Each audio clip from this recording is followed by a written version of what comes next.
Control Culture. Foucault and Deleuze After Discipline. Edited by Frida Beckman. Contents. Acknowledgements. Notes on contributors. Introduction. Control of what? Frida Beckman. 1. Notes from an investigation of Control Society Greg Lambert. 2. Post-mortem on race and control Neil Ahuja. 3. Periodicing, with, Control Seb Franklin. 4. Subjects of sovereign control and the art of critique in the early modern period Karen Franzen. 5. Post-humanism, social complexity and the political, a genealogy for Foucault's The Birth of Biopolitics Carrie Wolf. 6. That path is for your steps alone, popular music, neoliberalism and biopolitics Jeffrey T. Nealon. 7. Cinema in the Age of Control Gregory Flaxman. 8. Towards a Minor Fascism, Panoptic Control and Resistant Multiplicity in TV's Spooks Colin Gardner. 9. Species States, Animal Control in Phil Clay's Redeployment Colleen Glennie Boggs. 10. Control and a Minor Literature Frida Beckman. 11. Philosophy and Control Paul Patton. Index. Acknowledgements. This book has been a long time coming and has had various potential shapes along the way. I know the idea of producing an edited collection on the topic of control existed before me, but I guess I was born to embody it. This, I realized at the inaugural meeting of the Society for the Study of Biopolitical Futures, SSBF, at Syracuse University in 2013, and I want to thank Greg Lambert for inviting me, and him and Carrie Wolf for continuing to keep me in the loop. The collection is part of the larger and collective endeavor of this society to analyze the status of biopolitics in our present moment, and also and more specifically part of my own affiliated project on control. This project on control, entitled Cultures of Control, developed into a research network with that name, a speaker series at Stockholm University called Dialogues on the Cultures of Control, at which several of the chapters of the volume have been presented as work-in-progress papers, a larger conference on control, SLSAEU, Control, in Stockholm in 2016, and the monograph Culture Control Critique, Allegories of Reading the Present, 2016. These various activities have been possible thanks to generous research and network grants from the Swedish Research Council, the Swedish Foundation for Humanities and Social Sciences, and literature as a leading research area at Stockholm University. The collection has benefited enormously from all the many encounters and conversations had within these frames. I want to extend a great thanks everyone involved in one way or another, to the contributors who came to Stockholm for the dialogues, Neil Ahuja, Colleen Glennie Boggs, Gregory Flaxman, Greg Lambert, Jeffrey T. Nealon, Paul Patton and Carrie Wolf, to the others who participated in these dialogues, Roberto Del Valle Alcala, Ron Broglio, Brad Evans, Jairus Grove, ULF Olson, Jacob Nilsson, Lauren Wilcox and David Watson, and to the contributors who have joined the collection directly, Seb Franklin, Karen Franzen, and Colin Gardner. This book is truly a collective effort. Many thanks also to Carol MacDonald. It has been a great pleasure working with her and the team at EUP again. As with most efforts, the completion of this book has also demanded patience and support from family and friends. Some of the traveling and symposia connected to this project happened while my mother, Yvonne, stayed with my children. Some of the final editing of the volume took place while Tomasz cooked a Christmas dinner for my family. For all of you, and of course, an encore, for Julia and Logan. Notes on the contributors. Neil Ahuja is Associate Professor of Feminist Studies at the University of California, Santa Cruz. Among other works on race, post-humanism, and security, he is the author of the book Bioinsecurities, Disease Interventions, Empire, and the Government of Species, Duke University Press, 2016, and the article Abu Zubaydah and the Caterpillar, Social Text 29:1, 2011. Frida Beckman is Associate Professor in Comparative Literature at the Department of Culture and Aesthetics at Stockholm University, Sweden. She is the author of Between Desire and Pleasure, a Deleuzian theory of sexuality, Edinburgh University Press, 2013, Control Culture Critique, Allegories of Reading the Present, Rowman and Littlefield International, 2016, and Gilles Deleuze, A Critical Life, Reaction Books, 2017, and she has authored many articles and book chapters on literature and film. Colleen Glennie Boggs is a scholar of 19th-century American literature. The recipient of fellowships from the National Endowment for the Humanities, the American Philosophical Society and the Mellon Foundation, she has published 2 books, Animalia Americana, Animal Representations and Biopolitical Subjectivity, Columbia University Press, 2013, and Transnationalism and American Literature, Literary Translation 1773-1892, Taylor and Francis, 2007. Her work has appeared in American Literature, PMLA, Cultural Critique, and J19. She co-edits the book series Edinburgh Critical Studies in Atlantic Literatures and Cultures, serves on the PMLA editorial board, and has edited the volume Options for Teaching the Literatures of the American Civil War, MLA, 2016. Gregory Flaxman is Associate Professor and Director of Global Cinema Studies at the University of North Carolina, Chapel Hill. He is the author of Gilles Deleuze and the Fabulation of Philosophy, 2011, and the editor of The Brain is the Screen, 2000, both from University of Minnesota Press, and he is the co-author of a forthcoming book on film, faith, and philosophy, from Edinburgh University Press. Seb Franklin is lecturer in contemporary literature at King's College, London. He has published on contemporary literature, digital technology, cybernetics and critical theory in journals such as Grey Room, Novel, a forum on fiction and Camera Obscura. In 2015 he published the monograph Control, Digitality as Cultural Logic with MIT Press. He is currently working on a monograph entitled Forms of Disposal. Karen Fransson is professor in language and culture at the Department of Culture and Communication at Linköping University, Sweden. She specializes in relations between the early modern period and our contemporary world, with a particular focus on literary representations of subjectivity in relation to love, passion and desire. She has published many books and articles including, recently and in English, Joy d'Amour as Discursive Practice, 2017, Love and Desire in French Moralist Discourse, 2017, and Duras and the Art of the Impossible, 2016. In her most current project she explores the way early modern libertinism was involved in the questioning of established dogmas, thus contributing to a mode of critical thought. Colin Gardner is professor of critical theory and integrative studies at the University of California, Santa Barbara, where he teaches in the departments of art, film and media studies, comparative literature, and the history of art and architecture. Gardner has published 2 books in Manchester University Press's British Filmmakers series, Joseph Losey, 2004, and Carol Ries, 2006, as well as Beckett, Deleuze, and the televisual event, Peephole Art, a critical analysis of Samuel Beckett's experimental work for film and television and its relation to the philosophical writings of Deleuze and Guattari, Palgrave Macmillan, 2012. His most recent books are Deleuze and the Animal, Edinburgh University Press, 2017, and Ecosophical Aesthetics, Art, Ethics, and Ecology with Guattari, Bloomsbury, forthcoming, both co-edited with Patricia McCormick. Greg Lambert is Dean's Professor of the Humanities at Syracuse University, founding director and principal investigator of the Central New York Humanities Corridor. He is also a senior fellow in continental philosophy at Western Sydney University and distinguished international scholar at Kyunghee University, Seoul. He has published widely on critical theory, literature, film, and especially on the philosophies of Gilles Deleuze and Jacques Derrida.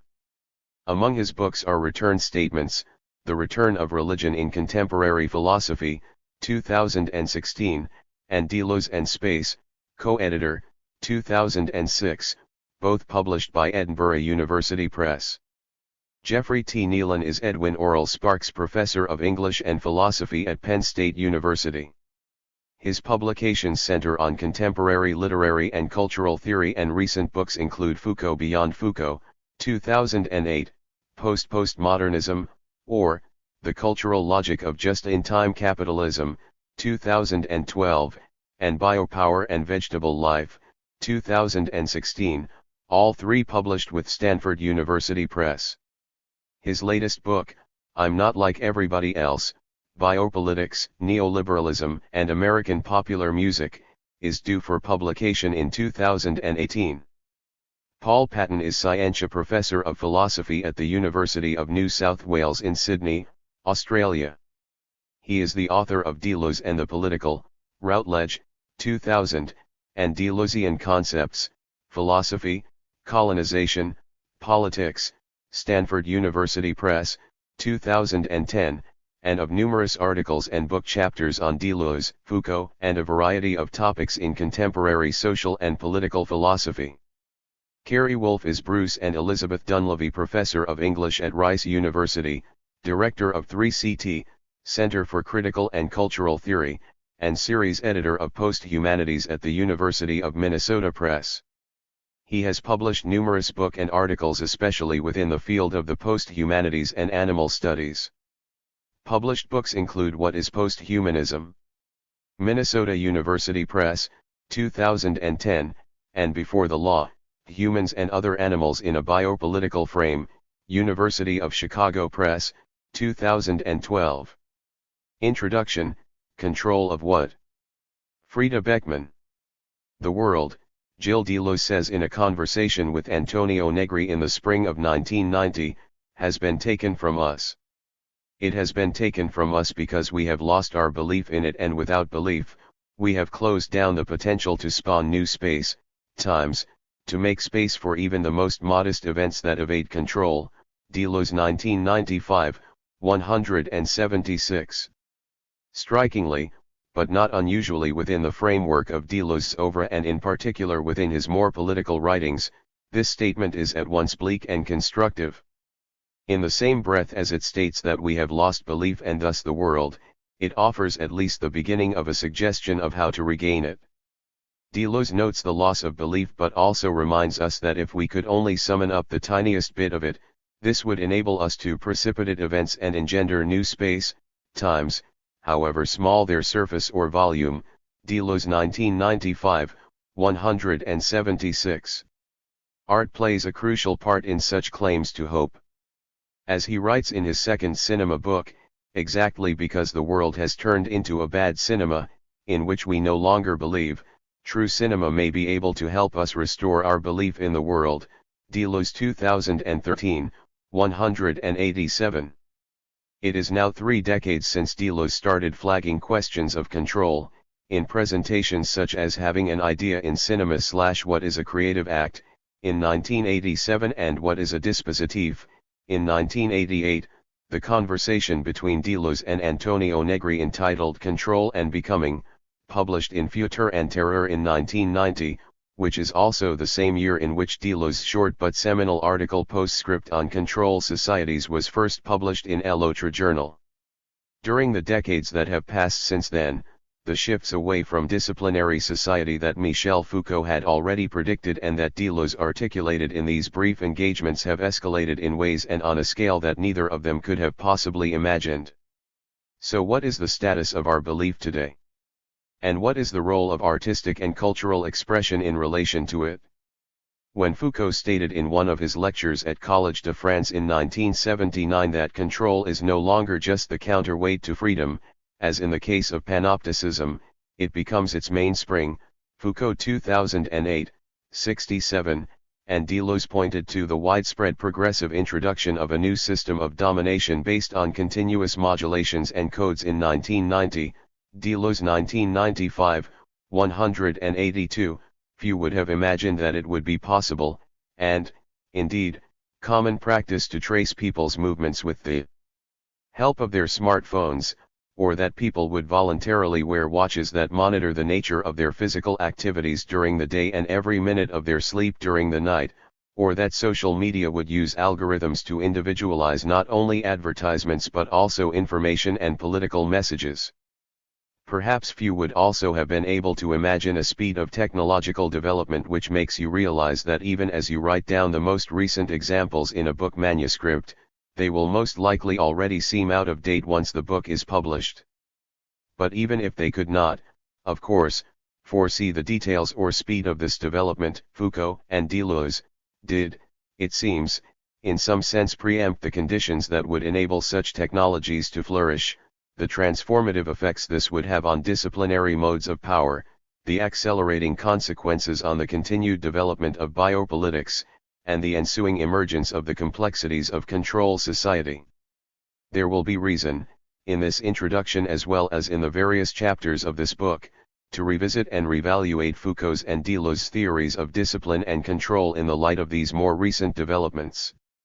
Indeed, and while Deleuze's conception of control constitutes a key starting point for this volume, this conception should be considered as a necessarily specific and historical attempt to map an emerging dispositif.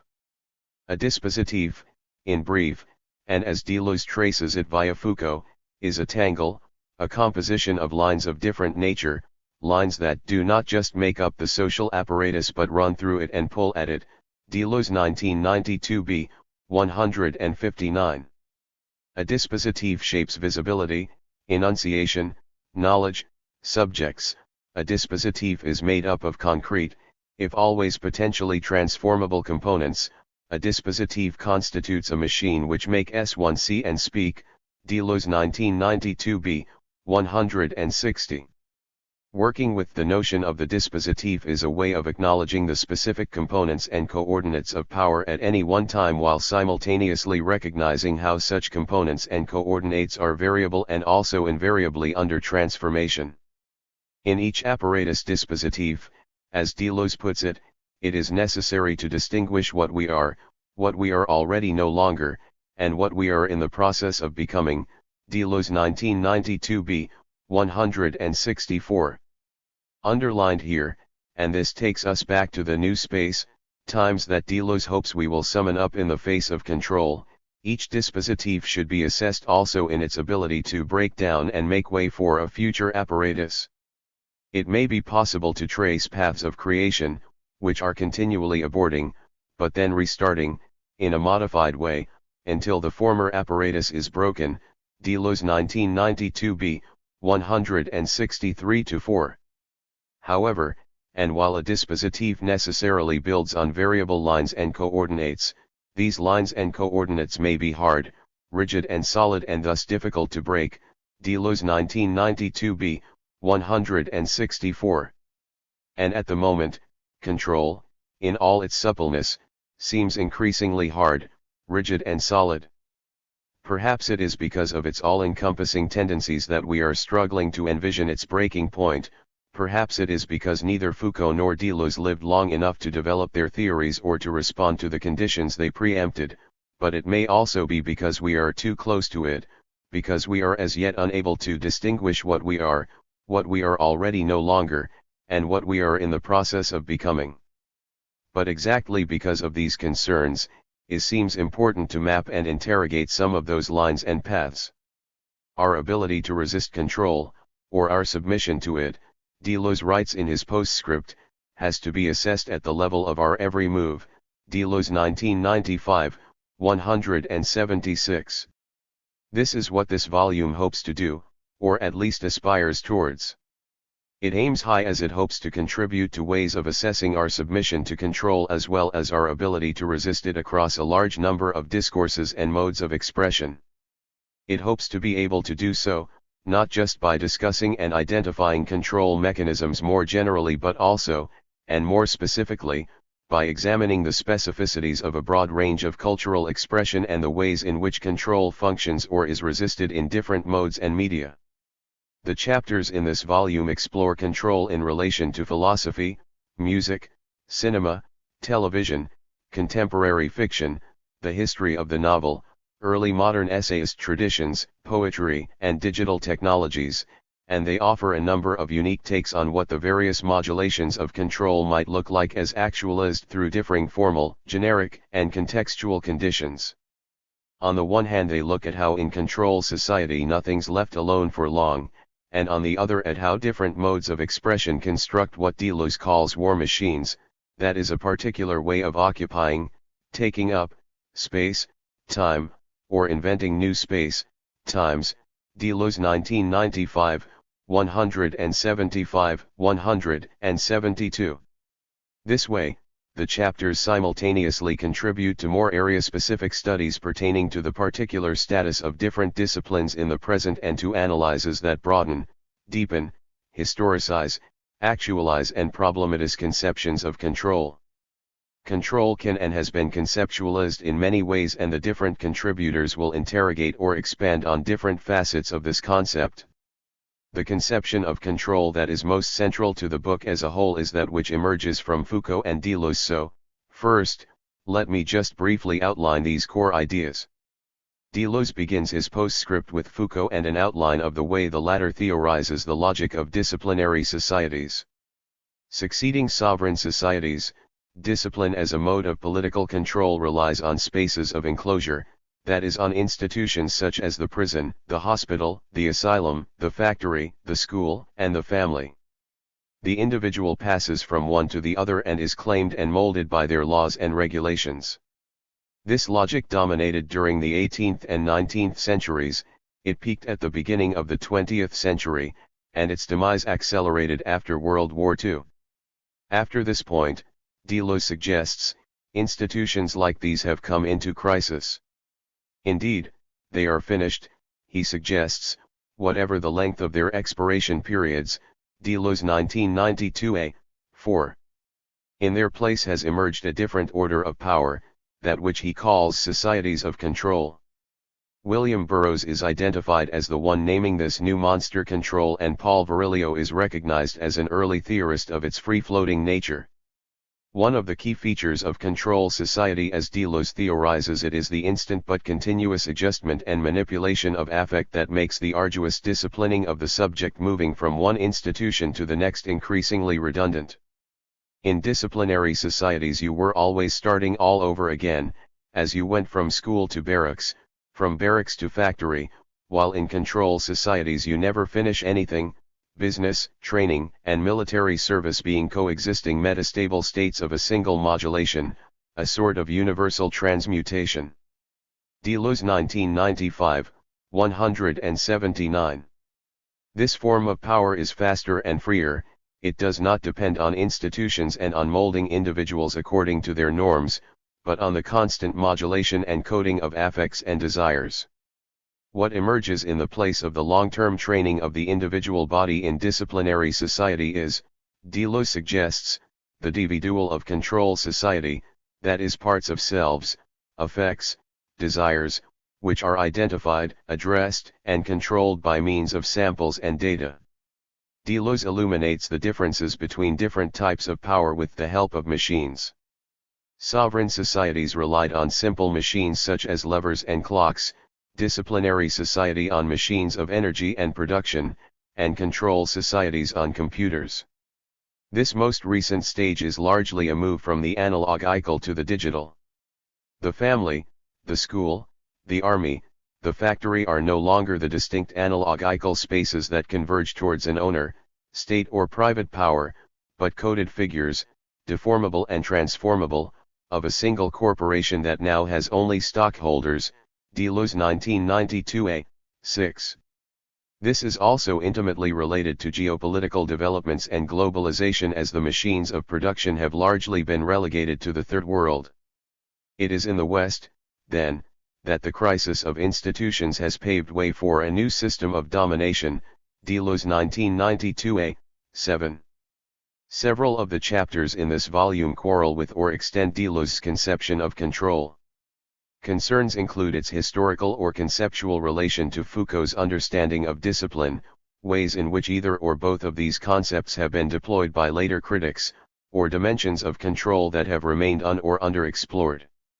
This includes Greg Lambert, who questions the usefulness of Deleuze's concept and its powerful influence on theories of biopolitics, Seb Franklin, who suggests that our understanding of the relation between discipline and control needs to be broadened beyond its common historical and Western applications, Karen Franzen, who discovers links between the control and the libertine art practices of sovereign societies, Neil Ahuja, who provides a conceptualization of control and race, and Carrie Wolf, who questions not so much Foucault as Wendy Brown's recent and influential critique of his work.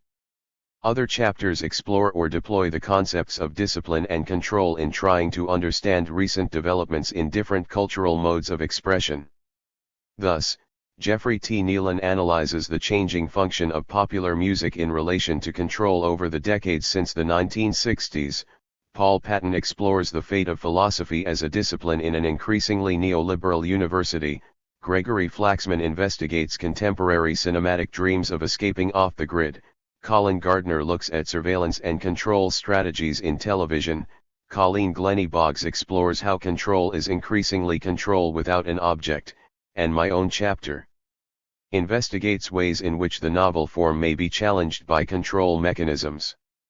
But, and possibly with Lambert as an exception, these contributors ultimately want to develop rather than dismiss Deleuze's concept. None of them takes the stronger stance of Mark G. E. Kelly, who argues that Deleuze misinterprets Foucault's conception of discipline. Kelly 2015, 151. While acknowledging that the power structures of society have continued to develop and that Foucault himself identified a shift in forms of power from repression of bodies to a looser control, Kelly insists that such a shift does not fundamentally change the nature or essence of the regime of discipline. Kelly 2015, 151-3.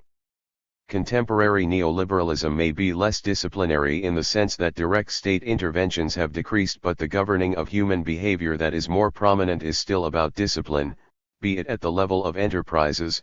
Kelly 2015, 154. For Kelly, then, the shifts that Deleuze discusses must be understood in terms of a shift in intensity rather than in type. Kelly 2015, 154. It is not a matter of a new power technology but of changing relations within disciplinary, biopolitical capitalism. Kelly 2015, 162.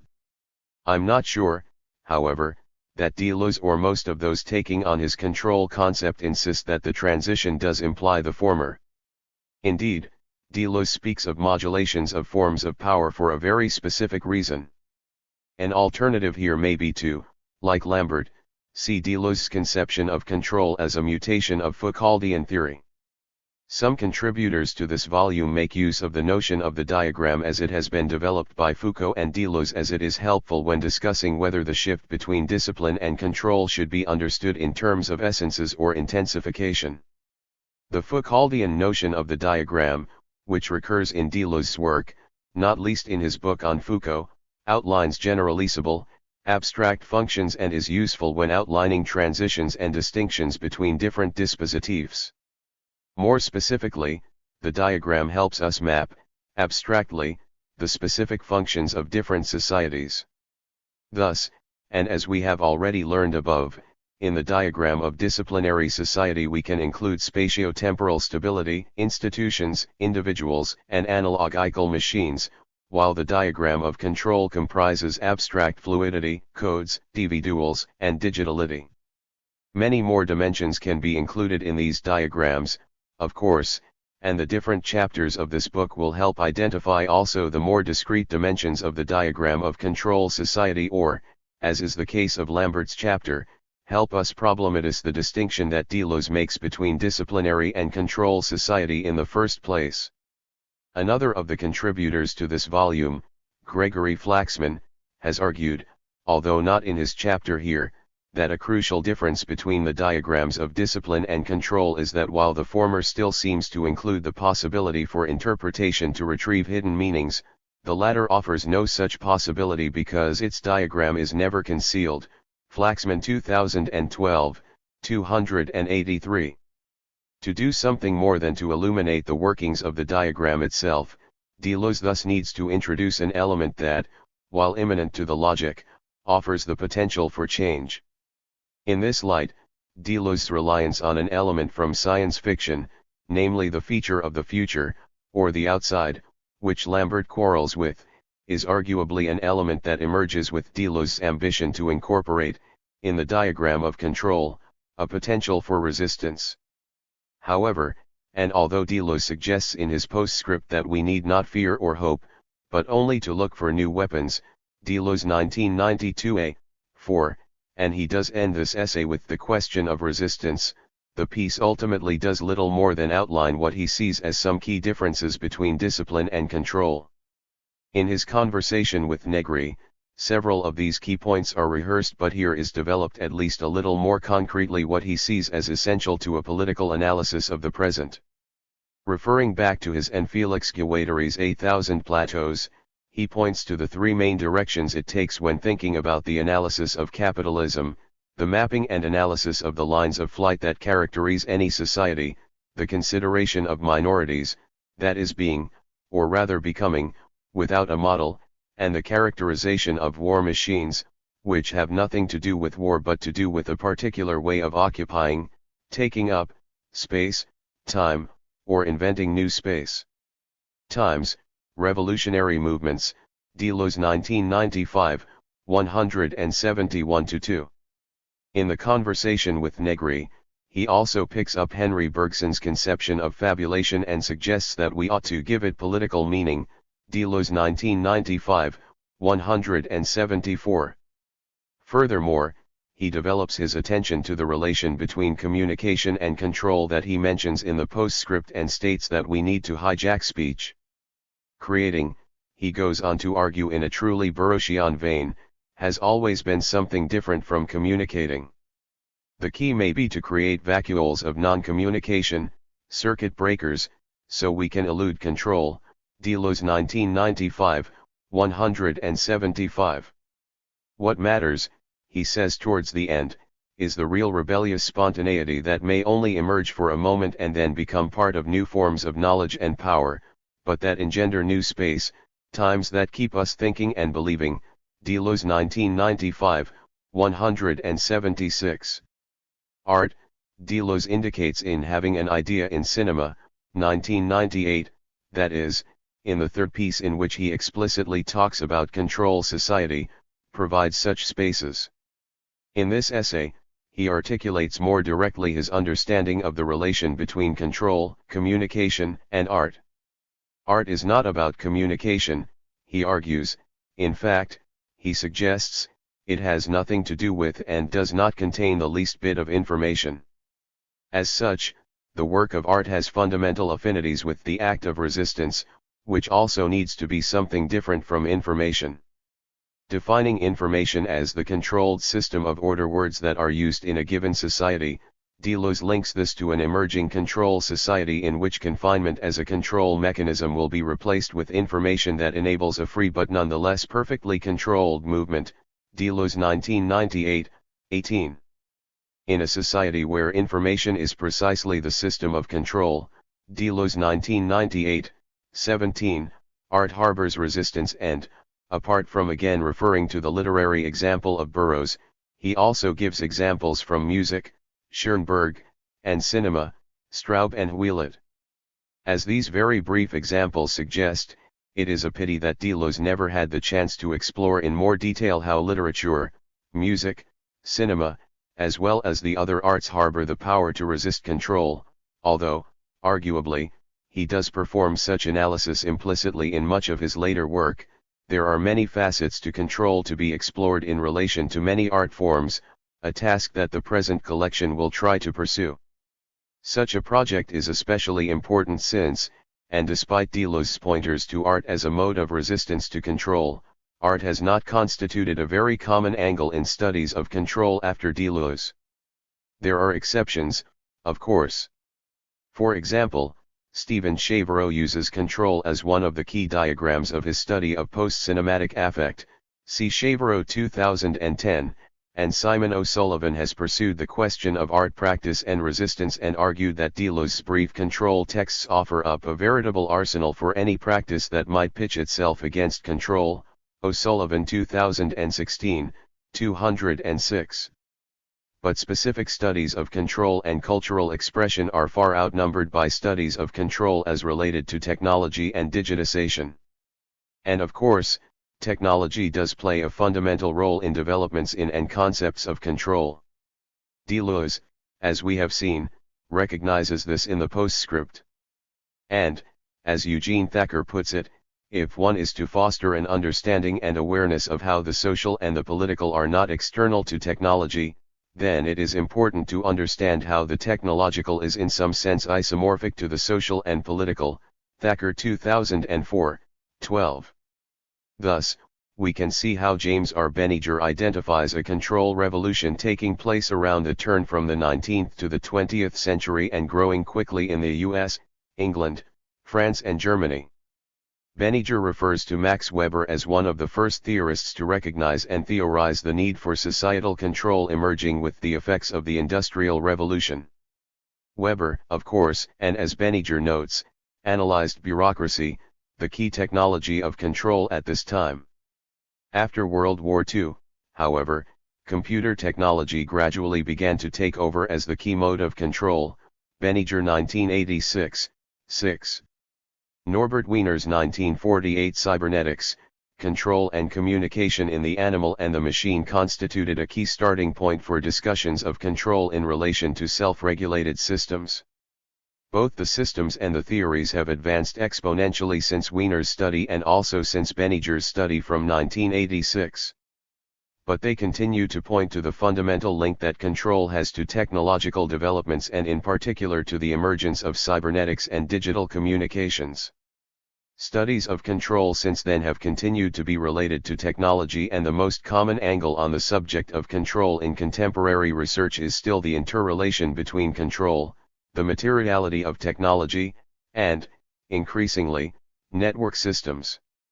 The network, Alexander R. Galloway and Thacker observe in 2007, has emerged as a dominant form describing the nature of control today. Galloway and Thacker 2007, 4. Exploring the materiality of control in network environments, Galloway questions the freedom associated with digital communication and points to hidden control mechanisms and the codes and protocol that enable them. Protocol, he argues, is to control societies as the panopticon is to disciplinary societies. Galloway 2004, 13. While Galloway thus underlines Deleuze's prediction of the centrality of computers to the development of control society, Mark Poster points out that although Deleuze refers repeatedly to the importance of computer technology to this development, he is never very specific and clear about this relation. His reliance on Burroughs when discussing information and counter-information illuminates, Poster argues, this lack of grounding in new technologies as these were hardly prevalent in Burroughs' time. Poster 2006, 59-60. Poster therefore finds the term control society as it has or has not been developed after Deleuze unable to fully account for new technologies of power. Antoinette Rivroy proposes the concept of algorithmic governmentality to illuminate the workings of contemporary technology and control. Algorithmic governmentality is not reliant on a process of subjectivation, it does not need to tame the wilderness of facts and behaviors, nor does it aim at producing docile subjects. In fact, it carefully avoids any direct confrontation with an impact on flesh and blood persons. Rivroy 2013, 157. Instead, the target of control is a unique, supra-individual, constantly reconfigurated statistical body made of the infra-individual digital traces of impersonal, disparate, heterogeneous, individualized facets of daily life and interactions. Rivroy 2013, 157.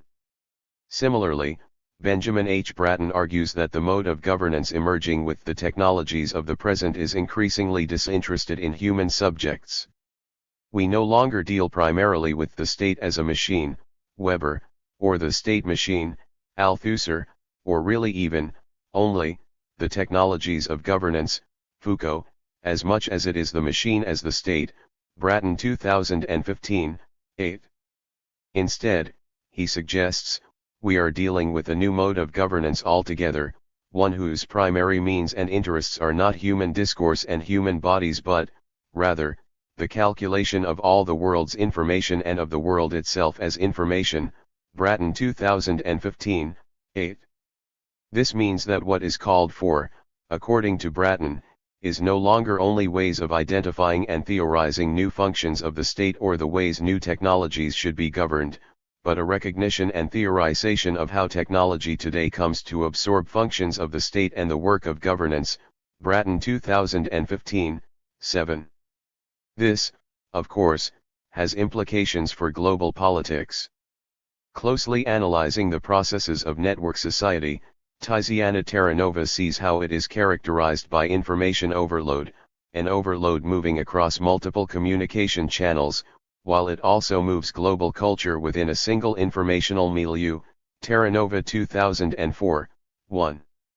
While it is possible to see this as a homogenization of culture additionally under siege by the white noise of continuous information, Terranova argues that the annihilation of distances within an informational milieu brings a creative destruction and productive movement that releases rather than inhibits the potential for transformation, Terranova 2004, 2-3.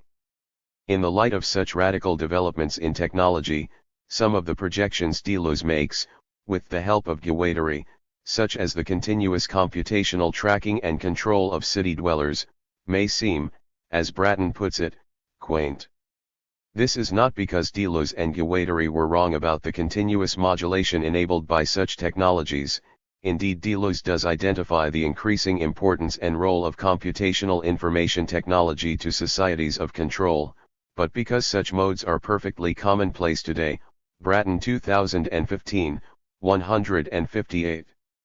However, Deleuze did, as Luciana Parisi points out, anticipate the convergence between power and the operative realm of control as it constantly works to glue together spatio-temporalities into extended apparatuses of uninterrupted relationality, Parisi 2013, 102.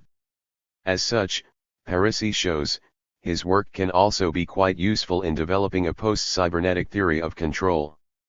Galloway, Poster, Rivroy, Bratton, and Parisi thus in different ways recognize the importance of, but also the need to continue developing, Deleuze's control theories in the field of technology.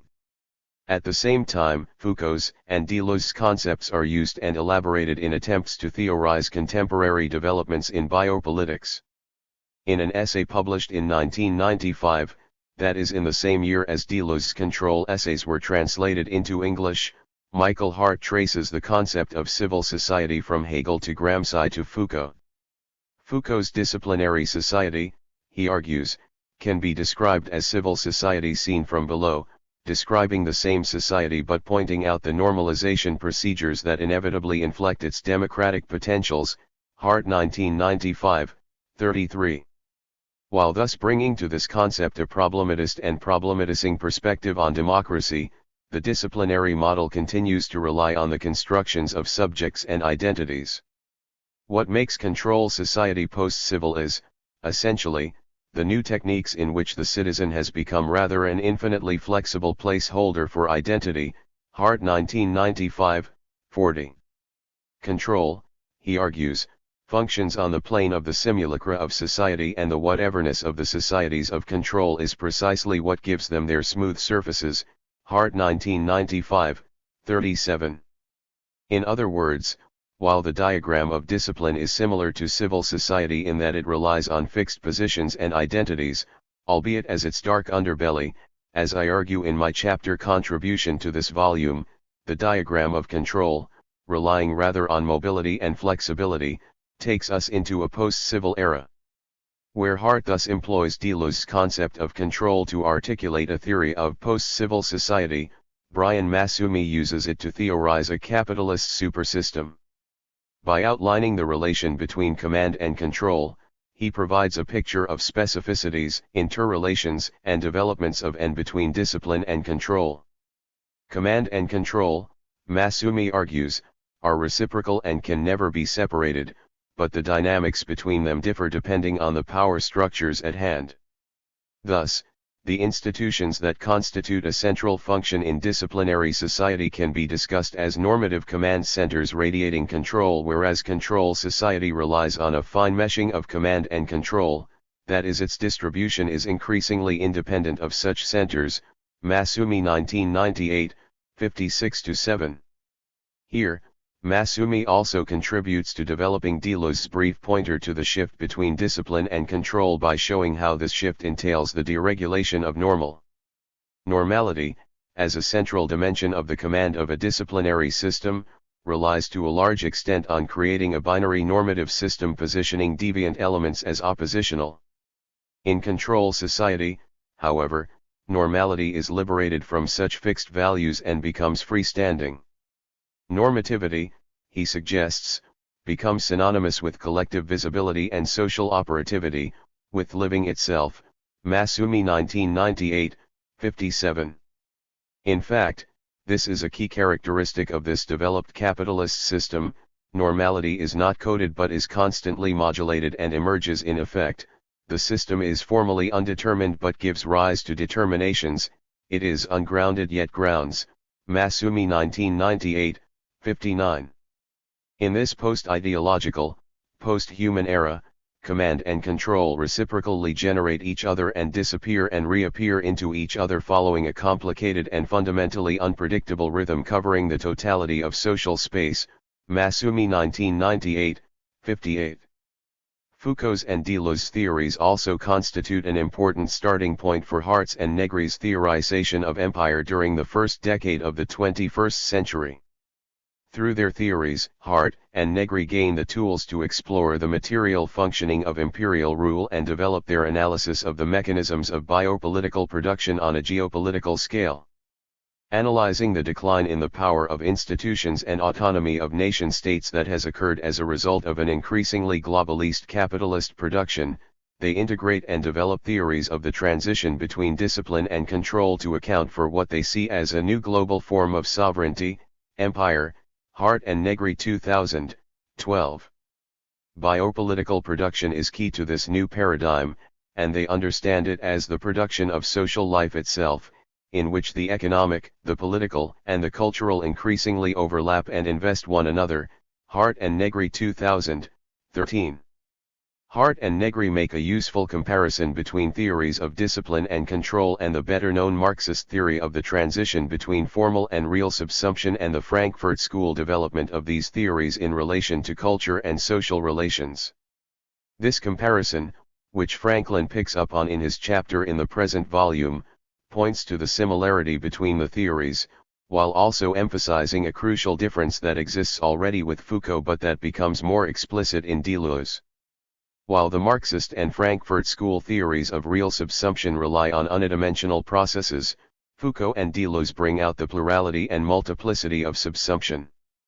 This is an extension of real subsumption beyond its economic and social dimensions to include also the social bios itself, that is, all dimensions of living and of life itself. Increasingly also, and here we approach the more direct context of the present collection, control is being theorized or used as a way of understanding the cultural logic of the present. Franklin argues, in his book-length study on the matter, that while the link between digital technologies and control continues to account for a significant amount of its conceptual and explanatory power, Franklin 2015, 14, it is crucial that we explore control also as a cultural logic. By proposing control as the cultural logic of the present, Franklin finds a Jamesonian way of addressing the problem of periodization. Jameson, we may recall, resolved the problem of periodicing and thereby potentially obliterating the many differences inherent in postmodernism by positioning it as a cultural dominant, a conception which allows for the presence and coexistence of a range of very different, yet subordinate, features. Jameson 1991, 4. True to Jameson, Franklin notes that understanding the political implications of a cultural object requires looking not only at the explicitly political in terms of content but also at the specific technical objects, economic practices, industrial formations, political ideals, and organizational diagrams surrounding it. Franklin 2015, XXII. Thus, for example, he addresses Jameson's classic elaboration on the concept of cognitive mapping in the 1980s as well as Galloway's and Wendy Hui Kyung-chun's problematization of this method in relation to network culture in the 21st century. Franklin wants to develop a model capable also of teasing out the material implications, the socio-economic and cultural costs, of representation under control. The mode of cultural analysis that control necessitates, he writes, is thus one that takes the monolithic historical dimension of algorithmic or networked logic, as inseparable from the formations of sense and subjectivity that produce cultural forms. Franklin 2015, 99. Paying close attention to the cultural forms and the cultural logic of control is crucial, as what is repeated and underlined in writings on contemporary control is the way in which it implicates itself into every aspect of life and on all levels of being. If disciplinary control still comes with at least some degree of possibility of identifying the locus of power, control has become so subtle and pervasive and so integral to our every move that it has become hard even to identify it. Bernard E. Harcourt suggests that control has become so integrated into our pleasures and desires that we accept it with open arms. Although we are at least vaguely aware of the ways in which our increasingly inescapable, digital existence makes it possible to monitor, mine and profile our behavior and desires everywhere and all the time, that very immediacy itself, the stimulating distractions and sensual pleasures of the new digital age, sidetracks us from this fact. Harcourt 2015, 3. But it is not the dulling and distracting and forgetting which are the most central mechanisms, but rather the ways in which the workings and constituents of our digital life speak to, encourage and manipulate our desires that constitute the key element of contemporary power structures. These power structures, he argues, are different from those of disciplinary society exactly in that there is no real need to enforce discipline or to make a distinction between our regular lives and correctional facilities. Because coercive surveillance technology is now woven into the very fabric of our pleasure and fantasies, it has become impossible, today, to separate between pleasure and punish. Harcourt 2015, 21. Many concepts have been proposed to understand the structure of this new logic. Mentioned here have been Galloway's protocol, Rivroy's algorithmic governmentality, Hart's post-civil society, Masumi's capitalist supersystem, Hart and Negri's empire, and there are also what Harcourt calls expository society, Poster the superpanopticon, and Bratton the stack. What these concepts have in common is the sense of the all-encompassing nature of contemporary control. However, they all to a differing extent also stress the importance as well as the possibility of resistance. And importantly, this resistance is necessarily located within control society itself. Masumi proposes productive interference patterns that introduce excess, deficiency, humor, anything that does not resonate with this system. For Hart, it is essential that we investigate the ways in which the form as well as the very nature of labor but also of social practices has changed, in order to identify the germs for a new movement, with new forms of contestation and new conceptions of liberation. Hart 1995, 41. Galloway sees how the regime of control through protocol requires abandoning any ambition to transcend the immanent workings of control, but also that it is through protocol that one must guide one's efforts, not against it. Galloway 2004, 17. In the face of the power of the superpanopticon to fix the self, Poster suggests, we might search for new configurations of selfhood that keep open spaces of resistance, spaces that we will find especially in the human-machine mediascaps of networked computing. Poster 2006, 115. Bratton's stack model is global but not immutable.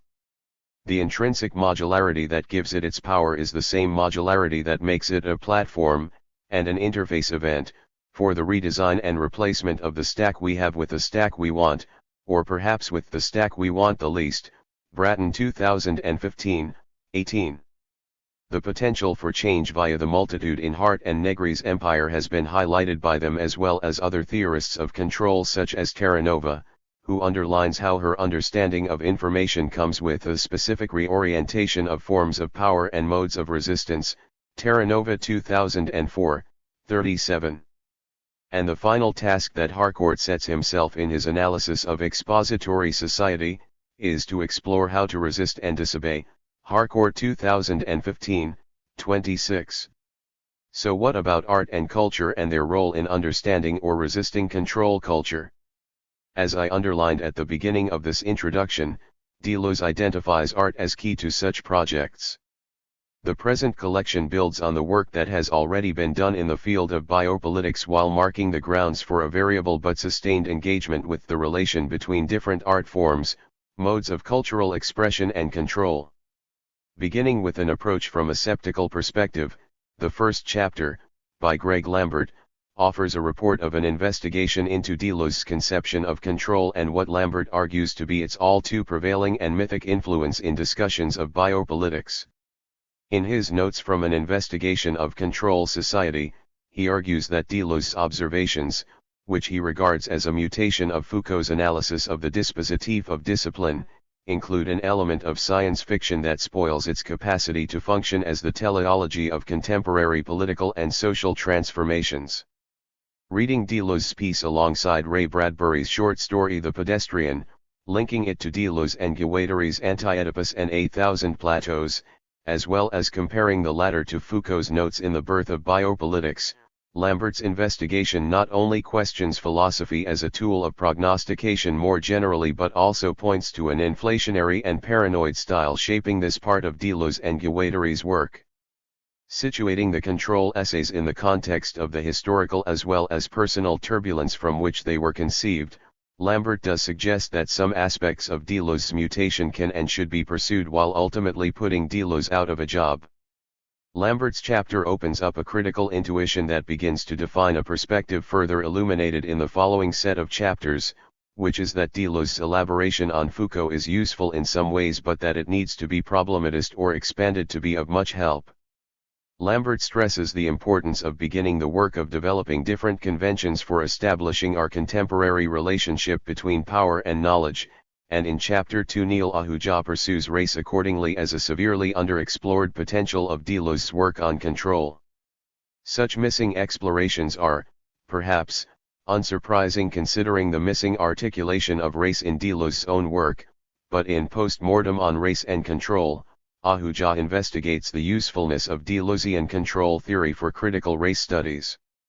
Apart from the lack of an explicit relation to race in Deleuze's own work on control, the understanding of the development of control as a devaluation of the institutions of Foucauldian discipline and especially the prison marks another reason why the interest in Deleuze's conception of control has been limited within the field of critical race studies, which has strongly disputed claims that state violence, including incarceration and torture, has declined. However, Ahuja shows, there are ways in which Deleuzean theories of control can be used productively within this field, especially as a means of elucidating the relation between the long history of racial violence and the plasticity of contemporary biopolitics of race. Indeed, and as he notes, these theories have already been put to use by key scholars in the field, such as Jasper Puer. Control theories, he concludes, do need to be rethought from the inside out, but if and when they are, they can be of importance to understanding race in a context of a contemporary, post-human landscape.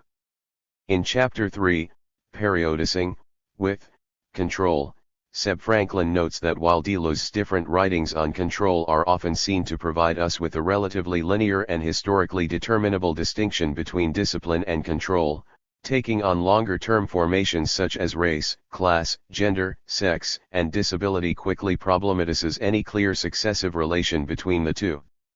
Addressing the role of cultural production, he insists that a cultural logic of control must extend beyond its more obvious applications such as computer technology, post-industrial labor forms and science-fictional projections of high-tech futures. To exemplify this, Franklin reads M. Nerby S. C. Phillips' cycle of poems, Zone. From 2008, which is based on the massacre of enslaved Africans to collect insurance money in 1783. This poem, he argues, illuminates several mechanisms customarily associated with societies of control, and it thereby reminds us not to be too nearsighted when it comes to periodicing control.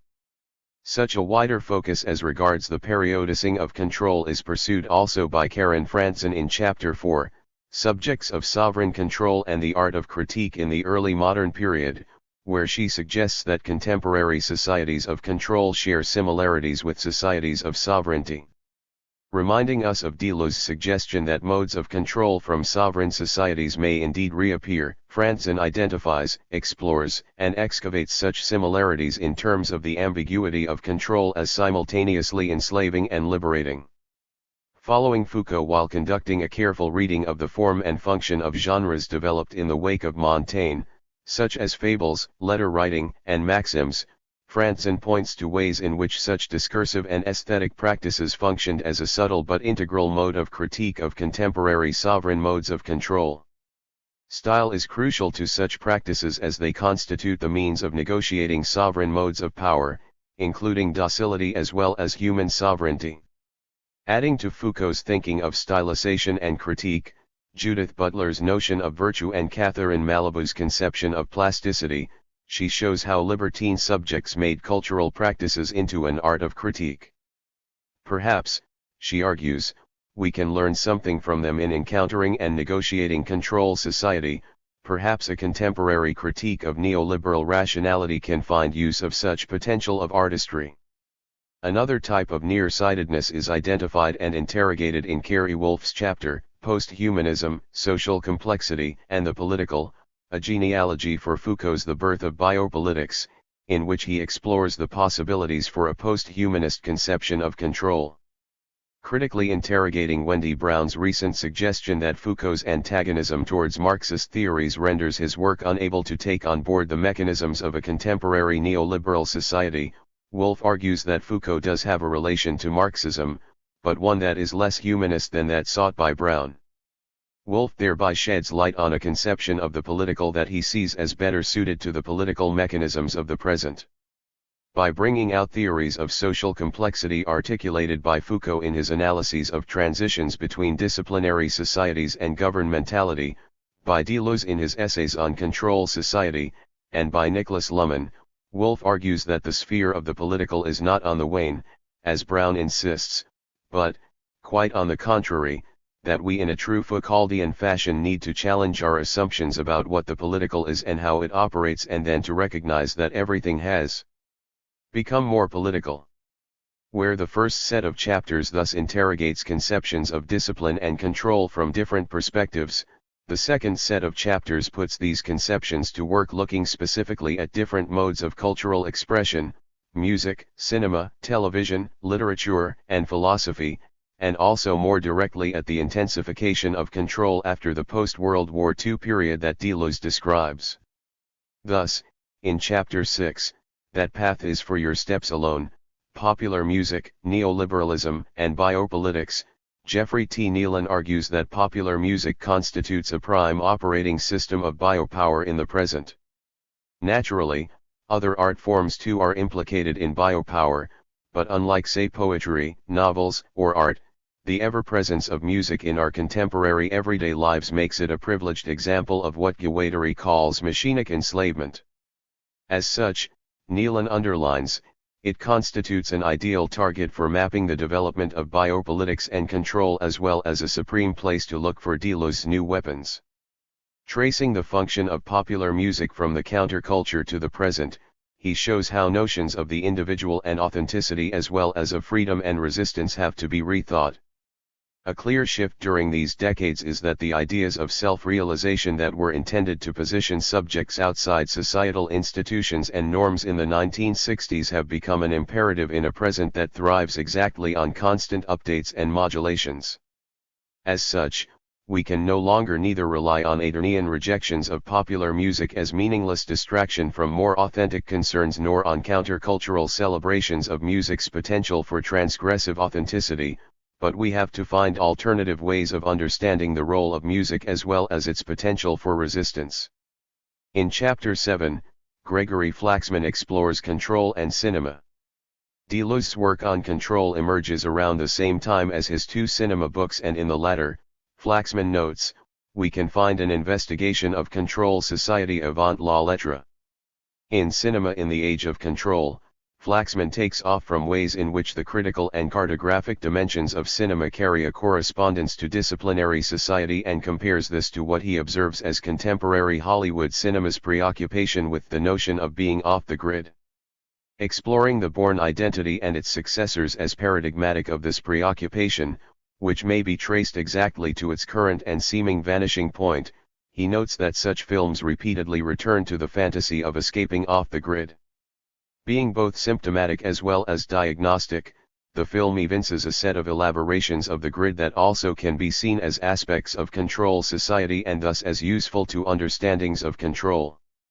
At the same time, and as the hero of these films repeatedly succeeds by tricking an increasingly digitalist and all-encompassing control system by means of old-school tactics, thus seemingly suggesting that the weapons are to be found in the lingering elements of disciplinary society, Bourne's preternaturally gifted character also makes clear that only those who are more than human may succeed in such endeavors.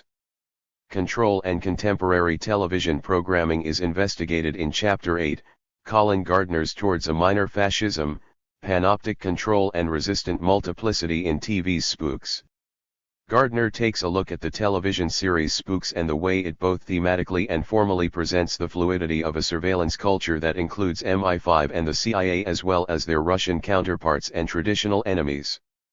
Elucidating the fluid relationships between these supposedly very different agencies and showing how the series uses the television medium to parallel this fluidity and make the viewer complicit in this modulatory surveillance culture, Gardner maps the dispositif of what he calls a velvet fascism.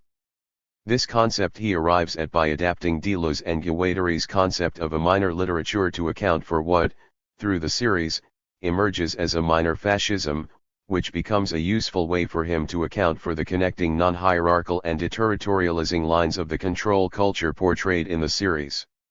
Like Flaxman, Gardner draws up connections with Deleuze's cinema too, the time image, and in particular with Deleuze's analysis of false movements. In Spooks, however, such movements do not open towards a people yet to come, but rather, and as the progressive or revolutionary is replaced by the multiplicity, and this multiplicity becomes the driving force of the dispositif of surveillance culture, Spooks makes us part of an abstract machine in which a minor fascism is the only mode of negotiation. A short story is in focus in Chapter 9, Species States, Animal Control in Phil Clay's Redeployment, where Colleen Glennie Boggs shows how Clay's eponymous story opens up for a way of theorizing control as an object in and of itself. This key feature of the intensification of control, she notes, is difficult to theorize, and Clay's story is therefore useful in that it provides concrete ways of reading this recession of a separation between control and the objects of control. Boggs' analysis, which positions Foucauldian theories of biopower in relation to contemporary cartoons as well as Locke's conception of education, shows how the redeployed soldier in Clay's story finds himself simultaneously unable to maintain or break species borders, and is also unable to distinguish himself from the control structures of which he is part. As control becomes its own object, conceptions of subjects and objects, humans and animals, home and war are put at stake. Chapter 10, Control and a Minor Literature, explores potential implications of theories and mechanisms of control on our reading of the novel as a literary form. As I note in this chapter, the modern Western novel is shaped largely alongside the emergence of modern industrialization and thus with the consolidation of disciplinary society in the late 18th and early 19th centuries. The novel, as well as theories thereof, has been strongly influenced by the centrality of the individual subject to such power structures. If it is correct that the intensification of control comes with a shift from the individual to the individual, I ponder, will this mean that the novel changes or that our readings of it will? Picking up on Deleuze's brief reference to Kafka in his postscript, I take this back to Deleuze and Guattari's analysis of the particularities of the novel form in their study of Kafka and suggest that this can help us think about the relation between literature and control. In the 11th and final chapter, Simply titled Philosophy and Control, we return to philosophy with Paul Patton, who maps out how transitions between discipline and control are visible in the changing role of universities in general, and in the discipline of philosophy in particular. Patton traces the disciplinary molds shaping an earlier history of philosophy, both in terms of institutional mechanisms and in terms of what Deleuze calls the image of thought, and sees how this assemblage, in Deleuzian terms, or apparatus in a Foucauldian sense, has shaped philosophical thinking. In societies of control, he notes, such assemblages are challenged by the neoliberal university's role as a service provider to extra-academic fields. This comes with increasing demands on philosophers to be of relevance to real-world policy and economic and political issues. The changing roles of institutions which Deleuze points towards is thus clearly visible, he notes, in a neoliberal present that puts pressure on philosophy to become a useful tool for achieving various entrepreneurial and practical ends. Patton picks up on the conceptualization of field philosophy as a means to respond to this situation. Noting the similarities between such post-disciplinary philosophy and Deleuze's conception of experimental philosophy, he notes that both can be seen as producing a rhizomatic image of thought, a concept which should be useful to us in further analysis of the relation between control culture and philosophy today. Many thanks to Charlie Blake and Greg Lambert for important and constructive comments on versions of this chapter. Chapter 1. Notes from an Investigation of Control Society. Greg Lambert. My title, of course, is an allusion to Althusser's famous meditation on the ideological state apparatus, ISA, which will inform the following investigation of Deleuze's, and Guattari's, theory of the mechanism of control.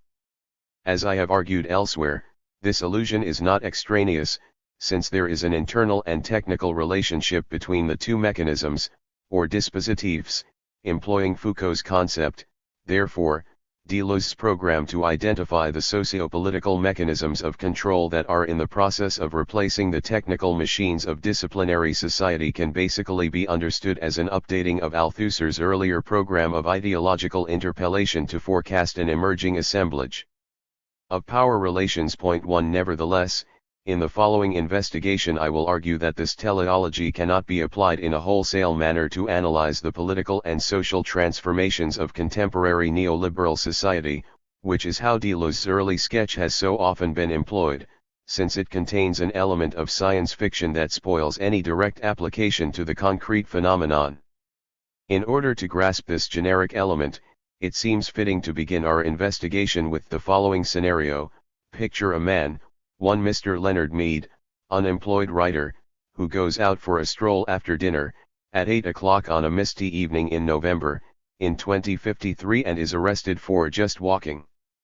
In 7000 BC, apparatus of capture, which appears in 8000 Plateau 6 years before the postscript on control societies, Deleuze and Guattari employ this plot from Ray Bradbury's short story The Pedestrian, 1951, see Bradbury 1953, to first describe what they call a new machinic form of enslavement that was replacing the earlier technical forms of subjection, i.e., disciplinary techniques. The story portrays an individual who is out for a walk in the moonlit night, posed against the background of a Kafkaesque village of darkened homes, the only signs of life being the ghostly light of the television flickering in the windows of each enclosure, as if linking them together in a larger apparatus composed of both human and technical parts. In defining the logic of the technical machine drawn from the Bradbury story, Deleuze and Guattari write: one is enslaved by the TV as a human machine insofar as television viewers are no longer consumers or users, nor even subjects who supposedly make it, but intrinsic component pieces, input and output, feedback or recurrences that are no longer connected to the machine in such a way as to produce or use it. In machinic enslavement, there is nothing but transformations and exchanges of information, some of which are mechanical, others human. Deleuze and Guattari 1987, 458, 2. Before returning to read this passage from 8000 Plateaus, I will simply list what I believe are the elements that must have attracted Deleuze and Guattari to employ Bradbury's futuristic vision as a primary example of their thesis concerning the relationship they draw between a technical form of subjection and a machinic form of enslavement, that is between a disciplinary dispositif and a mechanism of control. Point 3. 1. A man takes a walk outside, perhaps recalling the figures of Lenz, Kerouac, or Bartleby, representing an unencoded movement or flow, of perception, thought, affect, desire. 2. This movement constitutes a line of flight across a non-localizable space and time outside the series of enclosures of the darkened homes with their occupants, connected by means of a ghostly light that appears through the windows, as if constituting the walls of a singular enclosure. The tomb-like houses form a series not unlike the one that they also find in Kafka's The Castle, a vast collective assemblage made up as a patchwork, and yet the presence of the whole being immanent at every point, constituting the homogeneous form of interiority of an apparatus or machine. 3. Finally, this unencoded movement, as well as the subjective intensities it expresses, is suddenly and abruptly halted by an apparatus of capture which determines Leonard Mead out for his walk in the desert as abnormal and regressive tendency. In other words, the multiple affects, thoughts, and desires which are expressed by just walking are subjected to a clinical and juridical form of judgment. Example: the door of the police car opens directly to the interior of the psychiatric clinic where Leonard Mead is taken. Turning to the passage, Deleuze and Guattari employ the transformation of the technical device of the television from the Bradbury story to describe society itself as a human machine that contains both human and technical parts, which now functions as an apparatus composed of micro-assemblages of subjection and control. The above example merely represents a case where enslavement and subjection are taken to their extreme poles that constantly reinforce and replenish each other.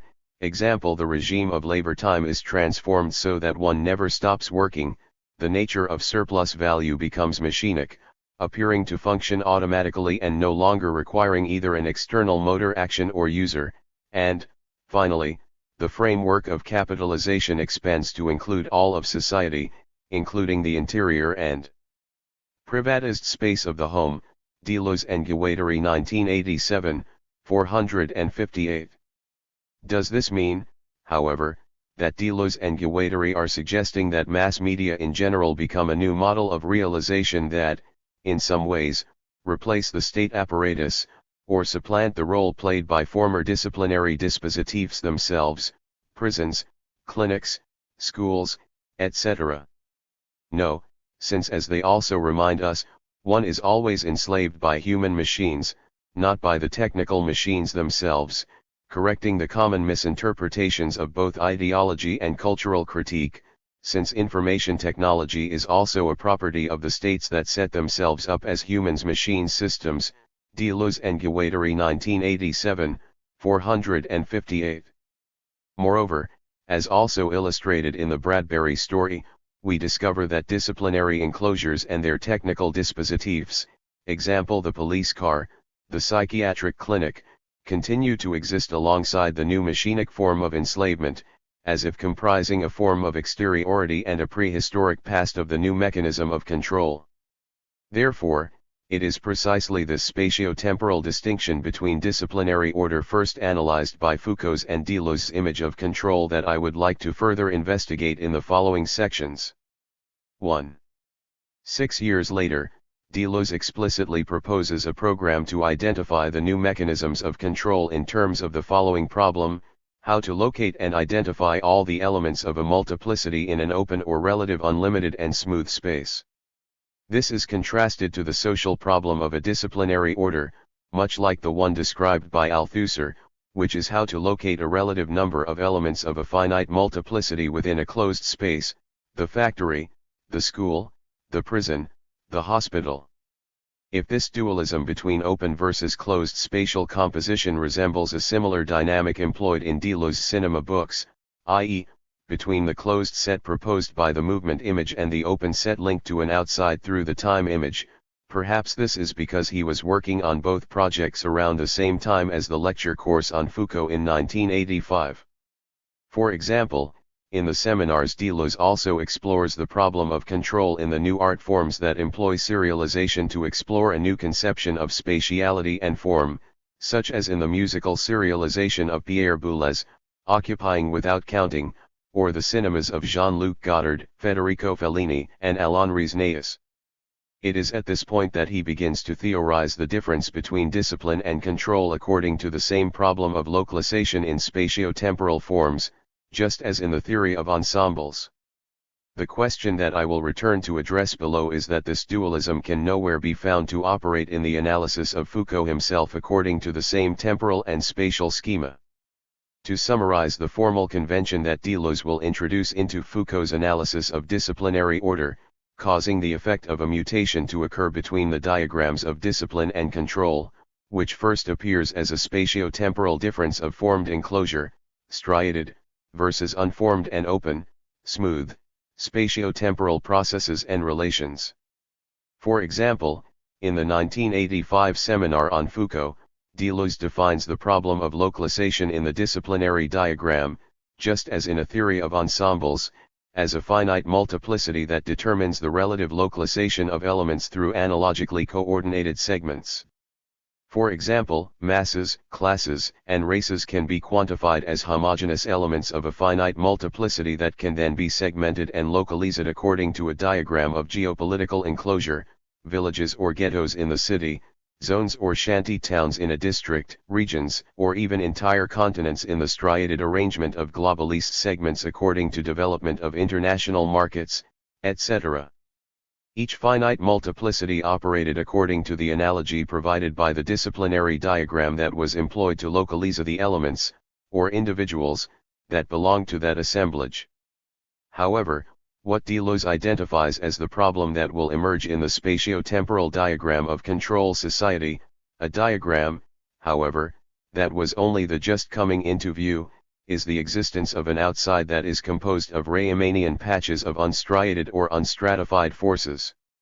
These forces, however, are determined neither by enclosure nor analogy, thus creating the possibility of new unencoded elements and a greater degree of movement between spatio-temporal relations that appear outside their former enclosures.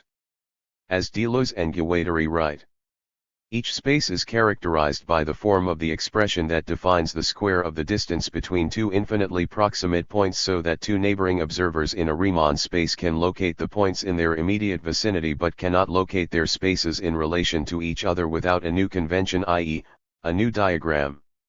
Deleuze and Guattari 1987, 485.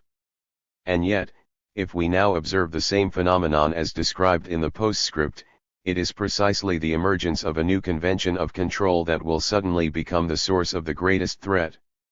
This is because Deleuze will also see the invention of newer technical machines, the Internet, data banks, electronic collars, as well as new dispositives that emerge to recode these elements and establish localization once again, even though this localization no longer occurs through the apparatus of disciplinary enclosure. To illustrate this apparent danger, we could simply point to the example that Deleuze ascribes to Guattari, that of the prisoner who is no longer enclosed in a disciplinary space but allowed to remain in open society under the condition that his or her location is constantly monitored and thus regulated.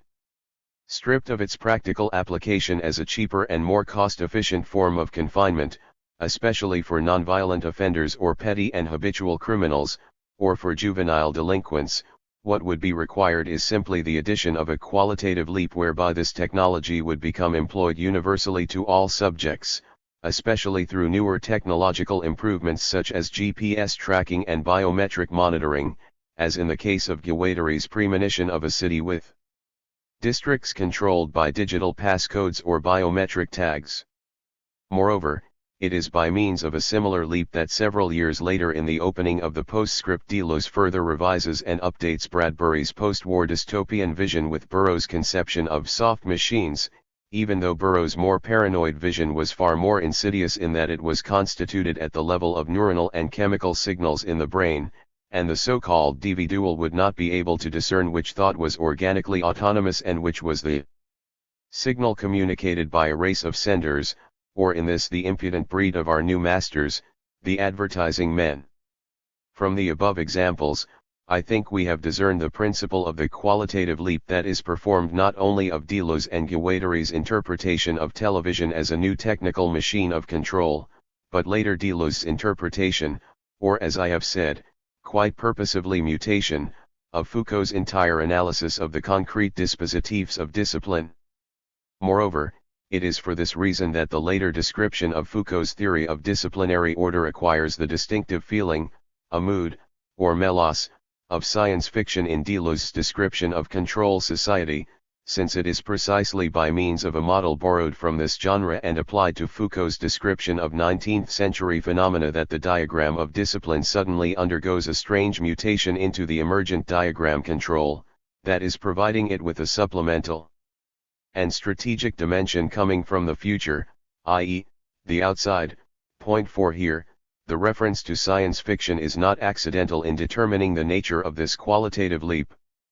At this point, moreover, let me turn on the television again, since as in all the above examples we need to account for the principle that will allow Deleuze and Guattari to connect the technical forms of subjection and their concrete dispositives, at one end, with a more generalist and machinic form of enslavement, at the other. Not surprisingly, this principle is drawn from a common theme that is often employed by the genre, which is why I have proposed the early story by Bradbury, in a certain manner, as the fictional double of Deleuze's brief postscript on control societies. However, this can also be confirmed by the footnote that appears immediately below the passage that I have quoted above, where we discover the following statement. One of the basic themes of science fiction is to show how machinic enslavement combines with processes of subjection, but exceeds or differs from them, performing a qualitative leap. Take Ray Bradbury, television not as an instrument located at the center of the house, but as forming the walls of the house. Deleuze and Guattari 1987, 570, and 57. Finally, this qualitative leap is more clearly stated by Neil Gaiman as the what-if phrase, which is one of three generic methods employed in the genre of science fiction for creating possible worlds.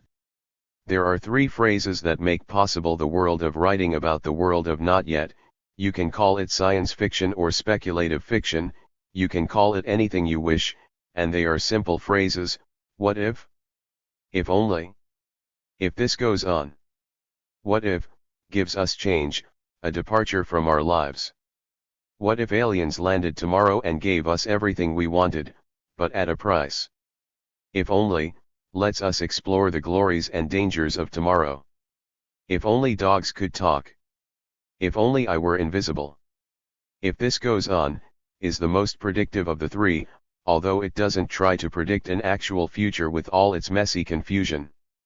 Instead, if this goes on, fiction takes an element of life today, something clear and obvious and normally something troubling, and asks what would happen if that thing, that one thing, became bigger, became all-pervasive, changed the way we thought and behaved. If this goes on, all communication everywhere will be through text messages or computers, and direct speech between two people, without a machine, will be outlawed. Gaiman 11, 12. In applying the third phrase, which is relevant to our discussion employed by Deleuze as well, we find that one can create a possible world simply by exaggerating or totalizing the relation between a technical form of subjection and a machinic form of enslavement, that is employing the generic what if this goes on method. For example, one can take a technical machine of media society and cause it suddenly to become more troubling by making it bigger, all-pervasive, a machine that changes our very thought and habits. Employing this same method to their interpretation of the television in Bradbury, therefore, Deleuze and Guattari are able to propose from their exaggeration of the technical machine of mass media that social subjection now proportions itself to the model of realization, just as machinic enslavement expands to meet the dimensions of an axiomatic that is effectuated in the model. Deleuze and Guattari 1987, 459. And yet, one question I will return to below is whether the two diagrams can exist in the same present, or for the same society, except in a mutant form that resembles science fiction? The question, as Deleuze says above, is precisely how to reunite two diagrams, especially when the diagrams themselves are always already in a process of mutation. In this sense, it is a bit like the future described in the story by Bradbury, where police no longer exist and a lonely police car roams the night, because all the subjects have internalized the confinement of the former apparatus, that is to say, they have subjectively internalized the form of enclosure that belonged to the previous diagram, which has now become what Deleuze and Guattari call a machinic form of enslavement. We find, moreover, that a new form of exteriority now replaces the former enclosure or confinement of any concrete dispositif where the formerly subjected used to exist inside a nucleus, somewhat like the creature described in Kafka's The Burrow. As Blanquat also defined this new form, confinement now refers to an outside, not to the nucleus of an interiority. The machinic form of enslavement is defined, once again, as a model in a Platonic sense, as effectuating the realization of the virtual model in the machinic form. Here, the principal difference with Foucault's construction of the diagram is that for Foucault the diagram cannot be understood in terms of between the purity of the ideal and the disorderly impurity of the real. In other words, as Mitchell Dean and Caspar Willidsen have also recently observed, the history of diagrams is not one that demonstrates their remarkable endurance and success, rather, it is a history of plans never realized. Foucault gives emphasis to the fundamentally unattainable nature of diagrams and their imperatives, comparing them to a programming left in abeyance, Dean and Willidsen 2016, 110. Contrary to this understanding of the failure of the diagram to realize a concrete dispositif of control, however, we find instead that the new forms of subjection described simply occur outside their former disciplinary enclosures, example the prison replaced by a GPS tracking device, the proletariat ghetto by digitalist access on an individual level, the school by constant training in personal electives. The ideal model of control is thus constituted by the full realization of the model itself, since it now operates in a different dimension than the earlier concrete or technical dispositifs. 5 Consequently, we have discovered that primary distinction which defines the new convention, or diagram, of control society, which is that subjection no longer belongs to a specific dispositif to perform, but instead constitutes an outside, which is farther away than any external world and even any form of exteriority, and which, henceforth, also becomes infinitely closer and deeper than any form of interiority as well. Deleuze 1988, 86. 2. Since we have identified Deleuze's diagram of control society as bearing all the characteristics of what Foucault would call an inflationary theory of the state form, let us now turn to the seminar In the Birth of Biopolitics, where Foucault first discusses this phenomena that belongs to the politics of the left.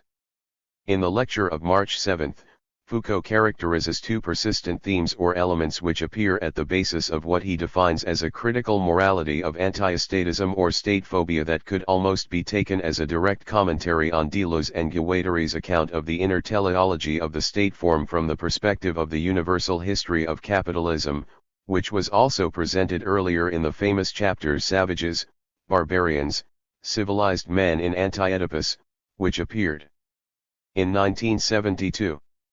To vividly demonstrate this potential criticism of their theory of the state form as evidencing all the signs of an inflationary and paranoid style, in the following I will simply place Foucault's description of these themes alongside the description of the state form that we discovered earlier in A Thousand Plateaus. A. Foucault, first, there is the idea that the state possesses in itself and through its own dynamism a sort of power of expansion, an intrinsic tendency to expand, an endogenous imperialism constantly pushing to spread its surface and increase in extent, depth, and subtlety to the point that it will come to take over entirely that which is at the same time its other, its outside, its target, its object, namely, civil society. Foucault 2008, 187. B. Deleuze and Guattari, social subjection proportions itself to the model of realization, i.e., the state form, just as machinic enslavement expands itself to meet the dimensions of the axiomatic that is affected in the model, i.e., the capitalist axiomatic. we have the privilege of undergoing the two operations simultaneously, in relation to the same things and the same events. Rather than stages, subjection and enslavement constitute two coexistent poles. For since the Paleolithic and Neolithic times, the state has been deterritorializing to the extent that it makes the earth an object of its higher unity, its imperial form of cosmopolis, a forced aggregate of coexistence, a mechanic form of enslavement of all the parts that serve this higher unity, whatever it is called, instead of a free play of territories among themselves and with the lineages. Deleuze and Guattari 1987, 454-9. A. Foucault, the second element which it seems to me is constantly found in these general themes of state phobia is that there is a kinship, a sort of generic continuity or evolutionary implication between different forms of the state, with the administrative state, the welfare state, the bureaucratic state, the fascist state, the totalitarian state, in no matter which of the various analyses, the successive branches of and same great tree of state control in its continuous and unified expansion. Foucault 2008, 187. B. Deleuze and Guattari, we may return to the different forms of the state, from the standpoint of universal history. Example 1, imperial archaic states, 2, diverse early modern states such as administrative patriarchies, monarchies, autonomous cities, and feudal states, 3, modern nation states. We find the revival of one in the Greek, Roman, and feudal worlds. There is always an empire on the horizon, which for the subjective states plays a role of signifier and encompassing element. Example Christianity, capitalism. And the correlation between 2 and 3 is no less pronounced, for industrial revolutions are not wanting, and the difference between topical conjunctions and the great conjugations of decoded flows is so thin that one is left with the impression that capitalism was continually being born, disappearing, and reviving at every crossroads of history. And the correlation between 3 and 1 is also a necessary one. The modern states of the Third Age do indeed restore the most absolute of empires, a new megamachine, whatever the novelty or timelines of its now imminent form. They do this by realizing the axiomatic that functions as much by machinic enslavement as by social subjection. Capitalism has reawakened the Ur-state, and given it new strength. Deleuze and Guattari 1987, 459-60. Point for point, Foucault's analysis of these themes could not be more relevant for illustrating my argument. But what is wrong about this theory of the state, and how is it finally inflationary, implying that it is a phantasm and has no scientific value for either real historical analysis or effective political critique of actual states and their technical machines? In the following, I will attempt to boil down to their most direct problems. 1. First, what Foucault calls the problem of the interexchangeability of analyses according to a model of kinship or heredity. Any time you begin with a genetic kinship between different forms of the state, for example, from the standpoint of a universal history, then these become eternal forms that can be reactivated at any point of the great chain of being, thus sacrificing any possible specificity in the analysis of the circumstances of the specific genesis or coming into being of actual states by proposing instead a hereditary model of evolution. For example, this hereditary model is clearly present in Deleuze and Guattari's division of the history of the state form into 3 types that can be reactualist in various hybrid combinations from the perspective of universal history, but especially in their assertion that the most primitive state form, the archaic imperial or oriental despotic form, derived from early Marx, constitutes the absolute horizon of each historical transformation. In other words, there is the presence of an organic model of heredity and evolution, which is more than a little responsible for the organicism implicit in the concept of biopower that has been derived mostly from Deleuze's writings. However, their analysis cannot and does not even attempt to account for the differences that occur within each generic species, which cannot be grouped under the same hereditary scheme, and this is particularly true in the case of the second major form under the heading of extremely diverse states, monarchies, feudal systems, evolved empires, autonomous cities, etc., and the loss of specificity or the dilution of differences between actual state forms of the same genre or species can certainly be applied to the third form, the modern nation-states. Therefore, one result of employing a genetic or hereditary model of kinship, as in the case of any biological model that is applied to real historical phenomena, is that the understanding of specific causality is reduced to a mythical reproduction of eternal forms. For example, in addition to Deleuze and Guattari, here we might also recall the argument of Hart and Negri, who employ the same scheme of universal history of the state form, which they take from Marx as well as Deleuze and Guattari, to evoke the reactualization of the autonomous polis in their description of a new form of empire constituted by the multitude. 2. Second, the problem of the worst, according to the biopolitical model of enslavement. This directly results from the interchangeability of analyses and makes possible the reactualization of the most extreme and despotic state form in any critique of the actual state and its technical forms of power. Everything ends up being immediately referred to the return of the most primitive and imperial of state forms as a paradigmatic representation of the actual state power. Foucault addresses his criticism of this inflationary tendency most directly. For example, an analysis of social security and the administrative apparatus on which it rests ends up, via some slippages and thanks to some play on words, referring to the analysis of concentration camps, Foucault 2008, 189.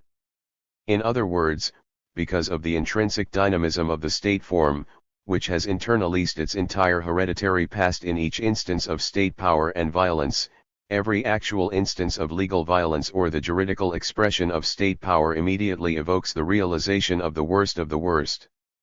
As Foucault writes, it hardly matters what one's grasp of the reality really is or what profile of actuality is really present.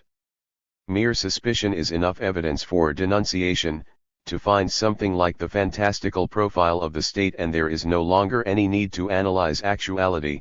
Foucault 2008, 188. Here, to exemplify this, we might cite the following passage about Paul Virilio's Speed and Politics, that it is precisely beyond fascism and total war that the war machine finds its complete object, in the menacing peace of nuclear deterrence. It is there that the reversal of Clausewitz's formula takes on a concrete meaning, at the same time as state politics tends to wither and the war machine takes over a maximum of civil functions, place the whole of civil society under the regime of military security, disqualify the whole of the planet's habitat by stripping the peoples of their quality of inhabitant, erase the distinction between wartime and peacetime, see the role of the media in this respect. Or as Deleuze and Guattari write, certain European police forces could be taken as an example. When they claim the right to shoot on sight, they cease to be a cogwheel in the state apparatus and become pieces in a war machine. Deleuze and Guattari 1987, 570. 3. Finally, the third problem concerns what I will call the mythic return of the state, that is to say, the full realization of the model of the great paranoid state form. However, in reality this problem is only the outcome of the first two, in that one no longer needs to concern oneself with the impurity of the real actualizations of the state form, since every appearance of the state form is immediately denounced for being intrinsically fascist, totalitarian, etc. This leads to Foucault's most severe criticism of this kind of analysis that employs an intrinsic or genetic model of the state form, one that always has, as in the case of Deleuze and Guattari, the archaic imperial empire as its absolute horizon, or, as in the case of Agamben, the concentration camp as its intrinsic model of realization of a new convention, paradigm, of the biopolitical state form of neoliberalism. For example, in Homo Sacer the paradigm of the concentration camp is immanent to every state form and even functions as its model of realization. Here, one can easily associate the principal paradigm of Agamben, and particularly how it is employed paradigmatically to analyze the new juridical forms of state control that have emerged because of the Patriot Act, but also Deleuze and Guattari's evocation of fascism, the seeds of fascism, and ultimately the return of the fascist state, that lurks in every overt expression of police violence. Here again, Foucault's criticism is relevant. The appeal to an intrinsic and immanent paradigm of fascism in each case only serves to mythologize the actual mechanisms of power, especially because there is no attempt to base this kind of analysis on the actual legal codes or jurisprudence, in order to see how this violence is made possible and really comes about in the event, but instead immediately resorts to a kind of inductive reasoning where the event serves only as an example of the most archaic and primitive of models as what it immediately demonstrates, i.e., that the state is becoming fascist, that its new technical machines are actually machinic forms of enslavement, or that the ultimate destination of the growing and interconnected neoliberal states is to imagine all life in a concentration camp on a global scale.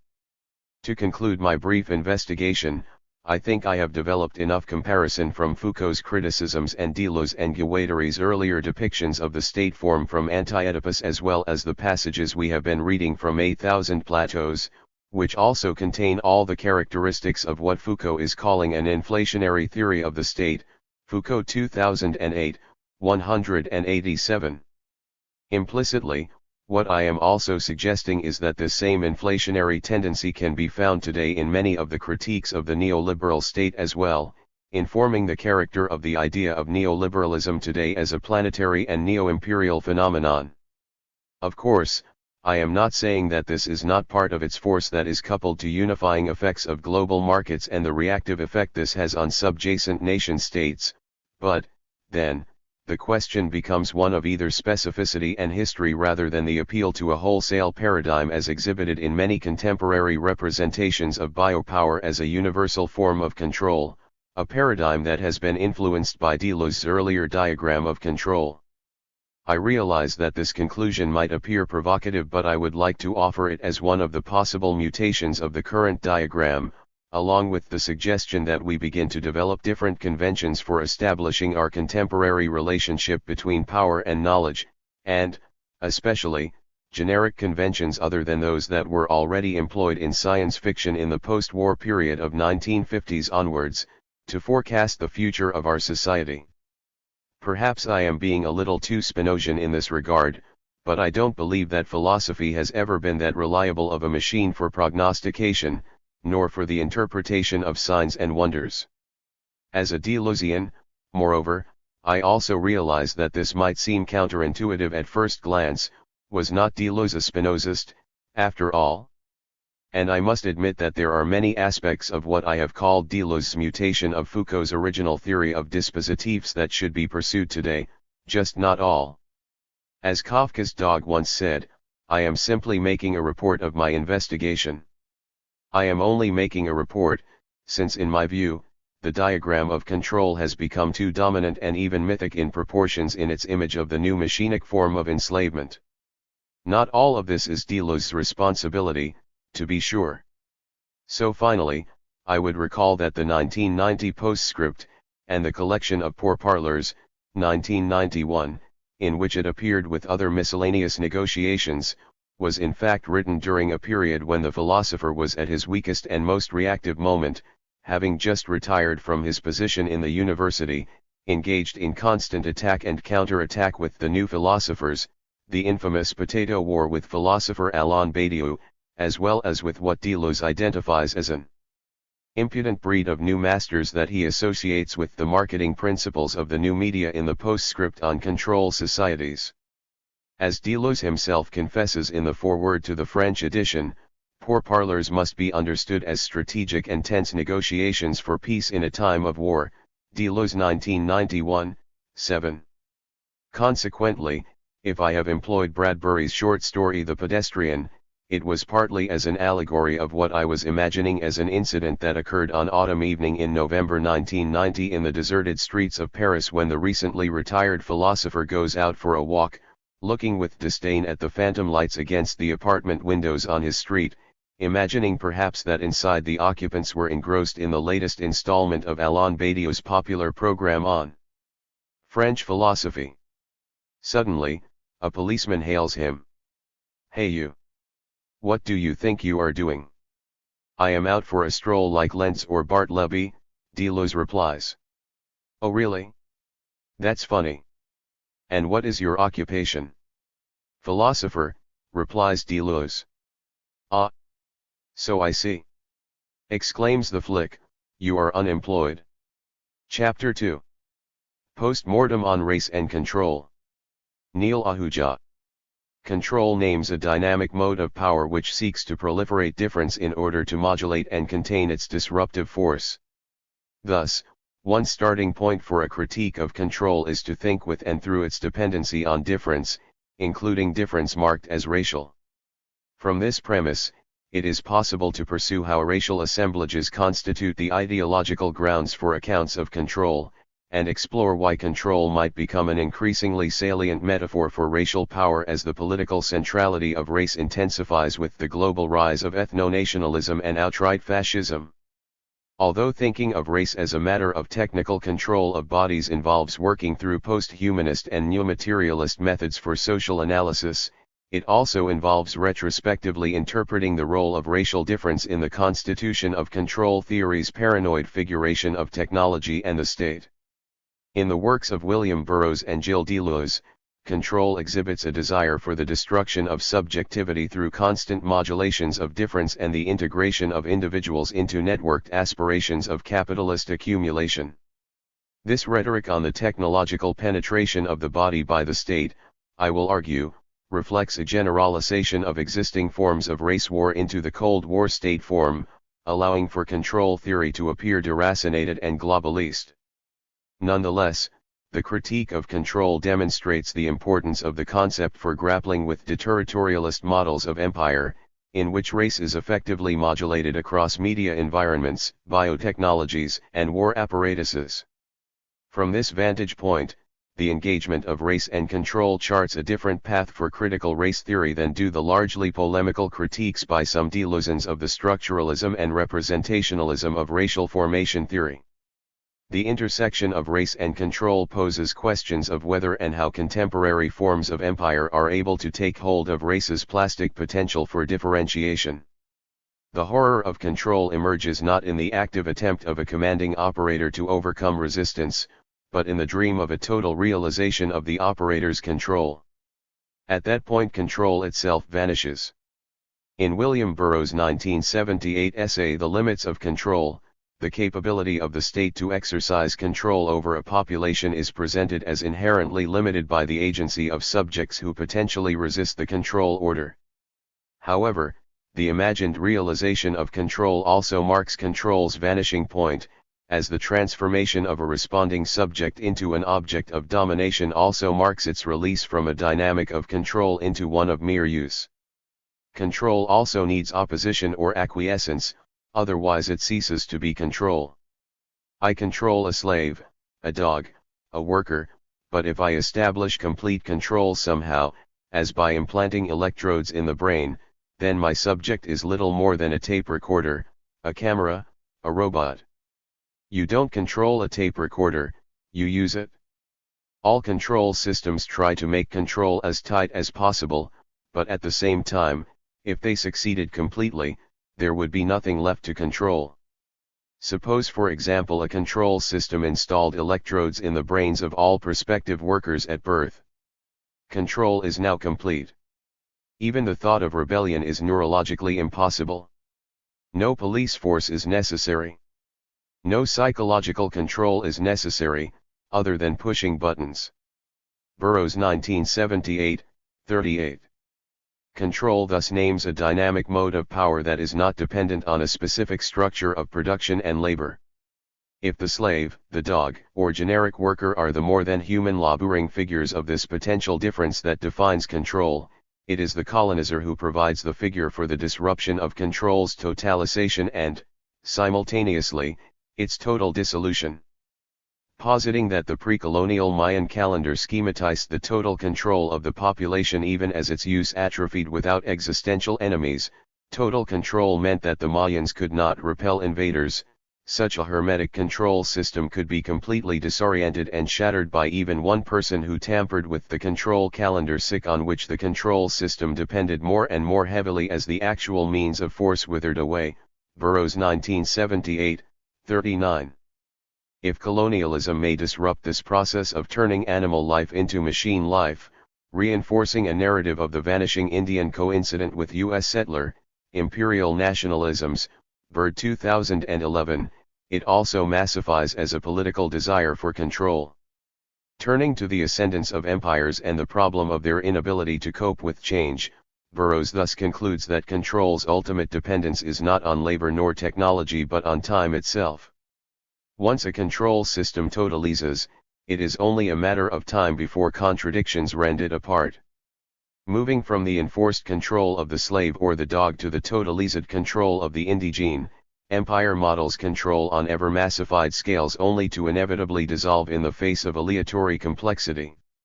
Yale cyberneticist José Manuel Rodríguez Delgado's infamous experimental use of brain electrodes to pacify a bull was the ostensible occasion for Burroughs' essay. Yet the Cold War expansion of the U.S. security state, from the CIA's experiments in torture to produce learned helplessness to the expansion of FBI surveillance, formed its public context. With the report of the Church Committee and the public revelation of the COINTELPRO program in 1971, decades of state spying on black communist and black Muslim activists was the justification for the creation of the mass surveillance apparatus that forms the backdrop of Burroughs' paranoid literary oeuvre.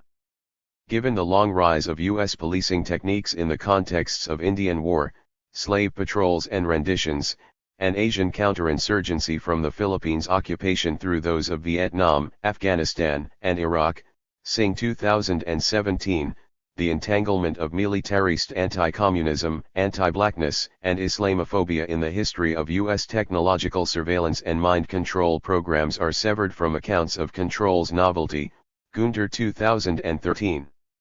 If these disavowals of colonization and anti-black racism form the discursive context of control theory, Burroughs and the beat writers are more likely to displace the central axis of U.S. race war in order to figure control through a mediation between primitivism and futurism which allows for control's relation to the state to be generalist across the social field. Timothy Yu claims that rather than focusing on the black/white axis of racial power during the civil rights era along the lines of prominent essayists like Norman Mailer, Burroughs fashioned a techno-orientalism that made the global city a site of both fantasy and danger in his literary oeuvre. In the process, the Orient becomes the site for fashioning a speculative vision of advanced capitalist control, U 2008. Although the specter of the Orient is not explicit in the limits of control, Burroughs' rendering of control as the post-colonial future of capitalist security is complemented by a primitivism in which the figure of the Mayan native provides a millenarian vision of social totality and its dissolution.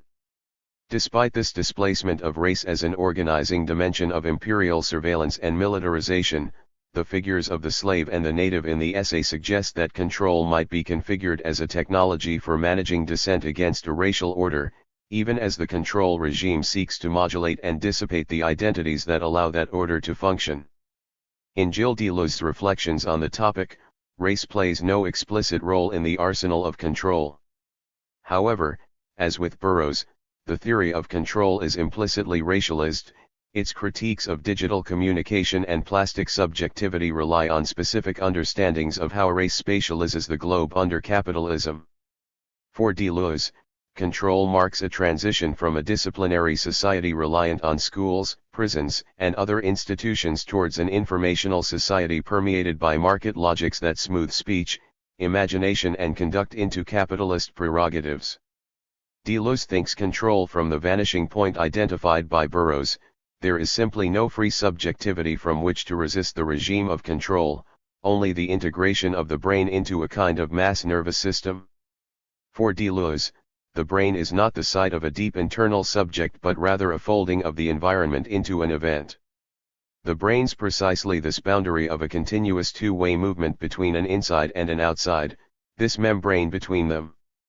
New cerebral pathways, new ways of thinking, aren't explicable in terms of microsurgery.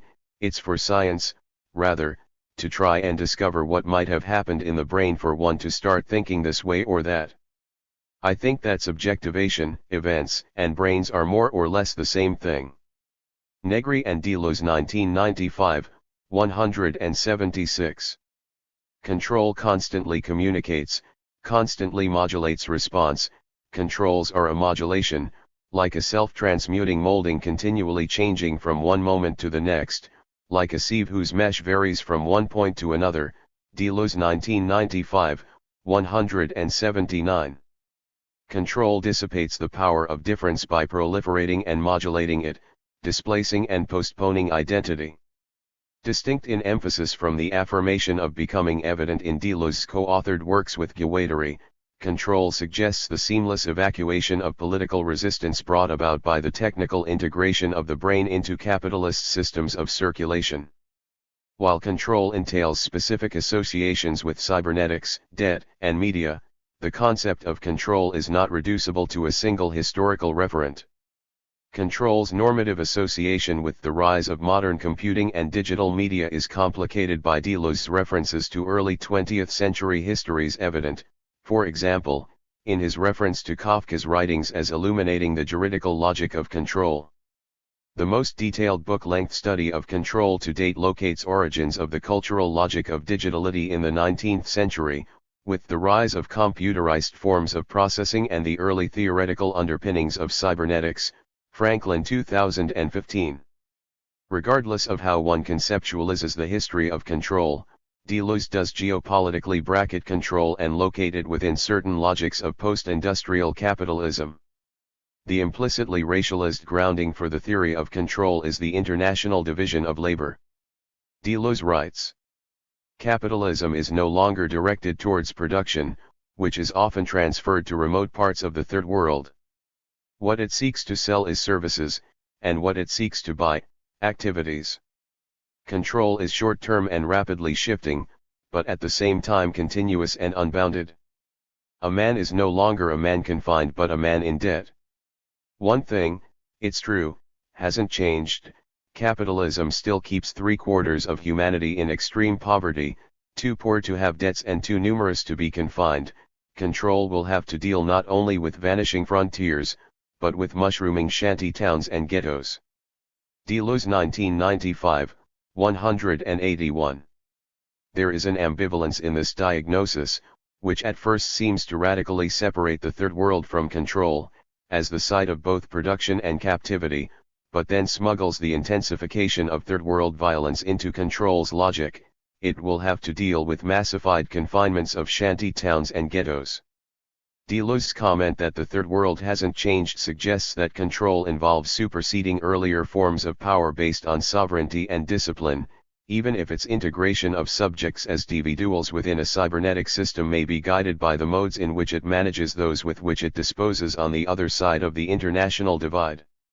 Such a schema fits uneasily into a contemporary geopolitical scene in which U.S. empire has transitioned in form through its economic dependencies on Asian capital, and where the evisceration of the social state unites logics of control and disposability. The right-wing assault on redistributive and welfarist policies across continents energizes fascistic policing and surveillance schemes that network precisely because their ethno-nationalist forms delimit them spatially. The regimes in the US, Israel, Turkey, Russia, India and the Philippines can complement one another in racially targeted social wars precisely because such wars depend on the form of the state use of violence rather than its content, the specific social groups that are securicized or expunged. If the political economic dynamics which generate this form of state violence lie in debt-driven U.S. military and security spending fueled by Gulf oil extraction and East Asian production, then China, India, and the Southeast Asian tiger economies function less as simple sites of disposable manufacturing labor than as spatial locations in which differential legal regimes allow for war accumulation. The multiplication of exceptions in the intra- and interstate form of Asian neoliberal production allows for post-industrial capital to develop a gradated juridical form that is both extensively profitable and institutionally opaque. Ong 2006. From this vantage point, it is difficult to locate control's geographic logic or racial form in binary distinctions separating first from third worlds, manufacturing from service labor, white from dark continents, despite the fact that systemically empire intensifies policing of racial difference. The networking of Islamophobic ethno-nationalisms overlaps with processes that are not in advance fully epidermalized, such as religious conversion, the development of group identities through warfare, the digital mediatization of executions, protests, and police/military violence, and the slow violence of economic blockade and ecological warfare. The schema of an international division of labor captures an important part of these processes, but not the dimensions of scale and ecology that render them deep in the planetary matter.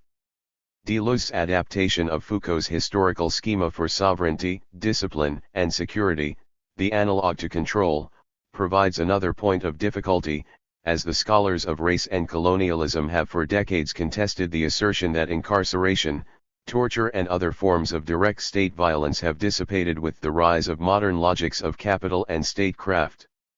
However, Deleuze does not make a simple claim that sovereign power is on the decline, but he does emphasize that confinement is not a primary site for the exercise of control. We're moving toward control societies that no longer operate by confining people but through continuous control and instant communication. The breaking down of the prison and other institutions lumped together with them by Foucault and Deleuze, schools and hospitals, for example, coincides with a withering of the possibility of ideology and civic discourse as sites of resistance. If resistance is possible after control, claims Deleuze, it would be nothing to do with minorities speaking out. Maybe speech and communication have been corrupted. The key thing may be to create vacuoles of non-communication, circuit breakers, so we can elude control. Negri and Deleuze 1995, 174. For Deleuze, this does not mean that prisons simply disappear, but that they are remade by a different apparatus of power. Jared Sexton concurs with this vision of the foreclosure of resistant minorities' speech, even as he suggests that sovereign violence, incarceration, gratuitous police violence, represent the basic form of power, with discipline and control layered on top. Critiquing the construction and cultivation of a black electorate in the U.S. during the Obama presidency and the development of the terrorism prison system, Sexton frames the control logic as epiphenomenal to the primary and long-standing violence of policing and prisons, permanent exceptions to the liberal order, organized, systemic racial violence against blacks, gratuitous violence that traverses the conceptual distinction between state and civil society is the opening gesture of Western modernity as such.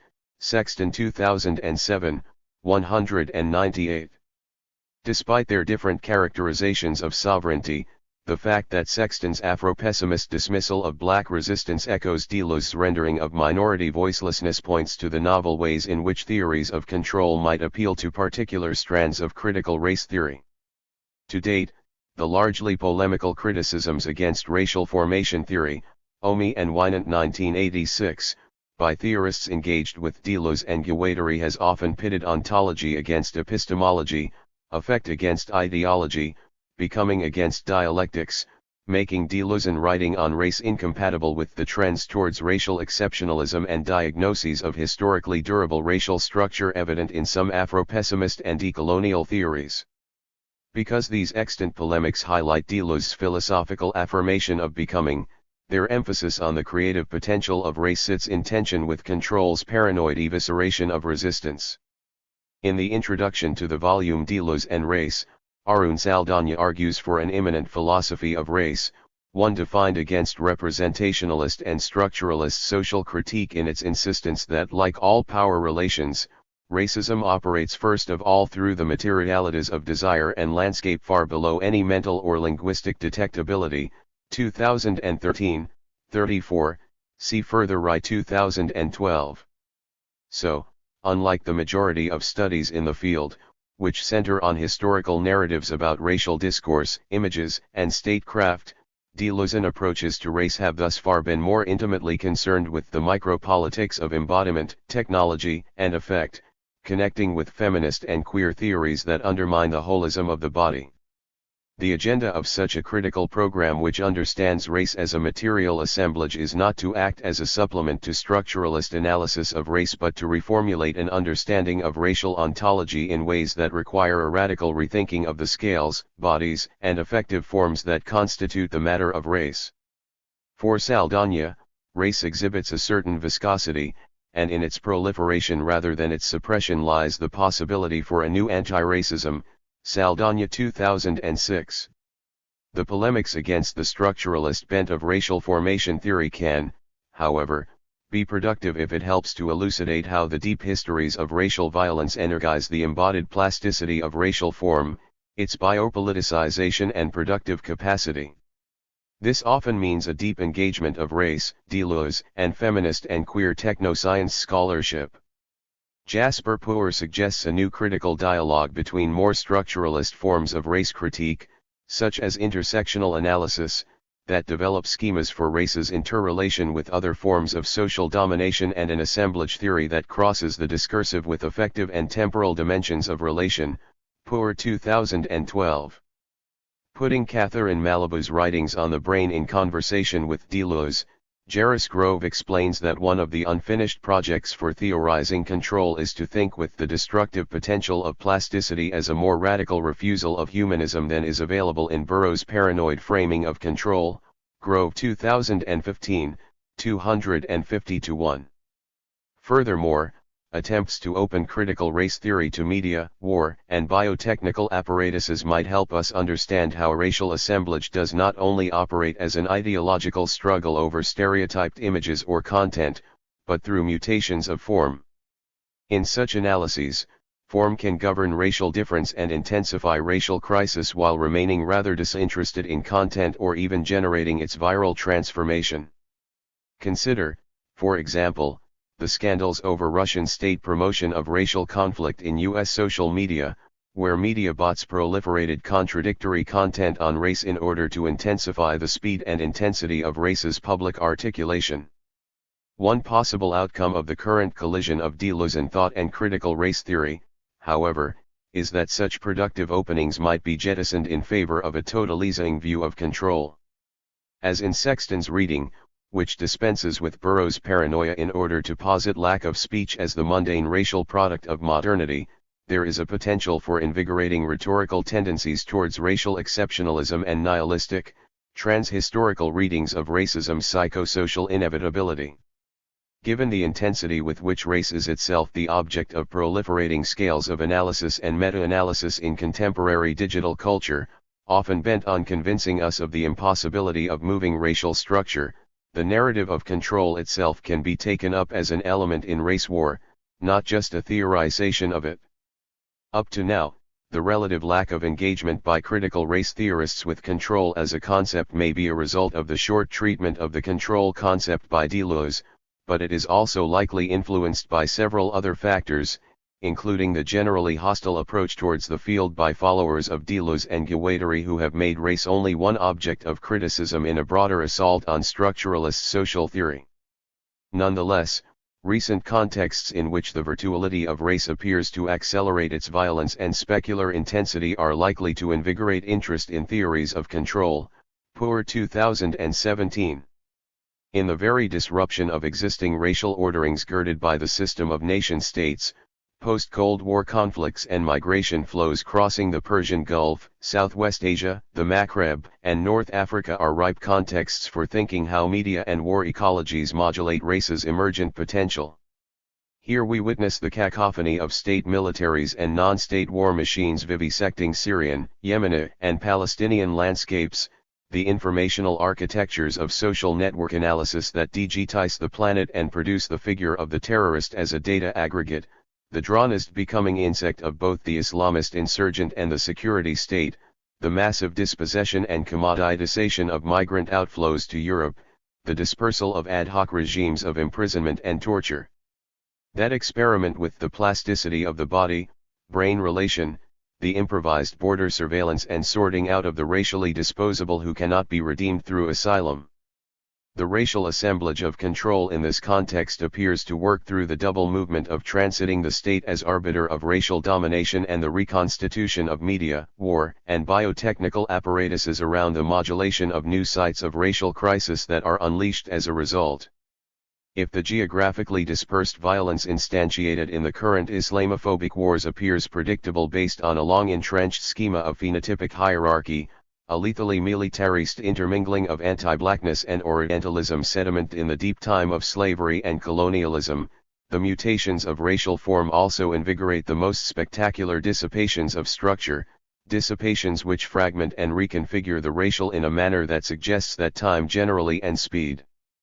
in particular constitute significant concerns for how a race is subject to modulation and effective management, Rye 2012. In the planetary conflagrations emanating between the 9/11 attacks and the current rise of fascist politics worldwide, we witness the proliferation of Islamophobias, preemptive killings, carceral violence, mass surveillance, ethno-racialization of religious forms, and imminent death of the mythic post-colonial social democracy and integrationism of the West. Across these disparate phenomena, racial form cannot be anticipated solely in the contexts of citizenship or exclusion but must be assembled from planetary ecologies of sensation that define a post-human relation to media, technical and interspecies environments.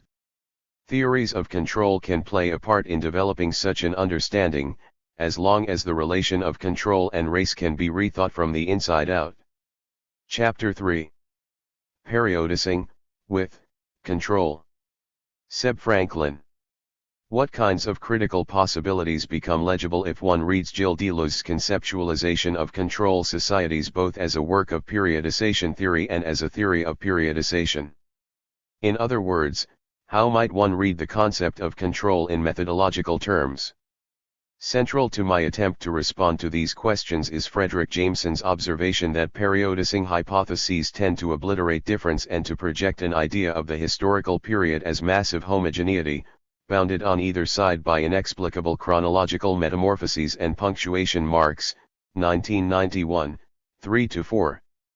Jameson's solution to this problem centers on the concept of the cultural dominant that replaces the concept of style within aesthetic analysis and that thus allows for the presence and coexistence of a range of different, yet subordinate, features, 1991, 4.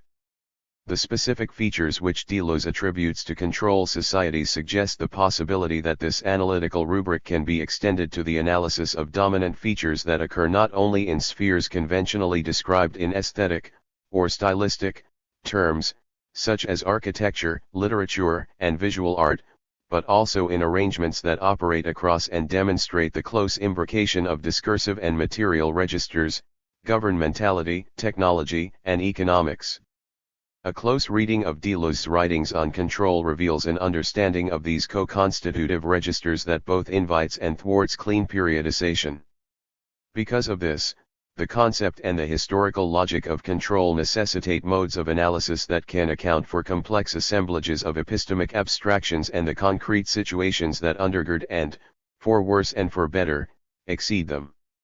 It is certainly the case that a specific periodicing gesture grounds the essays Having an Idea in Cinema, 1998, first delivered as a lecture at La Femes in 1987, and Postscript on Control Societies, 1995b, as well the Conversation with Antonio Negri published as Control and Becoming, 1995a, first published in 1990.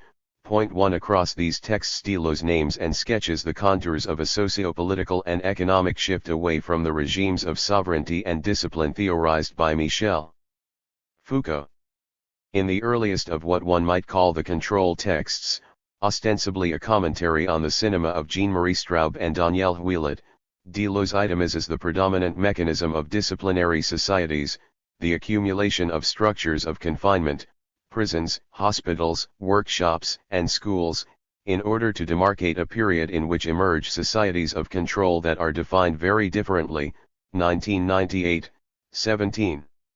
In this initial account, the newer type of society is distinguished by a specific and intentional mode of social management.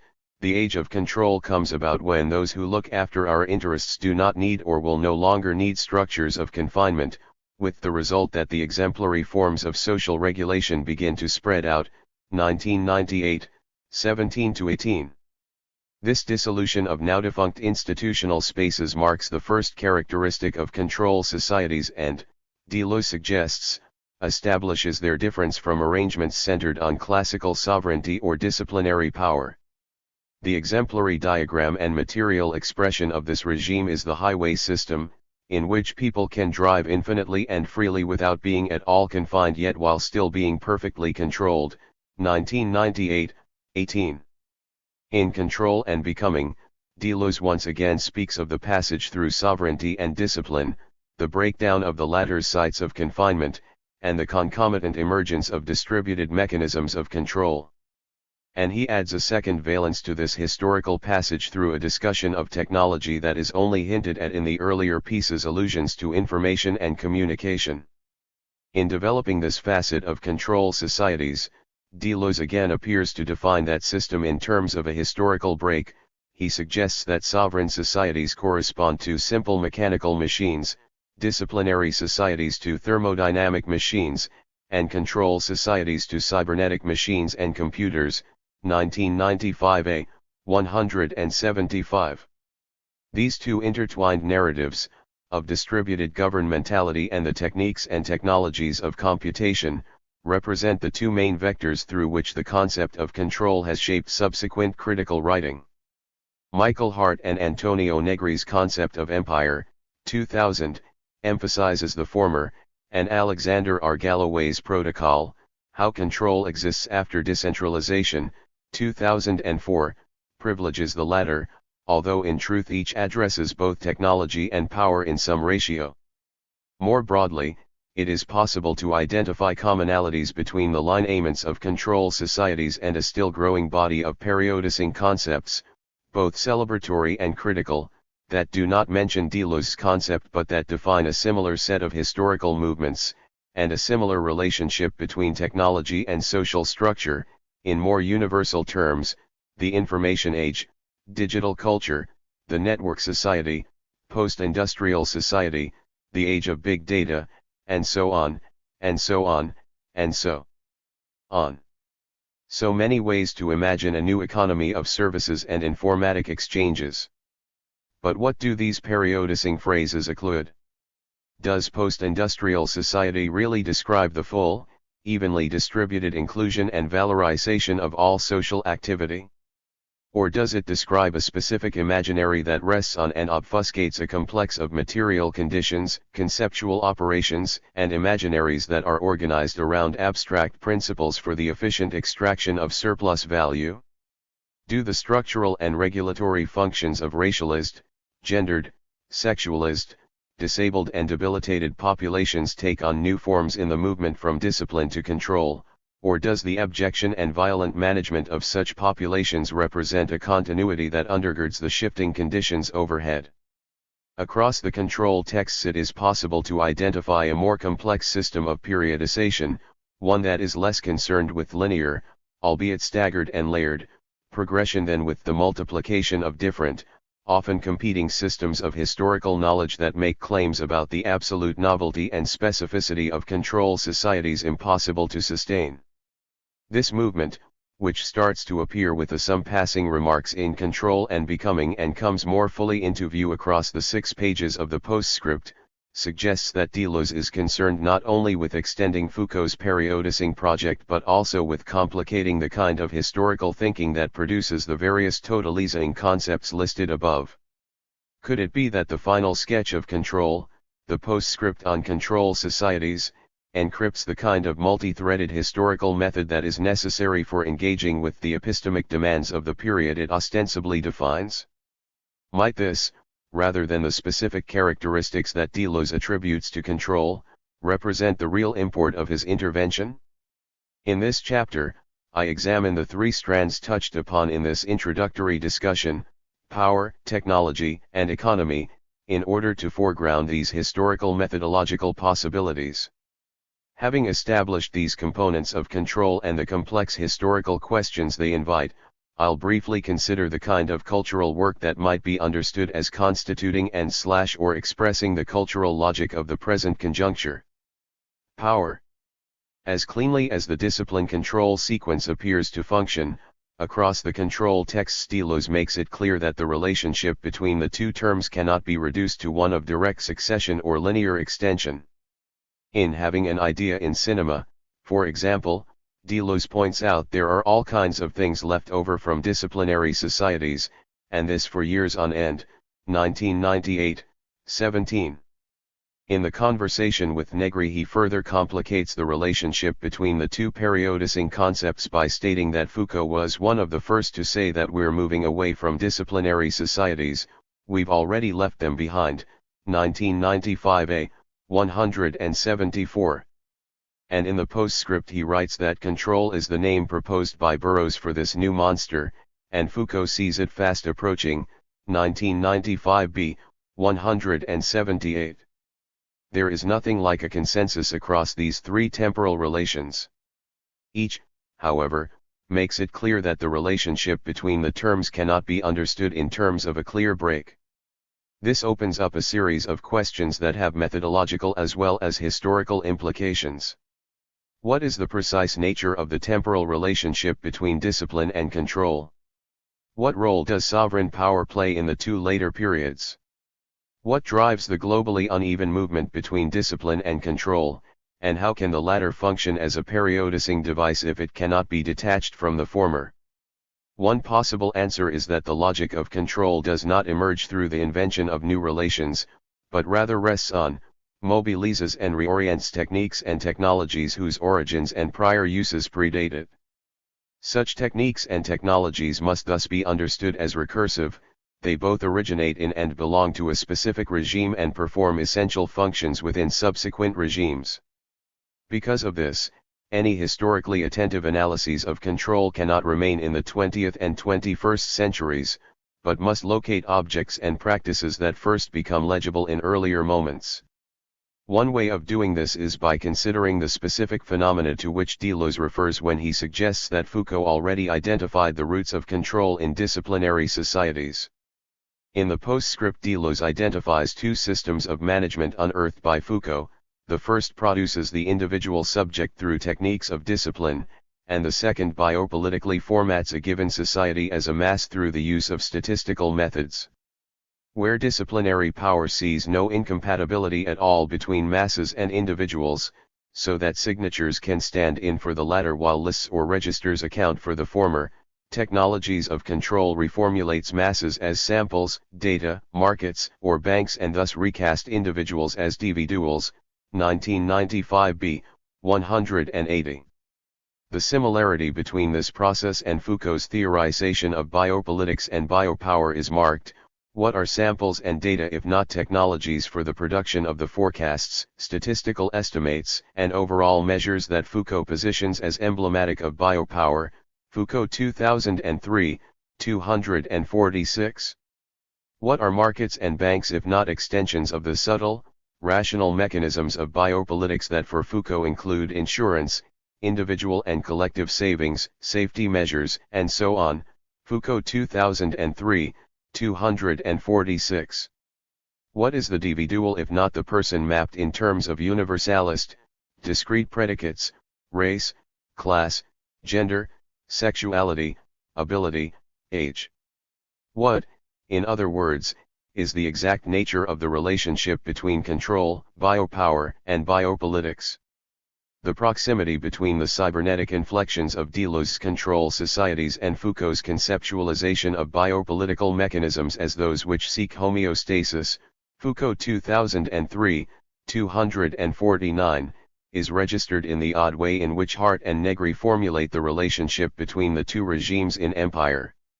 In discussing the political economic character of millennial global capitalism, they write that Foucault's work allows us to recognize a historical, epical passage in social forms from disciplinary society to societies of control, 2000, 22-3. Only in the footnote to this claim do they reveal that this epical passage is not articulated explicitly by Foucault but remains implicit in his work, an observation that is, in Hart and Negri's telling, only guided, rather than made possible, by the excellent commentaries of Gilles Deleuze, 2000, 419, and 1.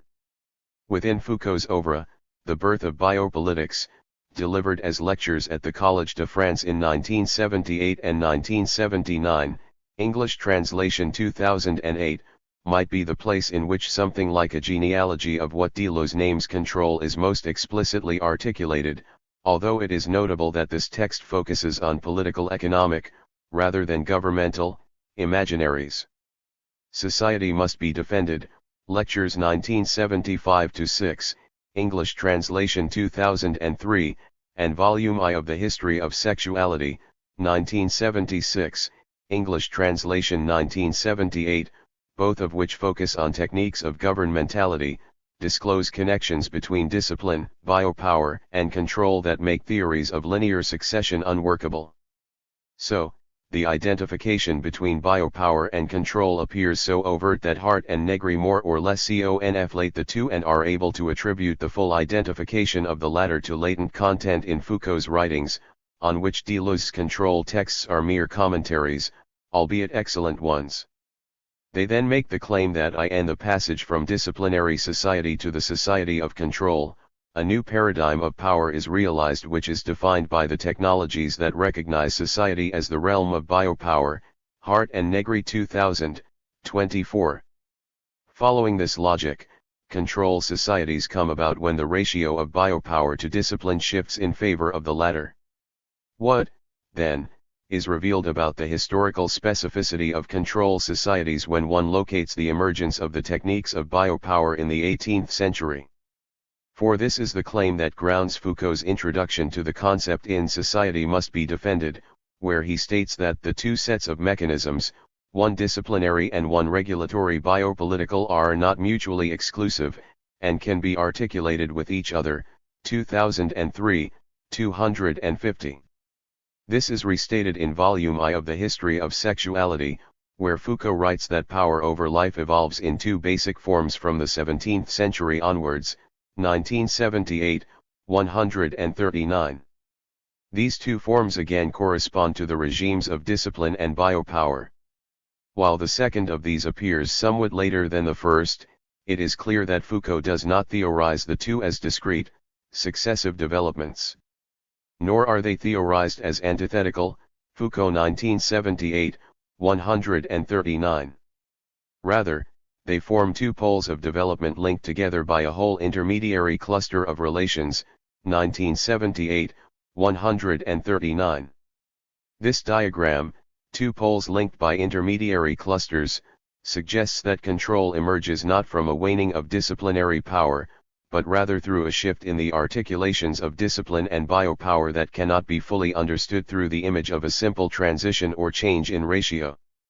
Equally, although the former might appear to be organized around inclusion and exclusion and the latter around integration, thinking of the two as articulated logics emphasizes a more complex relationship.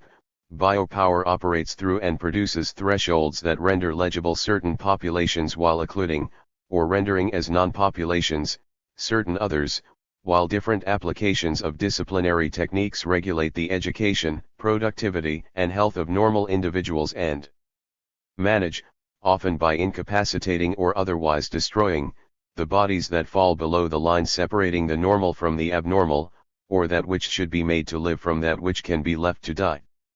And, as Alexander G. Wehely has observed, this process of sorting also structures critical theorizations of biopower.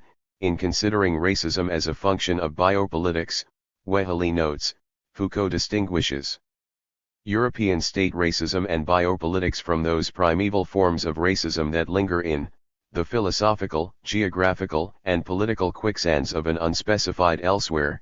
At least this is what we are asked to infer as a consequence of Foucault's taciturnity about the reach and afterlife of those other modalities of racialization. 2014, 57-8. The historically specific articulations of discipline and biopower which Deleuze associates with control must thus be understood in terms of sorting and disposal as well as scale and conceptual emphasis. Furthermore, these shifts can be connected to the function of technologies that not only facilitate specific practices of capture, representation, and management but also generate and modify the conceptual bases around which specific social formations are imagined and normalized. The articulations of hinged and lockable thresholds, such as those of plantations, prisons, and factories, with the logic gates of electronic devices might consequently be understood in terms of specific movements between enclosures that are larger than and that confine, include, and exclude certain bodies, and microscopic enclosures that operate on data, are premised on logics of selection, and position non-selected beings as non-existent or structurally invisible rather than aberrant but existent. 2 These non-selected beings are then either left in states of accelerated debilitation and slow death, Poor 2017, or subject to disciplinary techniques, incarceration and its concomitant forms of slave labor, and punishment, extrajudicial murder by police forces and armies, and so on.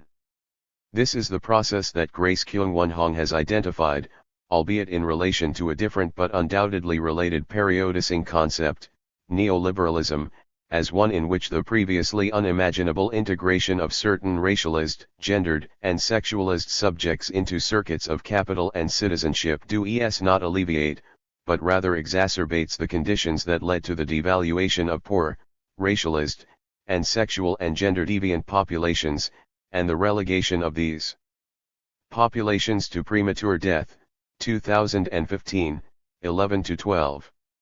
Consider, for example, the ways in which the necropolitical regimes identified by Akhil Mbembe, 2003, and the genealogical link between panopticon and slave ship that Simone Brown traces so brilliantly in Dark Matters, 2015, 31-62, persist and are reframed or modulated through the shifts in articulation sketched here.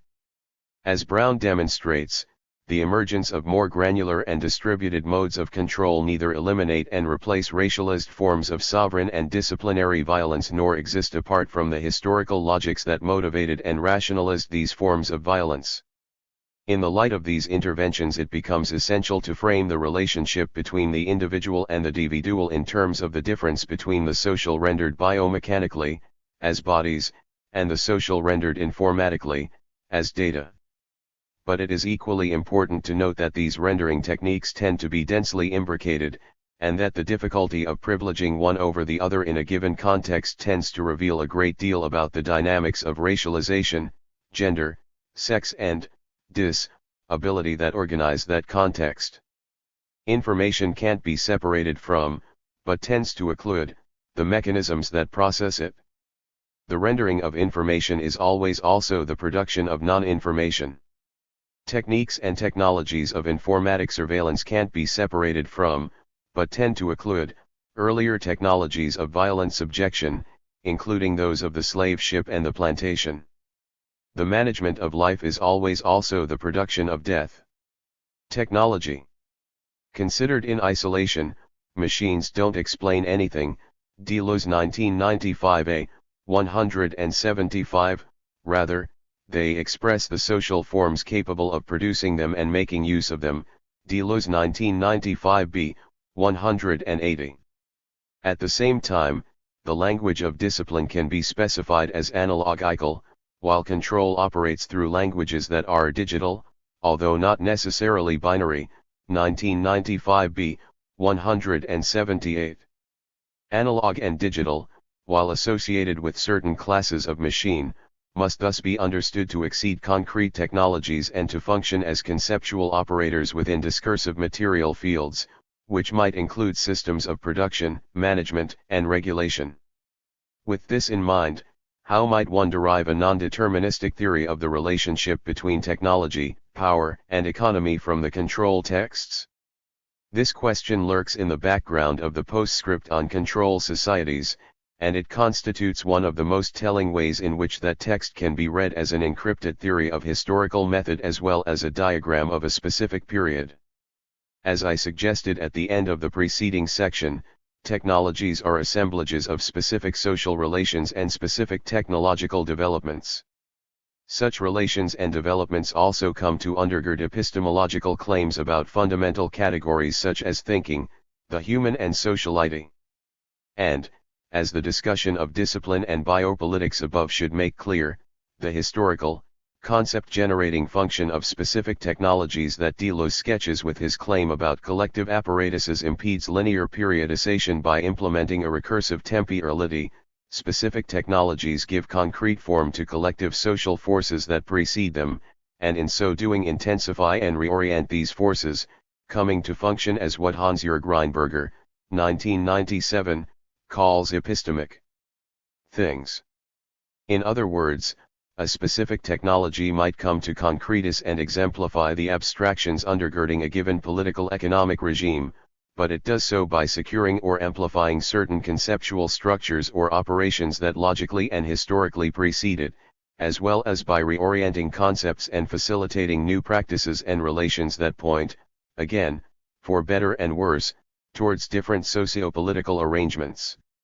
For example, as Bernhard Siegert, 2012-2015, shows, the door permits a body to pass through when it is open and prevents a body moving through it when it is closed, thus both expressing and securing the inside/outside distinction, and, by extension, the logic of disciplinary power. Conversely, the logic gate permits a signal to pass through only when it is closed, thus securing a conceptual system that permits conceptual mixtures of inside and outside, and human and non-human, that exemplify distinctive regimes of accumulation and management. This recursive theorization of specific technologies as products, expressions, and determiners of social forces is one of the moments at which continuities between the control texts and Deleuze's earlier collaborations with Félix Guattari are most overt. Consider the similarities between the collective apparatuses of which machines form one element and the social machine that Deleuze and Guattari identify in their book on Kafka. A machine is never simply technical. Quite the contrary, it is technical only as a social machine, taking men and women into its gears, or, rather, having men and women as part of its gears along with things, structures, metals, materials. Even more, Kafka doesn't think only about the conditions of alienated, mechanized labor, he knows all about that in great, intimate detail, but his genius is that he considers men and women to be part of the machine not only in their work but even more so in their adjacent activities, in their leisure, in their loves, in their protestations, in their indignations, and so on. 1986-81. This claim makes it clear that collective apparatuses centered on technology include concepts, systems of management and normative ways of living as well as procedures of extraction, definition, and occlusion. The mechanical factory of gears, structures, metals, and materials is one such apparatus, and it is imbricated with specific orientations of leisure, loves, protestations, and so on. What kinds of orientations are similarly formed around the apparatuses of electronic digital computation? Jeremy Bentham's 1787 essay Panopticon, or, The Inspection House begins with a grand announcement, morals reformed, health preserved, industry invigorated, public birdhens lighted, economy seated, as it were, upon a rock, the Gordian knot of the poor laws not cut, but untied, all by a simple idea in architecture. 1843, emphasis in original. Resisting the oft-repeated distinction between discipline and biopower, Bernhard Siegert locates in the universality of Bentham's proclamation an unexamined genealogy of digital social technologies that, perhaps surprisingly, includes ostensibly disciplinary technologies such as the Panopticon and the penny post as well as the nascent computing machines theorized and developed by Charles Babbage and Ada Lovelace. The Panopticon was applicable to every kind of biopolitics, Siegert writes of Bentham's opening pronouncement, because on it, like on the penny post and the analytical engine, contents and applications were programs that ran, or would run, only because such machines were blind to them, Siegert 1999, 126-7. This leads him to a theorization of power that is compelling for thinking through the historical logic of technology that the control texts insist upon. That the machine or power became abstract, Deleuze has said, merely meant that it became programmable. But power itself became machine-like in the process. The rationality of power, functionality or universality, requires the prior standardization of the data it processes, via postage stamps or punch cards, it makes no difference. Disciplinary machine, postal machine, adding machine, after their interconnection was established, bodies, discourses, and numbers were one and the same with regard to the technology of power, data, and as such, contingent. Siegert 1999, 127. The critical movement here is towards abstraction, not enumeration. In Siegert's account one finds a description of the disciplinary technology par excellence in which the latter appears not as a thermodynamic machine, in line with Deleuze's periodization, but as a digital information processor which functions through abstraction, remains structurally indifferent to the specifics of the purpose to which it is turned, and thus formats its human subjects as unmarked inputs and /or outputs. This isn't to say that the concrete formations that are shaped by these technologies are all shaped in the same way. Brown's argument in Dark Matters, as well as earlier theorizations, most notably Seti-Yavi Hartman's scenes of subjection, should make this clear. However, Siegert's position clarifies the need for analyses of technology and culture to take into account the conceptual operations and the concrete preconditions and outcomes that both undergird and extend out of particular machines, connecting them, in often surprising ways, to past devices and practices as well as to current and future formations. Siegert does not speak of the value form in his theorization of panopticon, penny post, and computing machine as abstract machines of power, but the resonance between his account and that most important of Marxian concepts is pronounced. With this provocation in mind, the theory of technology that Deleuze sketches in the postscript suggests some compelling directions for the integration of media theory and history within studies of economics and governmentality. Siegert's work on cultural techniques, 2015, could prove useful here, as might the writings of Friedrich Kittler, Cornelia Wiesmann, Sybil Kramer, Wolfgang Ernst, Marcus Krajewski, and others. Equally, Galloway's work on François Laruelle, 2014, is instructive for the ways in which it points towards a relationship between modern thought and digitality that takes shape long before and far away from the invention of the electronic digital computer. Counterpoised with these recent media theoretical interventions, the mode of historical analysis diagrammed in the postscript invites one to consider the ways in which investigations into cultural techniques, the materiality of signifying systems, the conceptual character and epistemic effects of digitality, and the concept-generating function of specific technologies might illuminate the economic dynamics of the post-1970s period, a period in which Marxian analysis appears both essential and incessantly troubled by what appear to be spectacular transformations in regimes of labor, value extraction, and accumulation. Economy. Today, Deleuze states in a 1995 interview in Le Nouvel Observateur, "I can say I feel completely Marxist. The article I have published on the Society of Control, for example, is completely Marxist, yet I write about things that Marx did not know." 1995 c. If the postscript is completely Marxist, then it is remarkable for the challenges it poses to classical Marxist categories of historical analysis.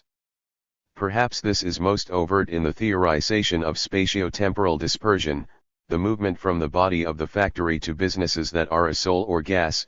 Deleuze 1995 b. 179, the account of the movement of art away from closed sites and into the open circuits of banking, 1995 b. 181, and the baleful description of speech and communication becoming thoroughly permeated by money, 1995 a. 175. Each of these phenomena resonates with recent theorizations that rest on and extend Marx's concept of real subsumption, Marx 1994, 93-116. In Hart and Negri's exemplary account, this concept describes nothing less than a total capture of social relations and their orientation towards capital accumulation. With the real subsumption of society under capital, they write, capital has become a world.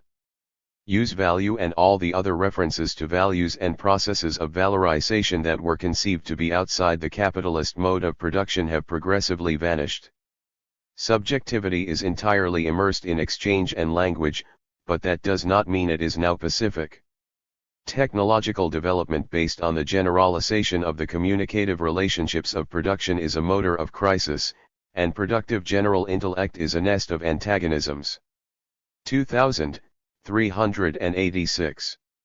As writers from Timothy Brennan, 2003, to the authors of the journal Endnotes, Endnotes 2010, have observed, This notion of real subsumption far exceeds that found in Marx's writing, where it describes the processes through which commodity production is restructured in order to maximize efficiency, for example by increasing the proportion of production that is automated by machinery, a process described as an increase in the organic composition of capital.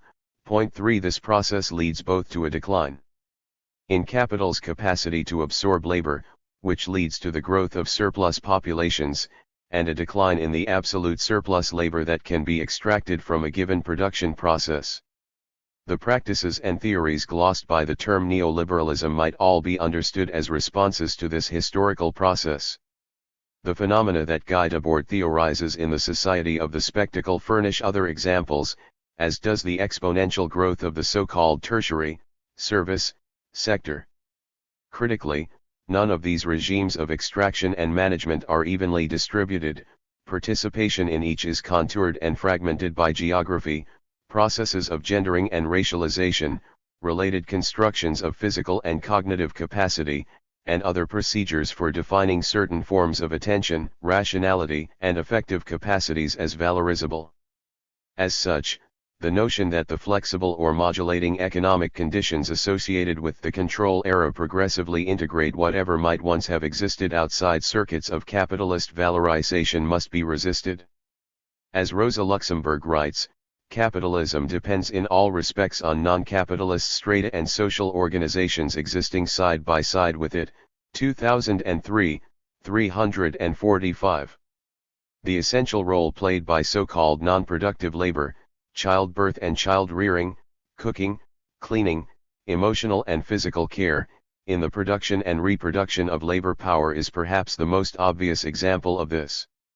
Consequently, for subsumption to function as a useful concept within a given periodization theory, it is necessary to replace the notion of a single process through which capital in all senses encircles the world with specific, materialist examinations of the shifting dynamics of inside and outside, representation and occlusion, and integration and suspension as they operate in concert with the structural transformations glossed by ideas of post-industrial or post-Fordist production. In the fully Marxist pages of the postscript, Deleuze at least faintly insists that one account for both sides of this dialectic. On the one hand, he tracks specific changes in labor relations and modes of accumulation detailed above, the shifts from the factory to the business, from goods to services, and so on. On the other hand, he makes it clear that the forms of dispersal and modulation that characterize these transformations are secured against the three-quarters of humanity in extreme poverty, too poor to have debts and too numerous to be confined. 1995b, 181. Extending this relation beyond Deleuze's brief sketch, today one might observe that even if they cannot directly access their questionable benefits, racialized, sexualized, gendered, disabled and debilitated surplus populations are increasingly bound to mechanisms of accumulation, debt, sovereign violence, and disciplinary organization. Today such populations are positioned as proxy, object or raw material within certain modes of accumulation, from the commodified life of inmates in prisons and detention centers, TDR 2012, to the forms of service, surrogacy, and outsourced labor that are understood not to generate value directly but to facilitate the productivity and reproduction of other, more directly valorizable lives, Vora 2015. And, again, the distinctions upon which these sorting procedures are premised precede the period that might be glossed as that of control societies. Both TDR and Vora clearly demonstrate how these newer dynamics of accumulation by enclosure and accumulation by proxy closely limn longer-term colonial structures, while Ruth Wilson Gilmore, 2007, 12, points out that during most of the modern history of prisons, those officially devoid of rights, indigenous and enslaved women and men, for example, or new immigrants, or married white women, rarely saw the inside of a cage, because their unfreedom was guaranteed by other means.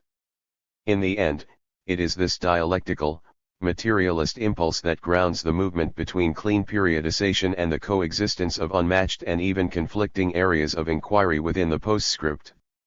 Tracking the techniques and technologies of distributed, modulating sovereignty, mapping the affordances and epistemic effects of digital technologies, and itemizing the implications of and preconditions for an imagined economy without commodities are all necessary endeavors. But the analysis of socio-political distribution must take into account the persistence of violent processes of differentiation, abjection, and corralling supported by the legal and discursive framing of unemployed people, disabled people, migrants, prisoners and other detainees as oscillating between structurally invisible and hypervisible, qualifiedly human and fully non-human. The analysis of computational media must remain attentive to the historicity and materiality of devices, their users, and the people that labor, often precariously and in deleterious conditions, to produce them. It must also address the ways in which all of these are abstracted, with a range of quite different implications, by the cultural and technical operations of the media in question. And, for now at least, the analysis of immaterial economic formations must include the ongoing presence of older formations and the emergence of newer but less widely discussed methods for the violent extraction of value from human life and the ongoing abjection of lives from which no value can currently be extracted. Since abstraction, capture and measurement are themselves social relations whose changing articulations are registered in the passage designated as that from discipline to control, the impossibility of periodization is as important as, and registers the critical value of, the diagnostic utility that periodization affords. The radical promise of periodization, if there is one, thus lies in its capacity to provisionally impose a set of historical markers against which one might, 1. Observe and measure specifically new forms of interaction between abstractions and social formations, 2.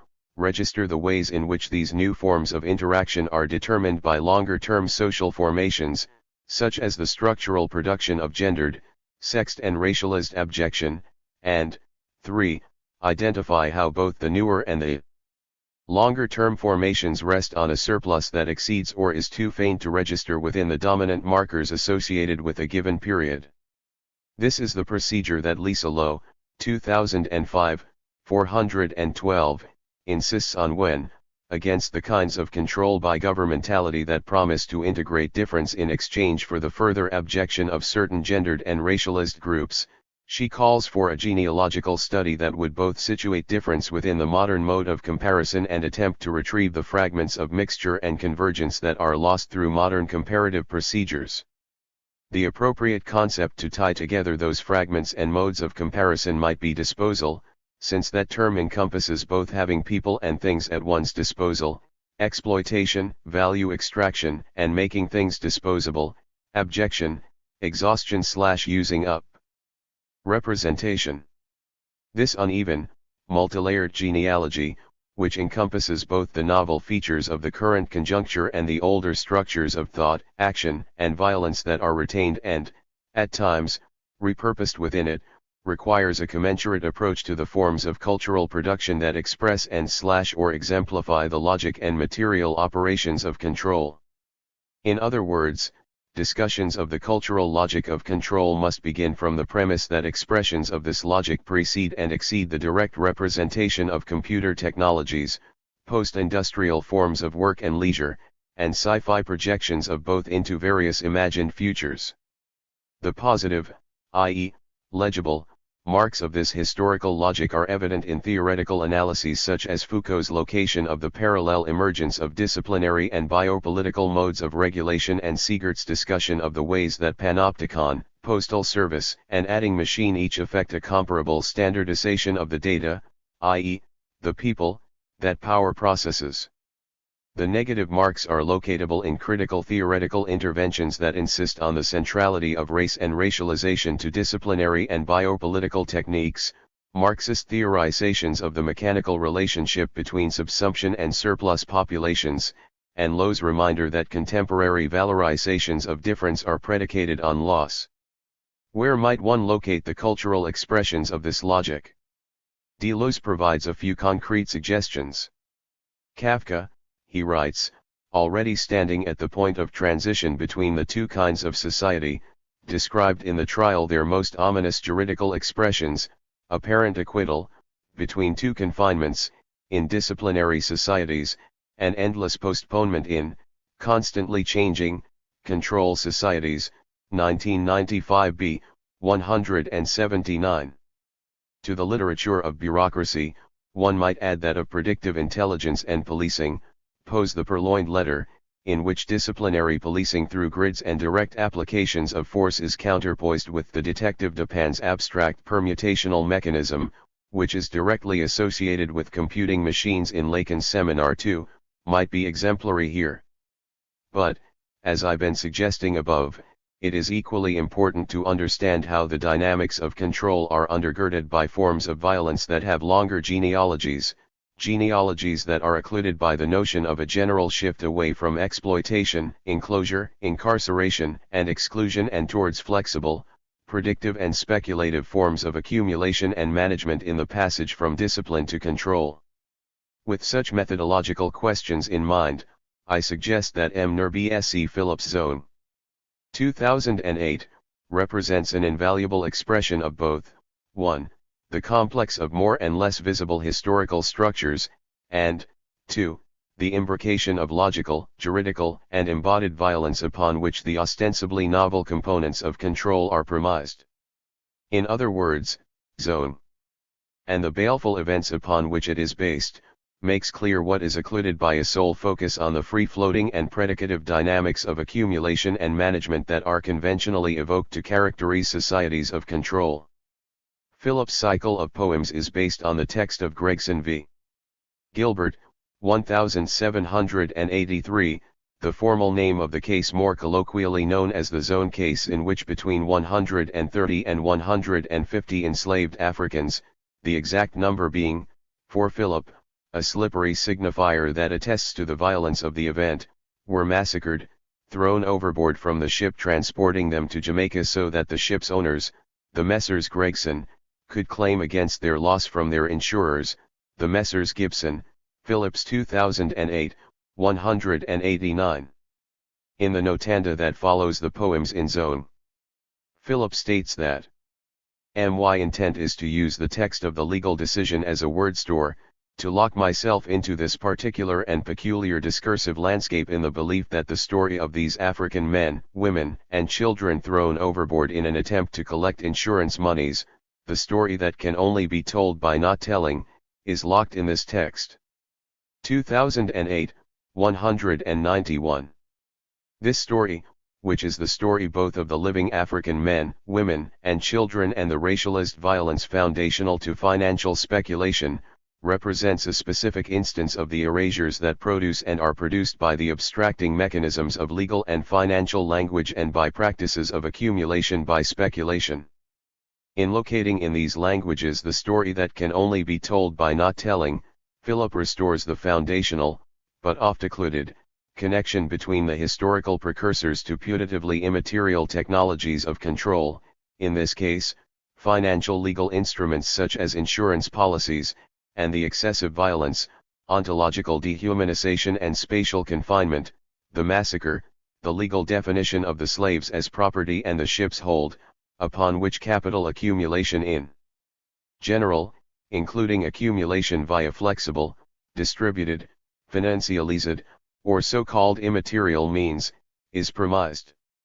Consider the ways in which the relationships between abstract universality, speculation, and racialist violence are figured in this excerpt from Phillips' Zone. Number 20. The first 9 lines of the poem map the speculative temporality and the interactions among material and putatively immaterial, imaginary, logical, conceptual, legal, registers that connect 18th-century finance to the range of economic, legal, and carceral structures that tend to be evoked to characterize societies of control. The imagined possibility of profit or loss is a structuring precondition for the existence of the insurance claim, whose phrasing is oriented towards absolute control, including control of the future. The possibility of the future absence of a specific quantity structures makes necessary the preliminary quantification of cargo, in this instance people rendered as chattel, that strips African men, women, and children of all specificity, including their names while recording and preserving their financial value for insurance purposes. Phillips 2008, 194. Underwriters are insurers of the contingencies that are encoded in but always exceed the formal language of the policy. Circumstances that play out under the cover of a given insurance policy always imply the play of chance, a throw. Every attempt at X produces a concrete instance that jars with the abstract universality of legal discourse and financial logic. Every voyage constitutes an attempt whose outcome cannot be concretely guaranteed. Every concrete process entails contingency. The may and become. Below the orderly pattern of these 9 lines, beneath these orderly abstractions that promise to protect the future economic value extractable from a complex arrangement of ship, bodies, ocean, and weather, Philip inscribes the concrete violence that makes possible but cannot be fully accommodated by these formations. The use of the text of Gregson v.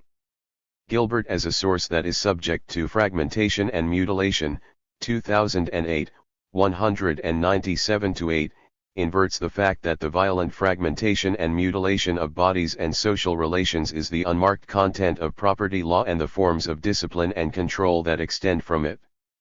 The technologies of control emerge, historically and logically, out of these relations, between legal and financial abstractions, between abstraction and racialization, between the terms of the insurance policy and the content of the ship's hold, between control, speculation, subjection and immediate, excessive violence.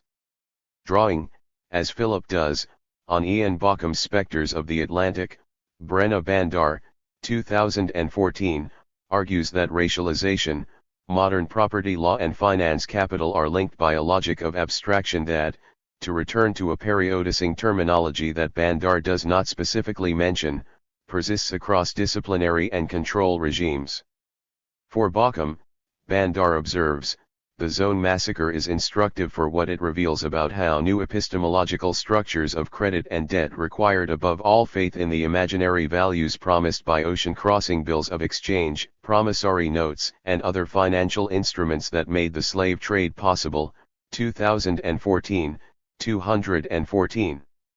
And, as Bandar demonstrates, these instruments are premised on a speculative temporality premised on Benthamite notions of property ownership as the expectation that one can utilize a thing, as distinct from mere physical possession, that themselves emerge with the historical production of the abstract figure of the slave, the native, the savage, 2014, 210, 208. Consequently, Bandar concludes, the contradictory mixture of attributes that are, metaphysical, embodied, and effective shape the very constitution of modern legal political subjectivities.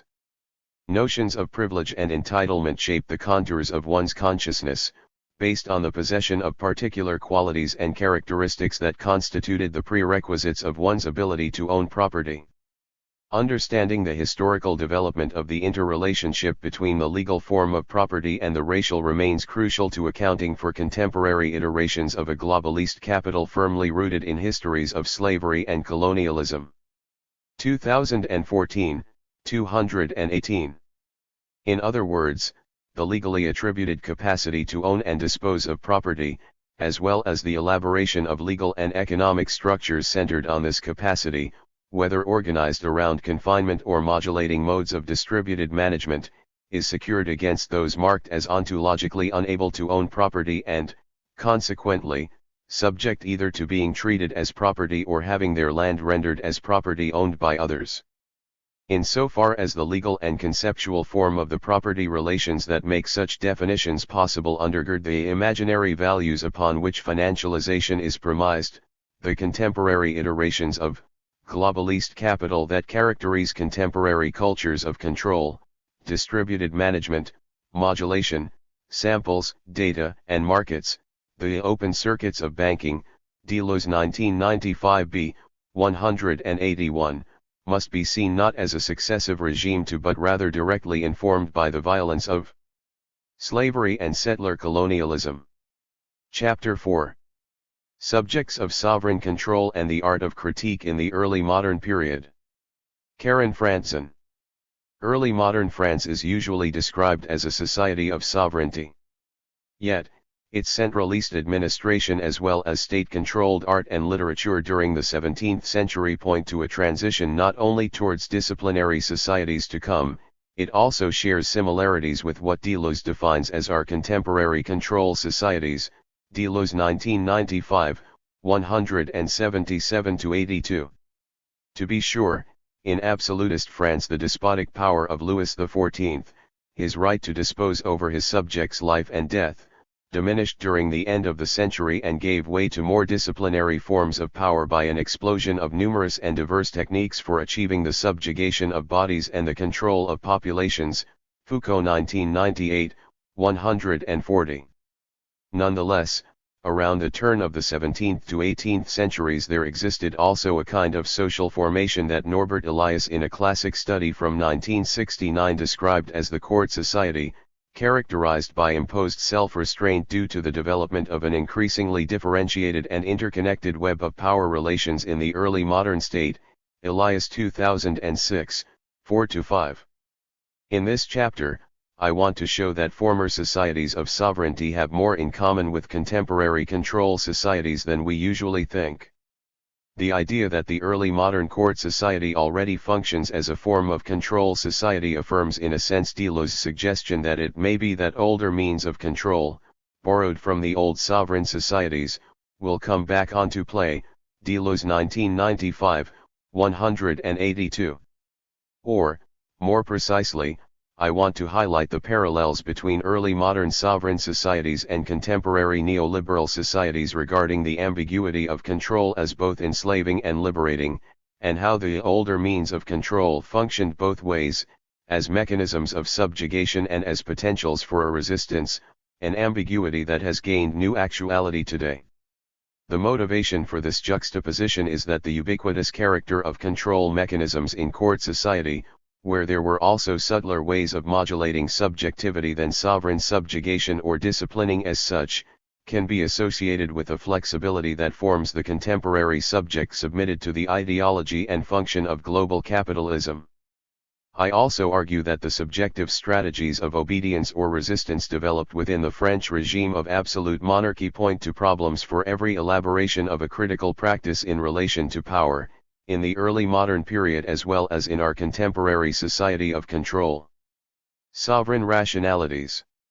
As Foucault points out, in his Collège de France course from 1978-9, The Birth of Biopolitics, 2008, referring to the concept of raison d'etat, control during the early modern period takes the form of the rationality of the state understood as sovereign individuality.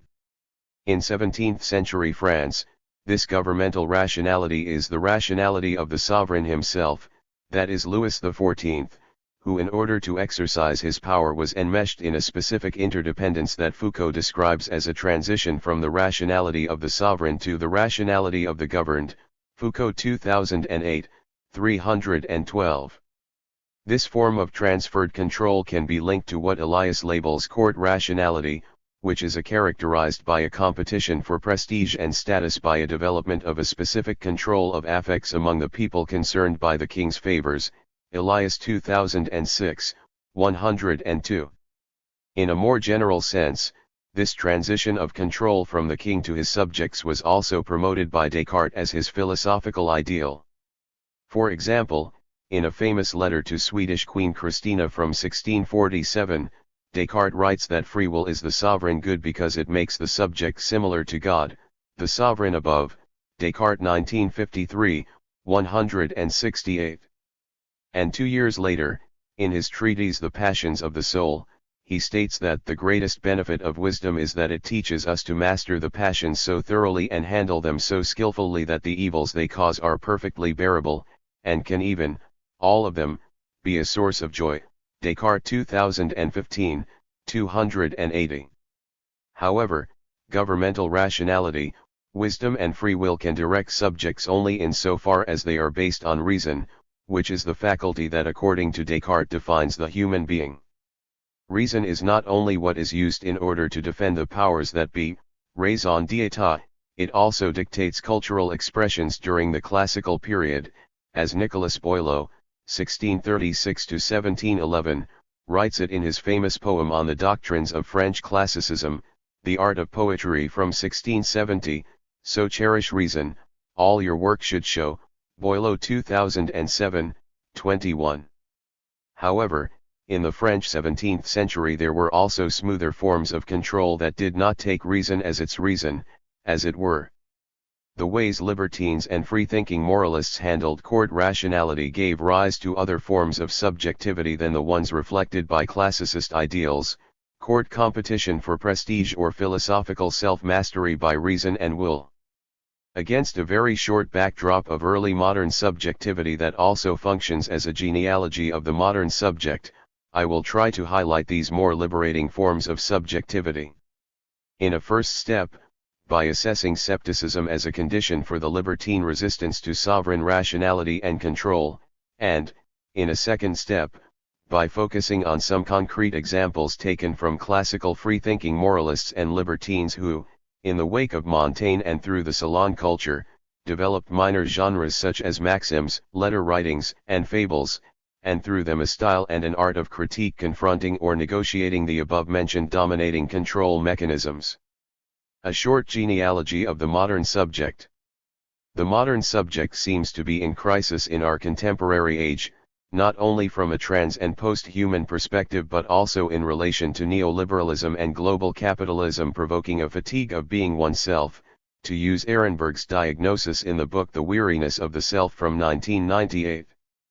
This fatigue follows from a modification of the ideal of an autonomous subject into a neoliberal subject with the ability to bend and with a docility that joins together in constituting a new structural norm that functions immediately to exclude the one who is not flexible enough, to use Catherine Malabou's razor-sharp description of the formation of subjectivity in our contemporary society of control, Malabou 2008, 46. Before this critical turning point in the history of subjectivity that passes from sovereign rationality and discipline to infinite flexibility as a new form of enslavement, we can see how the modern subject emerges from a specific discursive practice. Speaking as a first-person subject and making oneself the subject of examination mark a revision away from a conception of thought as deriving from God and his authorities on earth towards thought as an individual, lived experience through empirical observations and the linguistic and literary resources at one's disposal. Modern ideals of autonomy, self-realization, and the ability to act by oneself can thus be derived from a new experience of the subject initiated among others by Montaigne's address to the reader in the preface to his essays, I Am the Matter of My Book, Montaigne 1991, LZI. Descartes also takes himself as a starting point for his philosophical search after certain knowledge and self-mastery. In his Discourse on the Method, 1637, he writes that as soon as he reached an age that allowed me to escape from the control of my teachers, he decided to pursue only that knowledge which I might find in myself or in the great book of the world, Descartes 2006:10. However, although there are similarities between Montaigne's and Descartes' empirical observations and interest for the inner workings of the self, their methods and aims are strikingly different. The former develops a critical attitude that leads to an insight of the limitations of reason and self-mastery. I have not seen no more evident monstrosity and miracle in the world than myself. Time and custom condition us to anything strange, nevertheless, the more I haunt myself and know myself, the more my deformity amazes me and the less I understand myself. Montaigne 1991, 1164, translation modified. As has been pointed out, in contrast to Montaigne's acceptation of the limitations of his own subject throughout his writing, Descartes emphasizes the importance of converting objects of wonder into that of knowledge, Zaloa 2009, 17. Thus, if epistemological certainty as well as rational control over passions are essential goals for Descartes, Montaigne's scepticism informs the shape and manner of his essays. Further, if doubt is a driving force for both of them, the one uses it in order to conduct his reason and find truth, while the other takes reason itself to court, as Claude Lévi-Strauss put it in his rereading of Montaigne, Lévi-Strauss 1995, 212. While Descartes never doubts that human beings have a divine, sovereign reason that distinguish them from animals, Montaigne's process against reason dismisses the idea of human sovereignty straight away, most clearly in the famous and longest of his essays, Apology for Raymond Sebond, where Montaigne also deploys his ideas on scepticism. Among other things, he states that the human being has no true privilege or preeminence in nature, and if the freedom to think is exclusively human, the person who thinks this has little cause to boast about it, since it is the chief source of the woes which beset him, sin, sickness, irresolution, confusion, and despair. Montaigne 1991, 514. According to Levi Strauss, it is the discussion of the New World in this essay that gives Montaigne the opportunity to undermine the idea of a sovereign reason by comparing ethnographic data as a mess of customs and beliefs that are either common to or opposite in the Old and New Worlds. Levi Strauss 1995, 213. However, Montaigne's scepticism regarding a rational basis of these resemblances and differences does not lead him to an absolute cultural relativism, but to a more general disbelief in a stable or essential truth about human nature. The search for certainty in human matters is vain according to Montaigne's argument that life is a movement from birth to death, which becomes a paradoxical ground for a being that constantly changes, and reason, that there looks for a real substance, finds itself deceived. Montaigne 1991, 680, translation modified.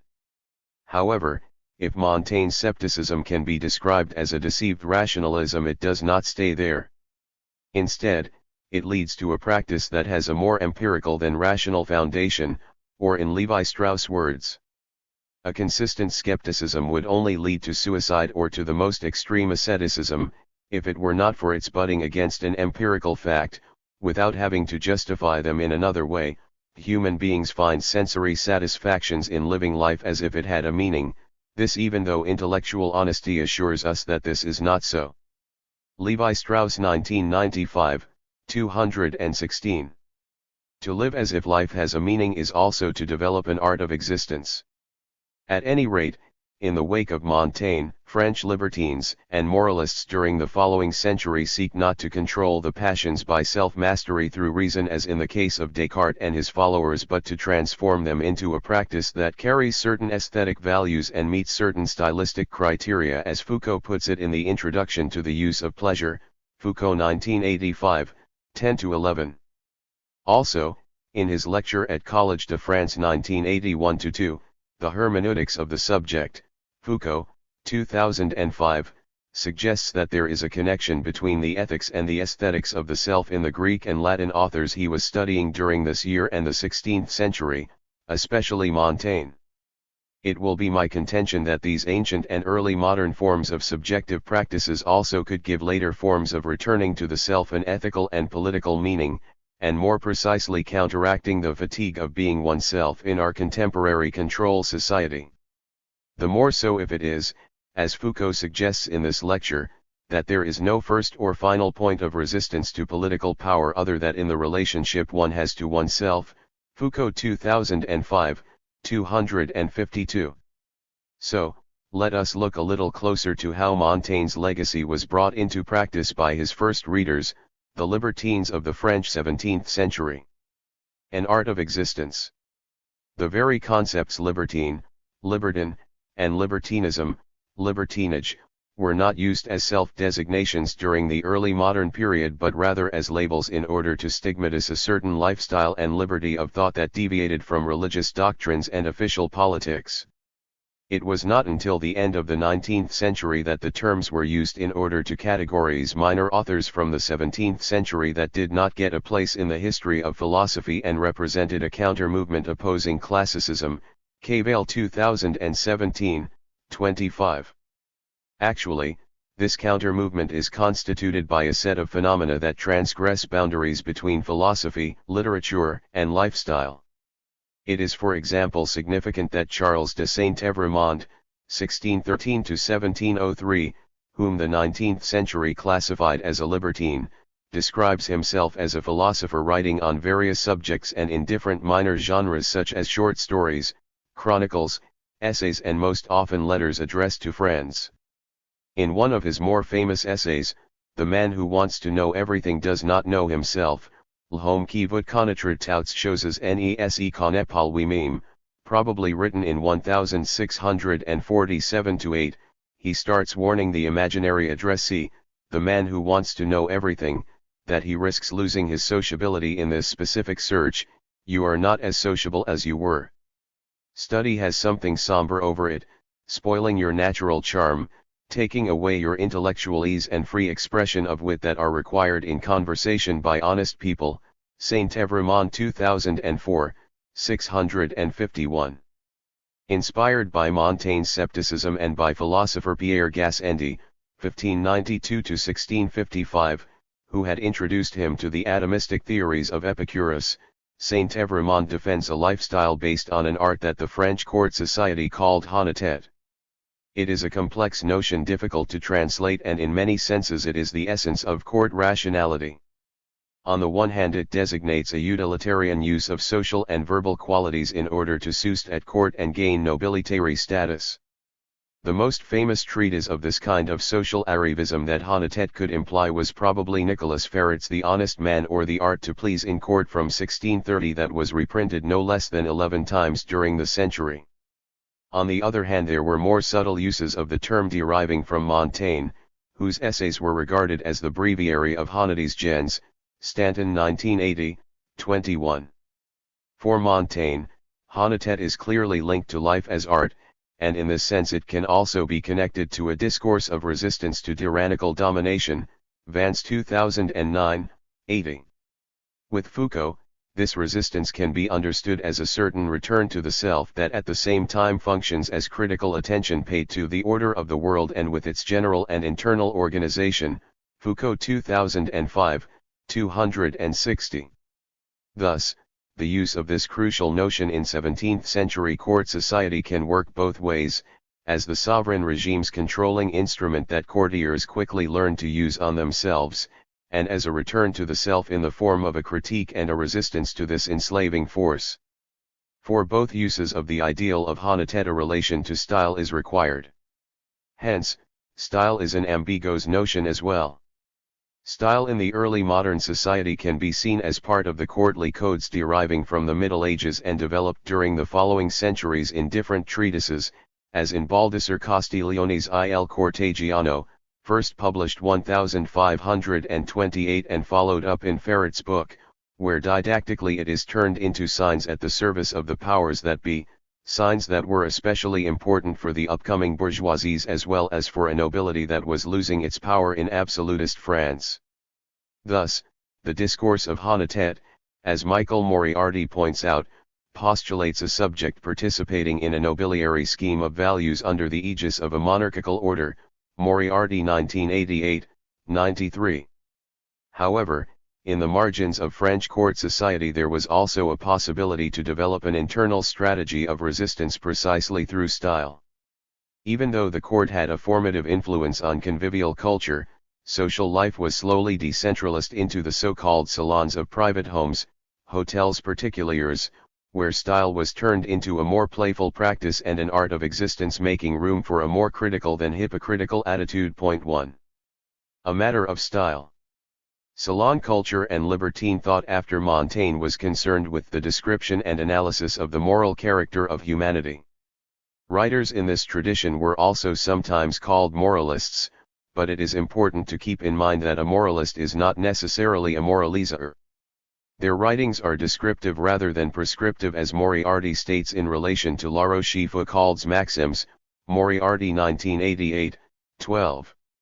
Moreover, they all share with Montaigne a sceptical view of the human. To be sure, Montaigne readers in the 17th century are a rather heterogeneous group with different opinions. For example, Blaise Pascal, 1623-62, one of the major classical moralists, wanted to convince a certain class of libertine philosophers, usually described as libertines erudites, that they must rationally accept the limitations of human knowledge and the necessity of Christian faith. Boitano 2002, 29. However, regardless of confessionalism, the libertines that I am concerned with here accepted the limitations of human knowledge by a riskier practice that seeks to yield artistry from constraint, To quote Judith Butler's comment on Foucault's idea of a possible critical agency counteracting hegemonic control through stylization, Butler 2004, 321. Furthermore, libertine scepticism can be seen as a certain risk-taking that happens at the limit of the epistemological field, as Butler also says when she describes the specific practice that follows from Foucault's notion of critique in terms of his virtue, Butler 2004, 319.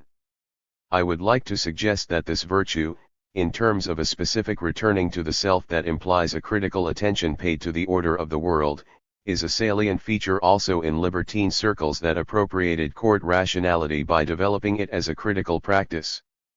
Further, if there is no possible resistance to our contemporary control society other than internal, as Catherine Malibu contends in the preface to the second edition of Que faire de notre cerveau? Malibu 2011, 24, the same goes for the early modern court society, at least if we are to follow Elias' definition of court society as an instrument of social control that intensified the subordination of nobility. Nevertheless, I see the development of honnêteté not just as result of this subordination but also as a virtue in Butler's sense, which furthermore could be linked to Malibu's concept of plasticity that she uses as a critical alternative to the flexibility of the neoliberal subject. In other words, I suggest that this connection of style to plasticity or artistry rather than to sovereign rationality and controlling powers can be a way of assessing and actualizing the virtue of early modern libertine subjects. Belonging to a mundane cultural elite, the libertines developed a discursive practice and specific techniques of the self by using their passions as a matter of style, focusing on manners and the art of conversation. It is worth underlining that the term conversation had a more complex significance than today. According to Antoine Furetière's Dictionnaire Universel, 1690, it implied the art of living, talking in a familiar way with someone, Parmentier 2010. And they probably agreed with Montaigne, who praised the art of conversation as the most fruitful and most natural exercise of our minds. I find the practice of it the most delightful activity in our lives, Montaigne 1991, 1045. Further, as Marc Schachter has clarified, Montaigne's view of this art reveals a form of a critical practice that Foucault identifies as the art of not being so governed, Schachter 2009, 124. Hence, Foucault's concept of governmentality, first developed in his 1977-8 Collège de France course, Security, Territory, Population, 2007, does not only designate the power over subjects but includes corollary forms of resistance that can be put to use in order to assess the political dimensions of cultural expression of the libertines. Foucault underlines throughout his thinking, but more clearly in his work from 1980 onwards, that resistance is not an opposition to power but a strategy making subjection into a care of the self or a technology of the self by stylization. However, as I have already pointed out, style is a form of control and self-constraint that could be lived as both a submission to and as a critical response to the powers that be. This ambiguity of the subject that is compelled to form itself within practices that are more or less in place, Butler 2004, 321, can also be sensed in the early modern period's praise of conversation. Thus, this art could be used in a competitive manner by paying close attention to speech and searching for hidden intentions in order to gain advantages and advance one's position at court or in the mundane salon culture. Yet, more importantly in my perspective is that the libertine lifestyle and art of conversation bring into play the basic structure of control that during the classical age was still linked to Christian confession. Libertine thinking and writing in the wake of Montaigne reveal if not an impossibility at the core of the Christian imperative to confess, then a potential resistance to what Foucault sees as a key in the history of Western subjectivity, namely the revelation of one's inner secrets by putting oneself into discourse, in his 1979-80 Collège de France course, on the government of the living, 2014. If the consequence of the Christian imperative is an indefinite spiritual doubt, Foucault 2014, 304, that can be sensed in the period's governmental as well as philosophical rationality, the libertines use doubt or skepticism in a way that departs from the practice of confession, especially regarding the search for truth. As Elias also underlines, when religious self-observation contemplates the inner self in order to discipline its hidden impulses, self-observation in court society aims at self-discipline in social life. Elias 2006, 114. I will develop the relation of these two major types of early modern forms of control of the subject, confession and the courtly art of human observation, to the art of not being so governed below, but I want to emphasize already here that when Descartes transformed doubt into a rational method or, as Foucault points out, transformed spiritual doubt into a philosophical affirmation, Foucault 2014, 304, the libertines remained skeptical and put doubt to use in a rather different technology of the self. To be sure, libertine conversations which can be seen in letters and genres such as maxims or essays are also forms of adaptation to the classicist rules of player and bienséance, to please and to follow decorum, that were essential in court society, but they are also based on an earlier humanist idea that there are forces that transgress will and reason. In that sense, they keep to Montaigne's famous maxim of skepticism, what do I know? KSKJE, and his conviction that human beings are inconsistent in themselves, as he puts it in the essay on the inconstancy of our actions, we float about among diverse counsels, our willing of anything is never free, final, or constant, Montaigne 1991, 375. As Foucault has shown, in Christianity the response to this fickle and mobile subjectivity has been confession, and a belief that a stable truth, God's truth, within the subject could counteract its inconstancy. Further, as a self-technique, confession gave rise to an introspective turn of literary culture during the 17th century that was reinforced by a rediscovery of the works of Stoic and Epicurean philosophers, Lyons 2016, 75. Introspection was also adopted by the libertines, but following Montaigne's more essayistic approach to the human subject's inconstancy, they twisted the search for truth in a way that in the final analysis resists sovereign control, be it in the name of the subject's free will as in Descartes or in the service of governmental rationality. The introspective turn, for example, can be clearly sensed in François de La Rochefoucauld, 1613-80, who identifies his project, the writing of the maxims that he published between 1664 and 1678, as an anatomy of all the folds in the heart, La Rochefoucauld 1976, 270. However, the most striking features in La Rochefoucauld's analysis of the human heart are the acceptance of forces that escape control, most clearly sensed in his descriptions of the passion of love that early modernity called amour propre, translating the Church Father Augustine's term amour sui, designating what he considered to be a sinful love. In the maxims which analyze this passion, rationality is disclosed and connected to forces that conduct the subject rather than the other way around, as in, self-love is more cunning than the most cunning man in the world, La Rochefoucauld 1976, 44. However, La Rochefoucauld's sceptical view of the power of free will and sovereign reason, unmasking the subject's self-interest and narcissism, if we are to translate amour propre to more modern notions, is conditioned by a certain art of observation that also includes the observer and serves as a controlling as well as self-controlling instrument in court society.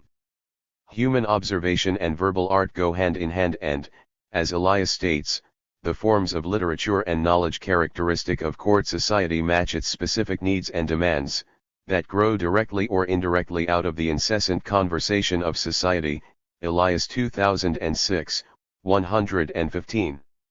To be sure, this literature plays an essential role in the transition of control from the king to his subjects during the period. What Elias does not notice in his sociological analysis is that literature even during the classicist period can also function as a form of resistance. Especially early modern libertine and moralist writers developed an art of critique based on skepticism regarding human sovereignty that counteracted classicist docility towards royal demands. I will try to assess this resistance by turning to Saint Evremond and to Ninon de L'Enclos, 1620–1705, the latter one of the few free-thinking women during this period. Ninon de l'Enclos is usually described as a libertine transgressing the traditional early modern feminine subject position and gender role, without being banished from society. Even if her relation to the libertine movement and activity as salonière is often underlined in literary history, she is presented mainly as a courtesan, and a starting point for this reputation was probably the diarist Saint Simon, 1675–1755, who dedicated a passage to her in his memoirs from 1705. Among other things, he describes her as a new example of the triumph of vice carried on cleverly and repaired by some virtue, Saint Simon 1983, 636. The description is revealing of her art of making matters of love into a matter of style. Ninon de l'Enclos' reputation is to a large part based on what others have said about her, but there exists a correspondence between her and Saint Evremond, based on 11 letters by Saint Evremond and 13 by Ninon de l'Enclos, bearing witness of a lasting and effective friendship. The letters were written over a long period, from 1669 until 1699, and the majority of them are responses to lost letters. Further, letters were an important aspect of the period's mundane lifestyle and a social media in the salon culture, which this line from Ninon de l'Enclos indicates: "There are 20 of your letters in my hands, they are read here with admiration," quoted from Lallemand 2117. Ninon de l'Enclos' attitude towards passions, in this correspondence but also in other writers' descriptions of her, is interesting because it underlines art rather than rationality as a form of controlling the passions, which can be exemplified by another correspondence where Ninon de l'Enclos writes to the young Marquis de 7.2. Here she describes love as a blind instinct, which one must know how to appreciate, l'Enclos 1999, 17. Thus, instead of submitting to reason, there is an emphasis on practice. Know how, and appreciate appears as a key word that relates to a cultural practice actualizing the social and linguistic conventions of love displayed in the salons. In matters of love, the libertines shared only to a certain point the ideal of honnêteté that, according to Stanton, demanded total control over internal feelings, Stanton 1980, 136. Instead of trying to gain power over passions in this sovereign way, they developed an art that rested on an acceptance of them through appreciation.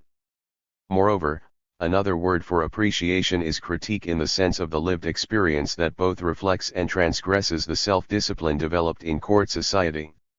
It could be argued that the libertines turned the philosophical as well as courtly rationalization of passions into thinking feelings, to use a term from contemporary affect theory, Masumi 2015, 94, shaped by a sensual experience that always and first passes in between subjects or subjects and objects. It is significant that the equivalence of the Cartesian cogito ergo sum in the writings of Saint Evremond is conjugated into a more embodied and trans-individual experience, as in this line, "I feel myself in what I'm saying," Saint Evremond 2004, 704. Or more explicitly in a letter to an unknown addressee, "I think, therefore I am," that drives Monsieur Descartes' philosophy, is a rather cold and languid conclusion. "I love, therefore I am," is an absolutely lively consequence, Saint Evremond 1967, 296. Thus, libertine subjects recognize themselves in a discursive and aesthetic practice that eludes philosophical self-mastery as well as court rationality with its docility to follow the king's orders. To be sure, the libertines were also bound to the court society, but their position within it was precarious and many of them were also excluded from it. Saint Evremond lived his last 40 years in exile, and La Rochefoucauld belonged to a nobility that, after the Civil War called the Fronde, not only lost its independence but also the possibility of a social advancement. 3 Further, during the year 1656 Ninon de l'Enclos was imprisoned at a convent because of her libertinism.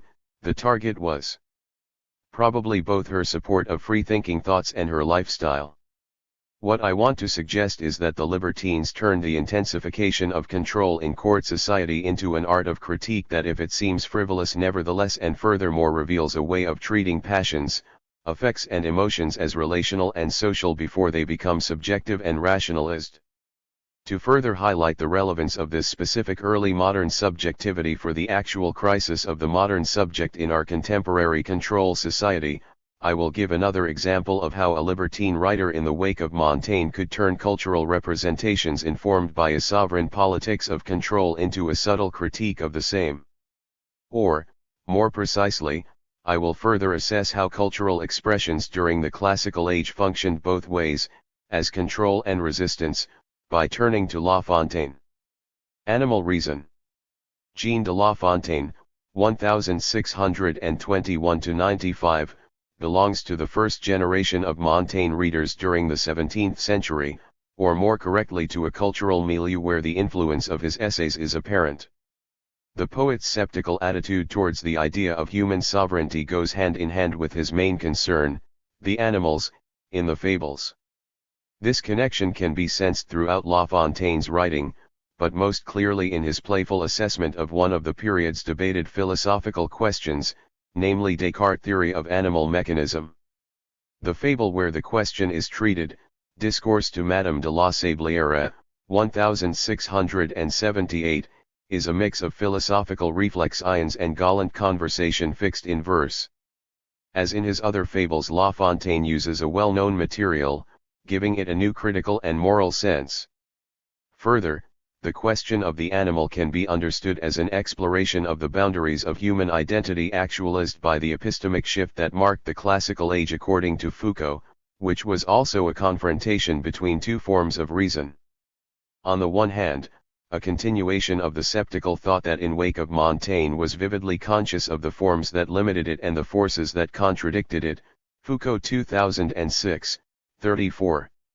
On the other, the establishment of a sovereign reason that for Descartes is the fundament of and a condition for a knowledge implying a control over life, or as he puts it in his discourse on the method, that can make ourselves as it were the masters and possessors of nature, Descartes 2006, 51.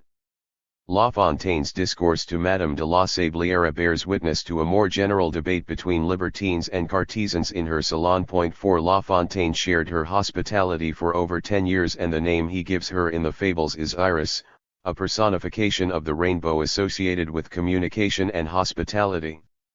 The poet's description of what is needed for the art of conversation at the beginning of his fable is also a praise of the specific humanist culture in her salon, along with serious learning and imagination that sees what eyes cannot.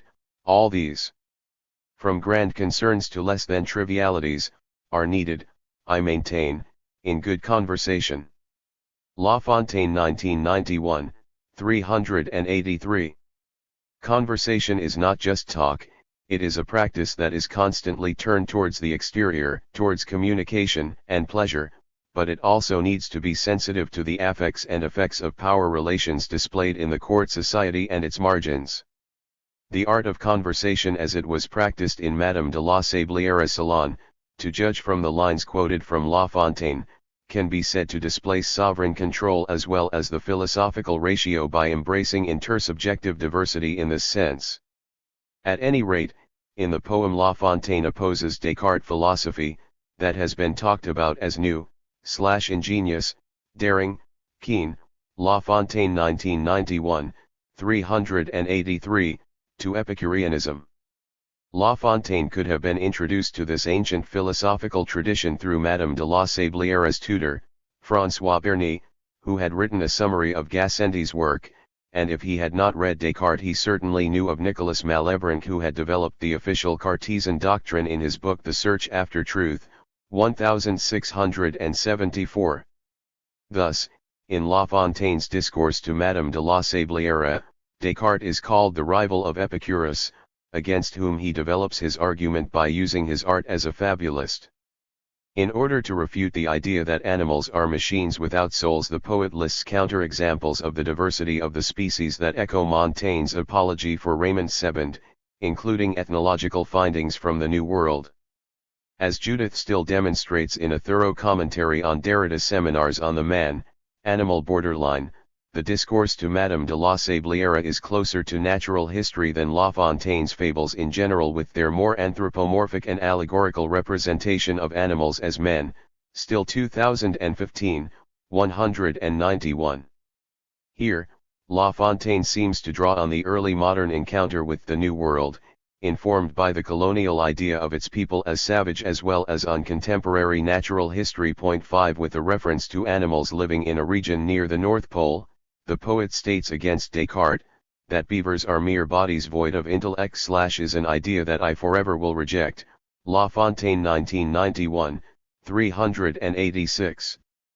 Further, when Descartes wants to uphold the demarcation between the species by stating that animals have no mental powers whatsoever, even though he admits that there are some similarities, Descartes 2006, 48, the importance for La Fontaine is to demonstrate that all living beings belong to the same nature. There are differences between all living beings, but it is not an ontological difference as in Descartes. Instead, living beings are thought of on a scale that can be rephrased with Joanna Zilinska's word as a shared materiality of the universe, Zilinska 2014, 25. At the end of the fable, La Fontaine argues that there is a soul found equally in all blank idiots and children, the foolish and the wise, and every other being that we think to call by the term animal, of any shape or size. La Fontaine 1991, 385. Thus, it could be argued that La Fontaine, by the way he inscribes Epicureanism and scepticism in his fables, articulates a more liberating use of the control mechanisms in early modern court society. At any rate, the idea of self-mastery foreshadowing the modern subject is here paralleled by another form of plastic subjectivity based on shared materiality, which includes shared passions and interests in the name of pleasing rather than control by reason and will. If it may be that older means of control, borrowed from the old sovereign societies, will come back into play, to recall this line from Deleuze again, there is a possibility that it is not just the enslaving forces that return in modified forms, such as the docility and flexibility of subjects in a system of global capitalism reflecting early modern court rationality. The need for new forms of resistance against control societies, Deleuze 1995, 182, also actualizes the verbal arts as well as the codes for courtesy that free-thinking moralists and libertines developed in the salon culture, which I would like to link to the way in which Malibu interprets Foucault's notion of critique, in one word, to be plastic, Malibu 2011, 15. In minor genres such as fables, epistolary writing, maxims, and in conversation in general, honnêteté is conjugated in a way that eludes the enslaving forces of courtly self-discipline as well as the anthropocentric and instrumental rational subject that Descartes establishes. It can even be argued that the libertine's more materialist than rationalist idea of the subject also functions as a critique against any sovereign claim of power over others. In the final analysis, this is what La Fontaine's fable critiquing Descartes' theory of animal mechanism is about. Although La Fontaine's discourse to Madame de la Sablière can be accused of dividing living beings into categories, which might have different relations to reason, perfectibility and language, as has been pointed out, still 2015, 192, these subdivisions are precisely divisions or folds in the universe, and not demarcations making possible the distinction between human beings and the rest, and hence a certain power over them.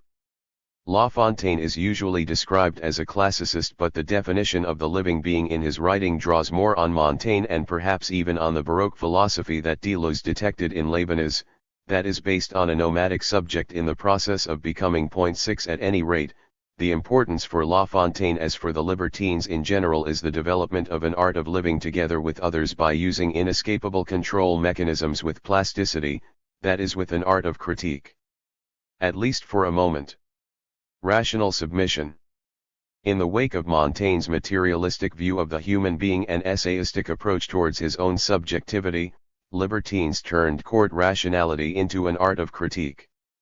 And they did this at a moment when the questions of how to govern oneself, how to be governed, by whom should we accept to be governed, how to be the best possible governor, Foucault 2007, 127, were of central importance.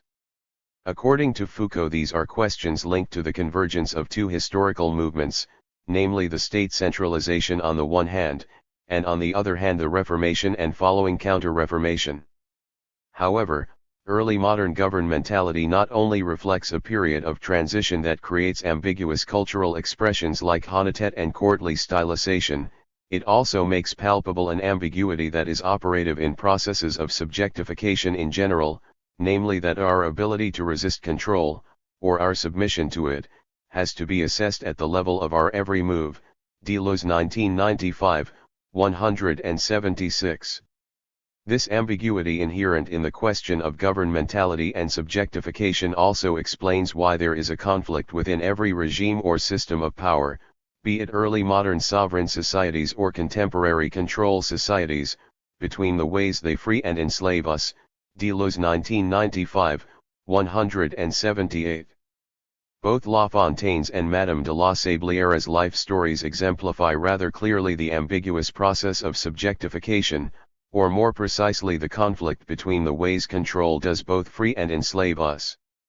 In his last fable from 1692 and after 10 years as a member in the French Academy, La Fontaine writes, "To gain self-knowledge is the primal task assigned by nature's majesty to all of humankind." La Fontaine 1991, 537. These lines seem to affirm what Foucault describes as the dominance of a specific organization of subjectivity, namely the adaptation of the ancient Greek aphorism nothousioten by early Christian culture into a basic form of obedience in spiritual direction and confession, as I mentioned earlier. According to Foucault, it is the verbalization of this ancient form of self-technology that marks Western subjectivity from early Christianity onwards. Putting oneself in discourse is in actual fact one of the major driving forces in the organization of subjectivity and truth relationships in the Christian West. Foucault 2014, 311. Even though court rationality serves the struggle for prestige and status among the courtiers, this agency is pegged on a transference of control from the king to the subject that the Counter-Reformation reinforces.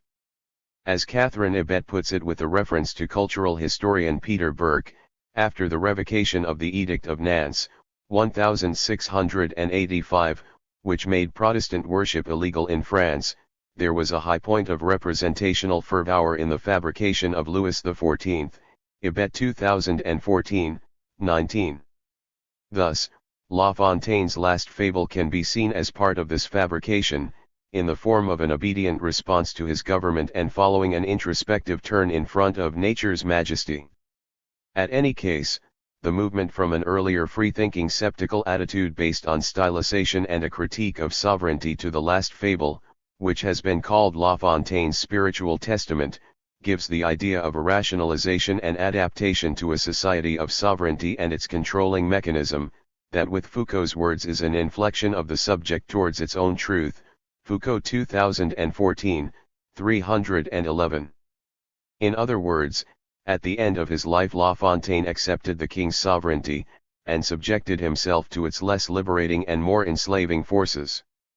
The same movement, that is conversion to Catholicism and spiritual retreat, occurs during last year of Madame de la Sablière's life. The acceptance of giving up salon life and free thinking in favor of Catholicism can hence be understood as rational. As Elias argues, what is considered rational depends at any time on the structure of society. What we refer as reason comes into being whenever adaptation to a particular society and survival within it demand a specific foresight or calculation and therefore a constraint of short-term individual affects. Elias 2006, 120. However, parallel to rational submission to the enslaving forces in court society, and with the potentiality to counteract the whole rational system installed by the classical age that was reinforced by the disciplinary societies during the centuries to come, there were other cultural forms and expressions resting on internal strategies of resistance. So, let me wrap up by pointing out what I see as the central trait in these strategies by returning to La Fontaine and his fables, before his conversion. Coda, the art of not being so governed. La Fontaine's preface to his fables reads, "The apology consists of two parts, one of which might be called its body, the other its soul. Its body is the fable, its soul the moral." La Fontaine 1991, 9. If the moral of a fable is its soul, the poet nevertheless sets it in motion, and does so in a different way than the philosopher. When Descartes in his Meditations on First Philosophy, Meditation 2, says that his mind loves to wander and that he gives it the freest rein, he does this to get better control over it, so that when afterwards we seize the proper occasion for pulling up, it may the more easily be regulated and controlled. Descartes 1911, 11. La Fontaine for his part uses another form of control that is more aesthetic than cognitive, which simply put is the one that comes from art itself. In the preface, the poet also refers to what he calls la grande règle during the classical age. In France, the only consideration is whether a thing is pleasing, that is the primary rule, not to say the only one. La Fontaine 1991, 9. In the salon culture that developed outside the court, this pleasing art was used not only in order to bring one's conduct into compliance with a given rule, but to attempt to transform oneself into the ethical subject of one's behavior, with Foucault's description of the arts of existence in the use of pleasure, 1985, 10. Libertinism in this perspective is neither a self-sufficient activity nor a rational instrument of control, but a cultural practice based on conversation and social relations that needs, as La Fontaine put it in his discourse to Madame de la Sablière, everything from grand concerns to less than trivialities to be maintained. Further, libertinism is a virtue that promotes a critical use of court rationality by transforming it into strategies that modifies or counteracts its dominance. And it may be that this moment in the Western history of the subject can come back and function as a reminder of the potentials of artistry as a strategy of resistance for a subject in crisis formed by neoliberal rationality and its engulfing control. Chapter 5. Post-Humanism, Social Complexity and the Political, a Genealogy for Foucault's The Birth of Biopolitics. Carey Wolf. What does rethinking the concept of the political from a post-humanist point of view entail? More specifically, I want to ask here, what resources are made available to us for this task in Michel Foucault's lectures at the Collège de France, published in translation under the title, The Birth of Biopolitics? My approach to these questions may be usefully contrasted with Wendy Brown's account of the waning of the political sphere in her recent book, Undoing the Demos, where she laments the weakening of the political as such under the pressure of neoliberalism.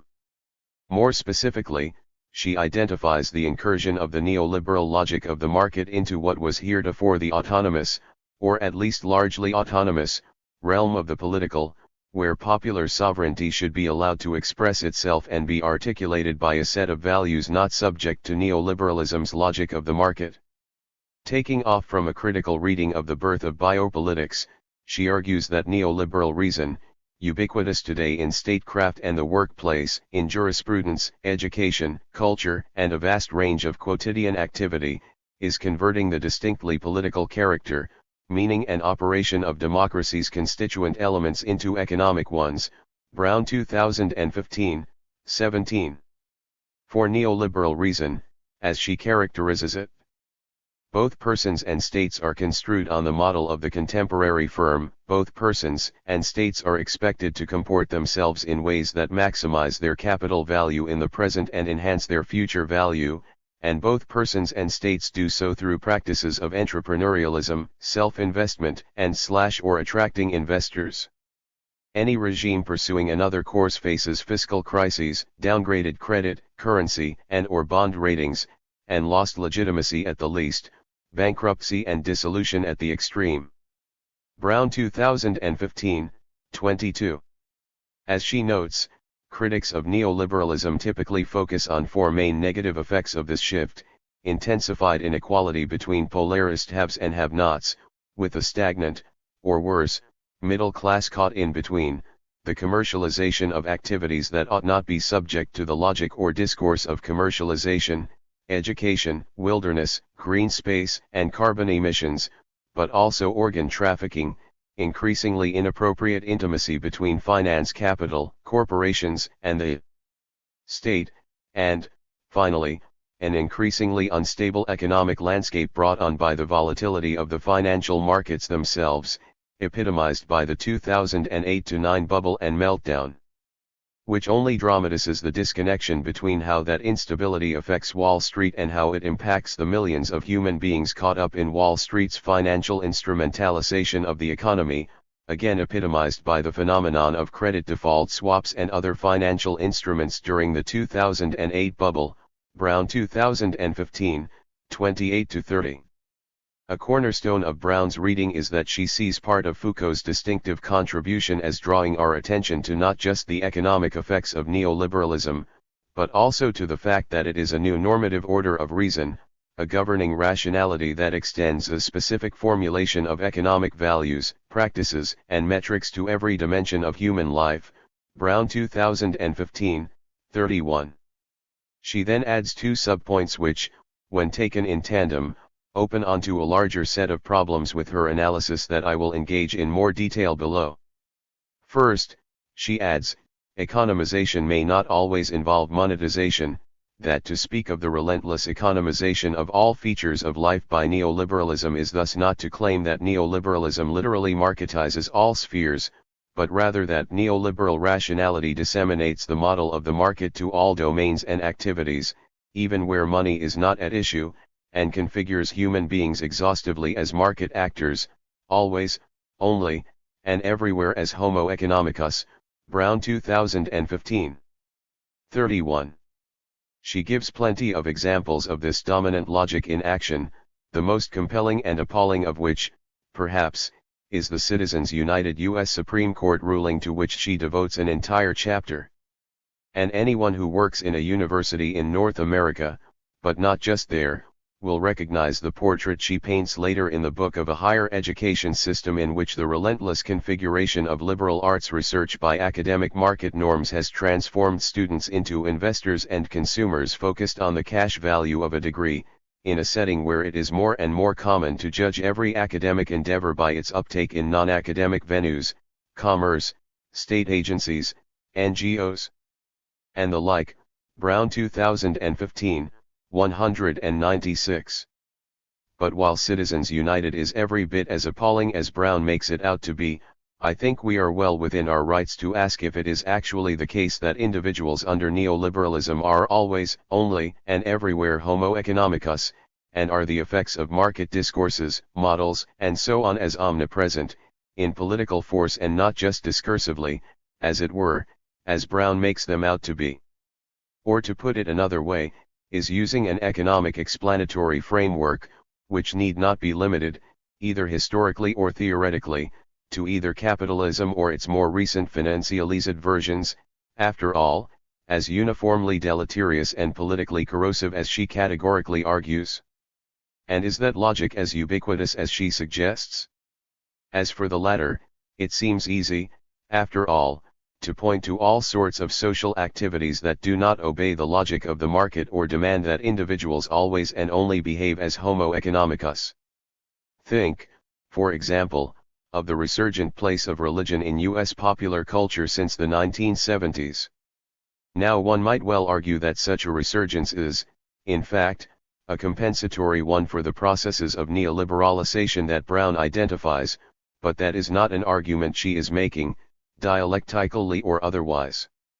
Similarly, one might observe that religion in the US is indeed big business, but that is not a claim that Brown is making either, and in any case, the fact that religion is big business obviously predates the rise of neoliberalism, or even modern capitalism, for that matter.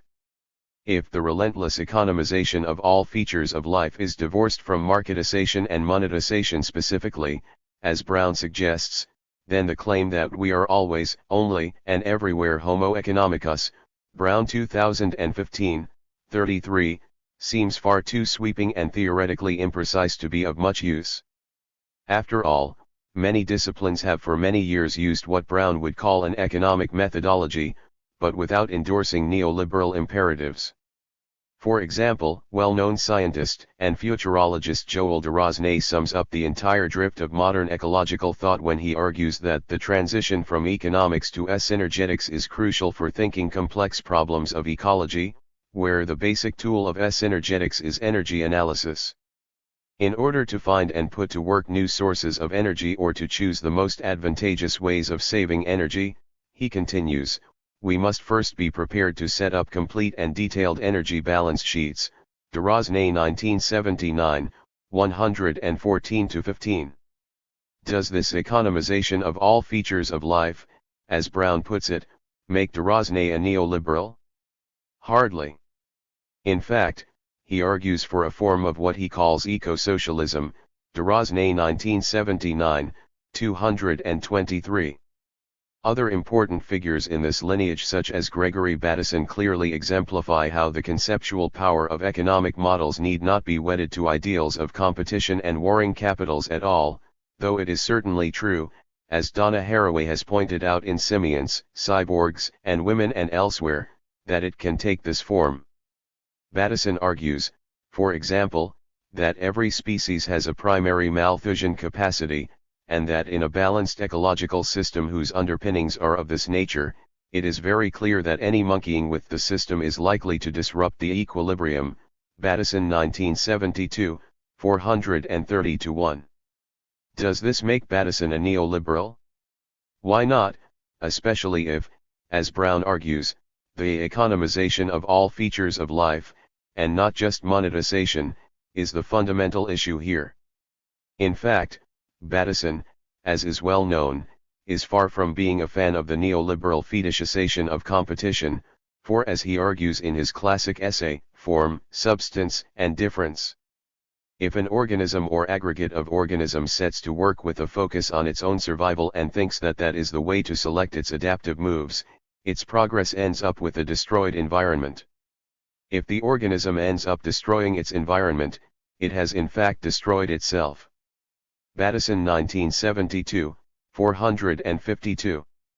My point here, in other words, is that you can use an economic theoretical model to explain various forms of complexity, be they biological, historical, or social, without being an apologist for, or an operative of, neoliberalism, whose deleterious effects Brown quite rightly criticizes.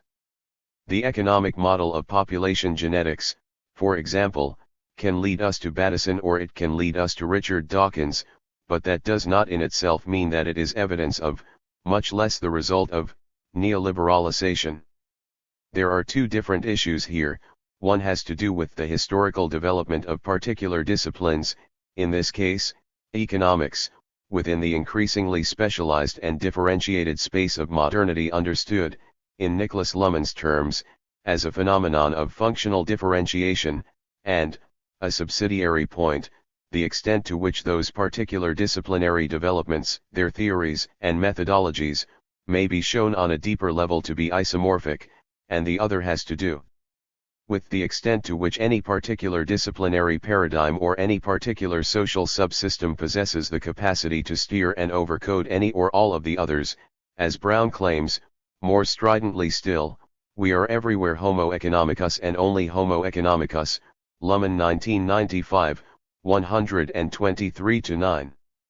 As I have discussed elsewhere, both of these questions were taken up, after a fashion, in Deleuze's late Speculations on Control Society, Wolf 2017, and the qualitatively different kind of social logic we find there from earlier social formations, and both point to a fundamental limitation in Brown's analysis, namely, an inadequate theory of social complexity, a problem that must be tackled first before we can presume to understand what the political is and how it functions in relation to the other social instances. This is not just a theoretical and methodological problem, it is also, as I will discuss in a moment, a practical one. This is precisely the cluster of problems that forms the focus of Foucault's lectures at the Collège de France, and not just the birth of biopolitics, of course. As Foucault emphasizes time and again, the larger quarry here, and it is one that political philosophy per se is only partially equipped to handle, is the historically transmogrifying character of social complexity itself as we move from disciplinary societies to the forms of governmentality associated with neoliberalism, a qualitative shift that has to change how we think the political and its forms of effectivity. For Brown, the major limitation of the birth of biopolitics stems in no small part from Foucault's notorious late 1970s antagonism to Marxism. As she puts it, The wholesale refusal of Marxist categories, logics, and historiography allows Foucault to bring forth under-theorized aspects of the emergence of political economy and permits a novel staging of the relationships between liberalism, the state, the economy, and the modern subject. However, this refusal also has its costs, especially in taking the measure of the unique dominations entailed in neoliberalism. Thus, Foucault's seemingly light judgments against neoliberalism pertain not only to his admirable commitment to excavating the novelties that only a genealogical curiosity can discover. Rather, Foucault averted his glance from capital itself as a historical and social force. Brown 2015, 74-5. I would argue, however, that Foucault is interested in the neoliberalism of the Chicago School, the ordoliberalism of the German variety, and the like, primarily because he recognizes that these are attempts to think a new kind of social complexity to which traditional Marxist explanatory models had long since been inadequate, a problem that is rigorously taken up, of course, within the Marxist tradition itself, and nowhere more so than by Foucault's early mentor and teacher, Louis Althusser. In his attempt to theorize the problems of overdetermination, structure in dominance and structural causality, which required an anti-humanism that replaced the old postulates, empiricism/idealism of the subject, empiricism/idealism of the essence, by a theory of the different specific levels of human practice, economic practice, political practice, ideological practice, scientific practice, in their characteristic articulations. Based on the specific articulations of the unity of human society. In a word, Marx substituted a concrete conception of the specific differences that enables us to situate each particular practice in the specific differences of the social structure. On this condition it is possible to define humanism's status, and reject its theoretical pretensions while recognizing its practical function as an ideology. Althusser 1969, 229, 1. Foucault's entire project in the lectures begins by taking for granted not just this critique of humanist Marxism necessitated by Althusser's own work, but also the need to think more carefully the problem of social complexity that resulted in Althusser's theorization of structural causality as the existence of the structure in its effects, where structure, which is merely a specific combination of its particular elements, is nothing outside its effects. Althusser and Balibar 1970, 188-9. Emphasis added. While the lines of relation to Foucault's own work on social complexity are perhaps clear enough here, it is worth stressing, with Hans-Georg Moeller, their relation to Niklas Luhmann's ramping up of the problem in his social systems theory. For Luhmann, Moeller notes, with Marx it became possible to conceive of society as an autopoietic, self-constructing mechanism that operated of its own accord rather than under the unchangeable laws of some trans-social realm. This theoretical step is wholeheartedly embraced by social systems theory. Only a couple of further steps were needed, and one of these was to deny the primacy of the economic structure for the self-construction of society. Moeller 2006, 178. In a sense, that shift had already been announced in Althusser's famous insistence on determination in the last instance by the economic, only to admit that the last instance never comes, Althusser 1969, 113, and it is certainly completed by Foucault's reorientation and recalibration of the questions of the economic and of determinism. And once we acknowledge that, we can see the direct line of descent from Althusser's insistence that the fundamental problem was to think the determination of the elements of a whole by the structure of the whole, Althusser and Balibar 1970, 187, to Luhmann's contention that, in the definition of society as a whole in economic terms, what is lacking is a sufficient appreciation of the inherent dynamics of the economy and its effects on other functional areas and the ecological conditions of social evolution. What is lacking above all is a sufficient appreciation for parallel phenomena in different functional areas. Missing is a basis for comparing systems and for distilling abstract characteristics of modernity, which can be found in more or less all function systems. QTD Moeller 2006, 179.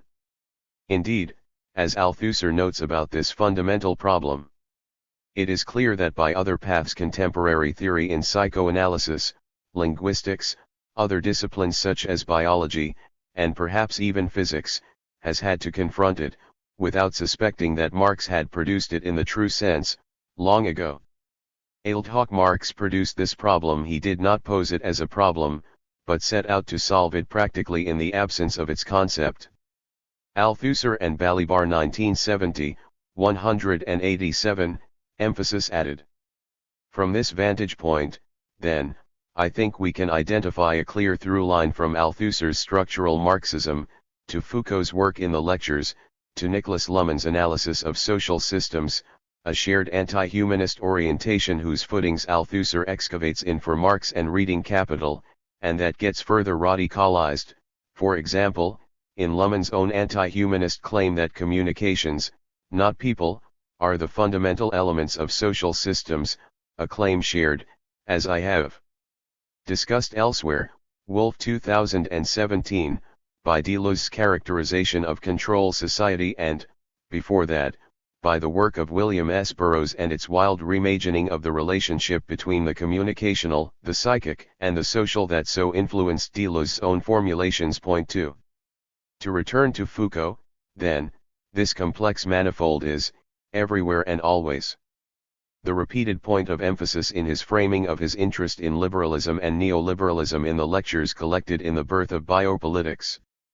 As he puts it in the course summary, for example, liberal thought does not start from the existence of the state, finding in government the means for achieving that end that the state would be for itself. It starts instead from society, which exists in a complex relation of exteriority and interiority vis-a-vis the state. Instead of turning the distinction between the state and civil society into an historical universal enabling us to examine every concrete system, we may try to see in it a form of schematization peculiar to a particular technology of government. Foucault 2008, 318. And the problem of this new particular technology of government is referred, in turn, to the problem of complexity, a new and evolving kind of social complexity, society, that the state form does not know how to think, for reasons Foucault elaborates in some detail in the lectures. Or more precisely, it knows how to think it, but with an inadequate power of what Foucault in the lectures will call formalization. Political economy is able to present itself as a critique of governmental reason, Foucault writes, when it tells the sovereign, not even you can know the totality of the economic process. There is no sovereign in economics. There is no economic sovereign. This is a very important point in the history of economic thought, certainly, but above all in the history of governmental reason. Foucault 2008, 283. In other words, the fundamental issue here is not about economics, or the market or enterprise or competition, per se, but rather about the challenges that new forms of social complexity pose for governing, which first make themselves most dramatically manifest in the economic domain, beginning with political economy. And that, in turn, calls for a redefinition of what the political is outside and beyond the discursive arsenal that had been available to the state. As Foucault writes later in the lectures, how can this rationality of the sovereign who claims to say I be exercised with regard to problems like those of the market or, more generally, economic processes in which rationality not only completely dispenses with a unitary form but absolutely excludes both the unitary form and the bird's-eye view? Hence, there is a new problem, the transition to a new form of rationality to which the regulation of government is pegged. Foucault 2008, 312, emphasis added. This is precisely the problem of the complexity differential between system and environment in relation to system self-reference that is central to Luhmann's social systems theory. And, as for Luhmann, rationality for Foucault does not mean the reason, communicative or otherwise, that is often invoked in defense of liberalism, as Carl Schmitt rightly protested. Point 3. For as Foucault writes in the very first lecture, I do not mean that at this moment politics or the art of government finally becomes rational. I do not mean that at this moment a sort of epistemological threshold is reached on the basis of which the art of government could become scientific. I mean that the moment I am presently trying to indicate is marked by the articulation of a particular type of discourse and a set of practices, a discourse that, on the one hand, constitutes these practices as a set bound together by an intelligible connection and, on the other hand, legislates and can legislate on these practices in terms of true and false. Foucault 2008, 18. And these are precisely the reasons that Foucault concludes at the end of the 11th lecture that economic science never claimed that it had to be the line of conduct, the complete programming of what could be called governmental rationality. Political economy is indeed a science, a type of knowledge, savoir, a mode of knowledge, connaissance, which those who govern must take into account. But economic science cannot be the science of government, and economics cannot be the internal principle, law, rule of conduct, or rationality of government. Economics is a science lateral to the art of governing. One must govern with economics, one must govern alongside economists, one must govern by listening to the economists, but economics must not be, and there is no question that it can be, the governmental rationality itself. Foucault 2008, 286. Brown writes about this passage that this seems importantly wrong today.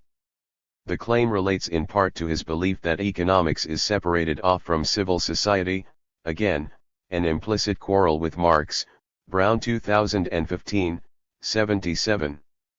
But what this reading of Foucault misses, I think, are the two main questions that drive the passages just quoted.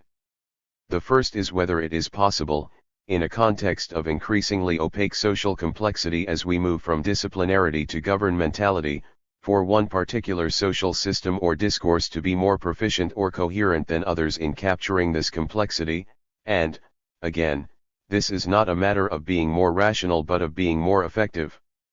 This is precisely the point of Foucault's discussion of the neoliberal break with laissez-faire economics early on in the lectures, and in particular of Husserl's influence on the German ordo-liberals. For them, Foucault writes, when you deduce the principle of laissez-faire from the market economy, basically you are still in the grip of what could be called a naive naturalism, something produced spontaneously which the state must respect precisely inasmuch as it is a natural datum. But the ordo-liberals say, and here it is easy to spot the influence of Husserl, this is naive naturalism. For what in fact is competition? It is absolutely not a given of nature. Competition is a principle of formalization. Competition has an internal logic, it has its own structure. Its effects are only produced if this logic is respected. Just as for Husserl a formal structure is only given to intuition under certain conditions, in the same way competition as an essential economic logic will only appear and produce its effects under certain conditions which have to be carefully and artificially constructed. Foucault 2008, 120. Here, I think, and again the invocation of Husserl makes it clear, we find just how far apart Foucault and Brown are in thinking the question of society, and how Foucault's entire project is to think a non-representationalist logic of the social, which in turn calls for a reconceptualization of what the political is and how it may be rethought beyond the inadequate lexicon of the state. As for the second point, the ability of any particular social system or domain to steer and overdetermine the other social instances, Foucault's insistence that economic science cannot be the science of government would appear rather commonsensical, or as Luhmann might say, the economy can't govern, only government can govern. That it does so by drawing on models from economics does not in the least change that fact. The government can create various incentives and disincentives, or it can, as in the case of quantitative easing 2 and 3 after the 2008 economic bubble in the US, print money and manipulate interest rates. But it can in no way guarantee directly what the economic effects of these actions will be, as was quite candidly acknowledged by the Federal Reserve during QE2 and QE3. Moreover, the use of economic concepts and administrative models within various domains of civil society is a far cry indeed from serving as evidence of the ability of the economic system to steer and dictate the autopoiesis of these other social systems. Point 4. Let me be clear about this, it's not that I disagree with Brown's diagnosis of the various social ills created by neoliberalism run amok. I agree with her, and I imagine many other academic intellectuals in the humanities and interpretive social sciences would as well. But that, I think, is the easy part.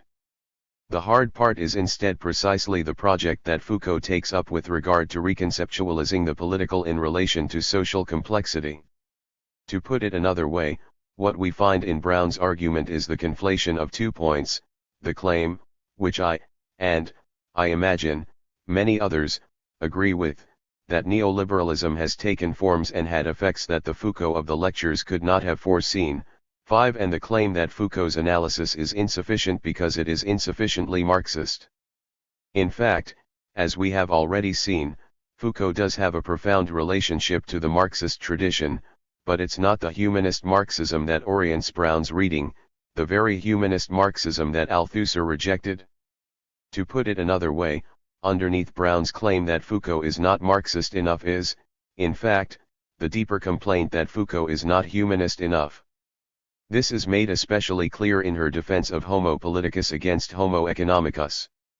Brown writes that what is missing from Foucault's account, which she calls flat and highly behavioral, is the creature we may call Homo politicus, the creature animated by and for the realization of popular sovereignty as well as its own individual sovereignty, the creature who made the French and American revolutions and whom the American Constitution bears forth, but also the creature we know as the sovereign individual who governs himself.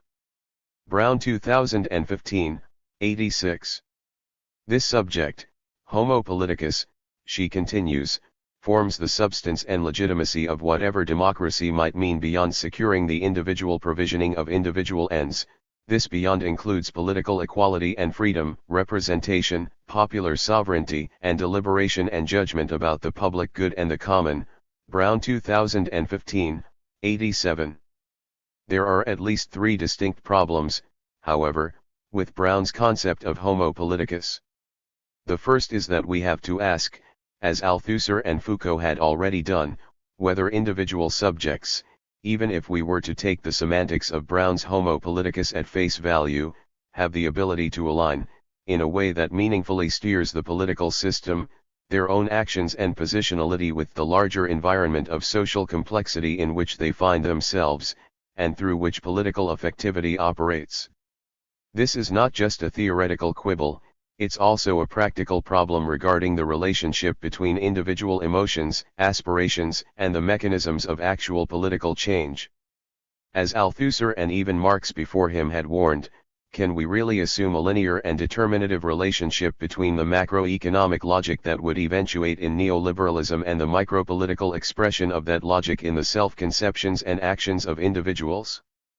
The issue can be put quite bluntly: is the neoliberal subject's self-conception of its place in the world of financialized neoliberalism, and of its ability to align its asset-building activities with its actual place in that world, as straightforward and representationally transparent as Brown thinks it is?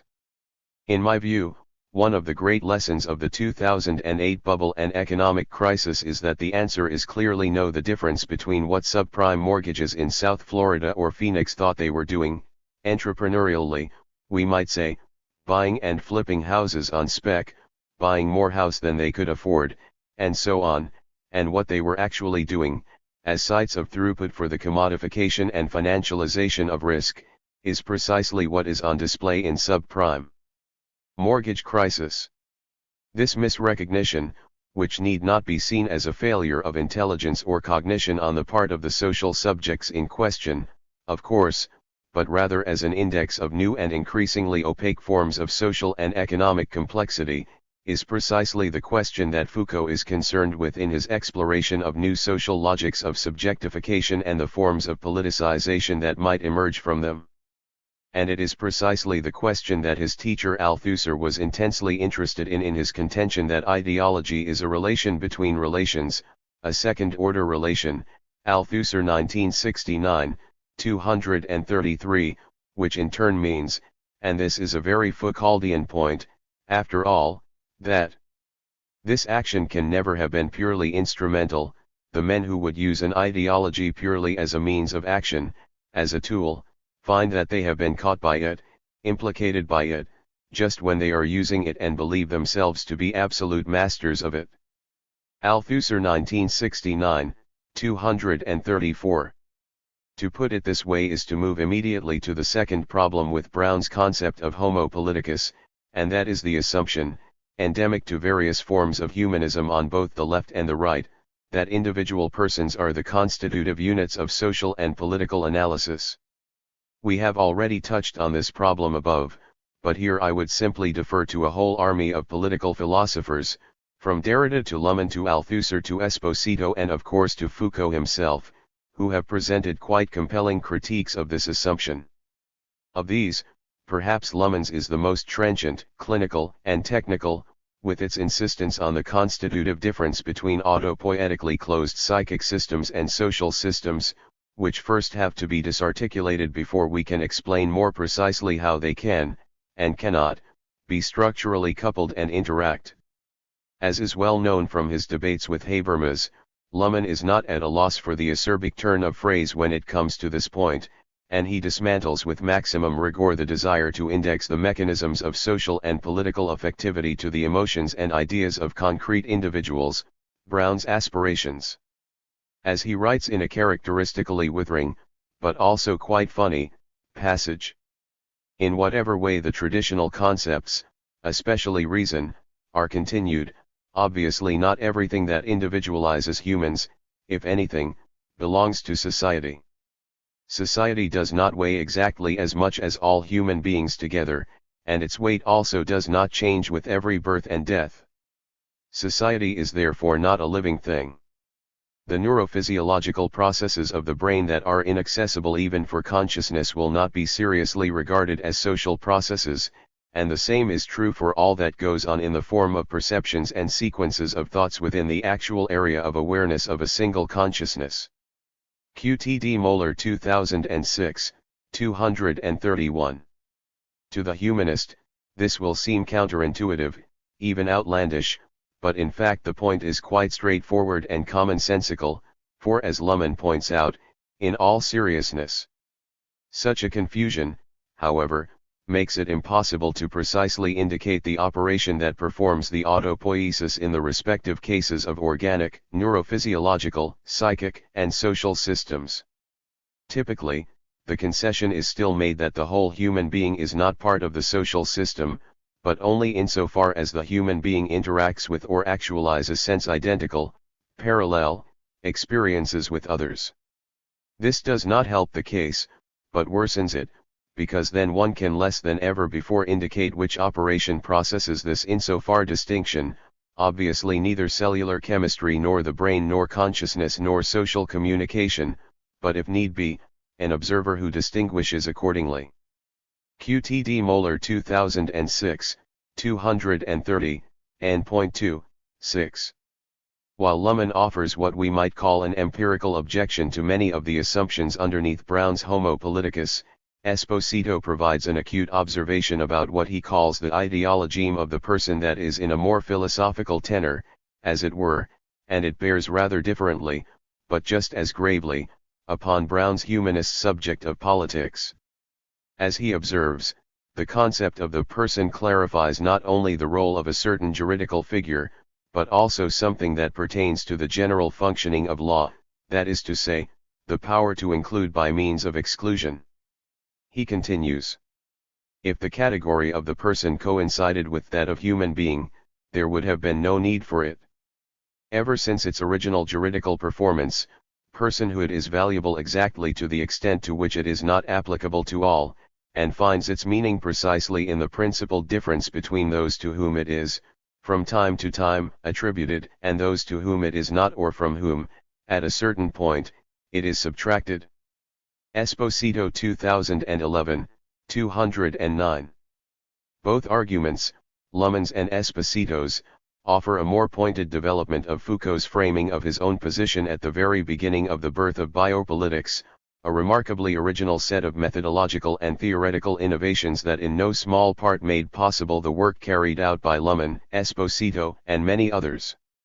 I would like to point out straight away, Foucault writes that choosing to talk about or to start from governmental practice is obviously and explicitly a way of not taking as a primary, original, and already given object, notions such as the sovereign, sovereignty, the people, subjects, the state, and civil society, that is to say, all those universals employed by sociological analysis, historical analysis, and political philosophy in order to account for real governmental practice.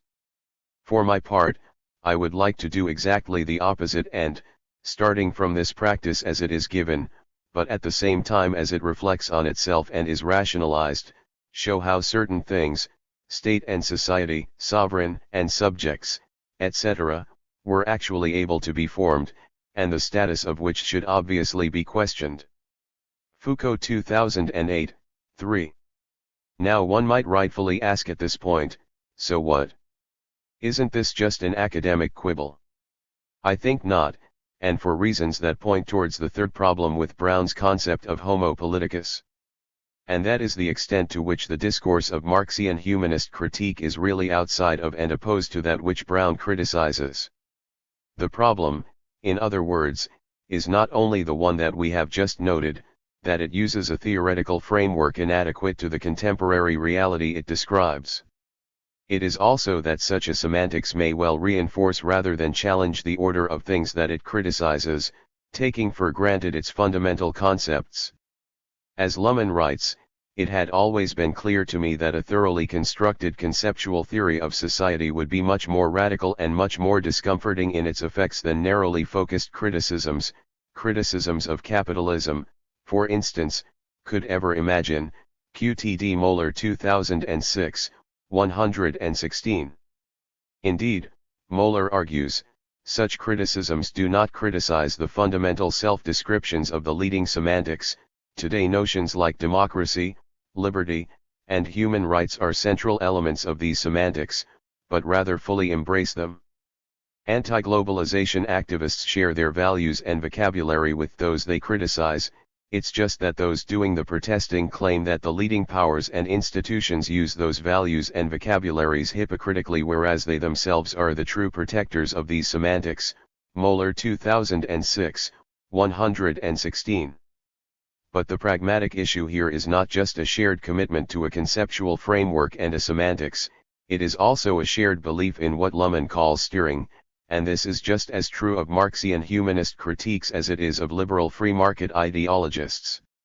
As Moeller puts it, both the G8 summit and the demonstrations against it in the streets constitute the political system and share the belief that humans can and should politically steer society. They only disagree on the means and ends of political steering. Moeller 2012, 30-1. And here is where Luhmann in fact radicalizes Foucault's theoretical and methodological position announced at the beginning of The Birth of Biopolitics. Where Foucault's emphasis falls on the ability of certain concrete practices to successfully constitute, as least largely, the realities they materialize. Some of his most interesting insights in fact concern what Kenneth Burke would call the unintended byproducts of those practices, regarding, for example, how madness and sexuality are constituted as social phenomena. To take two of his most well-known objects of study, Burke 1984, 282.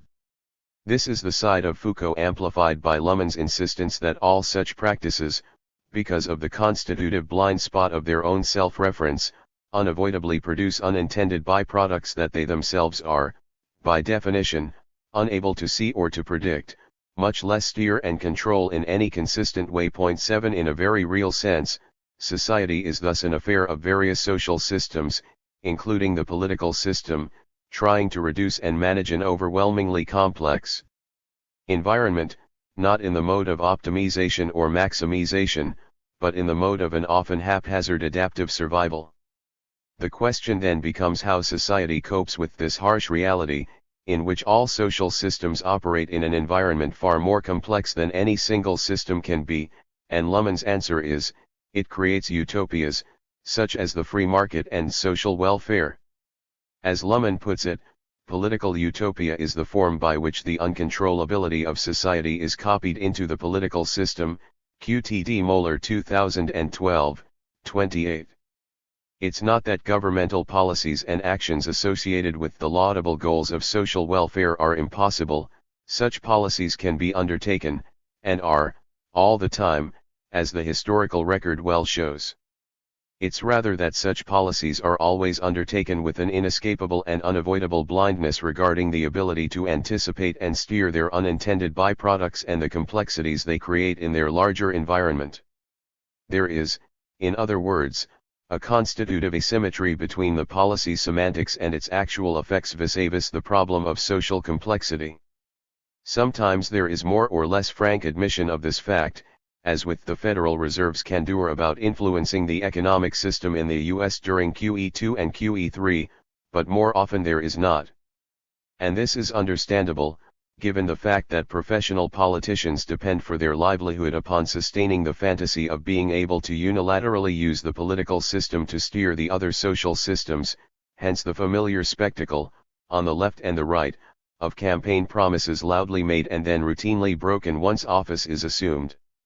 Luhmann's observation about political utopias and the function they serve vis-a-vis the actual uncontrollability of society is interesting to contemplate as the backdrop to the final reservation I would like to register about Brown's Homo Politicus, and that is the question of populism that it obviously begs, especially as that made itself manifest, on both the left and the right, during the 2016 U.S. presidential electoral cycle. To put it very schematically, populism from both the left and the right seems to mistake the actual inability of the government establishment, professional politicians and the like to use the political system in the services of steering for an unwillingness to steer society towards the various utopias that the populists deem worthy, whether that is, say, the redistribution of wealth via taxation for the purposes of social welfare on the one hand, or getting tough on immigration and protecting American jobs on the other. But the fundamental question dramatized by populism in its recent incarnations for Brown's Homo Politicus, is, in short, who is this we of popular sovereignty? This is precisely the question begged by Brown's formulation early on that I want to release democracy from containment by any particular form while insisting on its value in connoting political self-rule by the people, whoever the people are. In this, democracy stands opposed not only to tyranny and dictatorship, fascism or totalitarianism, aristocracy, plutocracy, or corporatocracy, but also to a contemporary phenomenon in which rule transmutes into governance and management. Brown 2015, 21.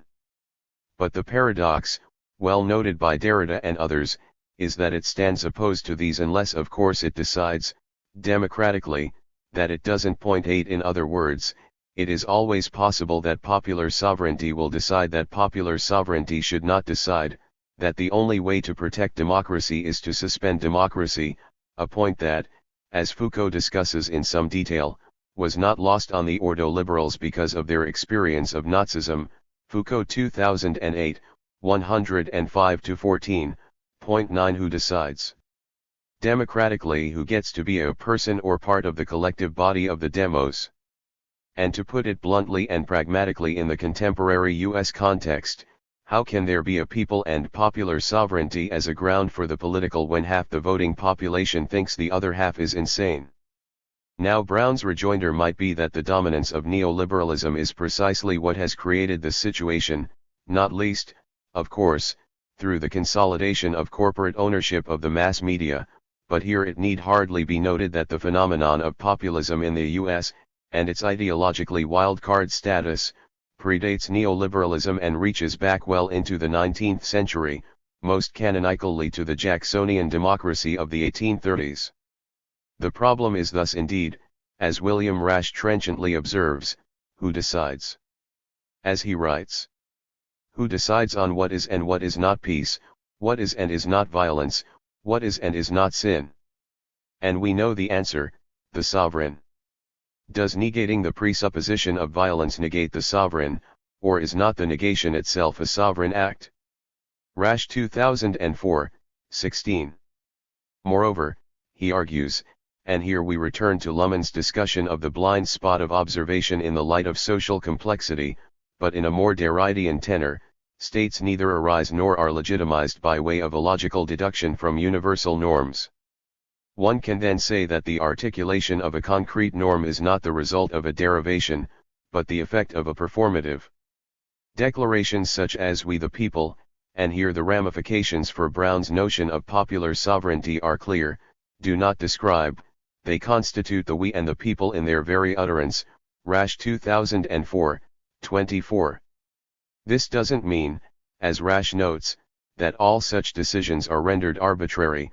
Rather, once the ineluctability of decision is acknowledged, the question of what regulates decision in the absence of logical necessity becomes preeminently political, contestable, and arguable, Rasch 2004, 40.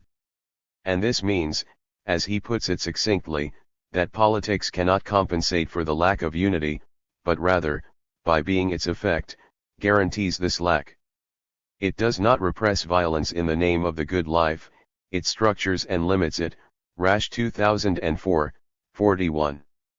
I would only add here, and I have taken up the point in more detail elsewhere 10, that the logical form and violence of the sovereign decision as a performative, regardless of its content, not only generates the lack of unity that politics cannot solve, indeed, another name for that lack of unity, if we believe Derrida, is democracy.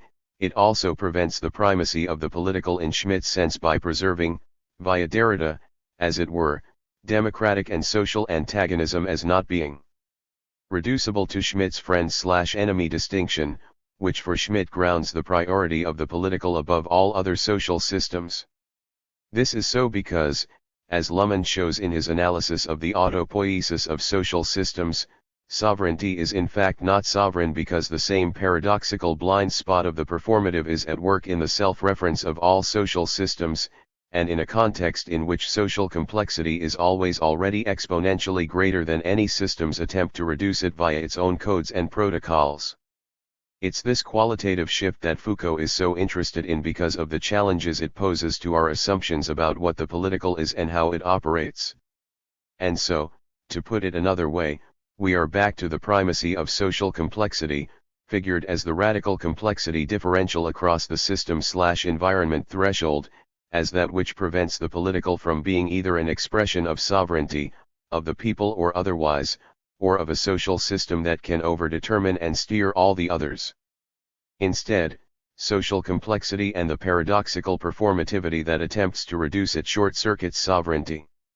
And this, as Foucault tirelessly argues, makes things more political, not less, by keeping open the gap between the political in its official, inherited semantics and the new schemas of politicization that social complexity ceaselessly generates, Foucault 1996, 211. Chapter 6. That path is for your steps alone, popular music, neoliberalism, and biopolitics. Jeffrey T. Nealon.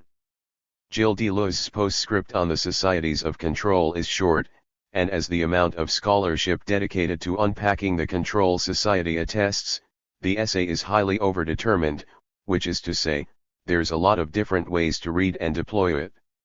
And by the time the reader finishes perusing the present volume, he or she will surely have seen a lot of exegetical work done on Deleuze's essay. So rather than do extended hermeneutic work on the essay itself, I'm going to shift focus somewhat and delve into a specific cultural formation, the roles of popular music, within our contemporary control society. But as a kind of preface, let me just briefly lay out a few axiomatic things that I'm going to be taking out of Deleuze's Societies of Control Provocation, and by axiomatic I simply mean that I'm going to take these principles for granted, rather than arguing for them and deriving them from within Deleuze's work. First, I'm going to take it for granted that the Deleuze's Control Society is an attempt to translate Michel Foucault's sense of biopolitics, which is to say, they're both attempts to diagnose the present, or at least the present that's emerging in the mid-1980s to early 1990s, and even more specifically they're both trying to give a name to a form of power that succeeds the Fordist disciplinary society of the mid-20th century in the West. If biopower is Foucault's name for the form that emerges after the reign of disciplinary power, Deleuze translates that emergence of biopolitical society as a shift towards societies of control, which are in the process of replacing disciplinary societies, Deleuze 1992, 5. The second thing I'm going to take as axiomatic is that this movement from a society saturated by discipline to a society of biopolitics or control likewise heralds a mutation in capitalism, from the Fordist factory capitalism of mid-century, dedicated to mass-producing objects in fixed settings, to the post-Fordist, neoliberal finance capitalism of our day, dedicated primarily to producing flexibly consuming subjects, updating their lifestyle portfolios everywhere all the time. Which is to say that money, especially the floating of currencies, is a crucial feature of the transition from discipline to biopower, from discipline to control. As Deleuze writes, perhaps it is money that expresses the distinction between the two societies best, since discipline always referred back to minted money that locks gold as numerical standard, while control relates to floating rates of exchange, modulated according to a rate established by a set of standard currencies. Deleuze 1992, 5. So I'm going to take for granted that a loose quadrangle of terms, control, biopower, biopolitics, neoliberalism, are not exactly interchangeable, but largely co-evolving and overlapping. Obviously, one could contest this, or point out that these terms are highly disarticulated in some thinkers. For example, in Antonio Negri's work, a bottom-up biopolitics serves as antagonist and antidote to the top-down societal coercions of biopower, Negri 2015, 50. And neoliberalism has its own flabbiness as a term, it seems so everywhere these days that it's nowhere, but here I'm going to use these four terms more or less interchangeably, because I want consistently to highlight the role of capitalism in these mutations and emergence of biopower and control, after discipline. The third thing I'm taking for granted is something that's implied in both Foucault and Deleuze, though maybe never stated outright, namely, if the terrain we inhabit has decisively mutated towards the biopolitical control societies of neoliberal capitalism, then the entrances and exits from that society will likewise need to be completely rethought. In other words, the ways individuals were interpellated into discipline, and likewise how something like freedom or resistance might be deployed in a disciplinary regime, both of these dramas need to be reconstructed from the ground up in a different type of non-disciplinary society. Which is to say, it's implied here that interpellative norming and transgressive authenticity, those fetish concepts of the 20th century, will need to be rethought, if not completely scrapped outright, the position I'll be defending. Foucault describes the biopolitical society as a world in which the field is left open to fluctuating processes, in which action is brought to bear on the rules of the game rather than on the players, and finally in which there is an environmental type of intervention instead of the internal subjection of individuals. Foucault 2010, 259-60.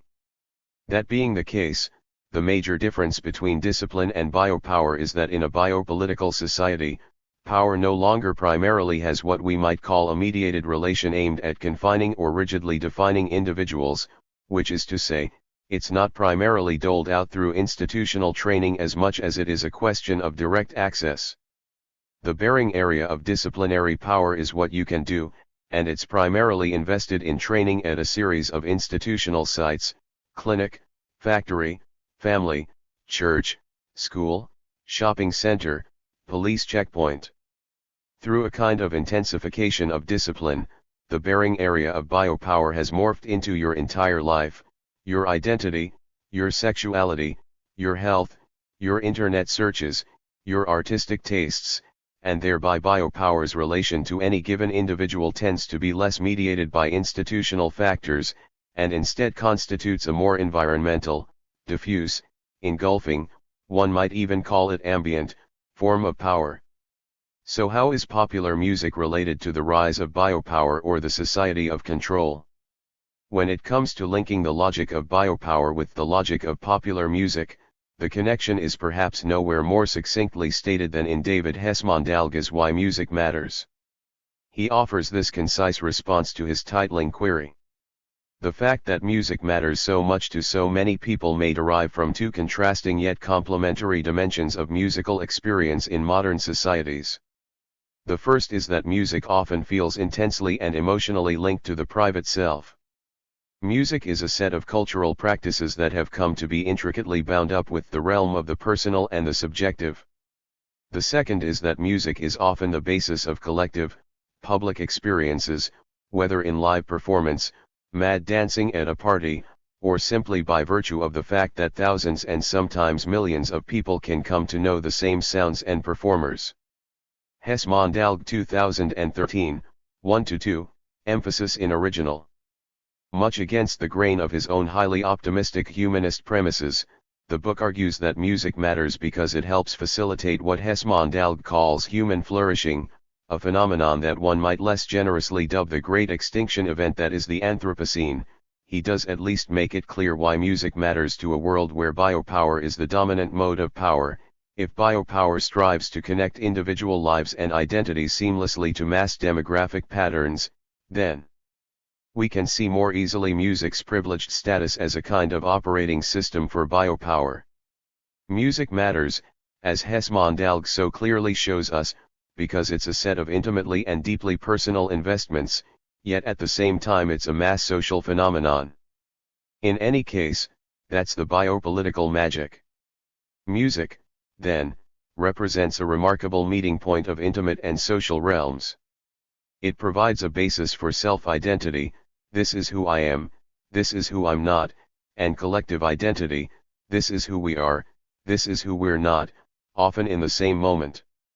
2013, 2.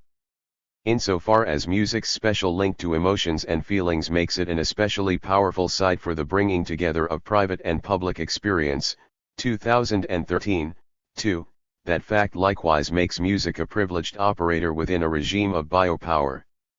In his essay on music and identity, Simon Frith restates the biopolitical claim succinctly: identity is not a thing but a process, an experiential process which is most vividly grasped as music. Music seems to be a key to identity because it offers, so intensely, a sense of both self and others, of the subjective in the collective. Frith 1996, 110. Steal your face. There is no better way to illustrate the difference between a society of discipline and one of biopower than looking at the reception of popular music in the 20th century. Specifically, I'd like to call attention to a 1967 CBS special report, available on YouTube, one hosted by the aptly named Harry Reasoner, where American viewers were warned about a growing youth menace in San Francisco, the hippie temptation, the temptation there being the hippie lifestyle of sex, drugs, and rock and roll. Reasoner's prime examples for this special report were, who else? The Grateful Dead, who are seen sitting around their Haight-Ashbury commune house, smoking cigarettes and God knows what else, playing songs and talking peace, love, and mind expansion, with the middle-aged CBS guy in a suit playing the straight man heavy with real verve. I encourage you to watch the whole clip on YouTube, but I'd like to begin by zeroing in on the moment when the interviewer asks the Dead, "What do you hope to accomplish by non-participation in mainstream social life as we knew it in the 1960s, why not get with the disciplinary society? Get a job, get married, start a family, grow up damn it." Various members of the Dead reply by insisting they don't want to accomplish anything, they just want to live free from interference by the man, which will of course later become the mass individualizing mantra of biopolitics. As Reasoner notes, the hippies exemplified by the Dead do not want the existing disciplinary identities, worker, family member, citizen, soldier, that our civilization offers them, except on their own terms. They recognize the immense problems of society, but their remedy is to withdraw into private satisfactions, which Reasoner concludes is the greatest waste of all. The whole thing is pretty funny, in retrospect, and it even reminds us that Jerry Garcia didn't always have a beard. I'd always assumed he was born with one.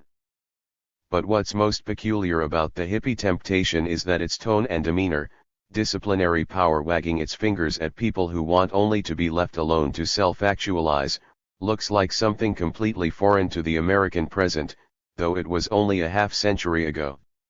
If nothing else, watching the show today makes it crystal clear that the hippies, and their biopolitical sense that all revolution starts with and moves through the revolution of the individual, won the American culture war in a decisive manner.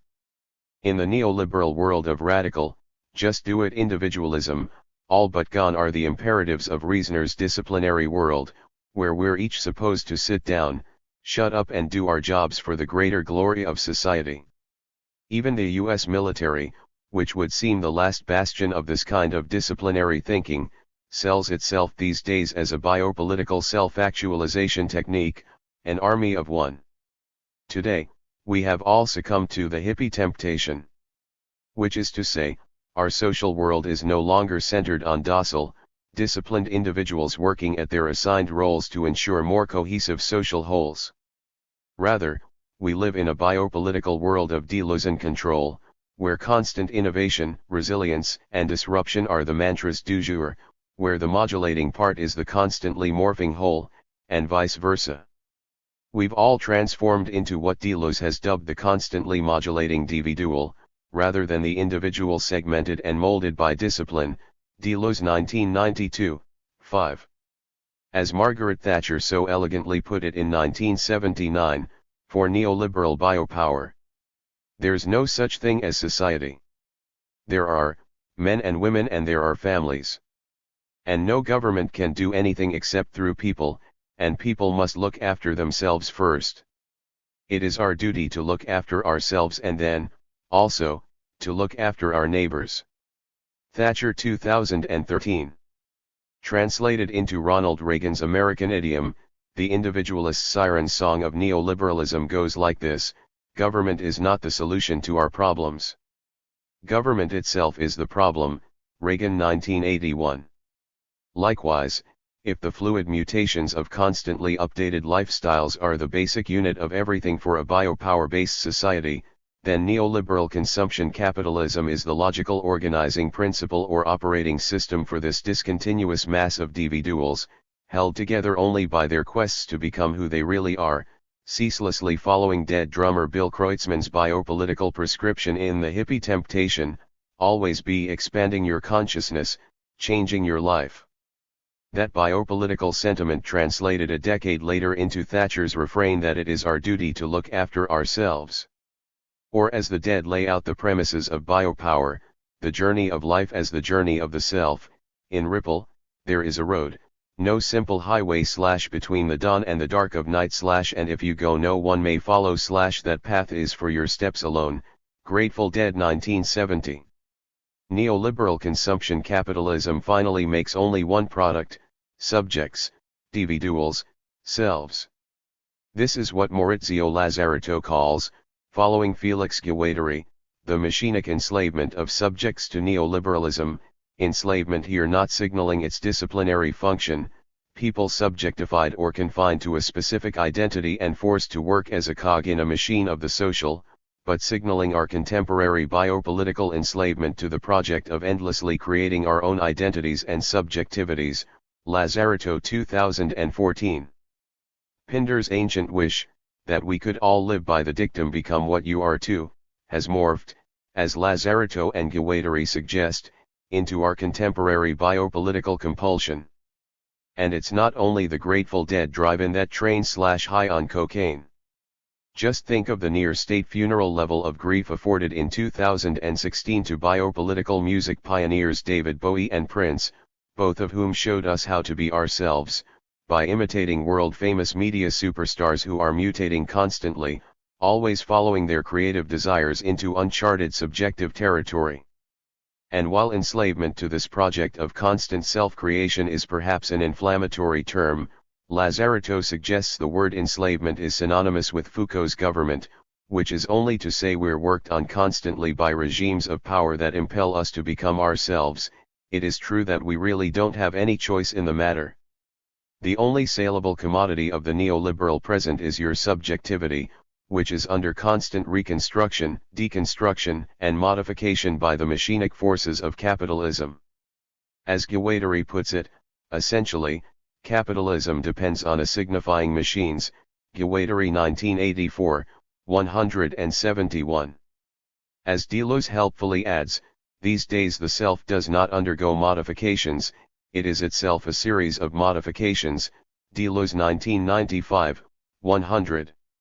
So maybe the hardest thing to reconstruct looking back at the hippie temptation is why anybody thought the hippie menace was something worth worrying about in the first place, any more than the dangers of jazz, now rebranded as America's classical music, punk. The Clash song Pressure Drop played under a 2007 commercial for the Nissan Rogue, and Should I Stay or Should I Go served as the 2016 jingle for Choice Hotels, or even Hip Hop, which is now the official soundtrack of the affluent white suburbs, were in their respective days. While these musical social formations were of course perceived as dangerous at their moments of emergence, it's harder to remember that from the vantage point of the biopolitical present, because the danger posed by hippie music only makes sense within a disciplinary society, where rampant do-your-own-thingism was a social problem or a temptation, as opposed to today, where such self-obsession is the iron rule. As discipline becomes a residual formation and biopower ascends to the position of a cultural dominant, the function of cultural formations like popular music also changes drastically. Within a generation, the directive "just do it" morphs from a slogan or practice challenging disciplinary norms, for example, when it serves as the title of Jerry Rubin's 1970 hippie manifesto, to an imperative that functions as an axiomatic confirmation of control society's biopolitical dictates, as in its reinvention as the Nike Corporation's official slogan. And subjective authenticity is thereby hoisted on this petard of biopower, precisely because within a disciplinary apparatus, authenticity suggests individual subjectivity operating as a norm-busting transgression of the normative social dictates. In a biopolitical society, however, subjectivity as norm-busting transgression is the norm and rule, so the contemporary function of authenticity discourse, musical or otherwise, is largely left to push against an open door. In short, the mutating landscape of 20th century popular music has coincided with the rise of biopower and the triumph of neoliberal society, wherein questions of individual subjective identity are directly connected to larger demographic shifts, a system where all we have in common is that we're all continuously trying to sculpt and modify our lives. Now surely other 20th century art forms found themselves saturated with biopower, economics, and technology as well, say, novels and poetry with individual readers and the publishing industry, drama with the economics of patrons and falling demographics for live theater, visual art with galleries and museums, and so on. But popular music has far deeper saturation into the socius. For example, a lot more people listen to music every day than read literature on a daily basis.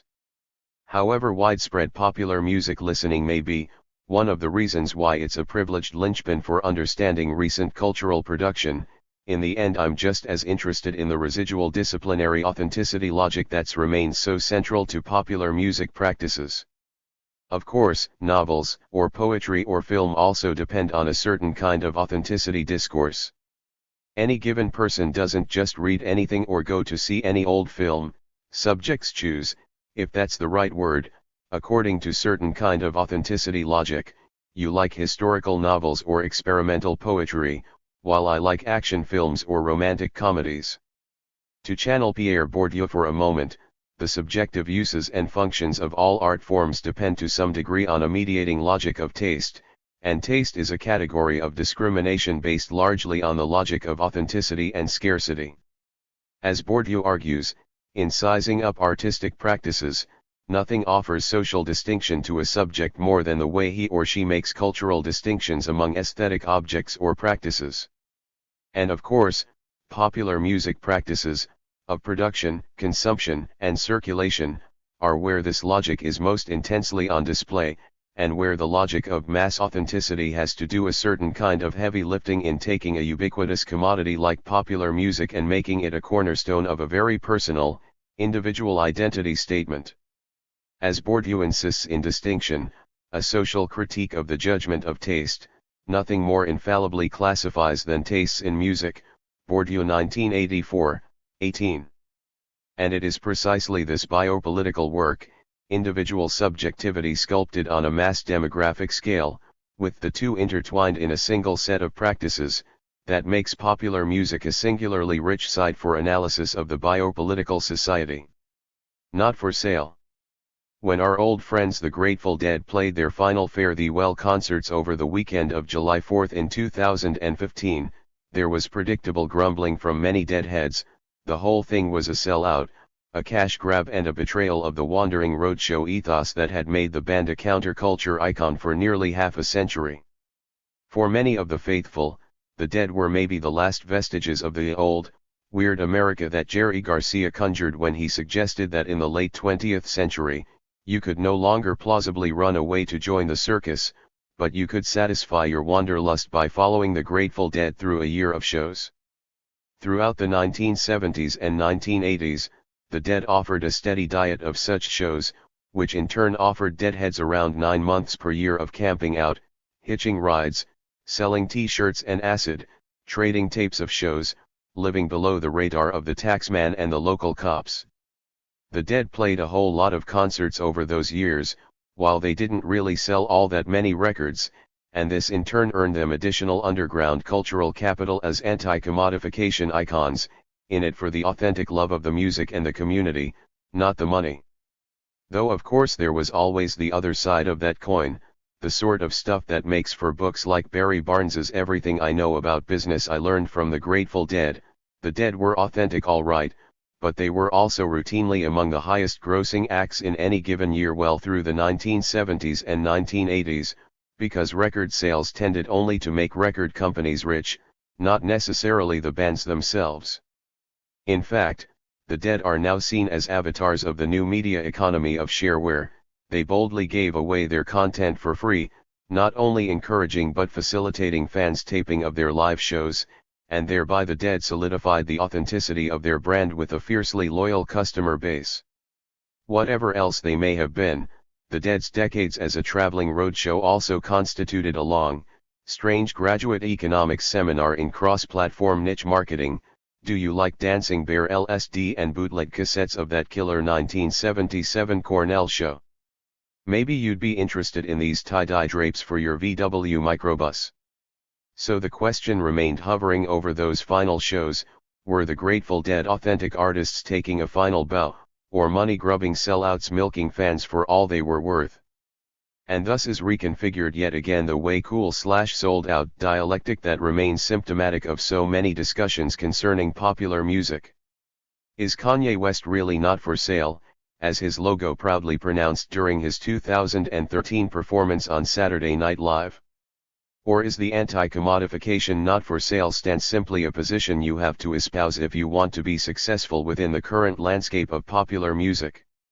When that discussion stalls, either Kanye is for sale, or he isn't for sale, then we can move on to endless similar discussions around and about musical authenticity, about my having liked Daft Punk before they went mainstream and became famous, or you're insisting that the world has come to an end because you can hear Lou Reed's heroin chic anthem Perfect Day playing under a cell phone commercial, Iggy Pop's Lust for Life being used to hawk luxury cruises. That's like hypnotizing chickens, or a Taco Bell ad featuring Joe Jackson's One More Time, conjuring his song I'm the Man, and its biting refrain I can sell you anything. Or vice versa. You could argue that it's the height of authenticity for artists, or their estates, to take control of their songbooks and do whatever they want with them. Why wouldn't a Ramones song be featured in a 2017 commercial for a Peloton home workout bike? And round we go. In any case, this way cool/sold-out dialectic is undoubtedly another one of the myriad things that Lawrence Grossberg is referencing when he complains that nothing much has changed in the last half-century of critical thinking about popular music. 3 Wander into virtually any bar around happy hour on a Friday, and you can strike up this kind of authenticity conversation in a nanosecond. Insofar as I'm looking to move beyond the sort of things that people routinely say about popular music, I somewhat ironically want to insist on, rather than try to apologize for, popular music's overdetermined status within such a commodity culture. And I'd also like to put authenticity to bed as a critical or theoretical model for talking about music. The seeming centrality of musical authenticity is, as I've already suggested, one of the primary reasons why writing about music has become so hopelessly stalled and repetitive. You say it's authentic, I say it's sold out crap. Music of course can and does produce meaningful cultural authenticity effects for its listeners and producers, but you'll never find this representational thing called authenticity in any music. Likewise, the jargon of authenticity may have deployed a certain capacity for resistance in a disciplinary society, allowing one perhaps to stand outside the normalizing dictates of a Fordist factory society. We used to call it waving your freak flag. But the mass authenticity compulsion of biopolitics offers very little friction to a post-Fordist, neoliberal control society, where we are all compelled endlessly to stand outside normative dictates, and constantly modulate our subjectivity. In the end, popular music fans are less autonomous, taste-making, deciding subjects than they are individual relays within a series of much wider flows, for example, flows of money, desire, and technological innovation. Neither anti-commodity nor simply sold out. The discourse surrounding popular music is on the contrary a key factor in understanding how a whole matrix of practices can produce those authenticity effects, so often associated with being not for sale, inside a wholly commodified context. Producing and maintaining this wonderfully oxymoronic mass-produced authentic individualism has been the primary cultural work of popular music over the past half-century.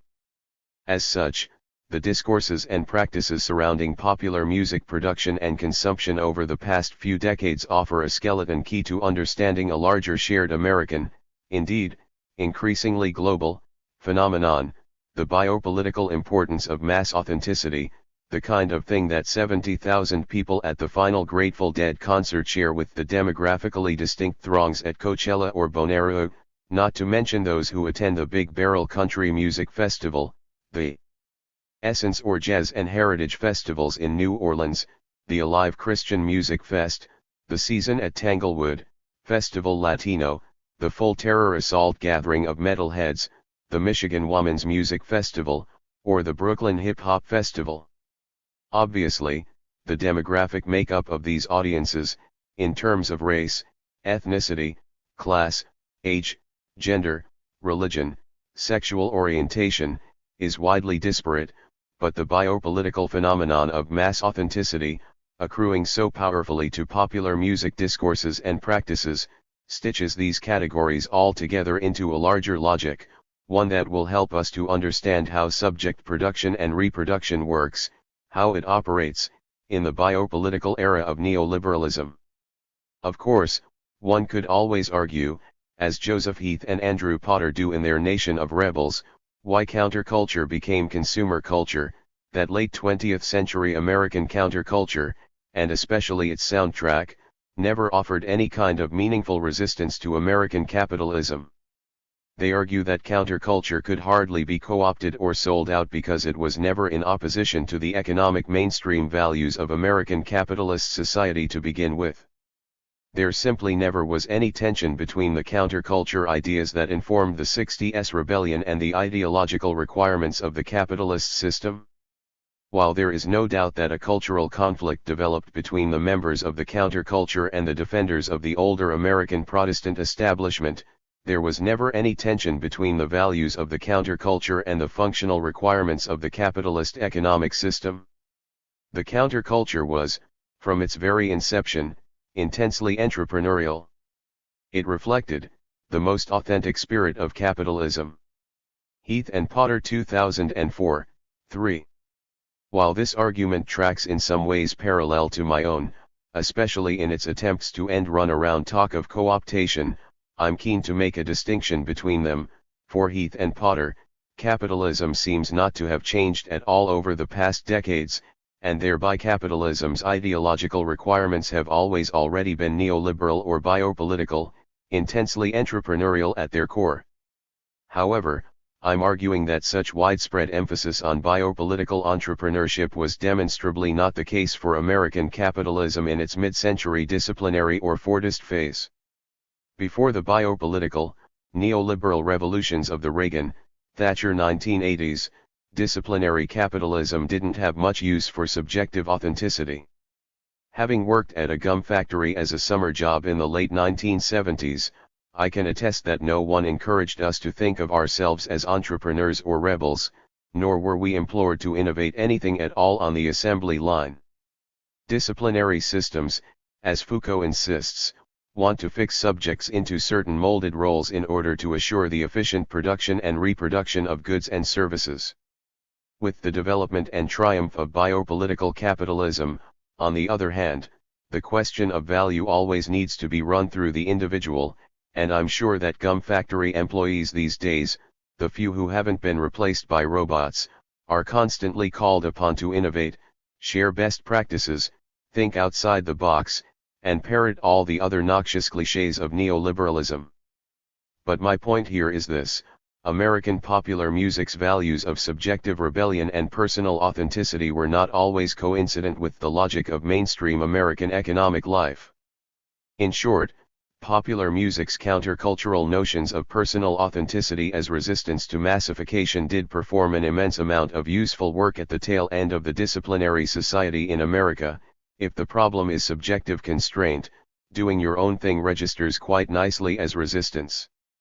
However, if several decades later the axioms of neoliberal capitalism dictate that you must be your own entrepreneur, that sense of 60SSTYLE personal authenticity can only confirm, rather than contest, the normative practices of American economic life.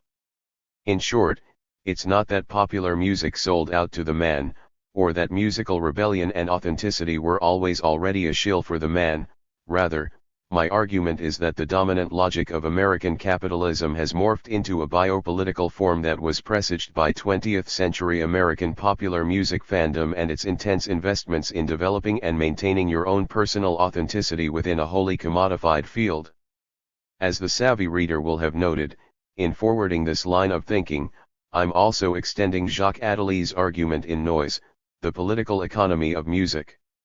Attali claims that the popular music of any given era doesn't merely reflect dominant economic discourses and practices, but music in fact predicts changes in economic regimes.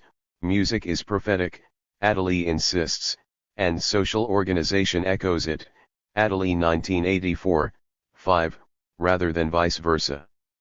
As Attali continues, music is neither an autonomous activity nor an automatic indicator of the economic infrastructure. It is a herald, for change is inscribed in noise faster than it transforms society, 1984, 5. As we've seen, music has functioned as a herald for widespread economic and social reorganization.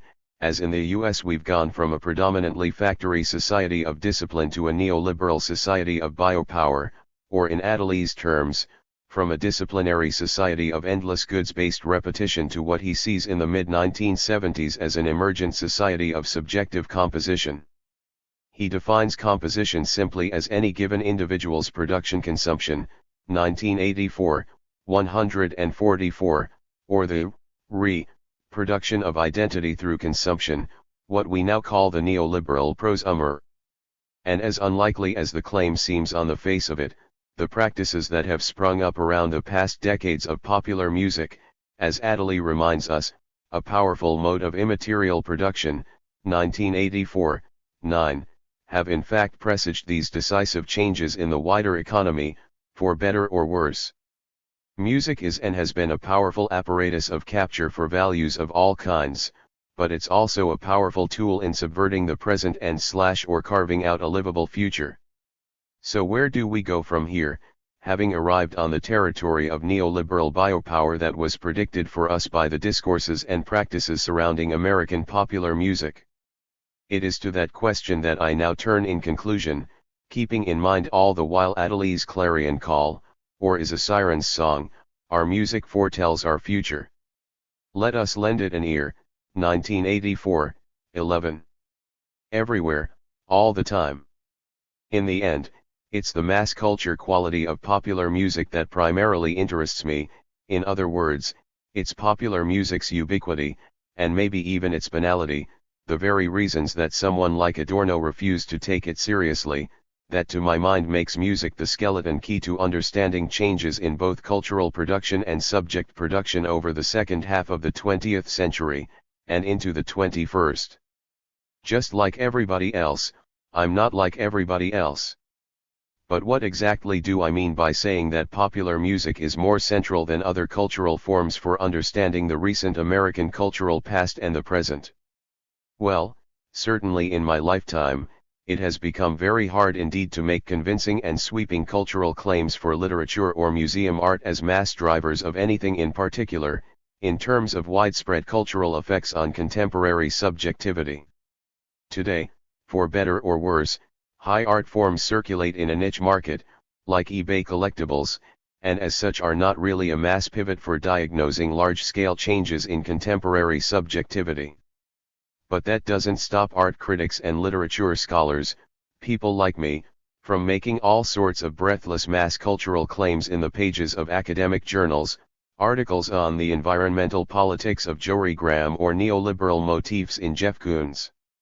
Surely literature or museum art can perform cultural work, but if you're looking for a recent art form that's influential on a mass scale, you'd have to admit that most Americans don't read contemporary poetry, or really have much to say about art retrospectives.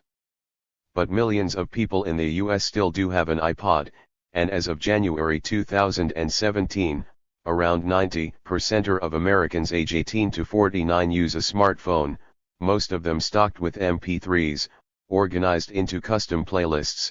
Point 4 Likewise, millions of people worldwide have Spotify, Pandora, or other internet streams going much of the day, at work, on the bus and at home, as well satellite radio in the car for the commute. There's also popular music playing prominently within myriad other cultural forms that we encounter every day, TV shows and advertisements, video games, films, not to mention the ubiquitous pop soundtrack playing at the mall, the gym, the fast food place, the dentist's office and the grocery store.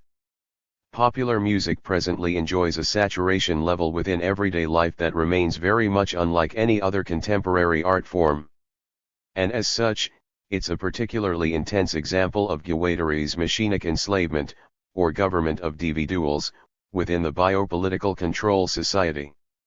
In terms of its functioning, popular music's ubiquity allows it to operate at a largely subconscious level of the refrain, as you realize every time you find yourself humming some song you heard somewhere. At least for me, it's pretty easy to tune out the Fox News feed playing on the doctor's waiting room TV, often by throwing on the earbuds and listening to my own music. Or if you forgot your earbuds, you can just look away from the screen, because you have to pay a certain level of attention to be affected by visual media like television. However, it's much harder to tune out the soundtrack in the waiting room, precisely because you don't have to pay conscious attention to the music, but it continues to work on you nevertheless. Later in the day, you find yourself humming the words or toe-tapping the riff from some Motown song. I wish neither to decry this functioning of popular music as sinister mind control, nor to find within it some hidden subversion. I have come before you neither to denounce nor celebrate the ubiquity of popular music, but to exploit and work with its everydayness, to see popular music as a privileged biopolitical operating system for examining cultural production and subject formation in the 20th and 21st centuries. The task I've set myself in this chapter is to take popular music seriously, not as a rarefied set of highly meaningful aesthetic objects, but as a common or everyday series of aesthetic practices, operations, or forms of life. I've set out here not to discover what popular music means, but to examine how it functions, what kind of alternative cognitive map it might offer through the cultural life of recent decades. And as such, I hope to meet everyday popular music fans and critics where they already are, in the midst of a sea of listening. Of course, it's the actual practice of listening to music that has changed most substantially in the past 20 or 30 years, in the shift from discipline to biopower. Certainly musical taste continues to do some subjective sorting work through a kind of excorporative method that functions within music discourse and far beyond, but the thing that's really changed quite radically in recent decades is the function of popular music in everyday life, rather than the discourse that surrounds it, which hasn't changed substantially since its terms were set up by the Benjamin, Adorno debate in the 1930s.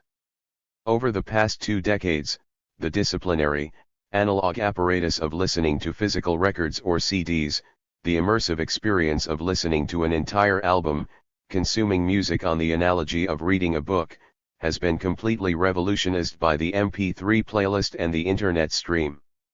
And thereby music becomes less something to be consumed or interpreted, something that either positively or negatively offers our meaning to our lives. Rather, music becomes more something that is used by individuals and other collective actors to create various scapes in our individual and social lives, the sleepscape, the gymscape, the studyscape, the commutescape, the romancescape, the political rallyscape, the shoppingscape.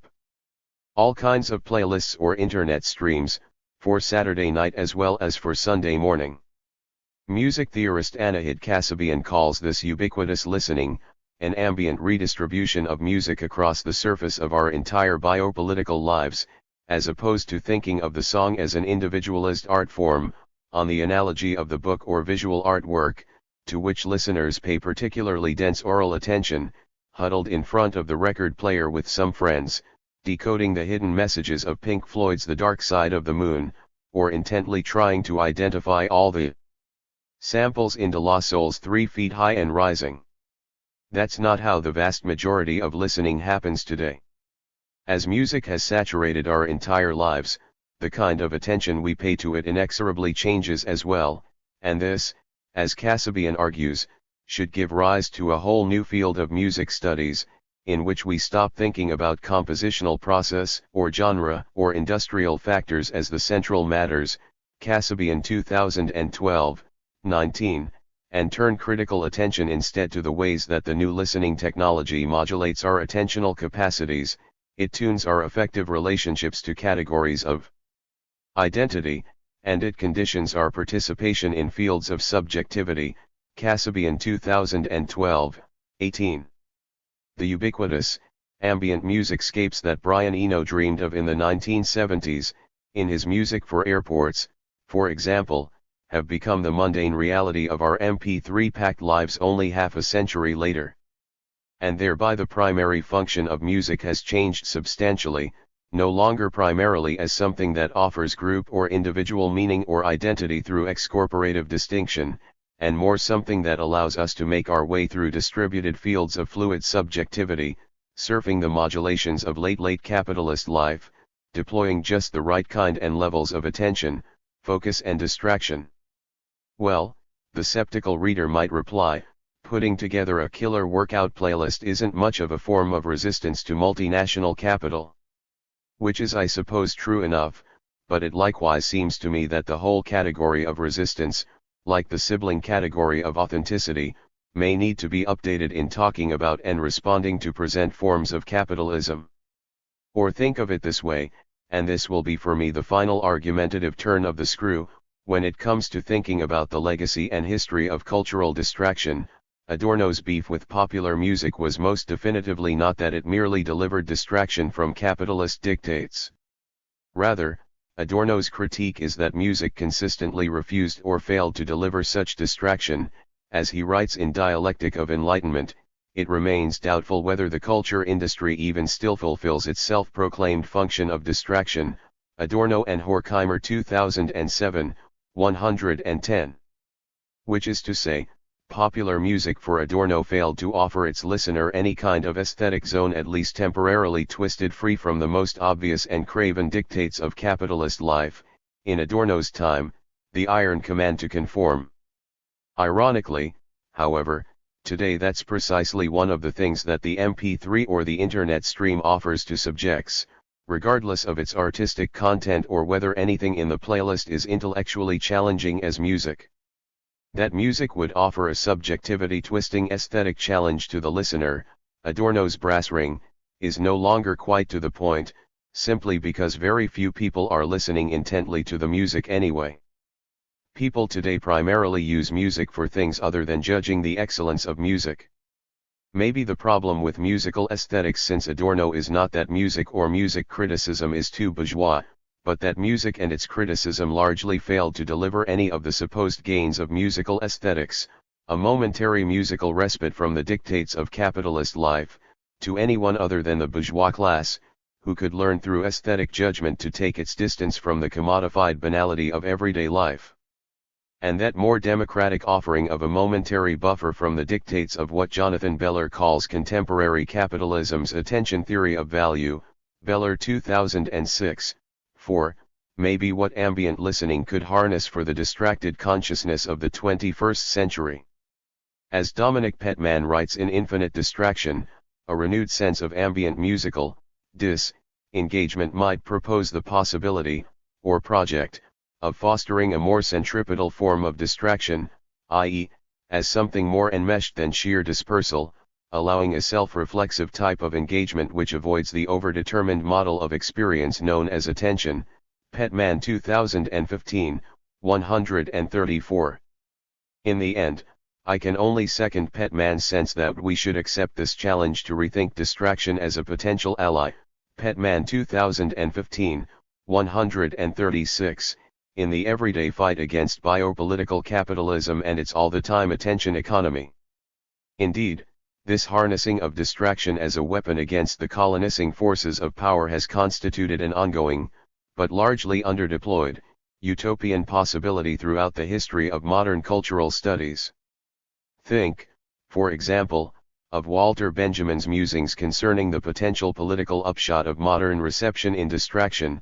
The sort of distraction that is provided by art represents a covert measure of the extent to which it has become possible to perform new tasks of apperception. Benjamin 2003, 268. In short, what looks like mere musical distraction may be the beginnings of a potentially oppositional form of cultural practice, and one that helps us to understand attention and distraction as a mass cultural phenomenon, an ecology we inhabit rather than an individual disposition we choose. As Yves Sitton argues in The Ecology of Attention, a kind of distracted attention may be holding out the promise of an emancipatory distraction. If we cannot be attentive enough because of sheer amount of cultural stuff that's out there, let us be attentive differently, and make our distraction into an opportunity for a detachment which, freeing us from our voluntarist blinkers, will allow us to reconsider the problem in an entirely new way. Sitton 2017, 117, Emphasis and Capitalization in Original. And that new way of thinking about attention and distraction may help us to think past the subjectivity traps of the 20th century, the Adornian sense that it's only rare, authentic individuals who know how to rise above the fray of the shiny objects designed to draw the inauthentic attention of the masses. What we pay attention to in the Internet age, as Jacques Lacan could have told us had he lived long enough, has everything to do with what the others are paying attention to. Thereby, we need to learn to pay attention to attention as a mass demographic or social phenomenon, not an individual choice. Insofar as we live in an environment of attention, we're soaking in it.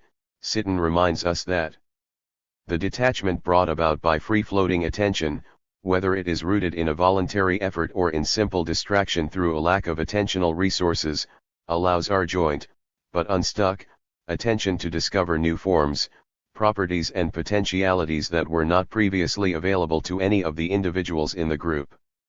Sitton 2017, 119. Attention is a sea we live on and serve, rather than a scarce resource we need to hoard, and musical detachment, as well as renewed forms of musical focus, may offer us ways of speeding up or slowing down those constant flows of distributed, ambient cultural attention. Or if that utopian thesis seems a bit far-fetched, consider Megan Morris's feminist plea, in her essay Banality in Cultural Studies, to rethink distraction as something other than a confirmation of the Adornian thesis that those distracted by popular art forms are cultural dopes. As Morris counters, one could claim that this interpretation is only possible if one continues to assume that the academic traditions of contemplation really do define intelligence, and that to be distracted can therefore only mean being dopey. Morris 2007, 129. Likewise, unless we rethink this relation between contemplation, understood as good, autonomous, resistant, meaningful, and distraction, bad, enslaved, hoodwinked, meaningless. When it comes to contemporary artistic production, about all we can do going forwards is to recycle the way cool/sold out dialectic that, as we have seen, has become a cul-de-sac for thinking about popular music practices. As Morris insists, no matter which of the terms we validate, the contemplation/distraction, academic/popular oppositions can serve only to limit and distort the possibilities of popular practice. Morris 2007, 129. And in the end, it is precisely through attending to the practices and uses of listening, rather than focusing on what popular music means within our lives, that we might be able to locate whatever hopes or fears accrue to the conflicted, everyday life of sound, possibilities or pitfalls for biopolitical subjects like us, who increasingly require practices that offer respite from our contemporary biopolitical enslavement to making and remaking our identities in every moment of our waking lives? Or maybe what I'm arguing for here is, to borrow some lingo from Eve Kosofsky-Sedgwick, a kind of reparative, rather than paranoid, style of aesthetic engagement, one that looks to cultural productions for something other than depth, hidden meaning or large-scale significance. As Sedgwick puts it, summing up Melanie Klein's work on the paranoid and the depressive, the paranoid position is a position of terrible alertness.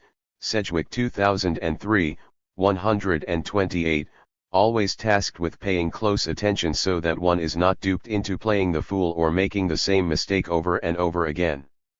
In listening parlance, the raucous listener is resolutely paranoid, as he or she must always guard against being hoodwinked into investing in the wrong kind of inauthentic music, thereby putting precious cultural and social capital at stake. But Sedgwick, perhaps counterintuitively, finds a kind of queer potential not within that paranoid mindset, but within a depressive aesthetic engagement, what we're translating as a set of ear-buddied practices to fight off attention capitalism. By contrast, the depressive position is an anxiety-mitigating achievement that opens the position from which it is possible in turn to use one's own resources to assemble or repair. Sedgwick 2003, 128, the paranoid space of constant subjective authenticity policing, or the contemporary overflow of way too many shiny objects vying for our attention. Though of course here I can see the paranoid retort coming back again strong for an encore, one more time. In short, the ultimate objection to such a position is that an ear-buddied aesthetic space of involuted pleasure or mere escape is the problem rather than the solution in terms of the privatizing neoliberal imperatives dominant of contemporary capitalist life. The revolution can't come about if everyone's walled off in an isolated ambient environment. To that dismissal, Sedgwick offers a final, and to my mind definitive, rebuff, which is worth quoting at length. Reparative motives, once they become explicit, are inadmissible in paranoid theory both because they are about pleasure, merely aesthetic, and because they are frankly ameliorative, merely reformist. What makes pleasure and amelioration so mere? Only the exclusiveness of paranoia's faith in demystifying exposure, only its cruel and contemptuous assumption that the one thing lacking for global revolution, explosion of gender roles, or whatever, is people's, that is, other people's, having the painful effects of their oppression, poverty, or deludedness sufficiently exacerbated to make the pain conscious, as if otherwise it wouldn't have been, and intolerable, as if intolerable situations were famous for generating excellent solutions. Sedgwick 2003, 144. Amen, Eve. If they are to function as politically compelling, everyday cultural practices of whatever kind have to function first as a biopolitical bridge from here to there, rather than primarily being deployed as a cultural cover for the outsized demystifying claims of tenure-line intellectuals. In short, you have to follow how cultural practices function before you can talk about what they mean, and the functions of cover and momentary escape, so intensely bound up with the practice of listening to music, constitute the non-conscious and collective basis for those things called individual and group agency. And while it seems clear that the revolution will not be televised for all the corporate media reasons that Gil Scott-Heron laid out for us in his 1970 song, in the future the revolution may be available for a free download. Or at least its soundtrack will be. In any case, thinking about popular music as the operating system of biopower, or as a kind of cognitive map for charting the territory of neoliberal biopolitics, is following out the project that Deleuze offers in his Control Society essay, not so much a question of hope or despair, but a matter of looking for new weapons. So what tools does a biopolitical analysis offer us in terms of diagnosing the present? I would argue that the primary new tool on display here is one and the same with the new diagnosis, that the terrain of the disciplinary society has been permanently transformed, and that we live in a vastly different world from the disciplinary world of training, enclosure, and confinement. We live instead in a world where we are enslaved to the very project of always modifying, updating, and retooling our lives, the very thing that the disciplinary society fought to keep at bay. Hence, all the ways that we thought of ourselves as being confined and or freed have given way to a kind of ubiquitous governmentality under contemporary capitalism. We are literally a series of DVD-dual relays among a series of machinic flows. And listening is a privileged practice where we meet, resist, and rework neoliberal social power, right on the surface of our everyday lives. 5. Chapter 7. Cinema in the Age of Control. Gregory Flaxman. The Table of Information and the Society of Control. On the face of it, the coupling of cinema and control society is bound to seem awkward, perhaps even counterintuitive. Neither term is particularly easy to define, but their combination seems to fly in the face of manifest associations on both sides. Whereas the etymological and technical origins of cinema belong to an older pictorial, physiological, and photomechanical history, control is inconceivable apart from the invention of a new generation of digital machines. In his postscript on Control Society, 1990, the short essay which effectively launched the eponymous concept, Gilles Deleuze insists that information technology and computers underwrite the emergence of our post-disciplinary regime of power, Deleuze 1995, 180. Thus, control describes a political economy, a biopolitics, and an episteme, with the understanding that the digital revolution transforms these categories in turn. By these standards, cinema seems an anachronism. Media studies scholars have long argued that the so-called seventh art, often cast as the great mass medium of the 20th century, actually culminates a technological lineage firmly entrenched in the optophotomechanical tradition of the 19th century. 1 If anything, then, cinema demonstrates a tenacious capacity to adapt to the new era of electricity, by automating the camera, projector, and even editing table, no less by embracing artificial light and the introduction of synchronized sound. For scholars like Friedrich Kittler, the wonder is that the cinema persists as long as it has, even surviving the challenge posed by the introduction of television, the electronic medium par excellence. The same cannot be said with respect to the digital age. Over the past 25 years, audiovisual entertainment has been so profoundly, we might even say, existentially, transformed by new media and digital communications as to outstrip the material origins of film, the celluloid or cellulose acetate film strip, and cinema, the cinematographic machine. When we go to the movies, the film itself is increasingly shot digitally, quite possibly distributed digitally, and in all likelihood projected digitally. Moreover, the viewing experience itself is no longer reducible to the model of the moviegoer. We watch on televisions, PCs, tablets, phones, watches, we gaze at screens on refrigerators and gas pumps, in waiting rooms and aeroplanes. Finally, as if anyone need be told, the ostensible differences between cinema, television, and online entertainment are swiftly dissolving. No longer discrete media, all three are now contingent on digital information that exists irrespective of any single format. The device is contingent and the medium secondary before the all-encompassing abstraction of digital content.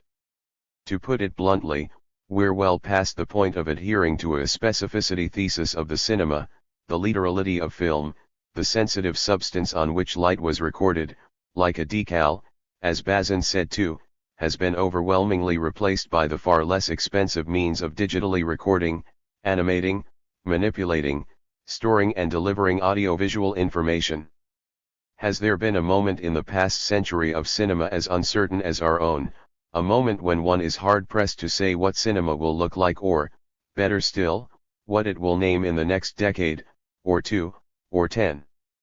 This rhetorical question precipitates the real problem, the relation of cinema and control, that confronts us here, and in this respect Deleuze provides a particularly felicitous point of departure. After all, his elaboration of control sits alongside two cinema books that, for all their philosophical ingenuity, seem decidedly film-specific and cinema-centric. Indebted to a legacy of film auteurs, hewing to a familiar film history, and oriented by a modernist sensibility, the movement image, 1983, and the time image, 1985, hardly seem suited to the protocols of control. Nevertheless, I would argue that in the final chapters of the second volume, where he weighs the current circumstances and uncertain futures of cinema, Deleuze ventures an analysis of control society avant la lettre. Though he never uses the phrase, the concept suffuses his elaboration of power sprung from centralization, dispersed across a network, and insinuated into so many monads, Deleuze 1989, 265. We are entering a new age of machines, of automata, Deleuze says, and it's worth noting that, to describe this transformation, the time image briefly takes leave of cinema, 1989, 263-7. Readers of the cinema books are likely familiar with Deleuze's dedication to making film the means to frame political, historical, and philosophical questions, but on this occasion, the relationship is reversed. Cinema is framed by a technological and social evolution of automata already afoot, a new computer and cybernetic race, automata of computation and thought, automata with controls and feedback, 1989, 264-5. It's on this basis that Deleuze poses the question that broadly concerns us here, namely, is there a new regime of images like that of automatism, 1989, 264? In other words, is there a regime of cinematic images that corresponds to the emergence of computer technology, information science, and digital media? To appreciate the question, no less Deleuze's hesitation to provide a definitive answer, it's worth considering the horizon of expectations within which he wrote. Published in 1983 and 1985, Deleuze's cinema books confront a social landscape dominated by electronic images, that is, the tele and video images, 1989, 265. There's perhaps no better measure of just how foreign the digital still seemed than the English translation of the time image, published in 1989. The translators render Deleuze's phrase, images numériques, with numerical images, 1989, 265, rather than digital images because this nomenclature did not yet exist. Notwithstanding precursors, the digital era of cinema was still gestating. The release of Terminator 2, 1991, and then Jurassic Park, 1993, effectively marked the decisive emergence of CGI. It would be another 5 years before the first digital films began to intermittently appear and another 10 after that before they began to predominate. But if cinema has been assimilated to digital machines and digital information, I'd argue that the automatism that characterizes the moving image remains irreducible to the technology of the computer or, more broadly, to the model of cybernetics.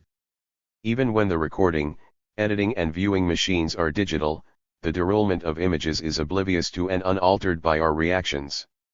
We'd be foolish to deny the operation of other circuits of information, especially those available to a digital audience, but no matter how far one wishes to take this logic, I think we're forced to concede that between sender and receiver, image and perception, there is no immediate feedback loop, nothing alters the film, the information, being transmitted. This factum brutum cannot be refuted, but it ought not to be regretted, as if it were a limitation or liability of the medium. On the contrary, and by dint of its anachronism, the cinema avails a unique vantage on digital technology and, more generally, on control societies. Naturally, particular filmmakers and genres demonstrate a propensity for automata. Deleuze nods to Kubrick's 2001 and to science fiction more generally, but the concluding pages of the time image concern a more subtle and yet more intrinsic mutation of form that characterizes a new regime of images. 1989, 264. The new images no longer have any outside, out of field, any more than they are internalized in a whole. Rather, they have a right side and a reverse, reversible and non-superimposable, like a power to turn back on themselves. They are the object of a perpetual reorganization, in which a new image can arise from any point whatever of the preceding image. The organization of space here loses its privileged directions, and first of all the privilege of the vertical which the position of the screen still displays, in favor of an omnidirectional space which constantly varies its angles and coordinates, to exchange the vertical and the horizontal. And the screen itself, even if it keeps a vertical position by convention, no longer seems to refer to the human posture, like a window or a painting, but rather constitutes a table of information, an opaque surface on which are inscribed data, information replacing nature, and the brain city, the third eye, replacing the eyes of nature. 1989, 265. This critical passage describes the attributes of a new image, the resulting reorientation of space, the revision of the screen, and thence the transformation of the spectator. While the film image no longer refers to the standing posture corresponding to a window or painting, which is to say, pace alberti, determined by pictorial perspective, the seated spectator has been transformed, or, better still, informed, by digital media. In contrast to the older, even classical conventions of the film screen, into the depths of which the eye ventured, the new digital, example computer, television, tablet, smartphone, screen consists in what Deleuze calls an opaque surface, 1989, 265, on which windows are at once infinitely stackable and without depth.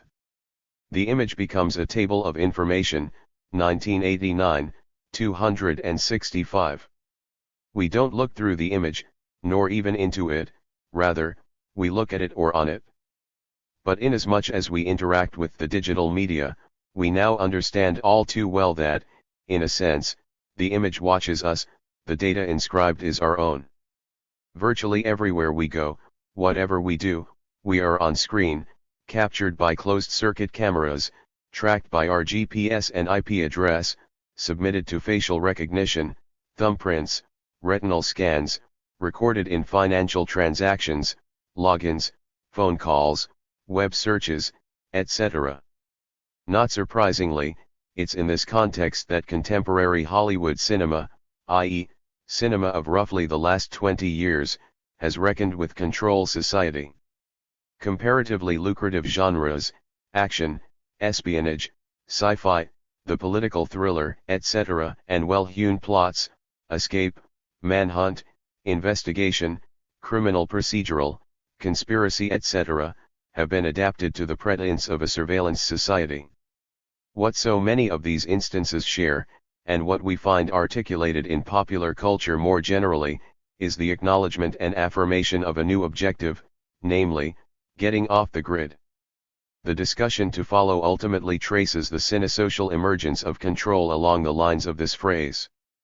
In commercial American cinema and television, where getting off the grid has become commonplace, if not cliché, perhaps no films have more profoundly shaped the idea or envisioned the problem of the control grid, as I'll call it, than the 5 installments of the Bourne franchise. Looking back to the first installment in the series, The Bourne Identity, 2002, I argue that the film both wittingly diagnoses and unwittingly symptomatizes the challenges of the control grid. The control grid. Though Deleuze borrows the term control from William S. Burroughs, the postscript on control society properly responds to Michel Foucault. Deleuze had published his monograph on Foucault only 3 years before, 1986, and where the book left off, the postscript resumes, looking to the future. Point 3. Thus, Deleuze situates his intervention in the aftermath of what Foucault had called discipline. Foucault associated disciplinary societies with the 18th and 19th centuries, he writes, and while this diagram stubbornly persisted long into the 20th century, Deleuze insists that his friend also knew how short-lived this model was, Deleuze 1995, 177. In other words, control designates the emergence of a new regime of power, or model, and if we entertain the notion of a corresponding regime of images, it rests on a corresponding precedent. Notably, Deleuze's monograph is largely oriented by the institutional and discursive histories that broadly define Foucault's middle career.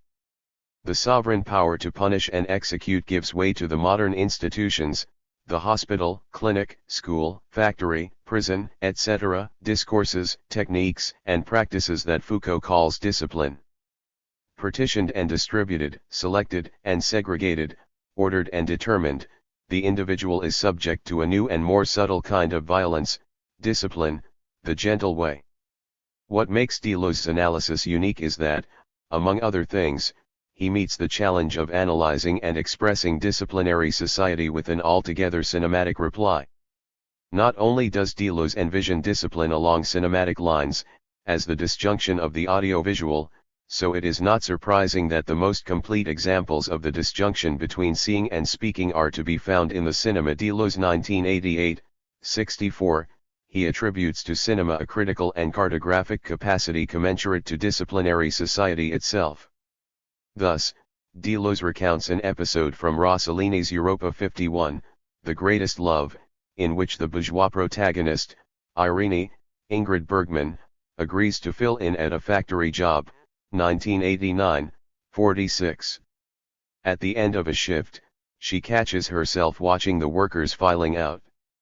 In that brief moment, in that interval, an idea takes shape, as Deleuze suggests, both Irene's train of thought and the train of montage precipitate, in cinematic terms, a kind of reflective judgment, Kant. Thus, instead of subsuming images which naturally belong to a given genre and determining the scene according to the coordinates of familiar category, workers, factory, capital, etc., the sequence constitutes the limit of images which do not belong to it but are reflected in it, Deleuze 1989, 184. At that limit, where the lines and singularities are loosened, Irene's utterance, "I thought I was seeing convicts," grasps the very diagram of discipline.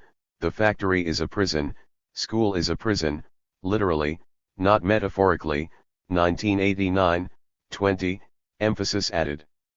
Moreover, Deleuze returns to this moment from Rossellini's film in the first paragraph of the postscript on control societies to trace, pace Foucault, the logic that threads its way through disciplinary milieus, 1995, 177. This argument, which effectively maintains that discipline is both analogical and literal, seems to run the risk of contradiction unless we recognize that Deleuze has effectively reconceptualized these terms at hand. Analogic is not defined by common measure, nor by rhetorical device, but by dint of the variable diagram that traverses institutions and discourses. Thus, when he says the factory is a prison, Deleuze is careful to qualify that he is speaking literally, not metaphorically. But if the analog technology of cinema is equal to the analogical diagram of discipline, as he seems to suggest, what happens when the latter begins to break down? The postscript is set amidst the crumbling of the disciplinary institutions, prisons, factories, clinics, hospitals, etc., that we have come to associate with the dismantling of the welfare state. Point 4. Beyond the unraveling of the social safety net, however, control induces a metamorphosis of the geometry of power, or, rather, the invention of a new geometry of power, a new topology, a new brain. In Deleuze's words, instead of converging on a single, mysterious leader, inspirer of dreams, commander of actions, power was diluted in an information network where decision-makers managed control, processing and stock across intersections of insomniacs and seers, Deleuze 1989, 265. Rather than concentrate power, in a sovereign, or distribute it, in social institutions, control decentralizes power into smooth spaces and disseminates power into supple, digital lines of force. The ambit of communication and information is extended along continuous range of different orbits that give rise not only to a presentiment of open horizons but to a new sense of unimpeded mobility. Surfing has taken over from all the old sports, Deleuze writes in the Postscript, 1995, 180. One suspects that Deleuze would have regarded surfing the Internet, a phrase coined just 2 years later, as confirmation of control society. Whether in space or cyberspace, we are ostensibly liberated, released into a frictionless space of boundless movement that is extending along an endless wave of searches, agreements, purchases, of choices. In pointed contrasted to modern, disciplinary societies, which aggregated and segregated individuals in so many analogical sites, the factory is a prison, the school is a prison, control societies develop inseparable variations, forming a system of varying geometry whose language is digital, Deleuze 1995, 178. Under control, the molds of discipline that had aggregated masses and individuated subjects give way to the smooth space of a digital domain on which we perpetually glide, moving among a continuous range of different orbits, 1995, 178. Segmentary functions cede to modulating surfaces of mobile milieu, and at first glance, naturally, control seems to offer the space in which to exercise limitless freedom. Control aspires to what we might think of as an open floor plan, rather than operate by confining people, 1995, 174, control promotes circulation, inducing the movements with which freedom itself is increasingly identified, as the right to choose, to be oneself, an individual apart from all others. In space or cyberspace, uniqueness is encouraged and movement is induced. Why? In the first place, as we all know, movement is quickly monetized, example toll roads, TSA pre-check, memberships, media access, internet speeds, digital roaming, etc. But mobility has a secondary and arguably much greater cost inasmuch as it generates an endless fund of metadata. Phones, cars, computers, credit cards and countless smart devices record our lives in real time, and now some corporations have begun to replace access cards and keys with digital chips that are implanted in one's forearm. With every movement, communication, purchase, text, and choice, with every click, we contribute to the reservoir of metadata on which countless algorithms operate to produce search results, advertisements, offers, advance notices, payment reminders, traffic reports, weather alerts, etc. Today, the mobility makes us both the source of information and the object of analytics. Our micro-habits, inclinations, addictions, our metadata, form the basis on which algorithms work, predictive models are invented, and a fantastic new regime of customized power unfolds, the science of marketing. In this respect, I'd argue that the premise of control society is inextricable from the emergence of neoliberalism, and though Deleuze never uses the term, its post-Fordist logic suffuses the postscript. Surveillance, data harvesting and quantitative analytics have not been imposed, by governmental mandate, so much as they have been designed, marketed, incentivized, and consumed under the auspices of a new brand of political economy. Significantly, Deleuze was largely unfamiliar with Foucault's lectures at the Collège de France, but I suspect he'd have been the first to acknowledge that Foucault's analysis of neoliberalism in the lectures from 1978-9 anticipates control society. In these lectures, collected as The Birth of Biopolitics, Foucault devises both a remarkable concept and equally remarkable process. This concept he calls a grid of intelligibility, Foucault 2008, 252, not a model but a modulating mold within which a given individual, Deleuze would say individual 1995, 182, is calculated and configured. The corresponding process Foucault terms the optimalization of difference, 2008, 259.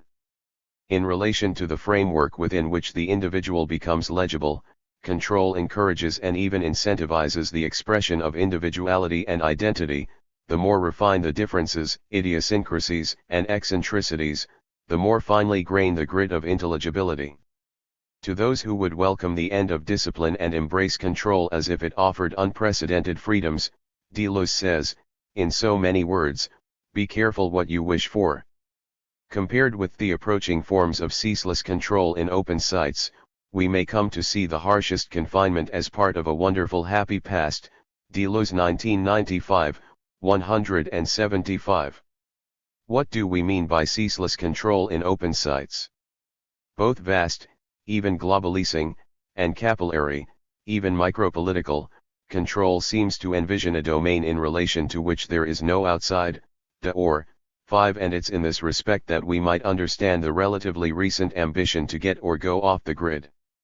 Over the past 15-odd years, the phrase has become a consistent refrain in popular culture and especially in Hollywood cinema. Notwithstanding its semantic range and valences, going off the grid is predominantly defined today by the prospect of disappearing without a trace, of slipping through the vast sieve, cribble, of digital communications, surveillance, and information. Thus, in action films, political thrillers, science fictions, comic book adaptations and countless procedural dramas, going off the grid has become zeitgeistig. Beyond the obvious cases of action heroes on the run, the phrase now applies to geek hackers, criminal masterminds, witnesses in protective custody, gangsters, mafioso, eccentric billionaires, compromised lawyers, spies and former spies, wanted individuals, abused spouses, and pretty much anyone falsely accused. Still, this efflorescence represents a relatively recent turn in the context of a rather brief rhetorical history. As a recognized phrase, often marked by smart quotes, off the grid first entered the lexicon in the early 1990s, when environmentalists and solar enthusiasts began to use it as shorthand for detaching themselves from the electrical grid. By the mid-1990s, the nomenclature had been co-opted by libertarians and fringe groups on the right whose distrust of government overreach charged the grid with paranoid significance. In detaching oneself from electricity, as well as other utilities and civic services, in moving to unpopulated areas and homeschooling one's children, and finally in severing the umbilicus to the state, going off the grid came to constitute an assertion of sovereignty and natural right. 6 The subsequent transformation, the digitalization, of the grid owes, if not its origins, then surely its imagination, elaboration, and popularization to Hollywood cinema. As digital effects became increasingly common in commercial cinema of the 1990s, a number of Hollywood films, especially high-tech ones, began to channel anxieties about the scope and dangers of computer technology.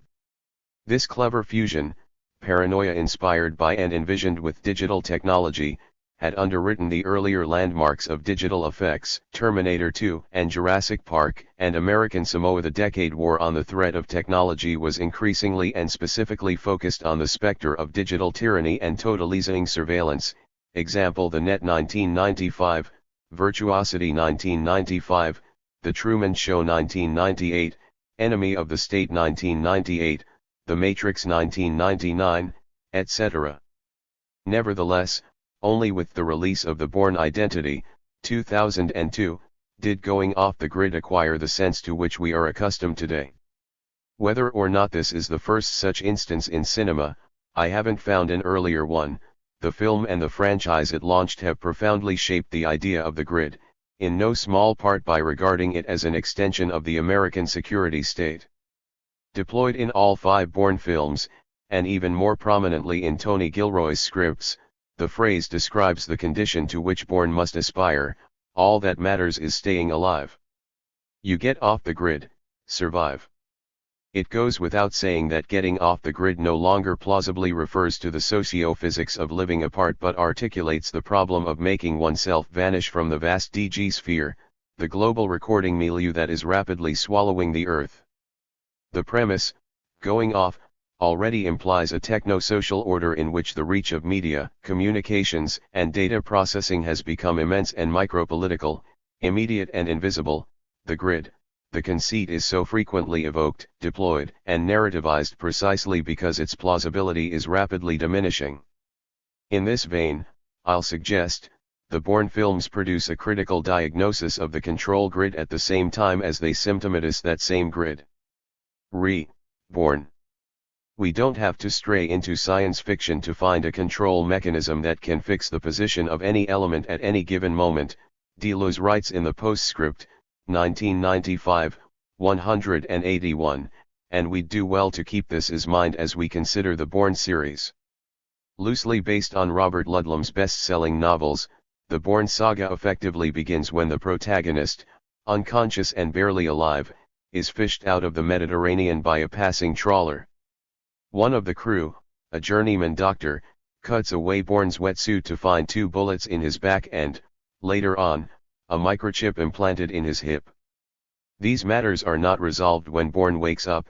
He cannot remember his name, his previous life, or even his tastes. More remarkable still, the amnesiac cannot explain his heightened faculties, physical capacities, martial arts, technical ingenuity, and almost unfailing tactical intuition. We soon learn that Bourne is the product of a secret CIA/DOD project to psychopharmacologically, biochemically and genetically engineer a new breed of super spies. In spite of the futuristic premise, or perhaps because of it, the Bourne films characteristically insist on depicting a world that, politically, culturally and technologically seems a great deal like our own. Admittedly, the 4th and 5th installments, an abortive spin-off, The Bourne Legacy, and then Bourne's disappointing return, Jason Bourne, have made more ample use of high-end digital technology, not only in the set design but also as the means to produce special effects. By contrast, the original trilogy succeeded, both critically and financially, by resisting the large-scale recourse to CGI that was already ubiquitous in Hollywood in the early 2000s. Even when the focus of the narrative shifts from the amnesiac's oblivion to the boardrooms, offices, and data bunkers of Langley, where the search for the missing agent is already underway, the milieus are drab, nondescript, and anonymous. Even by the standards of audiences in 2002, the film's representation of technology was familiar and underwhelming. Compared to the capacious war rooms, command centers, and information processing units to which Hollywood has given rise since Dr. Strangelove, the operations bunker in the Bourne Identity is a low-ceilinged, windowless room crowded with bulky computer monitors, electronics, cheap bookcases, stacked binders, and scattered papers. Far from straying into futurism, the Bourne Identity is at once high concept and seemingly low-tech. For all that, the Bourne Identity unfolds something like the reticulation, Simondon, of technologies, computers, databases, networks, cell phones, GPS, etc. that begin to express the scope of this control grid. The ostensible modesty of the operations bunker is belied by the assemblage to which it belongs, the instruments of communications, tracking and surveillance, of incomprehensibly vast data harvesting and data mining, no less the computational power to process this wealth of information, to develop robust analytics and to make specific predictions. Thus, we return to the Bourne Identity because, apart from the series it launched, it's among the first films to reckon with the reality of the control grid, not as a possible future or an alternate reality but as the world itself. Specifically, the Bourne Identity elaborates 3 discrete, albeit related, definitions of the grid with which we can trace the emergence of control. The grid is, 1, a map qua strategic space of operations, 2, a unit of, access to, information or the integration of available units, and, 3, a vast digital sieve within which one's life can be tracked, one's history, in space or cyberspace, can be accessed, and one's decisions can be predicted, or predictably manipulated. These 3 definitions of the grid are evoked at various points in the Bourne Identity, but in adumbrating this particular sequence we begin to grasp the technologic of control. The first and most straightforward sense of the grid is cartographic. In pursuit of Bourne, the CIA operations officer who oversees Treadstone, Alexander Conklin, presses his team into action, Let's get a map up here. Come on, folks. Work it. Notably, in Tony Gilroy's screenplay, the line reads, "Let's get a grid map up here." Likewise, later in the script, though not in the film, Conklin says, "Our last sighting of Bourne and his companion Marie was 48 hours ago." Even if they stayed in the car, the grid is huge. In these instances, obviously, map and grid are interchangeable terms, and this equivalence has a well-established precedent. The U.S. military began the practice of gridding maps before World War II, and after the war the use of the grid became a piece of military vernacular. Needless to say, the nature of war has been radically transformed in the intervening years. Likewise, the idea of a delimited grid map, traditionally composed of surveillance, communications, and strategy, eventually began to embrace the ambitions of global design. Satellite-based geolocation and navigation had been a strategic objective of the U.S. military, in conjunction with DARPA, since the early 1960s, but when the Department of Defense embarked on the project, in 1973, the creation of a geosynchronous communications system began in earnest. The Defense Navigation Satellite System, DNSS, eventually comprised the 24 satellites that made the first generation of GPS operational. In 2000, the U.S. made GPS commercially available. By 2020, 4 separate such satellite systems, American, Russian, European and Chinese, will be operative. The Earth is rapidly being grid, cocooned by an invisible filigree of communications and surveillance in which Bourne now finds himself. Thus, when Conklin's group gets a beat on Bourne, we are introduced to a second, more technical sense of the grid. As the Treadstone analysts pore over the new data, one of them announces, "We're getting grids. Airline, train, hotels." The provenance of this usage is confirmed later on, in the Bourne Ultimatum, when a CIA task chief officer, Pamela Landy, is asked to resume pursuit of the rogue agent she'd directed the operation against him in the Bourne Supremacy. Ushered into the grid room 7 at the CIA, Landy brusquely asks the dozen or so analysts about Bourne's last fixed position and status. Their answers, "He's alive, at large, possibly armed," leave her unsatisfied. "Where are your grids coming from?" Landy asks. "NSA Tactical," another replies. To appreciate what this means, indeed, to understand the second definition of the grid, we ought to acknowledge the degree to which the Bourne films mirror the contemporaneous consolidation of the security state. The films generally hew to the protocols, practices, and nomenclature of what we know about national intelligence, above all, that the CIA, which is legally prohibited from undertaking massive data collection, relies in large part on National Security Agency, NSA Tactical, for its surveillance data, grids. In this context, Landy's next question, "You have an echelon package?" not only confirms the second meaning of the grid, i.e., access to a unit, or units, of data, but, in the same stroke, presages the third and final sense of the term. The reference to echelon is borrowed from a long-standing and highly classified intelligence program. Dating back to the 1960s, but only officially formalized in the early 1980s, Echelon designated a program in signals intelligence, SIGINT, jointly operated by Australia, Canada, New Zealand, the UK, and the US, to monitor the military and diplomatic communications of the Soviet Union and Eastern Bloc.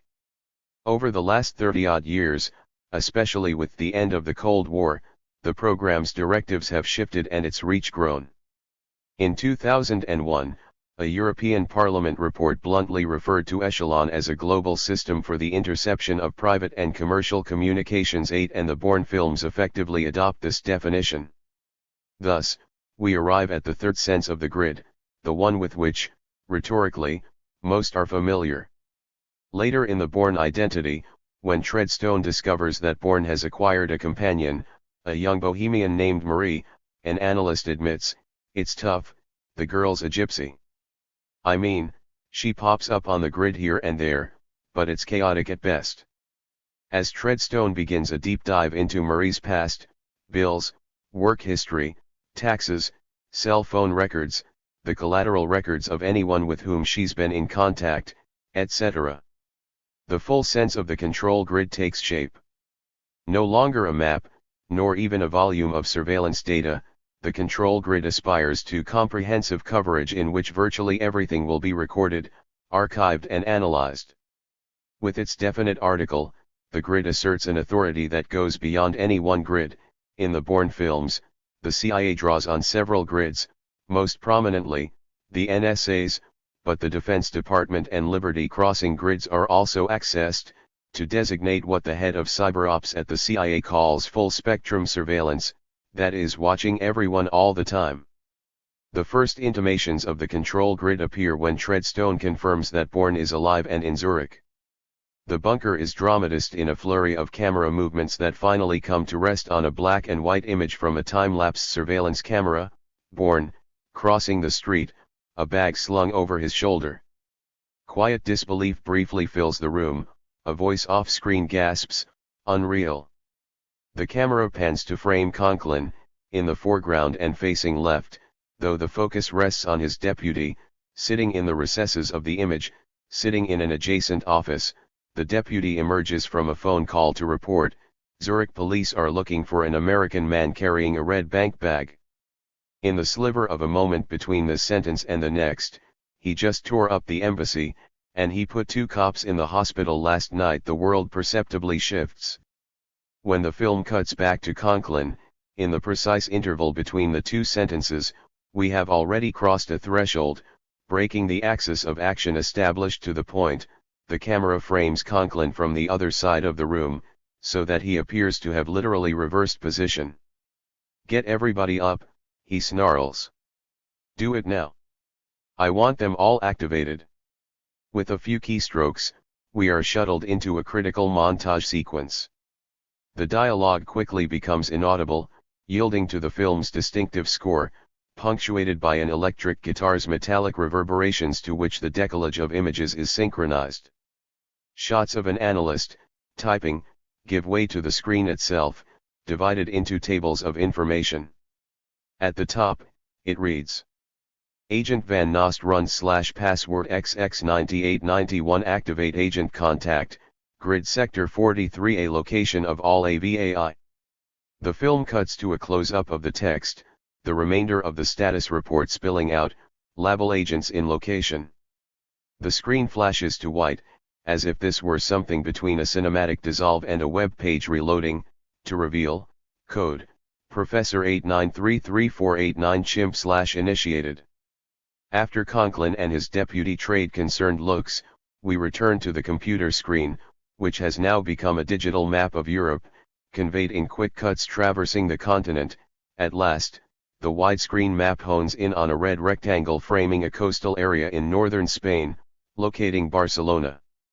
Thus, as if Barcelona had been clicked, the red rectangle expands, filling the frame like a window opened on a desktop.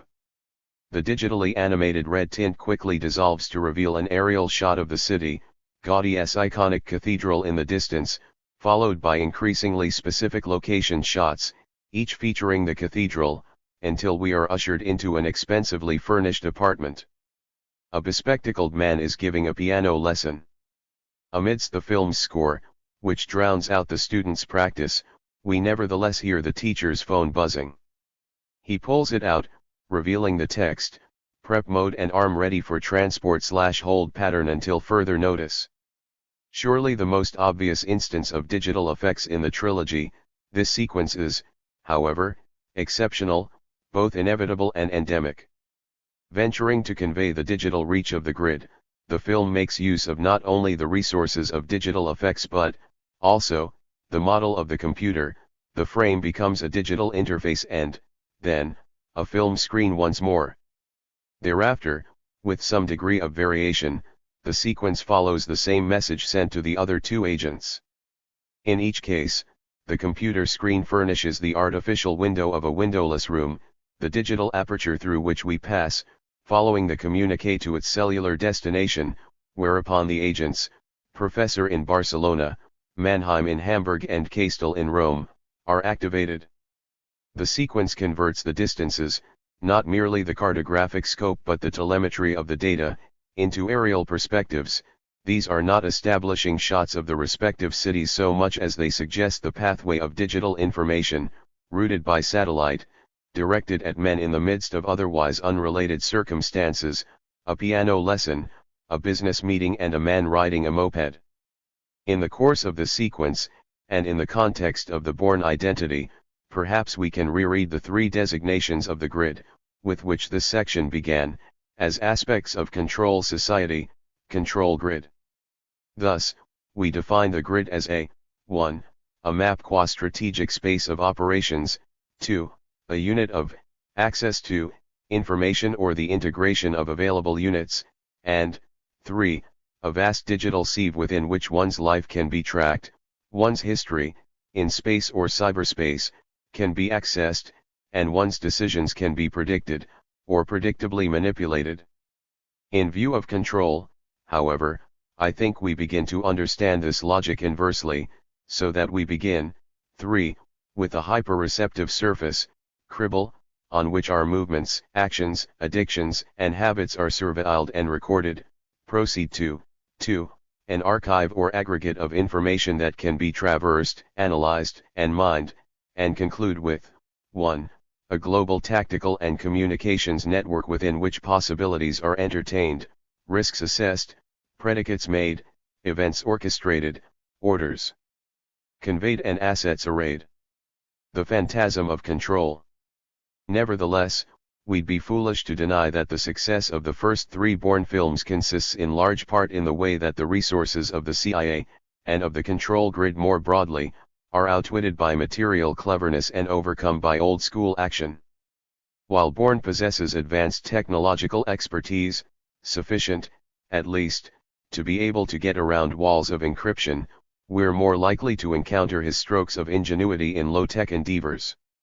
In each film, as analysts search for signs of the rogue agent and labor to anticipate his next move, Bourne's strategy relies on an older, often audacious, kind of spycraft, on more rudimentary tools, and on a rededication to physical space.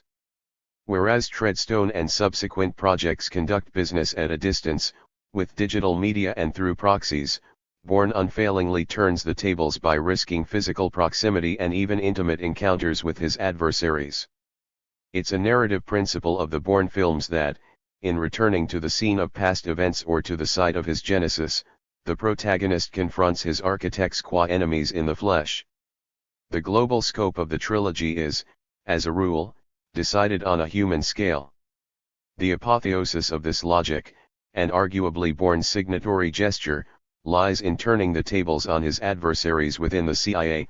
Above all, it consists in those occasions when Bourne spies on those who purport to pursue him. In the Bourne Supremacy, as the CIA scours Berlin for the rogue agent, he calls Landy on a cell phone from a nearby rooftop. With a handheld telescope he watches her, behind the anamorphic windows of a skyscraper, in the sudden stillness of the CIA's operations center.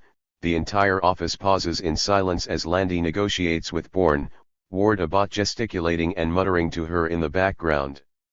The presumption, of course, is that with respect to Bourne, the ostensible target, the CIA itself, is off-screen, but when Landy stalls at the suggestion of a certain contact person, Nicky Parson, they'll need time to find her, get her on a plane to Berlin, etc., Bourne's reply, "Why? She's standing next to you," confirms not only his perspective but the agency's unwitting exposure. Bourne pulls versions of this stunt numerous times over the series. Why? Even as the CIA determines to turn its digital resources on him, Bourne's success, in these moments of audio visibility, lies in a more primitive, and entirely less expected, modus operandi.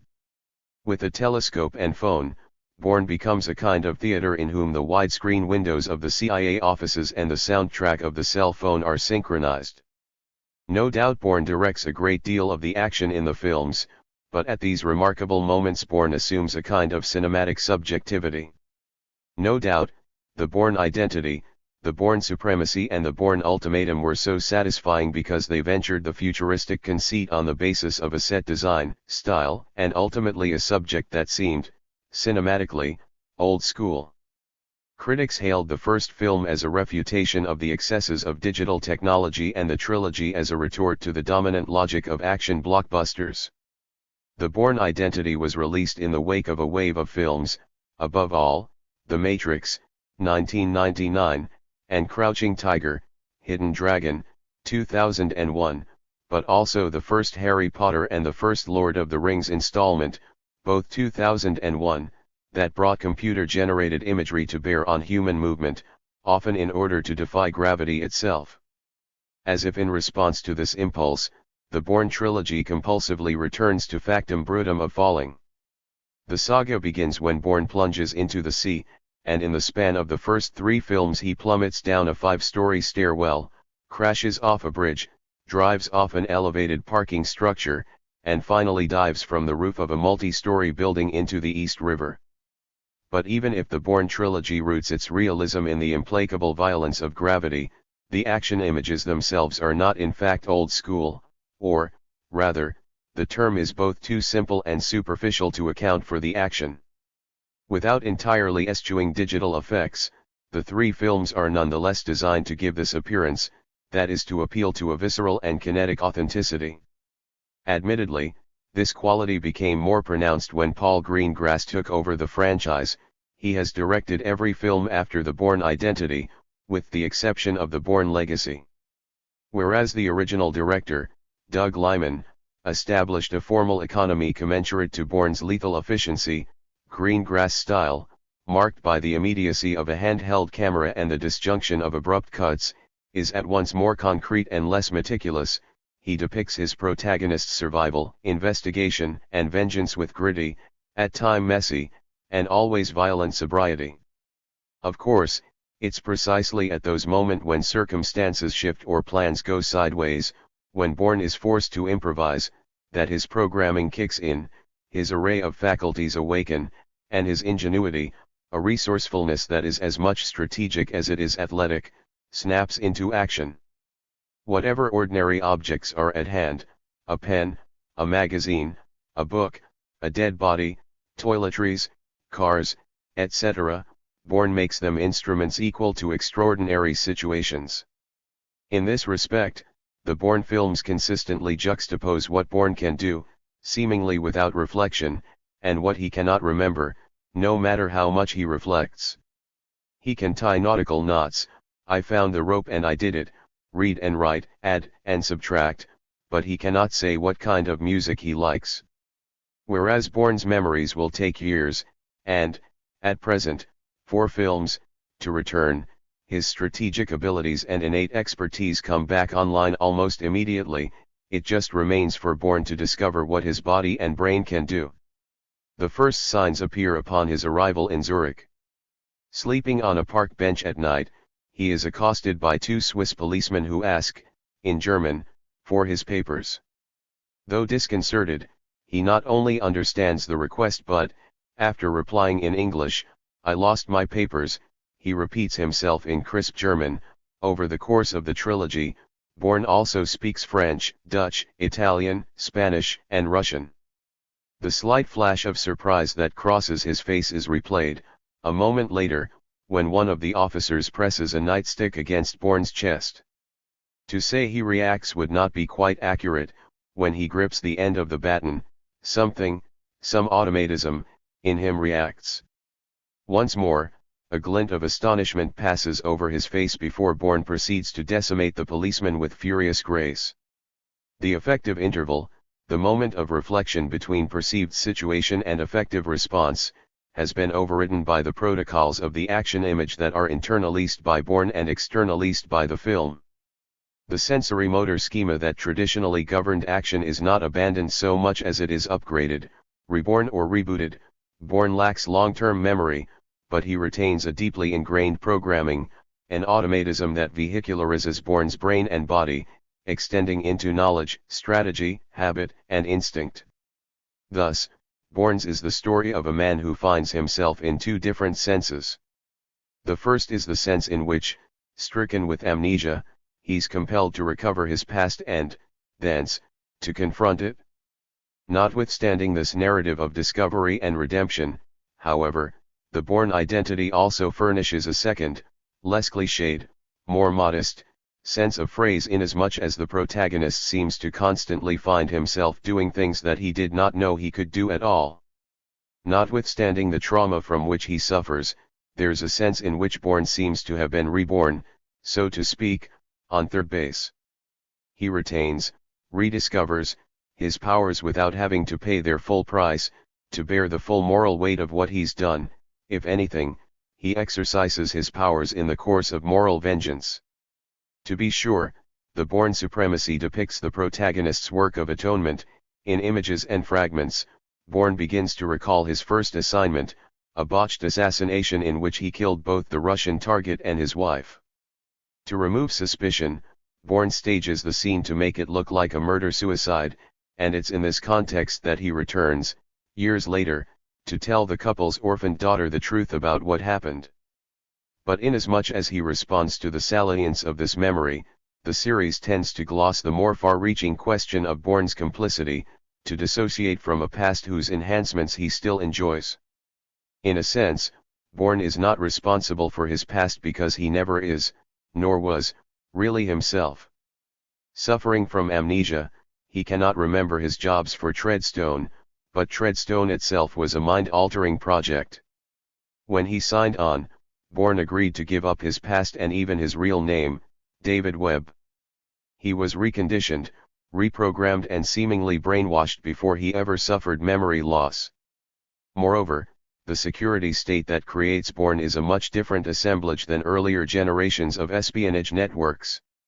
While spy novelists of the 1970s and 1980s such as Ludlum, John L. Kerr and Len Deighton were cynics of a sort, wary about the corporatization of intelligence, their plots still revolved to a large extent around agents, handlers, spies, freelancers, mercenaries, etc.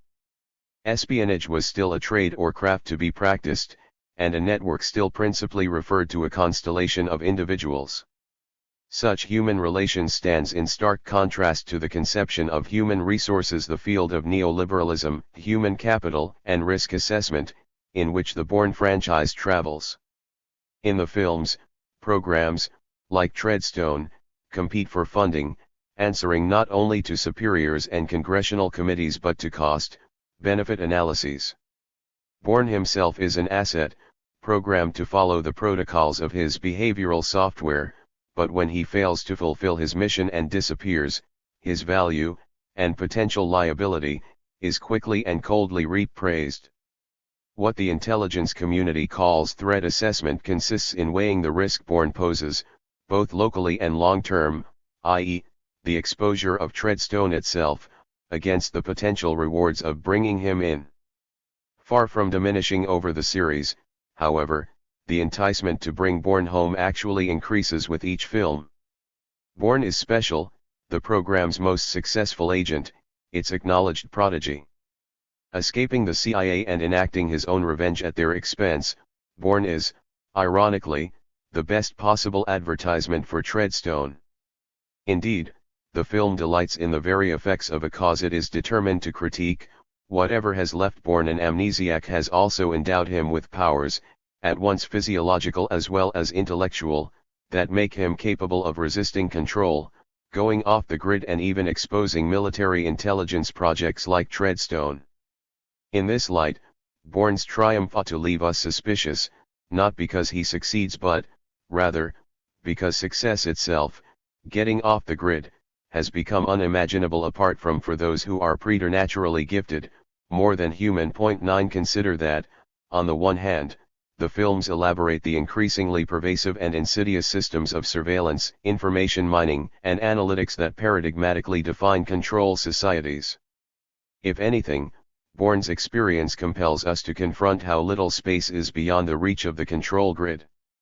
On the other hand, the premise of every last film in the series is that the protagonist is capable of evading and outwitting his adversaries.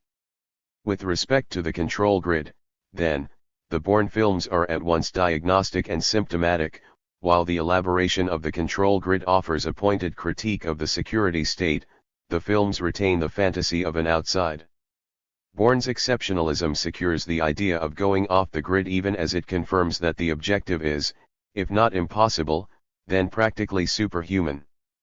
Thus, when Deleuze insists that we don't have to stray into science fiction to find a control mechanism that can fix the position of any element at any given moment, we should understand him to mean that, insofar as the present has become a kind of science fiction, the outside has effectively evaporated.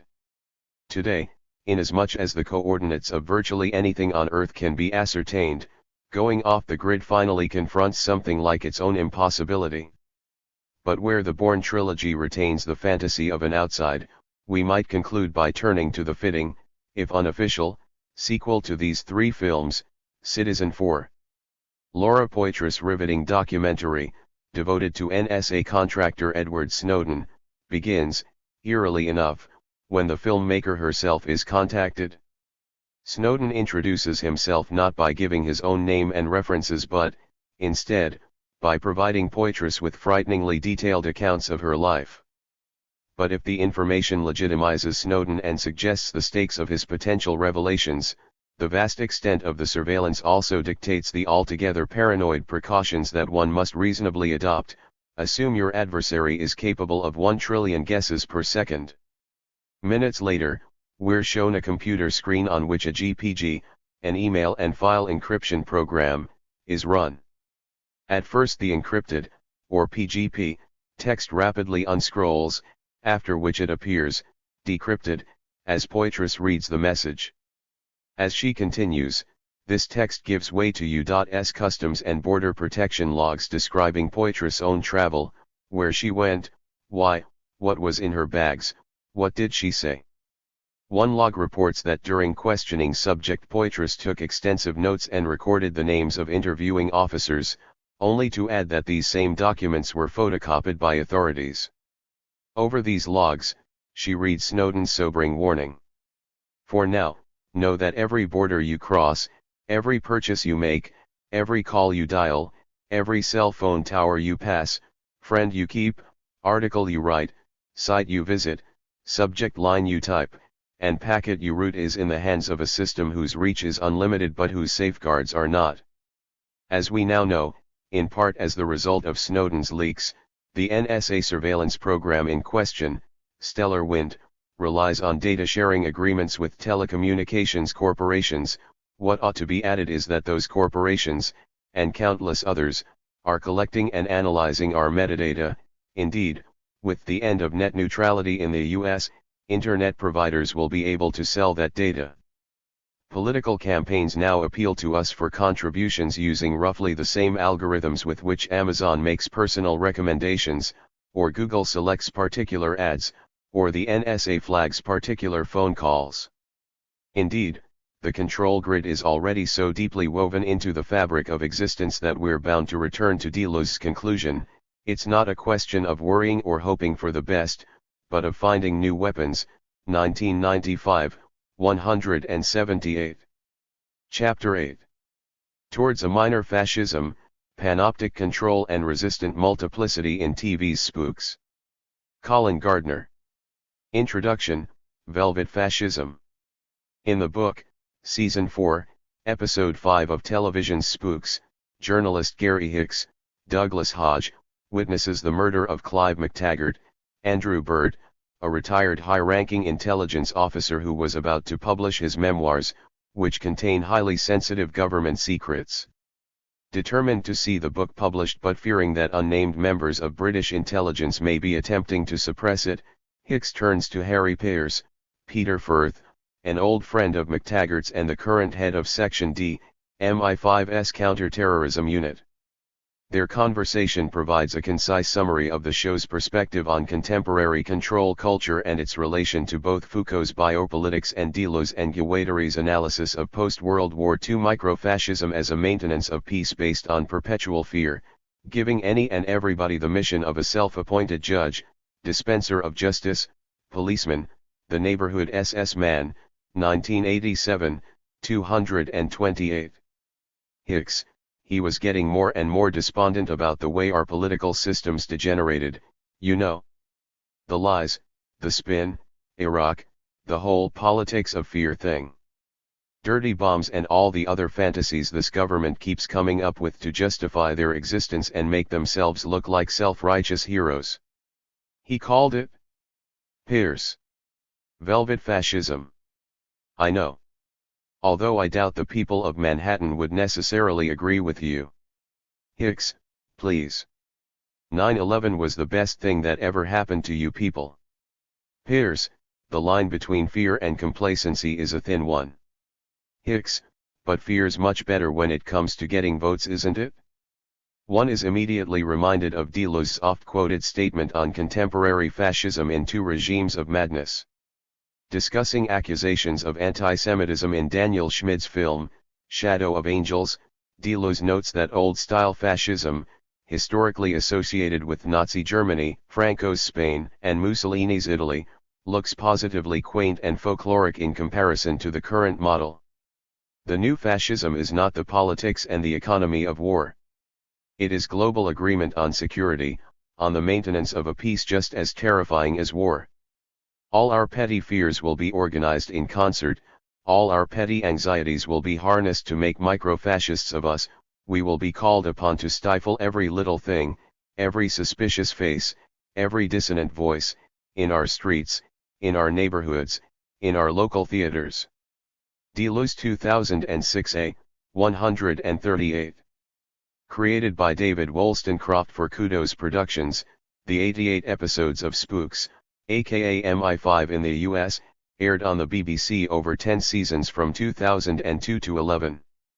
Centered upon MI5's headquarters at Thames House in London, and more specifically Section D's secure suite of quarters known as the Grid, the show habitually followed a terror threat of the week formula, whereby hostile forces from both outside the UK, Russia's Federal Security Service or FSB, Israel's Mossad intelligence network, Al-Qaeda, radical Muslim groups from Iran, Iraq, Syria, Turkey, Serbia, and the former Soviet republics, and inside its borders, IRA remnants, right-to-lifers. Eco-terrorists, anti-immigration racists, and rogue military officers, pose a threat to British citizens through various devices, from dirty bombs and nuclear threats to political assassination and cyber-terrorism. Usually the main crisis, which stretches MI5, government and police resources to the limit, is a carefully planned diversion for another more serious attack that is disclosed in the final 10 minutes, activating a race against time before all hell breaks loose. Significantly, the series makes little or no attempt to discriminate between terrorism and progressive anti-government resistance. Thus, potentially sympathetic left-liberal causes, with their effective and ethical, in a Spinozist sense, potentialities, such as environmental activism, post-human animal rights and anti-globalization organizations, are tarred with the same anarchist and terrorist brush, framing them as one more dissident threat to be feared and eradicated. The show's writers thus place the audience in an uncomfortable position. We are encouraged to root for our MI5 heroes while at the same time deploring their complicit cooperation with panoptic government surveillance and global capitalist exploitation of the world's natural resources. My aim in this chapter is not to work through the seeming contradiction dialectically, for example through a Brechtian distanciation of control culture through the use of MI5 as an affirmative alienation device, but rather to explore the complexities of this velvet fascism as a series of interlocking lines through which Section D acts as a kind of minor fascism in relation to a majoritarian surveillance and security culture represented by both its so-called allies, MI6, the CIA and government agencies such as the Joint Intelligence Committee, JIC, and the Government Communications Headquarters, GCHQ, and by its traditional enemies, most notably the FSB, Russia's post-Cold War successor to the KGB. Spooks is a particularly rich example of the fluidity of these relationships, and the show takes great pains to use the television medium itself as an expressive and analytical parallel to the surveillance technologies used by both sides. Thus, the framing effect of our home monitor sets up a mise en abîme with the multiple layers of surveillance screens within the diagesis itself, while watching the show on DVD gives us the ability to freeze frame, rewind and fast forward to observe details more closely, much like the computer-driven gadgetry used by the tech wizards at the grid. The key question of course is whether this multiplicity of images is giving us the whole picture or just what they, in terms of both the diegetic characters and the show's writers, want us to see, a key part of how Velvet Fascism's fear strategy works in the first place. Minor fascism and Foucault's dispositif. My use of the term minor fascism is, of course, an adaptation of Deleuze and Guattari's concept of minor literature in reference to the work of Franz Kafka and Samuel Beckett. According to Deleuze and Guattari, a minor literature doesn't come from a minor language, it is rather that which a minority constructs within a major language, 1986, 16. It is defined by three major characteristics: 1. A high degree of deterritorialization, for example, Prague German, in the case of Kafka, or Irish English via French, Beckett. 2. Everything in minor literature is political, every individual or subjective intrigue connects immediately to politics, so that, for example, the Oedipal family triangle connects to other triangles, commercial, economic, bureaucratic, juridical, as in Kafka's Metamorphosis. 3. Everything takes on a collective value and enunciation so that literature is always the concern of the people, a pack, or a multiplicity, whether literal or yet to come. We must be bilingual even in a single language, argues Deleuze in his dialogues with Claire Parnett. We must have a minor language inside our own language, we must create a minor use of our own language, Deleuze and Parnett 1987, 4. Daniel Smith takes this even further, arguing that minor languages are not simply sublanguages, dialects or idiolects, but express the potential of the major language to enter into a becoming minoritarian in all its dimensions and elements. Such movements, to be sure, have their own political ambiguities, since they can mix together revolutionary aspirations with reactionary and even fascistic tendencies, archaism, neoterritorialities, regionalisms. 1997, Slady. Following this literary model, MI5 would act as a kind of minor fascism, deterritorializing, becoming minoritarian by connecting lines from a variety of societal milieu in order to create a fluid multiplicity of political and informational forces, against rigidly structured hierarchies of control that serve more majoritarian, reterritorializing, interests, such as strident nationalism, including the U.S., jihadist religious fundamentalism and the controlled holocaust of limited nuclear war. Foucault's analysis of biopower and modern-day security systems is extremely relevant in understanding these reterritorializing tendencies and suggests how a minor fascism might be used to disclose and limit their more nefarious objectives from within. In his series of lectures published as Security, Territory and Population, Lectures at the Collège de France 1977–1978, Foucault defined biopower as the set of mechanisms through which the basic biological features of the human species became the object of a political strategy, of a general strategy of power, or, in other words, how, starting from the 18th century, modern Western societies took on board the fundamental biological fact that human species are a species. Foucault 2007, 1. Biopower works as a set of procedures which operate through three basic modalities of security. First, we have the legal or juridical mechanism, an archaic form of the penal order which was operable from the Middle Ages to the 18th century. This consisted largely of laying down a law and fixing a punishment, creating a binary division between what was permitted and what was prohibited. This was overcoded. Note that it's not a successive and chronological sequence but rather an overlapping stratum, by the modern disciplinary mechanism, the main subject of Foucault's Discipline and Punish, whereby law comes to be framed by mechanisms of surveillance and correction. Finally, and this brings us into the realm of spooks and control culture, we have the contemporary apparatus/dispositif of security, marked by new penal forms and a recalculation of the advantages and costs of penalties and punishment. As Foucault explains, the dispositif is a thoroughly heterogeneous ensemble consisting of discourses, institutions, architectural forms, regulatory decisions, laws, administrative measures, scientific statements, philosophical, moral and philanthropic propositions, in short, the said as much as the unsaid. Such are the elements of the apparatus, 1977, 194. Instead of the old binary opposition between the permitted and the prohibited, the dispositif constructs an optimal mean or average alongside a bandwidth of the acceptable that must not be exceeded. In this way a completely different distribution of things and mechanisms takes shape, Foucault 2007, 6. Under this regime the new equation is surveillance plus diagnosis plus classification equals discipline as security.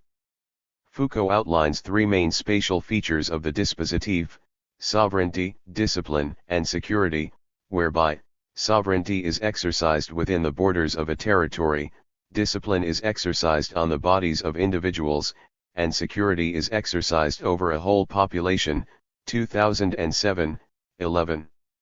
For our purposes it's important to note that Foucault sees the people not as a series of individuals or subjects but as a multiplicity, so that the specific space of security is largely concerned with setting up a milieu where a series of possible events might unfold and circulate within a given time and space, allowing for an open field of possibilities, and thus minimal damage to the status quo. Thus, for Foucault, it was a matter of organizing circulation, eliminating its dangerous elements, making a division between good and bad circulation, and maximizing the good circulation by diminishing the bad, Foucault 2007, 18. In short, Foucault collapses the milieu into the dispositif to allow for maximum political contingency. His philosophy is thus pragmatic, functional and multiplicitous. Spooks follows the sovereignty, discipline, security triad quite faithfully, although, as we shall see, it allows for a number of overlapping lines between them through an ever-changing network of macro and micro-fascisms. Thus, sovereignty is represented by home government, specifically in the form of the Home Secretary who, with the exception of the traitorous Nicholas Blake, Robert Glenister, usually represents official government policy and works in close liaison with MI6 and MI5's Section D. There are also ultra-paranoid extra-governmental secret organizations codenamed Yalta and Nightingale, molar fascisms geared towards future contingencies based on worst-case disaster scenarios.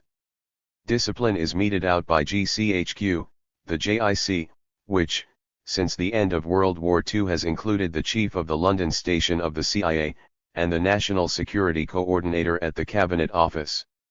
In addition to MI5, which is in charge of domestic surveillance, security in spooks is divided between MI6, overseas, and the CIA which, as far as the writers are concerned, is indistinguishable from the US government's sovereignty and, through plausible deniability, is more than willing to carry out Washington's dirty work.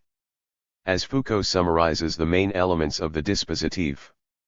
Let's say then that sovereignty capitalizes a territory, raising the major problem of the seat of government, whereas discipline structures a space and addresses the central problem of a hierarchical and functional distribution of elements, and security will try to plan a milieu in terms of events or series of events or possible elements, of series that will have to be regulated within a multivalent and transformable framework. 2007, 20. Figure 8.1. While MI6 condescendingly thinks of MI5 as junior league amateurs, the CIA are the show's ostensible villains as they ride roughshod over British territorial jurisdiction, kidnap British agents and extradite British nationals through extraordinary rendition. Indeed, in Season 8, rogue CIA agents are shown to be the prime movers behind Nightingale, a US-led plot to level the terrorist playing field through strategic nuclear war. In this sense, we might diagram Spook's security hierarchy as follows, with MI5 circumscribed and outranked by the larger spheres of influence of MI6 and the CIA as they take on global terror organizations, but acting as a minor resistance to both, Figure 8.1. However, it's important to note that these are fluid, not rigid demarcations lines. Deleuze is enormously helpful here in understanding Foucault's dispositif not only as lines of sedimentation but also in terms of fissures and fractures. In What is a Dispositif, he describes his own idea of an apparatus. First of all, it is a skein, a multilinear whole. It is composed of lines of different natures. The lines in the apparatus do not encircle or surround systems that are each homogeneous in themselves, the object, the subject, language, etc., but follow directions, trace processes that are always out of balance, that sometimes move closer together and sometimes farther away. Each line is broken, subject to changes in direction, bifurcating and forked, and subjected to derivations. Visible objects, articulable utterances, forces in use, subjects in position are like vectors or tensors.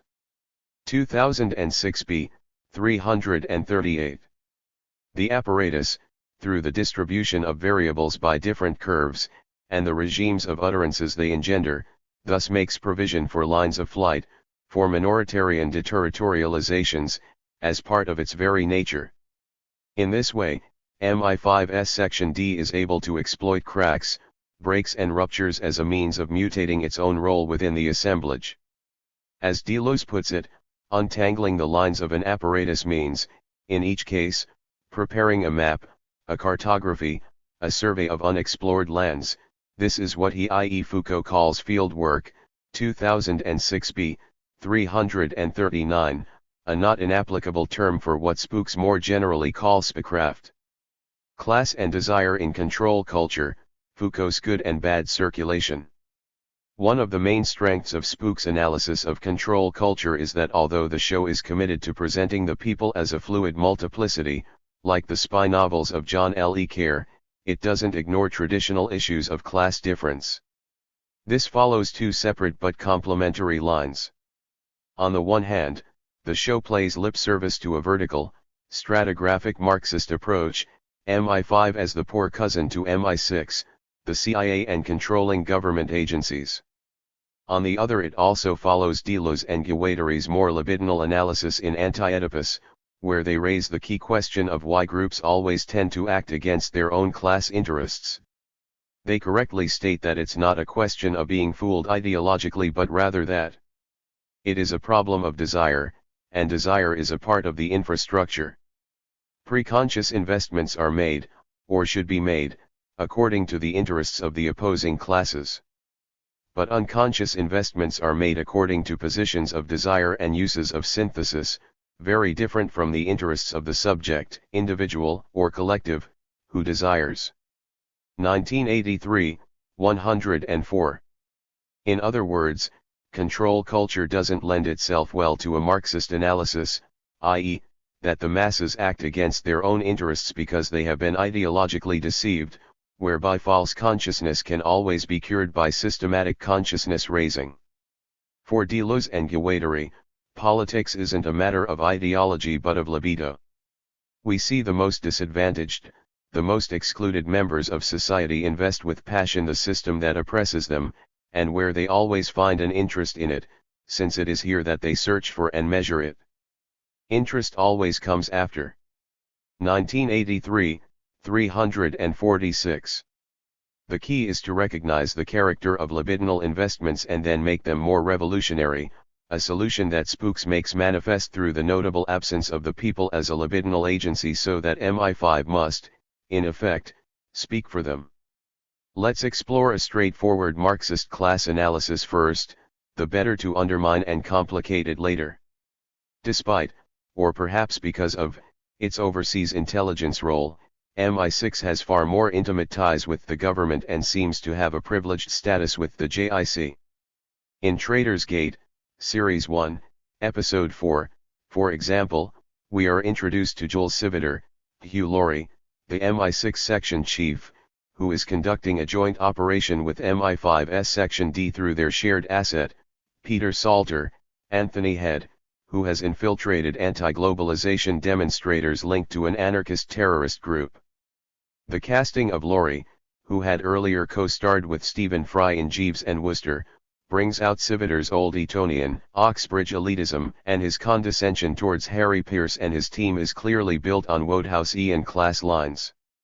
Indeed, Laurie combines Bertie Wooster's propensity for being a hapless upper-class twit with Jeeves' more calculating, behind-the-scenes shrewdness to provide MI5 with a formidable foe with considerable reach into the corridors of power. In one scene, Civitar meets Pearce and his senior case officer, Tom Quinn, Matthew McFadyen, alongside the Thames by MI6's central headquarters at Vauxhall Cross.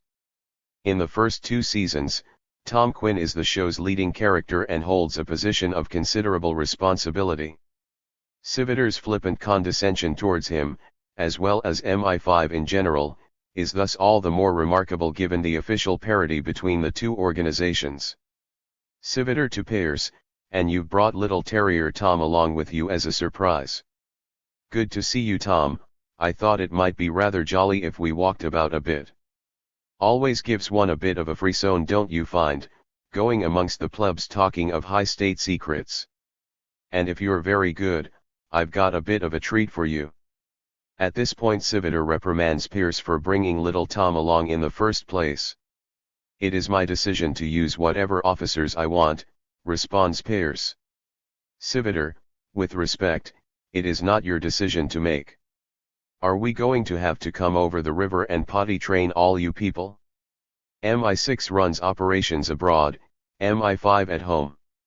English Channel, Calais, Foreign Bods, and Johnny's South, we take care. White Cliffs of Dover, all British, Irish and assortments north, your concern. Pearce argues that Salter is an MI5 undercover officer and therefore under his command. Civitar insists Salter was seconded to MI6. Civitar, the operation concerns a foreign national, so we are prima mobile. Quinn, uncomprehending what? Civitar, oh Tom, you spoke. So good to see you working on your skills. Significantly, in Season 1, Civitar's MI6, which one case officer later refers to as the supercilious officer class, is less concerned with keeping MI5 in its place as a security underclass than protecting its own interests against incursions by the CIA, who would be its natural enemy, as both are concerned with overseas security operations. However, once again the molecular lines are crossed as Civitar's men use Pearce's Section D for their own ends to unseat an undesirable government minister. Thus in the Rosebed Memoirs, Season 1, Episode 5, a disgraced MP, Hampton Wilder, Tim Pigott-Smith, is released from prison after serving a sentence for embezzlement. However, Pearce quickly learns that while inside Wilder wrote his memoirs, which include details of a potential political bombshell, he and his fellow MP, fast-rising political star Richard Maynard, Nicholas Farrell, once performed illegal arms deals with the Arabs. To make things worse, the memoirs have mysteriously disappeared. Section D eventually discovers that MI6 stole the memoirs and Civitar reluctantly hands them over. It turns out that everything is a lie and that the memoirs are trash, concocted by MI6 in order to force Maynard's resignation. The latter, it turns out, is a CIA asset and as a government minister constitutes a severe security risk. So much for the so-called special relationship, i.e., shared intelligence, between the US and Britain. MI6 is a far more serious adversary in the opening 2 episodes of Season 5, Gas and Oil, Parts 1 and 2, necessitating a far more libidinal approach to class politics. Here, the social field is infused by an incommensurable desire as well as by commercial vested interests, so that velvet fascism and capitalism play on a diffuse network of unconscious complexes. In this case, Michael Collingwood, Nicholas Jones, joins forces with the former ambassador to Russia, Sir Jocelyn Myers, John Castle, newspaper tycoon Paul Millington, Roger Allam, and other members of big business to stage a coup to take over the government, thereby realigning security, economic and informational microfascisms with an overcoating political sovereignty whereby the government and control society join forces. Using the rallying cry "Jakarta is coming," the group deliberately misdirects MI5's Section D into suspecting an Al-Qaeda connection. Their outrageous plan is to take over air traffic control and cause a mid-air collision between two passenger planes over central London, an act of terror so outrageously provocative that it would give the group the necessary leverage to coax the Prime Minister into giving them emergency powers, as well as garnering public support for extreme security measures, including detaining citizens without trial and allowing armed police officers to shoot any protesters opposing the new policies. The ideology of the plotters is made clear in an ultimatum showdown at a military intelligence bunker in Whitehall with Pearse, new senior case officer, Adam Carter, Rupert Penry-Jones, National Security Coordinator Juliet Shaw, Anna Chancellor, and the Home Secretary, Nicholas Blake. For Pearse, who knew of MI6 involvement all along, the former ambassador Jocelyn Myers is the final piece in the jigsaw: corporate power. Myers, the rules are different now, Harry. They changed the day a British government accepted Guantanamo Bay and admitted the torture chamber as an instrument of state policy. Juliet Shaw, but that wasn't enough for you? Myers, Britain needs a new kind of leadership. Collingwood, sea levels are rising, oil's running out, terrorists are going nuclear. Do you really think this current system is capable of dealing with that? Pearse, spare me the four horsemen of the apocalypse. This is nothing to do with national security. Nothing to do with Al-Qaeda, either. This is a coup d'état, pure and simple. Millington, the newspaperman, then plays the affect card, that extreme measures are necessary to protect our children's future. But there's no reason to dismantle our democracy, responds Shaw.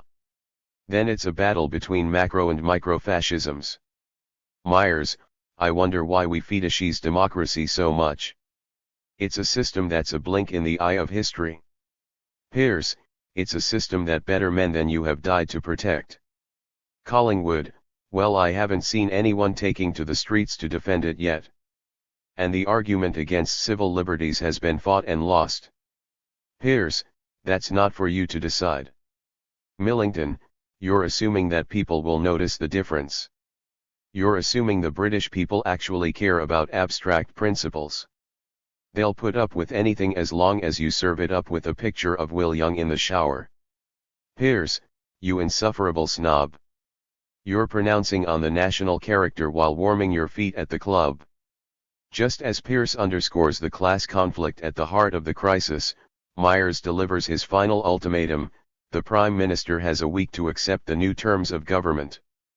Millington's cynical observation that the people won't notice the difference between democracy and fascism when push comes to shove reinforces the key point, noted above, of why groups always tend to act against their own class interests, even in the extreme context of a coup d'état. Hence the goal of schizoanalysis, argue Deleuze and Guattari. To analyze the specific nature of the libidinal investments in the economic and political spheres, and thereby to show how, in the subject who desires, desire can be made to desire its own repression, whence the role of the death instinct in the circuit connecting desire to the social sphere. 1983, 105. In the case of a revolutionary unconscious investment, desire cuts across the interests of both the exploiting and exploited classes and causes flows to break apart rigid segregations and reductive Oedipal applications.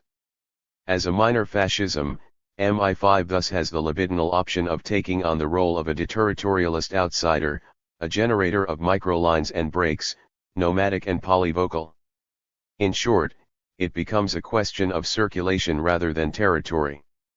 We see the beginnings of this more affirmative role in Section D's relations with the CIA. These are altogether more complicated as the agency has no legal jurisdiction on British soil, yet it persistently interferes in both MI5 and MI6 activities. This may be justified in Without Incident, Season 2, Episode 6, when the CIA, in the form of MI5 liaison officer Christine Dale, Megan Dodds, must override Section D's authority in order to protect the president during George W. Bush's unscheduled visit to Britain. However, the writers have a largely jaundiced view of the so-called special relationship between the US and the UK, which is made clear in The Deal, Series 6, Episode 5, during a blunt conversation between Harry Pearce, Adam Carter, and Bob Hogan, Matthew Marsh, the CIA's London station chief. Hogan is furious that an agency investigation has been compromised by MI5 meddling. Hogan, you think we're stupid? You can steal classified CIA intel from under our noses with no repercussions. Pearce, we wouldn't have to steal it if you'd let us know what was going on. Hogan, laughs. You've been letting the politicians get to your head, Sir Harry. There is no special relationship. When you're useful, when you're not you're in the way. Little has changed by season 10.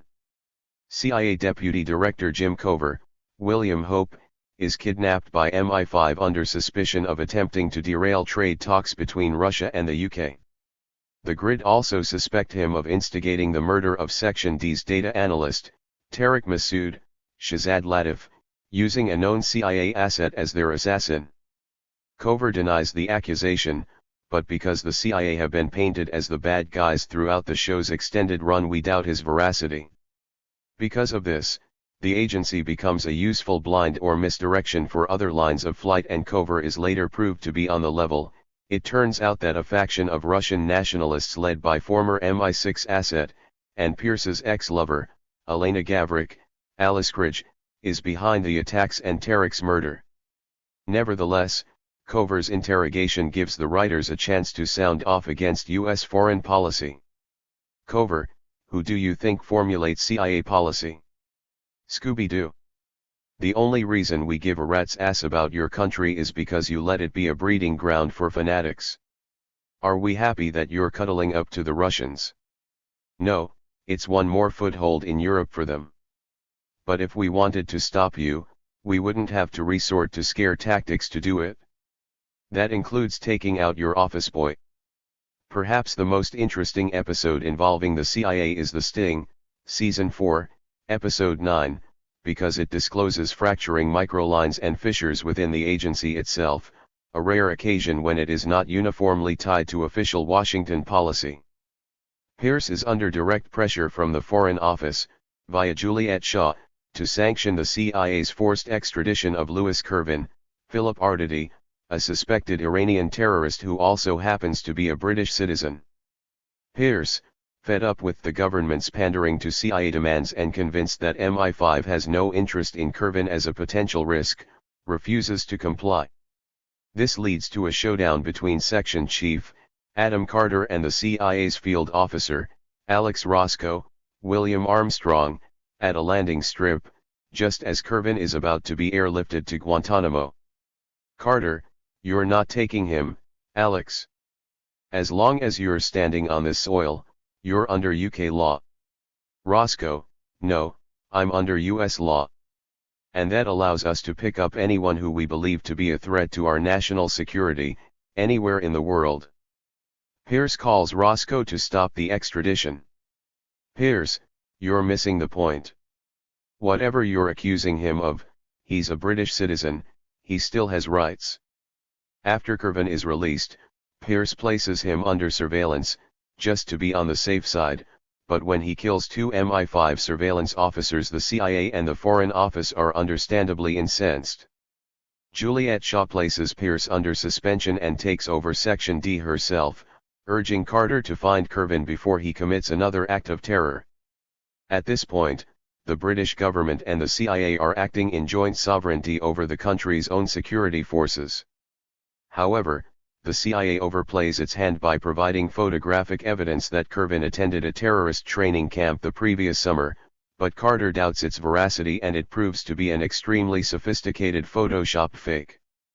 Eventually, the team discovers a direct link between Kervin and an American businessman, Nick Pollard, Peter Vallebrecht, who turns out to have expert counterintelligence skills.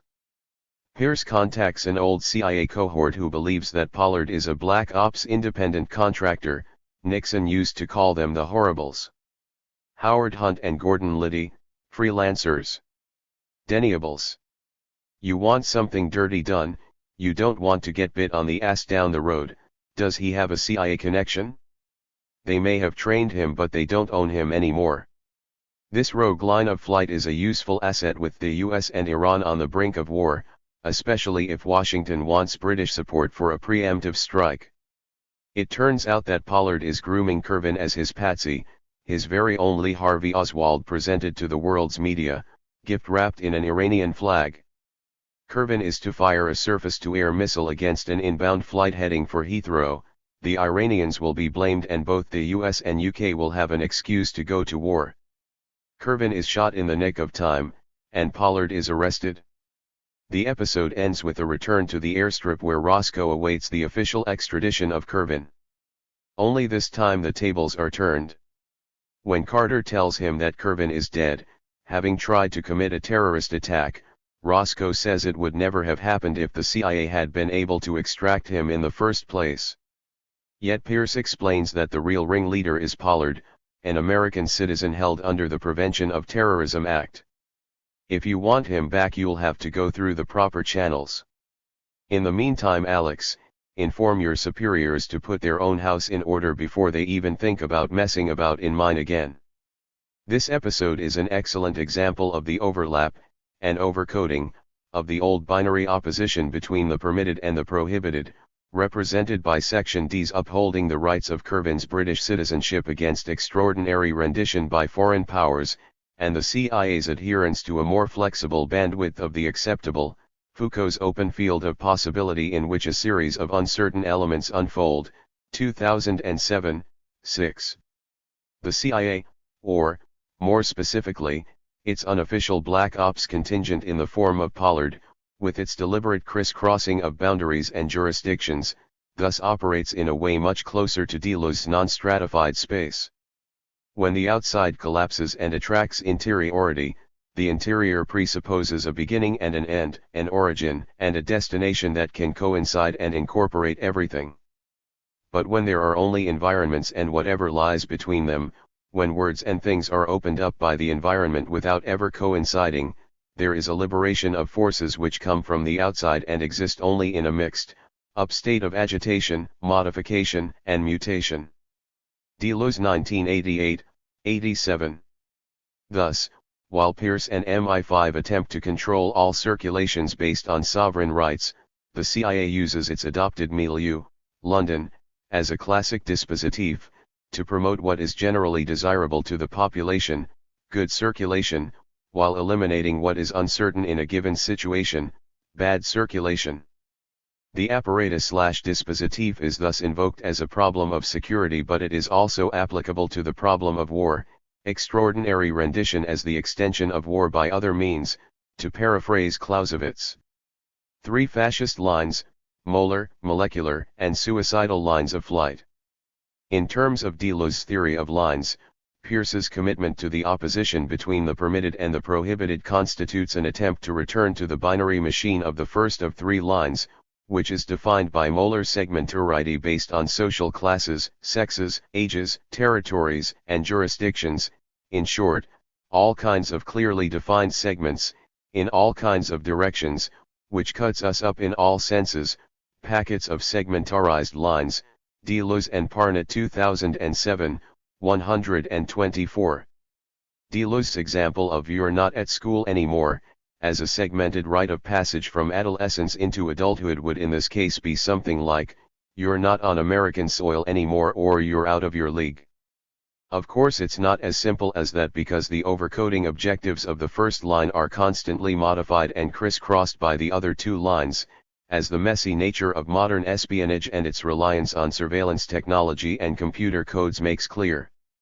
Thus, we have lines of molecular segmentarity, what Deleuze calls supple modifications, proceeding by thresholds, constituting becomings, blocks of becoming, marking continuums of intensity, combinations of fluxes, Deleuze and Parnot 2007, 130.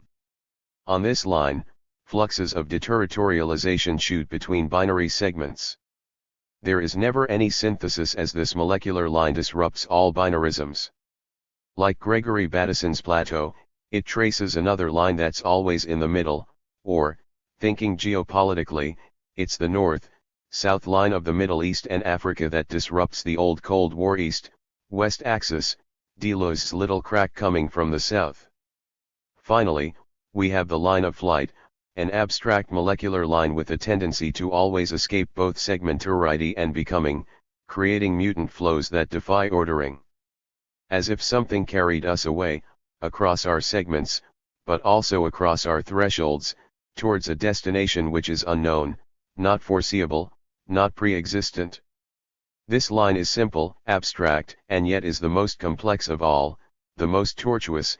It is the line of gravity or velocity, the line of flight and of the greatest gradient.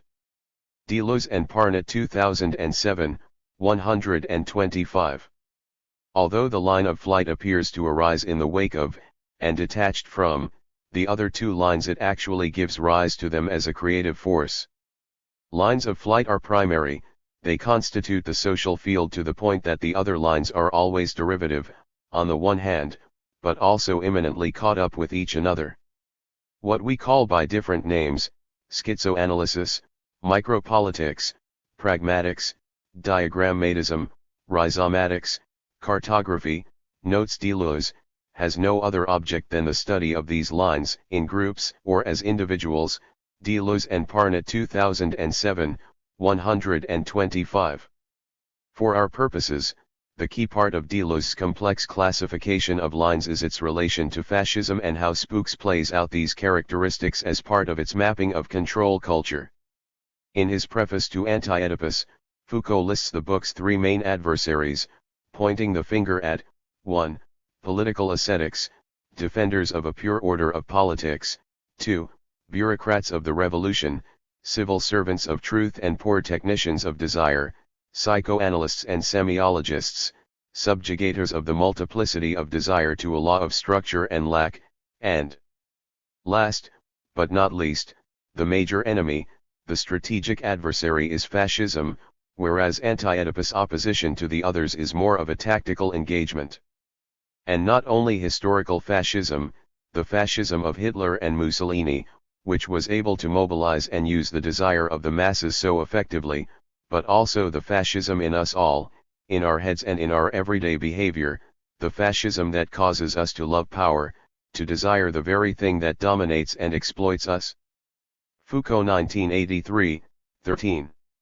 However, it's important to acknowledge that Deleuze and Guattari's take on fascism evolves considerably in the passage from Anti-Oedipus to 8,000 Plateaus.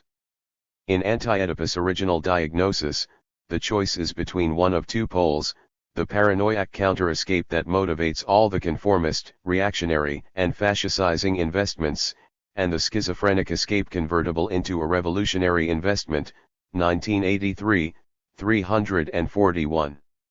In 8,000 Plateaus, the paranoiaskis binary has been replaced by a key distinction between totalitarianism and fascism. The former, which is quintessentially conservative, is always a state affair, typified by Stalinist Russia, constructing a relation between the state as a localized assemblage and the abstract machine of overcoding it effectuates. In contrast, fascism involves a war machine taking over the state which, when it has war as its sole aim, is inherently self-destructive. In this sense their theoretical source is a bizarre remark by Paul Virilio, whereby, as they put it, in fascism, the state is far less totalitarian than it is suicidal. There is in fascism a realized nihilism, Deleuze and Guattari 1987, 230. Whereas the totalitarian state tries to seal off all lines of flight, fascism is constructed on an intense deterritorialization which it transforms into a pure line of destruction. Spooks is largely concerned with the inherent dangers of the second and third lines of fascism, the molecular and suicidal lines of flight, although its final season returns to a more macro, albeit modified, Stalinist Cold War model. However, it is important to note that it's not a question of examining these lines in isolation as they constantly connect, break, and slip over into each other in multiplicitous ways. For example, the first, molar line of rigid segmentarity defines our relations with the state as a whole and all the devices of power working constantly on our bodies, particularly the abstract machines which overcode us in order to control our ways of perceiving and acting, Are affects and the various regimes of signs and codes through which we make sense of the world. Most states oscillate between two extremes. The liberal state is an apparatus that directs and controls the abstract machine, while the totalitarian regime becomes indistinguishable from it. It's not a question of destroying the line because that would entail destroying ourselves. Instead, it must be made more supple. The prudence with which we must manipulate that line, the precautions we must take to soften it, to suspend it, to divert it, to undermine it, testify to a long labor which is not merely aimed against the state and the powers that be, but directly at ourselves. Deleuze and Parnot 2007, 138. In theory, this should be the role of the second, molecular line which sets up more mobile relations of force rather than concrete devices of power, using cracks and fissures instead of segregations. However, this line also contains an inherent danger, which Deleuze calls the black hole phenomenon. It is the supple lines themselves which produce or encounter their own dangers, a threshold crossed too quickly, an intensity become dangerous because it could not be tolerated. You have not taken enough precautions. This is the black hole phenomenon. A supple line rushes into a black hole from which it will not be able to extricate itself. Deleuze and Parnot 2007, 138.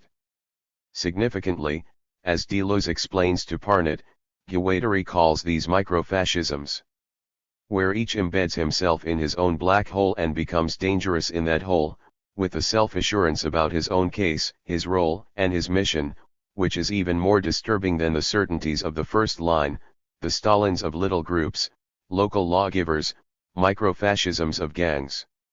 Deleuze and Parnot 2007, 138-9. There are numerous examples of black holes in spooks, and in most cases, as we shall see, they quickly slip over into the suicide line. A typical example can be found in the aforementioned Traitors' Gate, where Peter Salter, working undercover on a joint mission for MI5 and MI6 inside an anti-globalization anarchist group, falls in love with Andrea Chambers, Bronwyn Davies, one of the terrorists. After his defection has been revealed, Salter is debriefed by Section Chief Tom Quinn, who inquires as to his motives. Salter, it seems, has fallen victim to the nihilistic black hole phenomenon, citing Salter, boredom. Crippling, chest-tearing, bum-clenching boredom. With what this country's become. Buy. Sell. Image. Credit card nirvana. When the Soviet Union was crap we thought, yeah, we got something. My father died for it. Democracy. Now there's nothing. It's all gone, it's dead. No one believes in anything anymore. Then there was Andrea. This posh girl turning herself inside out for what she believes. A passion for a new life. It nearly broke her, but she's in good faith. I've always thought that about you, Tom. You're in good faith. Although Quinn is convinced that Salter's new anarchist faith was a strategic feint to go further undercover, his motives are based on genuine affect, a certainty for the cause that ultimately leads to an inexorable line of flight to oblivion. As Deleuze points out, it's okay to have the prudence of the experimenter, but it is a disaster when they slip into a black hole from which they no longer utter anything but the micro-fascist speech of their dependency and their giddiness. We are the avant-garde, we are the marginals. Deleuze and Parnot 2007, 139. In the world of spooks, the only outlet for true affect is the suicide line, and Salter complies, stringing himself up in the men's room in front of a horrified Quinn. Diana, Season 4, Episode 10, is an even more complex example, as it entails a fluid movement across all three lines, setting the stage for the attempted coup of Jocelyn Myers and Richard Collingwood that opens Season 5. In this case, former MI5 officer Angela Wells, Lindsay Duncan, shows up at the grid and holds the whole team hostage, locking down all communications to the outside. She believes she has evidence that British security services killed Princess Diana in a plot hatched up by the Contingent Events Committee chaired by Harry Pearce. She plans to detonate a bomb and kill everyone unless Pierce reveals the truth. Wells has a personal stake in the investigation as her then fiancé, Peter Hay, James Scales, was part of Diana's security detail and committed suicide as a result of his failure to save her. The crisis also affects the grid on a personal level as senior intelligence analyst Ruth Evershed, Nicola Walker, was Peter's stepsister and, it seems, one-time lover. What is clear is that the contagion of Peter's black hole and suicidal line has passed inexorably over to Wells, who combines it with a religious self-righteousness. You know what this country lacks, she muses. A culture of death. We used to have one, of course. When we were Christian. She kisses the detonator button as if they were the beads of a rosary. Although Wells is well trained in all of MI5's attempts to trick her, Ruth Evershed eventually breaks her by lying about her affair with Peter, stating that he was never in love with Wells, only her. Incensed, Angela presses the detonator button, but it turns out to have been a dummy all along. Wells was never suicidal, only caught up in a dangerous intensity. Pierce subsequently explains that the committee was formed to concoct worst-case scenarios in order to work out contingency plans to forestall them, yet another bandwidth of the acceptable. Interestingly, and not surprisingly, MI5 has a provision for black hole microfascist burnout called victim in the field. As Adam Carter explains, it's a spooks tradition. If one of us goes to pieces during an op in the field, we get them out of trouble but never tell. Although one can argue that this wasn't strictly an op, Wells clearly thought it was. However, there are conditions for Wells' release: silence, leave the country, we never see you again, or we throw you to the wolves. But there's a macro-fascist sting in the tail. Wells' siege was a misdirection designed to cover up her real object, to steal a report on the new security measures at Buckingham Palace. She plans to blow up the royal family. As Pierce puts it, it's the Coriolanus nightmare: the greatest fighter in your army turns against you and tries to destroy everything you stand for. Again, there's a race against time to defuse the bomb, and of course the royals are saved in the nick of time. The problem is the victim in the field code itself. It doesn't allow for its inevitable line of flight into the suicide machine. Wells knew that she would have the out and exploited it to the full. The episode ends on a cliffhanger with Wells on a rooftop, sniping at Pierce and Carter on the street below. Season 5 opens with Wells sparing Pierce, who is in her direct line of fire, and jumping to her death, but not before shouting "Jakarta is coming," thereby linking her suicide to the macro line of the planned coup d'état that follows. As Deleuze and Guattari put it, suicide is presented not as a punishment but as the crowning glory of the death of others, 1987, 231, as a macro-fascism to come. Season 8, which focuses largely on the Nightingale plot, explores the molar line's attempts to resegment the molecular line's tendency towards self-destruction, despite the risk of an even greater macro-fascist-controlled Holocaust. For Deleuze and Guattari, power and impotence are alternating currents between the molar and molecular. Indeed, all forces of power shift from one line to the other, from the petty and lofty, the rogue and the grandiloquent, the demagogue and high-ranking imperialist. However, as they point out, this whole chain and web of power is immersed in a world of mutant flows that eludes them. It is precisely its impotence that makes power so dangerous. The man of power will always want to stop the lines of flight, and to this end to trap and stabilize the mutation machine in the overcoding machine. 1987, 229.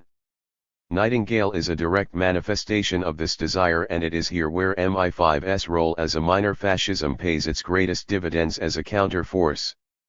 Nightingale consists of a global network of clandestine groups, including rogue CIA officers, the DeWitt banking network, Chinese hardliners, and high-ranking members of the British government, including former Home Secretary, Nicholas Blake, who are attempting to exploit a diplomatic showdown between India and Pakistan after an Indian submarine is seized in Pakistani waters.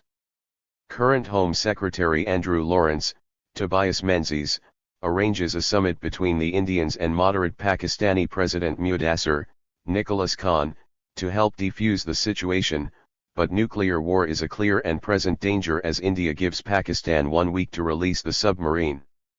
Appeasement is highly unlikely given that the head of the Pakistani army is a bellicose general, Azim Ali, who is looking for any excuse to initiate a war.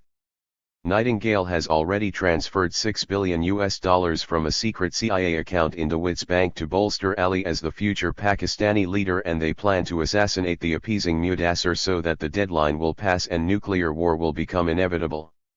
Senior case officer Lucas North, Richard Armitage, investigates Nightingale through his intimate affair with CIA agent and MI5 liaison Sarah Caulfield, Genevieve O'Reilly, who is also a secret Nightingale asset. Caulfield's revelations indicate a clear intention to resegmentarize escalating global terror by eliminating minor fascist elements such as the Taliban, Al-Qaeda, and ISIS and return the world to strict nuclear jurisdictions. North, why is Nightingale provoking a war between India and Pakistan? Caulfield, because I've seen what happens when the Taliban take control of a state. I was in Kabul, remember? North, and you think that a war will solve that? Nuke the Swat Valley? Caulfield, it's only a matter of time before they take Pakistan. And there won't be any peace talks if or when the Taliban get their hands on nuclear weapons. North, this confrontation will also go nuclear. You know that. It's at this point that Sarah asserts the molar return to binary demarcations, filling up the little crack from the south and restoring the old East-West geopolitical axis on new lines. Caulfield, no, we can control it. Goodbye Al-Qaeda High Command, goodbye Taliban. North, and India? Caulfield, down, but not out. It suits China, who hold most of our debt. Only connect, Lucas. Yeah, wars are bad, but they're like forest fires, seeds grow from the ashes. Nightingale thus represents the ultimate move towards macro-fascism as global suicide, risking total annihilation as the war machine appropriates the state and takes on peace, war as its sole end. As Deleuze and Guattari put it, the war machine absorbs a smooth space that surrounds and envelopes the whole earth, absorbing all of its lines. Total war itself is surpassed towards a peace more terrifying still. The war machine has taken charge of the aim, worldwide order, and the states are no more than objects or means adapted to that machine. This is the point at which Clausewitz is effectively reversed. To be entitled to say that politics is the continuation of war by others means, it is not simply enough to invert the order of the words so that they can be spoken in either direction. It is necessary to follow the real movement at the conclusion of which the states, having appropriated the war machine, and having adapted it to their aims, reimpart a war machine that takes charge of the aim, appropriates the state, and assumes increasingly wider political functions. Deleuze and Guattari 1987, 421. Codes and Surveillance, TV and False Movement as a Microfascism. As we noted earlier, Spooks is very adept at metacommunicating the television medium itself as an intrinsic part of control culture, whereby the home viewer is positioned as equal parts culpable participant, distanced observer, and critical analyst. The series is dominated by mediated surveillance imagery, so that even when we witness events at first hand we always wonder if it is not a hidden observer's point of view, multiple split screens that show simultaneous action, often incorporating members of the grid so that we are watching security people monitoring suspects or assets, swish pans, vertical and horizontal wipes and freeze frames. In almost every case, narrative and character is reduced to pure information, pure code, for as Deleuze explains, in the societies of control, what is important is no longer either a signature or a number, but a code. The code is a password, while on the other hand disciplinary societies are regulated by watchwords, as much as from the point of view of integration as from that of resistance. The numerical language of control is made of codes that mark access to information, or reject it. We no longer find ourselves dealing with the mass/individual pair. Individuals have become individuals, and masses, samples, data, markets, or banks. 1992, 5. An excellent example of this reduction of bodies to individuals can be seen in an extended 4-minute surveillance sequence from Season 8, Episode 5. Before being uncovered as a Nightingale agent by Lucas North, Sarah Caulfield murders her CIA London station chief, Sam Walker, Brian Prothero, who was getting dangerously close to blowing her cover. However, Caulfield still needs a patsy to take the rap for her traitorous act. When she learns from North that retired MI6 agent Jack Colville, Stephen Boxer, is targeting former field agents who he believes were responsible for the torture and death of his lover, Mina Baranova, during a botched operation in Serbia years earlier, she sees her opportunity. Colville has planted a bug inside the grid so that he is able to access all their data, including the names and locations of his intended targets, and also listen in on their surveillance chatter. Next on his hit list is Roger Maynard, Andrew Haville, former MI6 station head in Belgrade, who is scheduled to make a television appearance later that day. If Caulfield can steer Colville towards assassinating Maynard and then show that the latter, painted as a rogue agent, was responsible for killing her CIA boss, Sam Walker, she's off the hook and Nightingale can continue its machinations.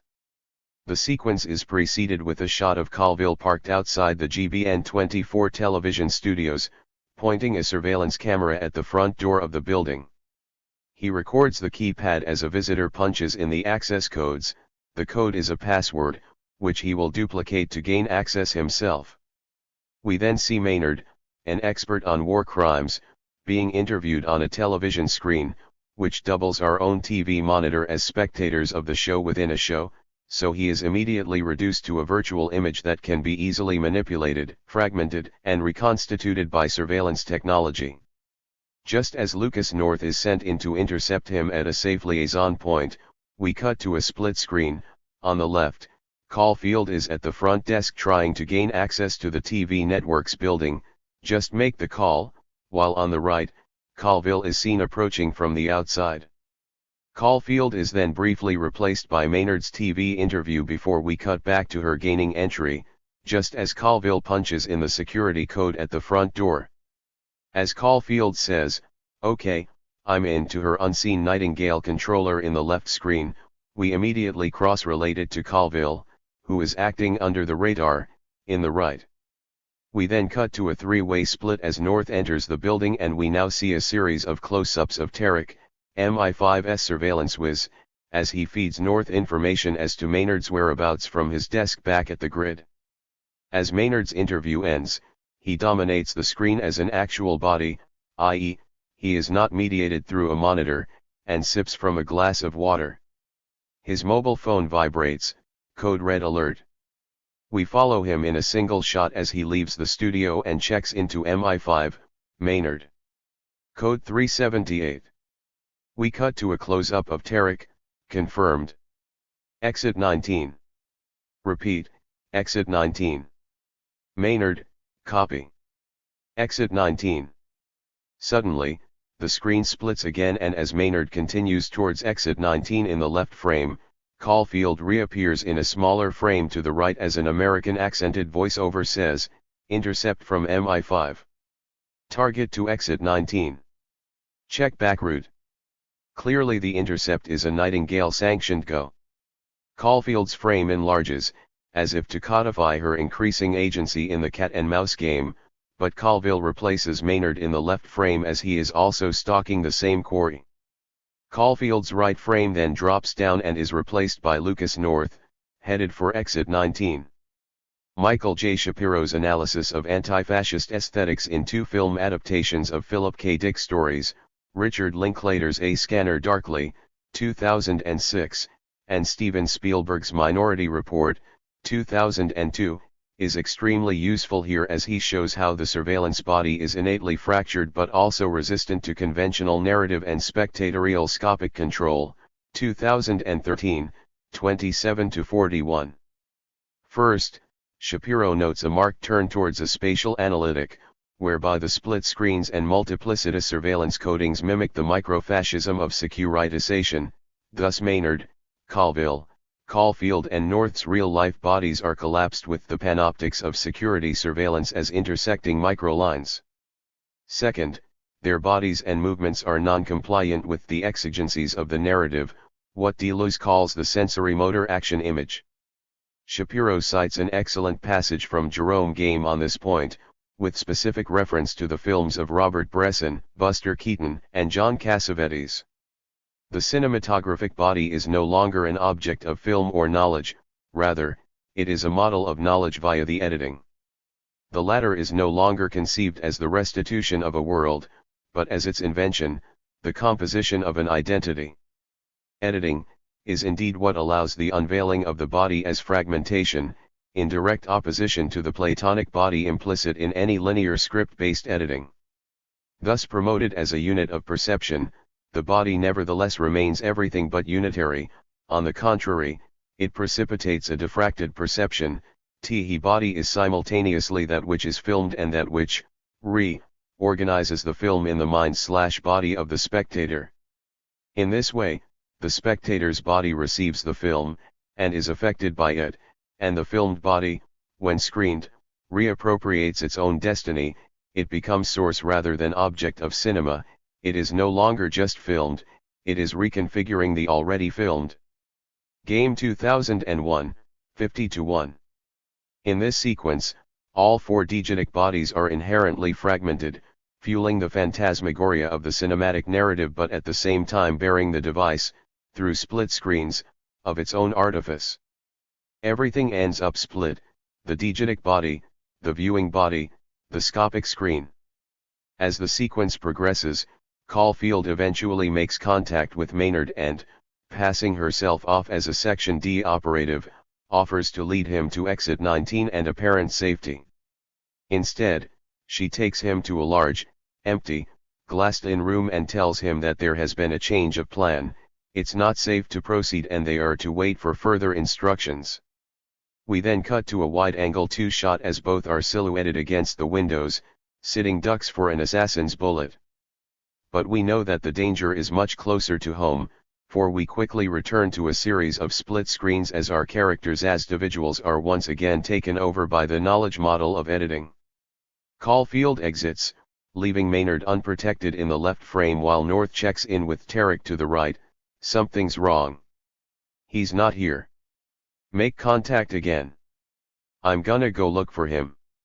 The effective ramifications of this misinformation/misdirection are revealed as we return to a full-frame image of Maynard, shot from the rear.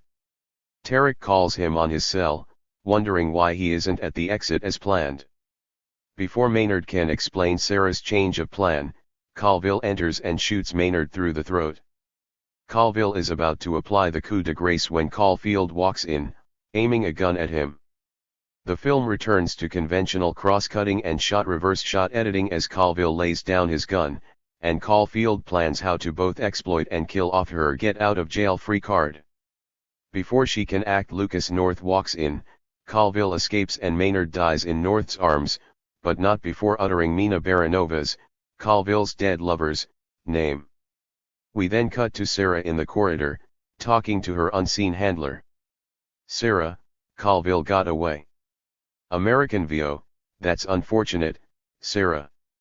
You better rethink your Walker cover. Sarah, I'll deal with it. In conclusion, it's interesting to note how far this analysis of DV duals and action images as perceptual data evokes Deleuze's discussion of the time image in cinema too, particularly his analysis of false movement as the opening up of a progressive space for a people yet to come. Time ceases to be derived from the movement, it appears in itself and itself gives rise to false movements. Hence the importance of false continuity in modern cinema. The images are no longer linked by rational cuts and continuity, but are relinked by means of false continuity and irrational cuts. Even the body is no longer exactly what moves, subject of movement or the instrument of action, it becomes rather the developer of time, it shows time through its tirednesses and waitings. 1989, 11. As we just saw in the Maynard assassination sequence, the surveillance image creates a vertigo of spacing, injecting voids, slippages, misdirect ions and false continuities as part of the very fabric of the narrative. As spectators we see and hear far more than Tarek, who is attempting to choreograph everything from the grid, because we see both Caulfield's and Colville's machinations at work outside of the CCTV matrix. On the other hand, we never see the whole picture because the split screens cover up more than they reveal. The interstices between the frames on screen are far more pregnant with meaning as information than the edits between actions that unfold in succession. As Deleuze puts it in a famous passage, the actual is cut off from its motor linkages, or the real from its legal connections, and the virtual, for its part, detaches itself from its actualizations, starts to be valid for itself. The two modes of existence are now combined in a circuit where the real and the imaginary, the actual and the virtual, chase after each other, exchange their roles and become indiscernible. 1989, 127. However, far from being a progressive cinema, tied in cinema to post-war neorealism, Jean-Luc Godard's focus on the itinerant ballade, opsigns and sonsigns, and non-Western paradigms such as the work of Glauber Rocha or Asmina Sembin, this is now the cinema of surveillance, of control culture.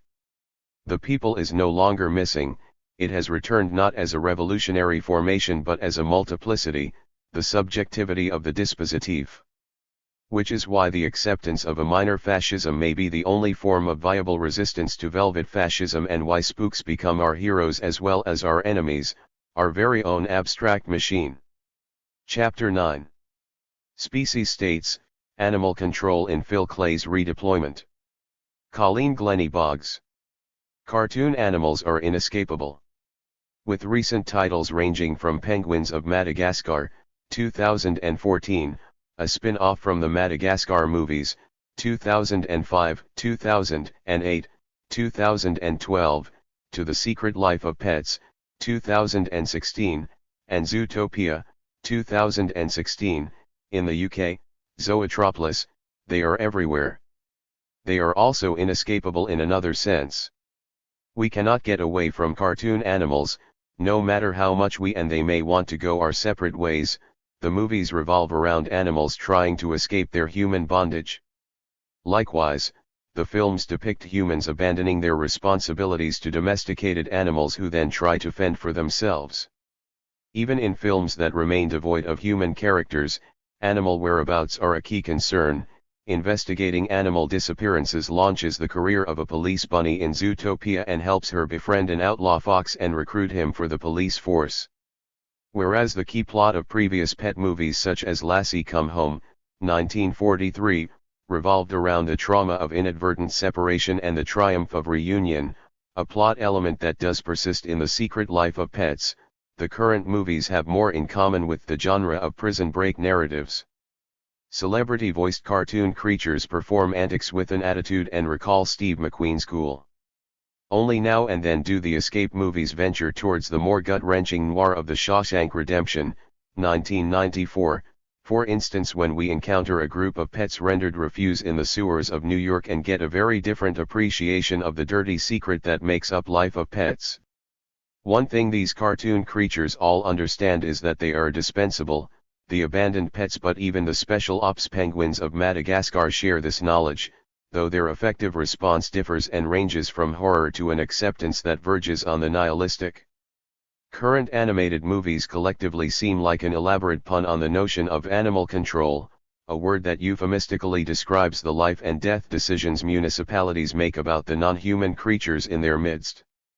What makes this pun all the more poignant is the fact that, even when a film overtly rejects human beings from inclusion in animal life worlds, the movies rely on human beings in two ways.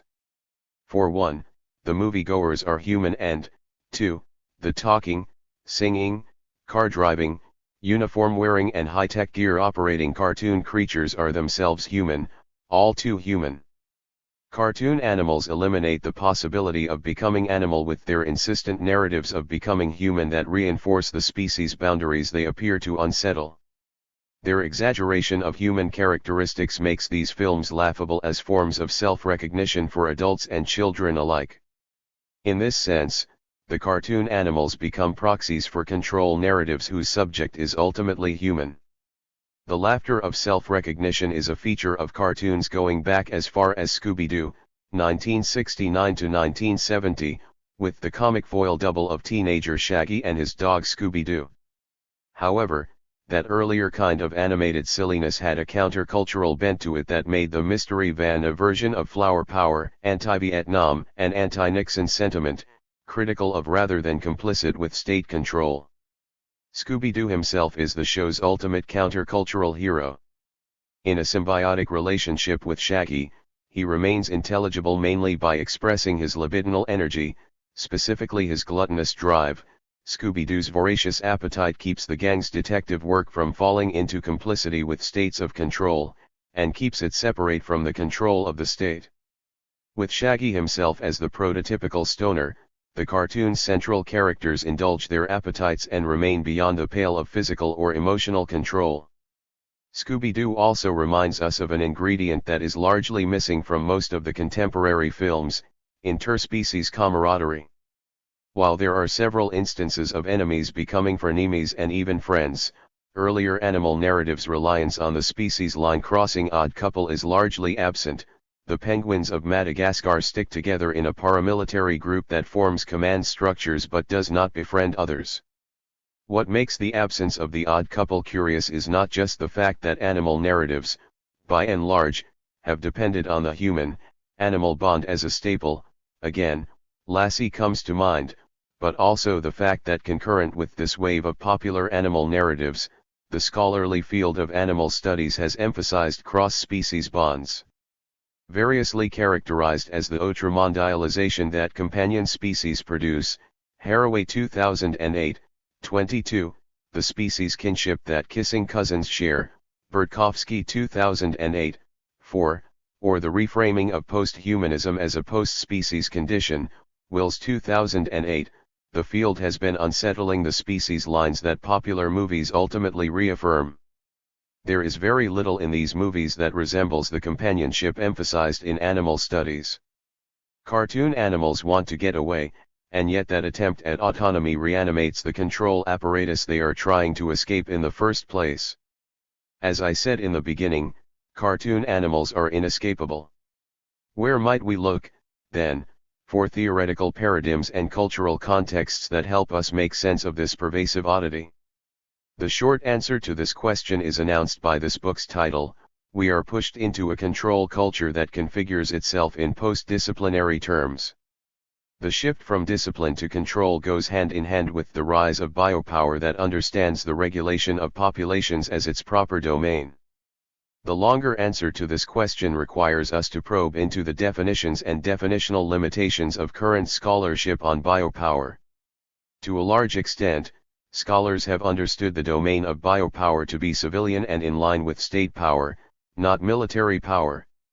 However, biopower brings to the forefront a vision of social order that emerged concurrently with the so-called Enlightenment model of the state of reason and nature. As Michel Foucault argued, historians of ideas usually attribute the dream of a perfect society to the philosophers and jurists of the 18th century, but there was also a military dream of society. Its fundamental reference was not to the state of nature, but to the meticulously subordinated cogs of a machine, not to the primal social contract, but to a permanent coercion, not to fundamental rights, but to indefinitely progressive forms of training, not to the general will but to automatic docility. Foucault 1979, 169. Arguing that scholars have long overlooked the military dream of society, Foucault called for an engagement with non-civilian forms of control in their own right and in relation to civilian social formations. But how exactly that would work remained a bit obscure, in that Foucault hedged his bet on the relation between the state and the military. What exactly does it mean that there was also a military dream of society, and that he described that dream via a set of negations, not but? This begs two questions. 1. How did the military apparatus and state relate to or differ from one another? And, 2. Is there a way of describing the military state constructively and not just via negations? Gilles Deleuze and Félix Guattari take up these questions. In their treatise on nomadology, The War Machine in 8,000 Plateaus, they differentiate the state apparatus from the war machine, arguing, It will be noted that war is not contained within the state apparatus.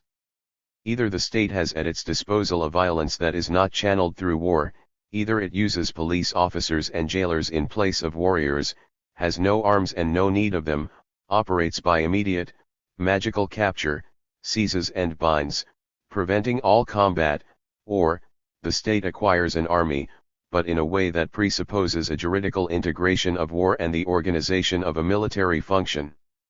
As for the war machine in itself, it seems to be irreducible to the state apparatus, to be outside its sovereignty and prior to its law. It comes from elsewhere. Deleuze and Guattari 1987, 352. For them, the war machine is a space of becoming animal. As Irving Goh explains, the affinity between becoming animal and the nomadic war machine is undeniable.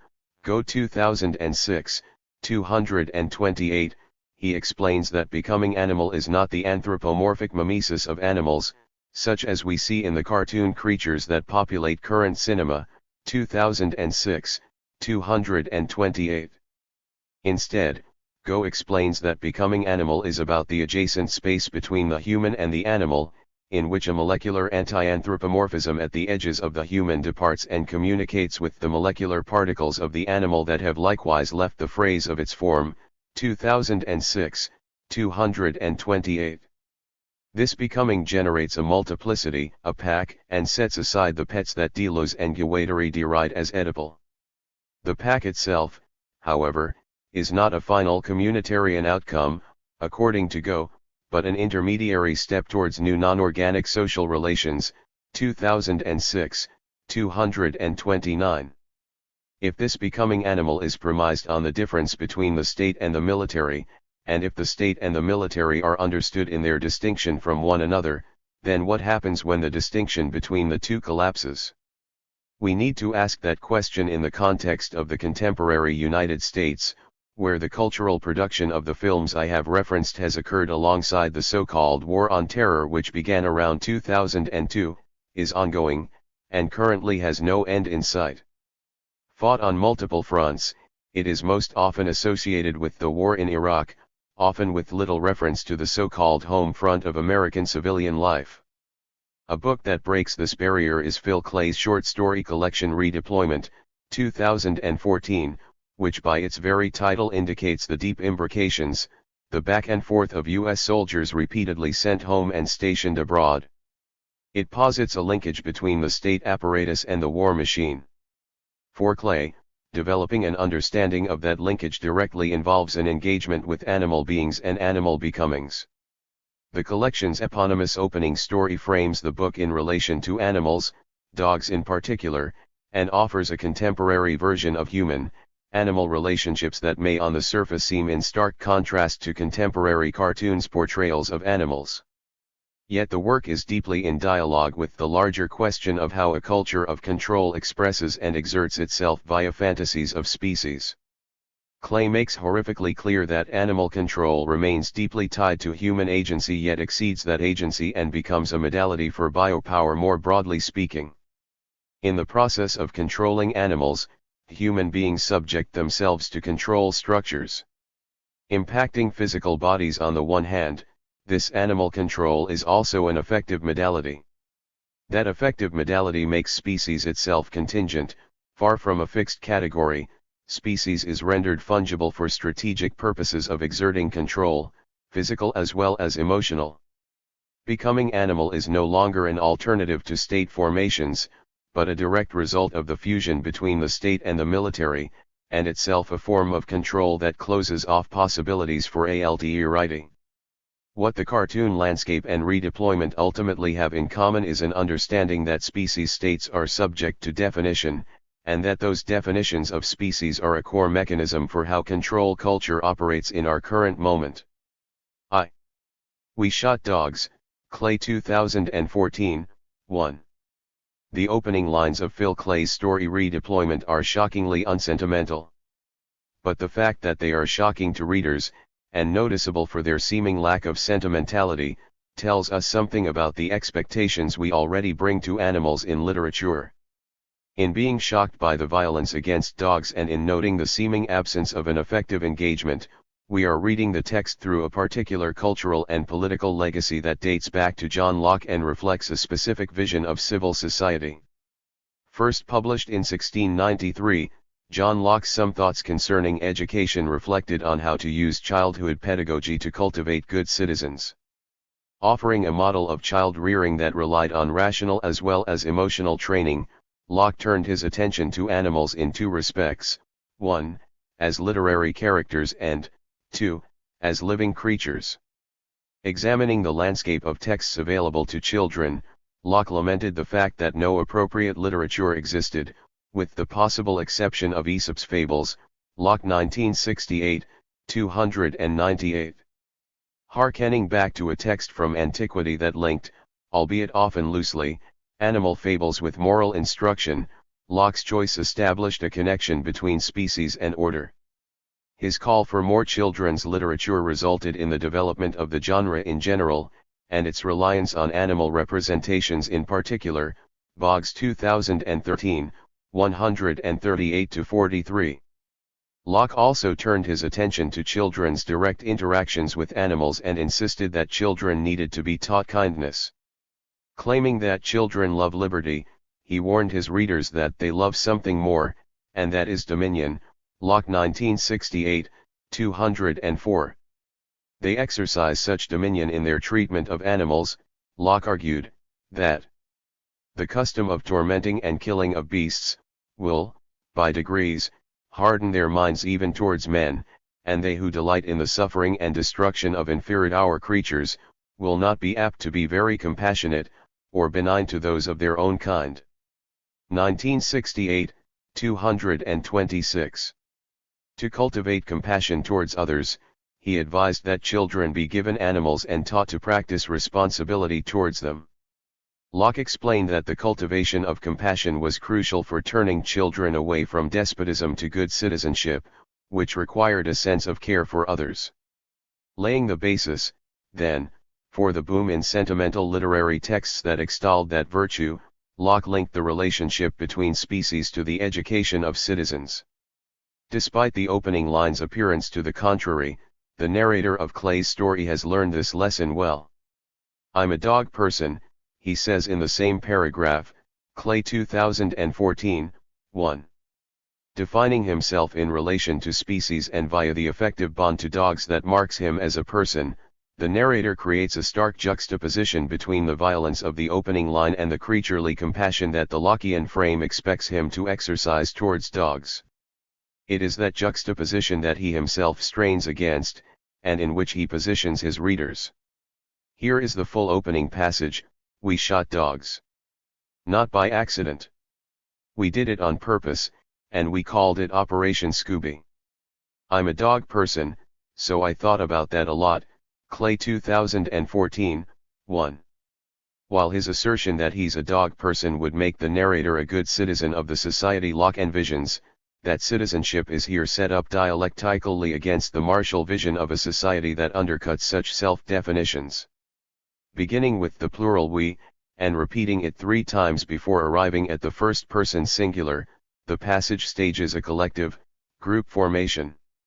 That collective asserts a sense of purpose. It does not shoot dogs by accident but on purpose, and thus lays claim to the volition of the reasoning subject. The reasoning subject in Locke's vision is first and foremost the individual, but, here, volition remains collective and is operationalist. The opening sets up the parameters of Lockean subject and social formation, but also undercuts them by an emphasis on a collective that strains against individual volition in its emphasis on violence. The violence that is enacted here is directed against dogs. It also expands into violence against personal sensitivities and the social structures that cultivate and rely on compassion. That association is made all the more poignant by the fact that American soldiers stationed in the war zones wear what are known as dog tags. The military marks them as dog persons, and so even the narrator's seeming self-identification is co-opted.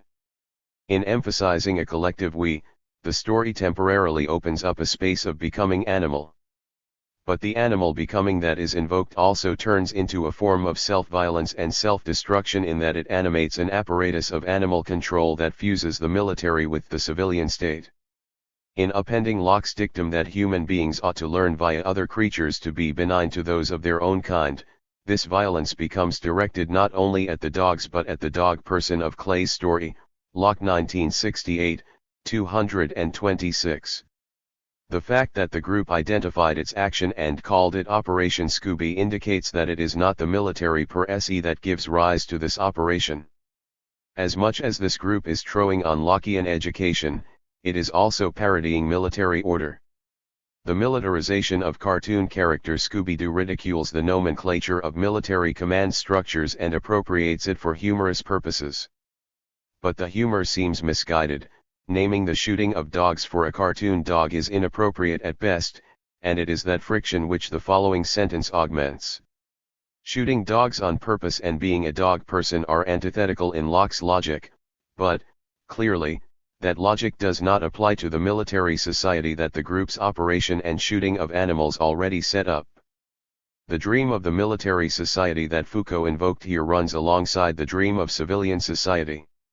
Subject to both civilian norms and military orders and yet beholden to neither, the we of this opening paragraph exercises a form of control that tropes on but operates beyond disciplines. It also forecloses the possibility that this collective we could turn into a pack. Becoming animal is cut off in that the paragraph establishes a collective in violent opposition to animals. It asserts a form of being, and of being human, that stems from two acts of violence, the violence against animals and a violent rejection of becoming a dog person in either the Lockean or Deleuzian sense. The story's opening establishes the post-disciplinary realm as one of biopower. Focusing on the plural dogs that turns these creatures into a collective and a species, it differs from the narrator's insistence in the singular, I'm a dog person. Defining his subjectivity in the first-person singular via the relation to the singular dog and person, the narrator performs an act of individuation that runs counter to the collective and collectivizing action of shooting dogs in the plural, that is of shooting at a larger number but also, at least metonymically, at a pack. 2. Biopower occupies a complicated position in scholars' reflections on the relation between sovereignty and governmentality. On the one hand, Foucault historicizes it as the form of power that succeeds structures of sovereignty that decided over life and death, and focuses on life as such, that is on the conditions of living and on population as species. At the same time, in Giorgio Agamben's adaptation of the term, biopower generates new forms of sovereignty. Agamben explains that the so-called homo sacer who is banished from legal protection occupies a position similar to the sovereign who adjudicates over which forms of life count as bios, that is as legally protected, and as zoe, that is as outside the realm of the law, Agamben 1998, 8. The collective we aggregates that power to itself when it decides to inhabit the sovereign position of deciding over life and death, and also turns that sovereignty into a form of biopower by establishing which life forms do, or in this case do not, count as bios. As Jennifer Parker Starbuck has argued, the controlled use and mastery of animals creates an Agambenian animalization of humanity, allowing similar disregard for those considered not fully human. Parker Starbuck 2006, 654. She points out that Agamben's concern is not to protect the animal per se, but to expose humanist traditions and politics that have sought to control and regulate forms of life as animalistic so as to retain the privileged status of selected forms of humanity. 2006, 654. For the narrator, Lockean identification in a post-Lockean frame causes an insurmountable gap. The dog becomes the site of a gap of social visions that map onto a sense of cognitive dissonance. I thought about that a lot. Clay 2014, 1. Exemplifying the so-called Enlightenment subject, the narrator defines himself as a rational being engaged in the key act of reasoned assessment. But that reasoned assessment occurs outside of the structures it is meant to create and reflect. It is a social construct outside of the social norms and disciplines that give it meaning. That dissonance is cognitive but also affective. There is a gap between the emotional statement I am a dog person, and the amount of thinking this emotional response elicits.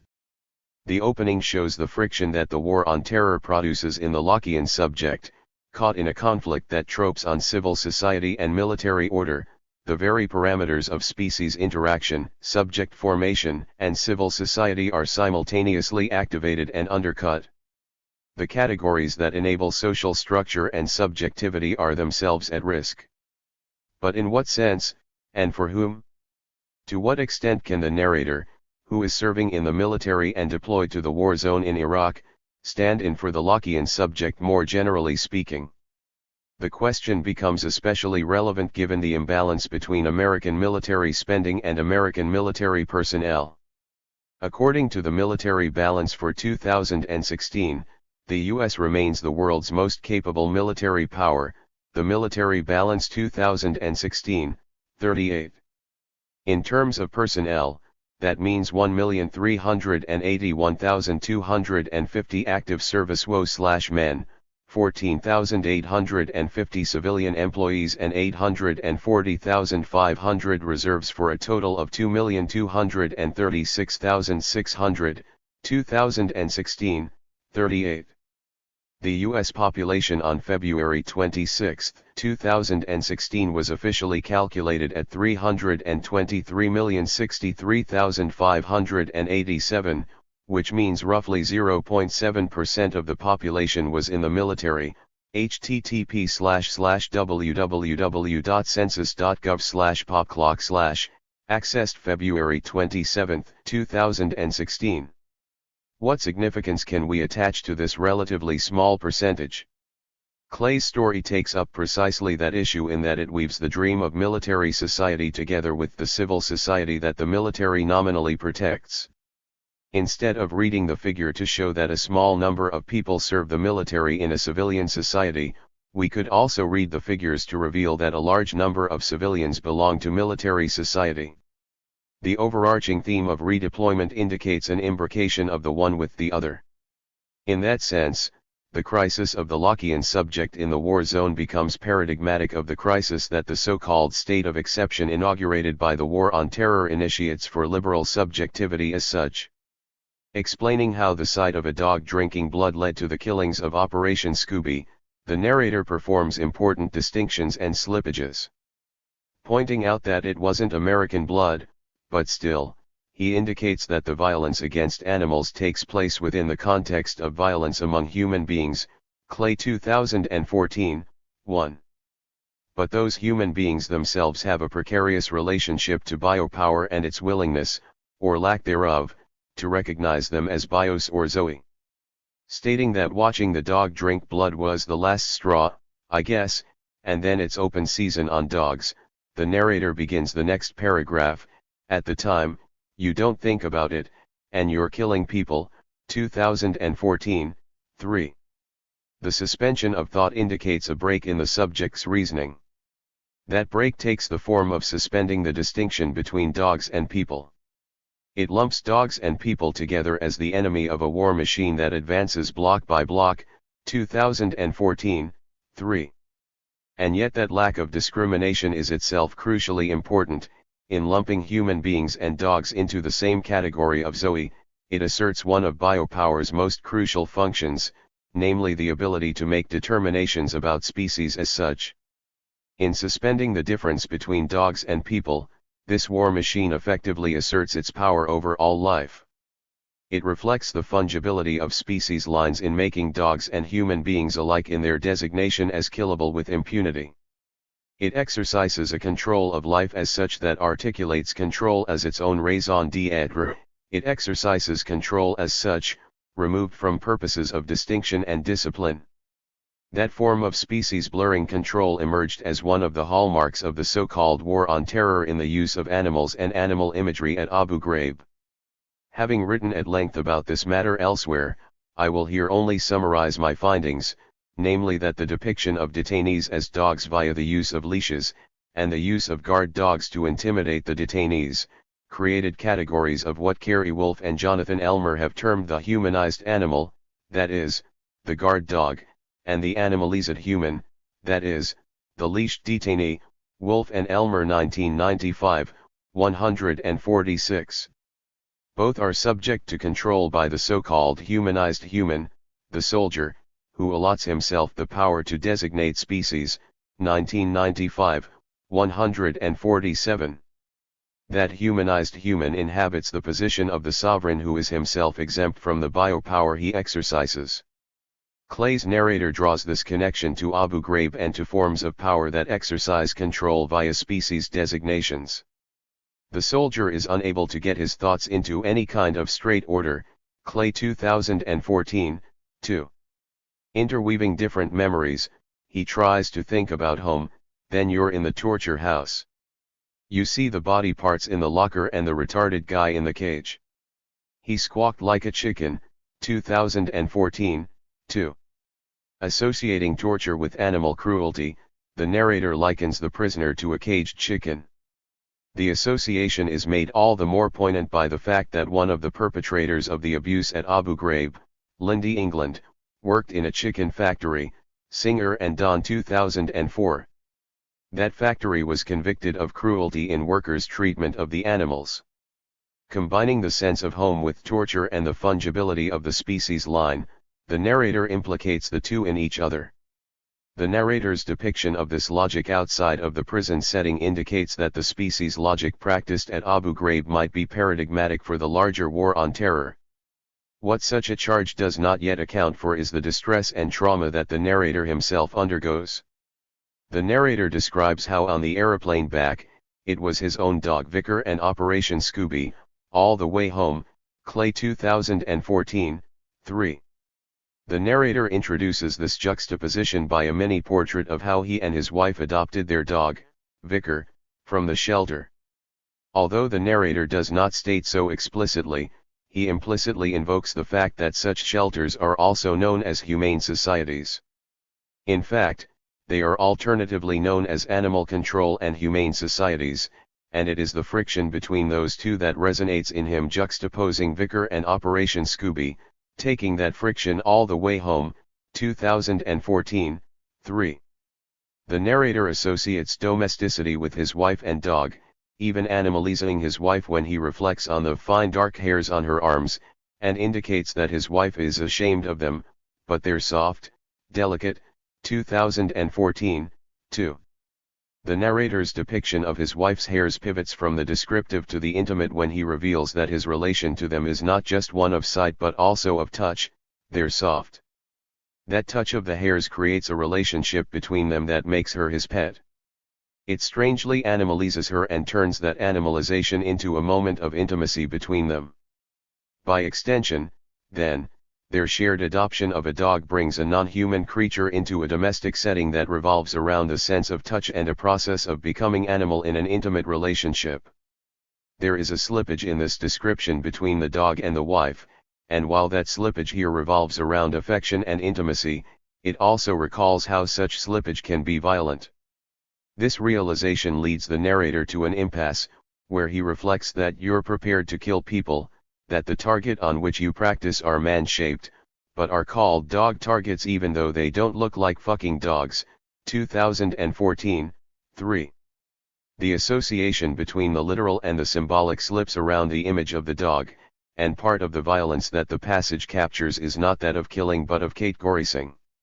The brutality lies in the way in which structures of affection and of violence no longer remain separable when it comes to the slippage between the human and the animal. To the extent that affect is subject-forming, this impasse also marks a crisis in the subject that amounts to a conceptual crisis of subjectivity. The relationship to animals structures the narrator's affective economies, but the fungibility of who or what is an animal makes those affective economies illegible. Sarah Ahmed argues that emotions are not a private matter, but circulate between bodies and signs and thereby create the effect of the surfaces or boundaries of bodies and worlds. Ahmed 2017, 1312. The man-shaped, dog targets that don't look like fucking dogs locate us precisely in this tangle, where the soldiers are not in a private but in a public military realm in which the circulation between bodies and signs creates yet unsettles a sense of boundaries that confuse and conflate bodies and worlds. Clay 2014, 3. In shooting at targets, the soldiers are trained to anticipate a sense of danger, yet that danger is rendered amorphous or, as a variation on multiplicity, polymorphous. To the extent that the danger is amorphous, the soldiers themselves are rendered amorphous. In the narrator's account, the ability to distinguish friend from foe is invoked and then rendered illegible by the training nominally meant to provide that legibility. In Ahmed's account, the negative attachment to others is redefined simultaneously as a positive attachment to the imagined subjects brought together through the repetition of the signifier. Ahmed 2017, 1313. But in Clay's account, the constant slippage of the signifier undercuts these cohesions. Clay's story goes yet a step further than Ahmed's analysis, whereas Ahmed demonstrates how legibilities are produced to created identitarian positions. Clay ponders how illegibility generates uncertainties that put the attempt to control in constant overdrive because it cannot definitively alight on the cohesion of a repeating signifier. It is the slippage of that signifier which produces what we might consider a sheer control mechanism, in which the objects of control are subject to but ultimately irrelevant to the control apparatus. Biopower no longer operates as control of a specified or specifiable other. Control becomes an infinite process in and of itself that is constantly reanimated by the slippages that it, in turn, reanimates. If power produces the subject, then the correlative here is that control produces the objects of control, which are subjected to constant species slippage. Along the species line, this produces a sense of control over life as such, which no longer resides in the specificities of species but in the fungibility of the species line. Put in Ahmed's terms, the effective economy has morphed into the control economy in the biopolitics of the war on terror. The indeterminacy of the object also explains something crucial about the experience of the war on terror as one that is not about fear but about anxiety. As Ahmed writes, when the object of fear threatens to pass by, then fear can no longer be contained by an object. Fear in its very relationship to an object, is intensified by the loss of its object. The slide between fear and anxiety is affected precisely by the passing by of the object. 2017, 1318. The anxiety produced by the passing of the object is played out in the narrator's homecoming. Driving back to Fort Lejeune from the landing field, he notes that I sort of knew where I was, but I didn't feel home. I figured I'd be home when I kissed my wife and pet my dog. Clay 2014, 5. The passage sets the narrator and the reader up for a sense of the uncanny. Arguing that he didn't feel home, and that the feeling of home would come in the physical encounters with his wife and dog, he indicates that marriage and pet ownership define domesticity. Even as he anticipates a reunion with his wife and dog, the narrator experiences a strong sense of tactile disorientation when he hands in his rifle. That was the first time I'd been separated from it in months. I didn't know where to rest my hands. First I put them in my pockets, then I took them out and crossed my arms, and then I just let them hang, useless, at my sides. Clay 2014, 6. Companionship for him has become defined by his relationship to the objects of war, and with the passing by of that object comes his sense of disorientation. Imagining a return from the companionship of his rifle to the companionship of wife and dog, he implicitly weaponizes both in that they fill the gap left by his rifle's absence. His companionate relationships have been with the objects of war, and in imagining their replacement by his wife and dog he marks both the anxiety of their passing by and the rendering martial of his spouse and dog. The narrator explains the way in which this tactile disorientation is exacerbated rather than alleviated by his re-entry into civilian life. When his wife takes him on a shopping trip, he muses that consumption is how America fights back against the terrorists. 2014, 11. Unable to shake the literal habits of military protocols, he muses that walking thought the mall, you startle 10 times checking for it your rifle and it's not there. You're safe, so your alertness should be at white, but it's not. 2014, 12. The double realization of his safety and of his feeling unsafe indicates the ways in which his sense of physical control has become imbricated with his sense of psychological control. The narrator embeds this account of the shopping trip within his depictions of watching television on the couch with his ailing dog. When he and his wife return from shopping, the dog has thrown up and is too shaky to rise from the couch. He takes the dog to a natural setting to shoot him and remembers being unable to shoot at an insurgent he encountered in Fallujah, 2014, 15. He explains. Staring at Vicar, it was the same thing. This feeling, like, something in me is going to break if I do this. And I thought of Cheryl bringing Vicar to the vet, of some stranger putting his hands on my dog, and I thought, I have to do this. 2014, 15. The earlier scenes have set up this reaction. The narrator's sense of home revolved around him petting his dog, that is, around him literally putting his hands on his dog. The idea of someone else doing so disrupts his definition of home. If he is not the one to put his hands on his dog, not only is he losing his sense of home, he is losing his sense of control, which gives him that sense of home. That control has come to define not only his sense of home but also his sense of personhood. He describes a feeling that something in me is going to break, 2014, 15. Tied up in his tactile relationship to his dog is not just his sense of self-control, but his sense of self as such. The control structures that he himself is a part of have come to control him, and the species line that enables those control structures has become something that controls him. Because affect has become tied for him to military objects, it forecloses companionship in the sense that Donna Haraway and others have identified, and also seals off the possibility of becoming animal, when such becoming animal itself simply reanimates control mechanisms. In her introduction to this project, Frida Beckman poignantly asks, control of what? CP1. Like the characters that recognize their own dispensability alongside that of others, alongside the soldier who shoots dogs at home and abroad, the current moment seems to offer a frighteningly nihilistic answer. That answer at times takes the form of answering the question control of what, by saying control of everyone and everything, where such control extends to actions and emotions, bodies and brains, species in the singular and plural. Cumulatively, it takes on an even more nihilistic form. It eliminates the of what from the question, so that control stands alone and has become separate from concrete objects. It is hard for us to theorize control in the abstract. Even when we eliminate specific actors in favor of, say, actor network theory, there is still something there that is exerting control. But Phil Clay's story opens the possibility that control becomes a mechanism in and of itself, that the control that is exerted in turn exerts control, and that a deeply dystopian spiral comes into existence, generating control as such, without an object beyond itself. That is also what makes contemporary cartoons so disturbing. In Operation Releasing Scooby, they foreclose the alternatives they might once have opened. Chapter 10. Control and a Minor Literature. Frida Beckman. No, I didn't want freedom. Only a way out, to the right or left or anywhere at all. I made no other demands. Kafka 2015, 83.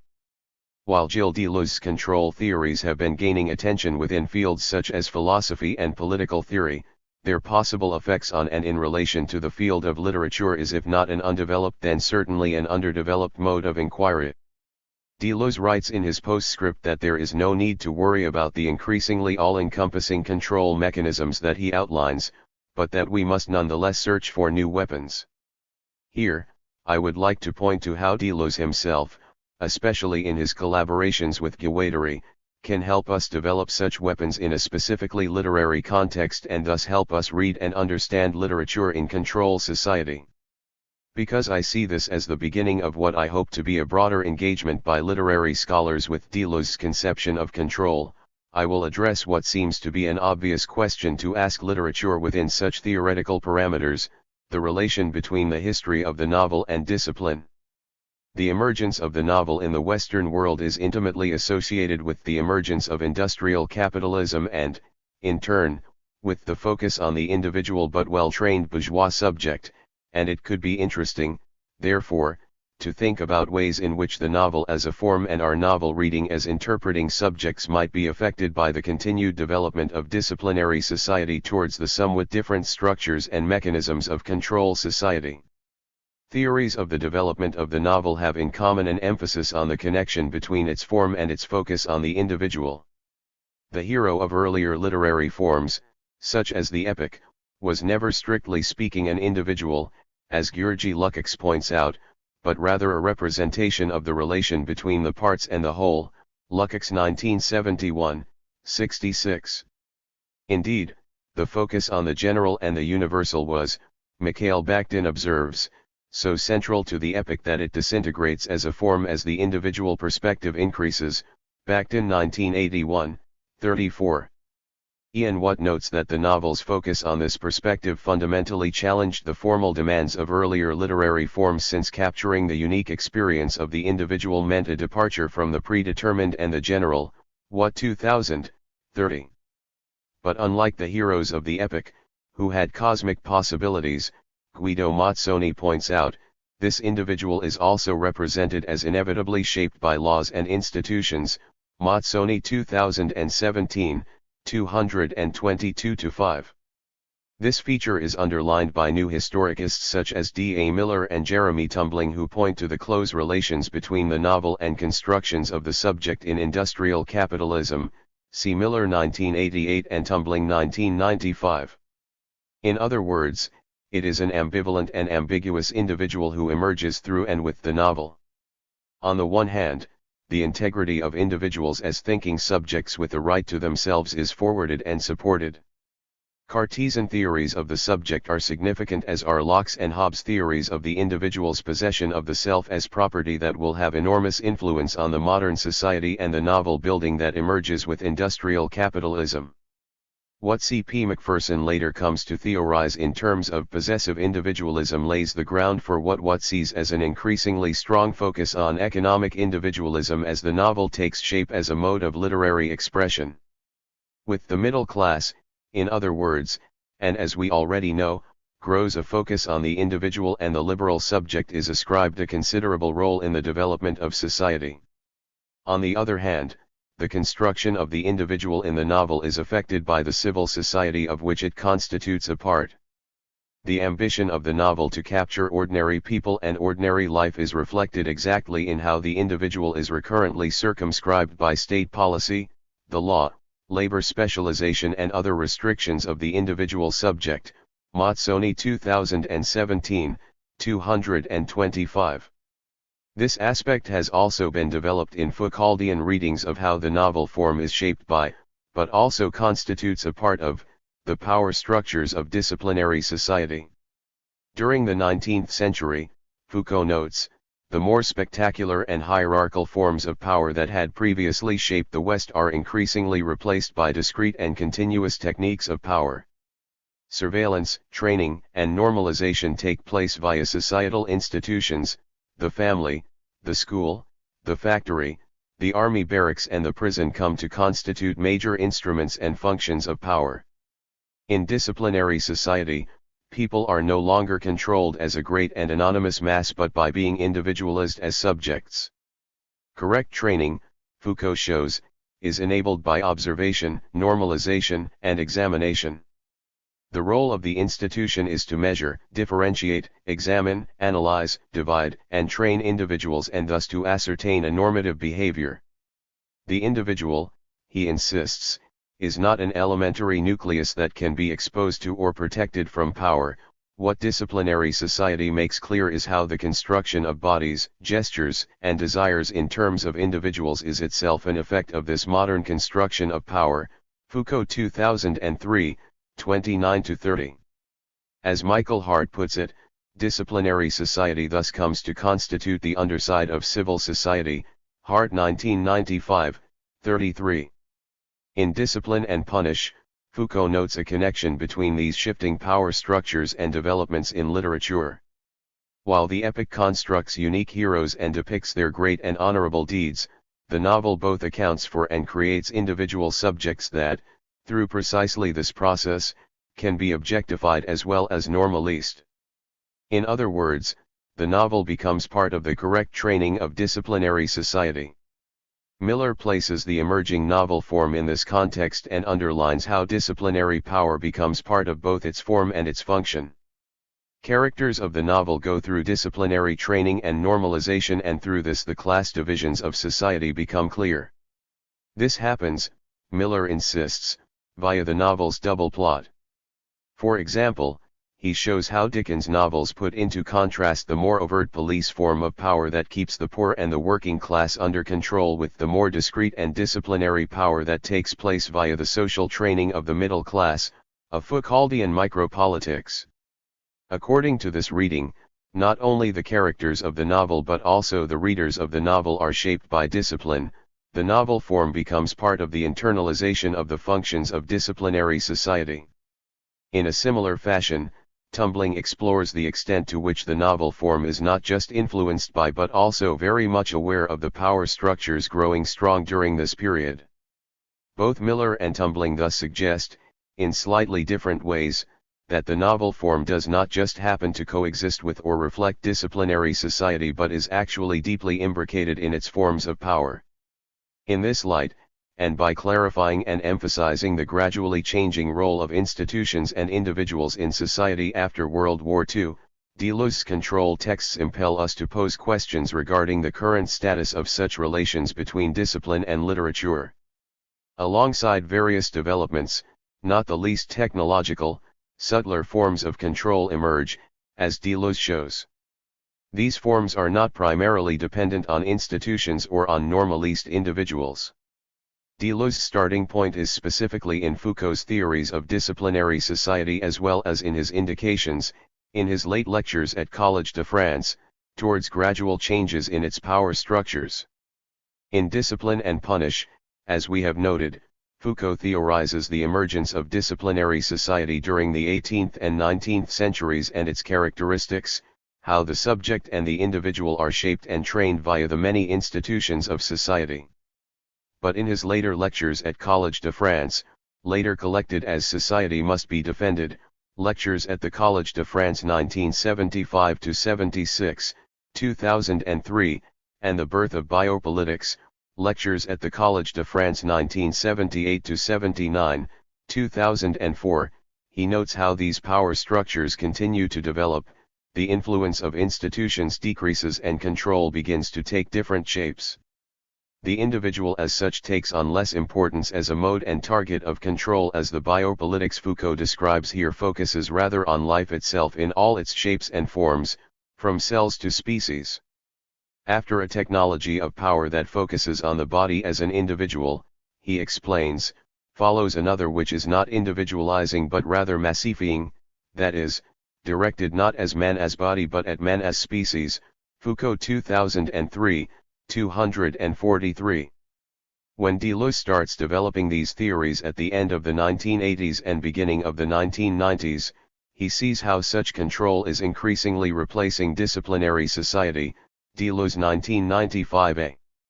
While disciplinary mechanisms are analogous, control society is digital and its individuals, if they can still be called that, are in continuous change in relation to different irregular points of contact. In this context, it is no longer the individual and its training and normalization as a unit that constitutes a central focus. Through the more free-floating and all-encompassing modes of power characteristic of control society, it is smaller components that matter. Control is less of individuals and more on a more minute level of detail, of affects and desires. Deleuze brings out the concept of the individual to illuminate how the components of life that are controlled and manipulated in control society no longer can be reinscribed in the context of the individual. Instead of signatures or numbers designating individuals in disciplinary society, control society is characterized by codes and data. Where disciplinary society is compared with a mole and its burrows, control society is a serpent, the coils of which are even more intricate. Deleuze 1995a, 182. As I note in my introductory chapter to this book, Deleuze gives Burroughs the dubitable honor of having named this new monster, but while he is careful to refer to Burroughs repeatedly regarding nomenclature, in postscript as well as in Control and Becoming, Deleuze does not offer a developed analysis of what exactly Burroughs' literature does to illuminate such control mechanisms. The most concrete articulation he makes in relation to this can be found in a letter to Serge Daney, where he recognizes how Burroughs takes the problem of control to the very heart of literature by replacing authors and authority with control and controllers. Deleuze 1995 b. 75.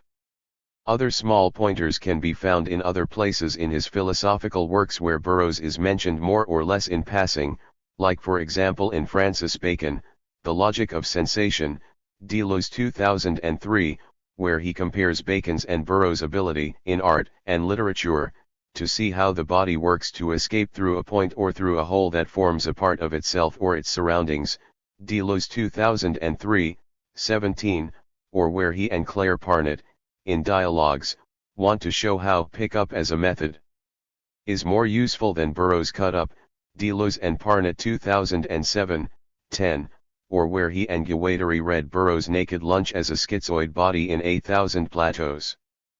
But it is clear that Burroughs not only formulates control as a concept but also struggles with ways of adjusting and relating to the ever-present control, by and via information and communication, that he has identified, and that he counters them by means of formal experimentation.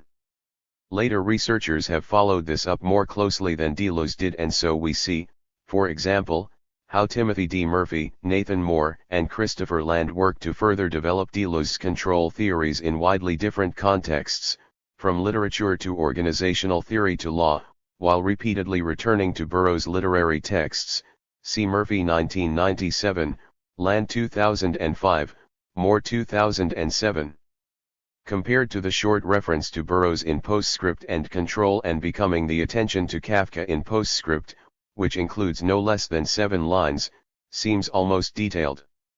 Deleuze points specifically towards Kafka's The Trial as a novel which captures the gradual transition between discipline and control that Deleuze works to theorize. Kafka's novel, he suggests, shows how the disciplinary system, where the individual, as a seemingly free agent, moves from one institution to another, is breaking down to make room for a control society in which control is exercised through constant change and postponement. Deleuze 1995a, 179.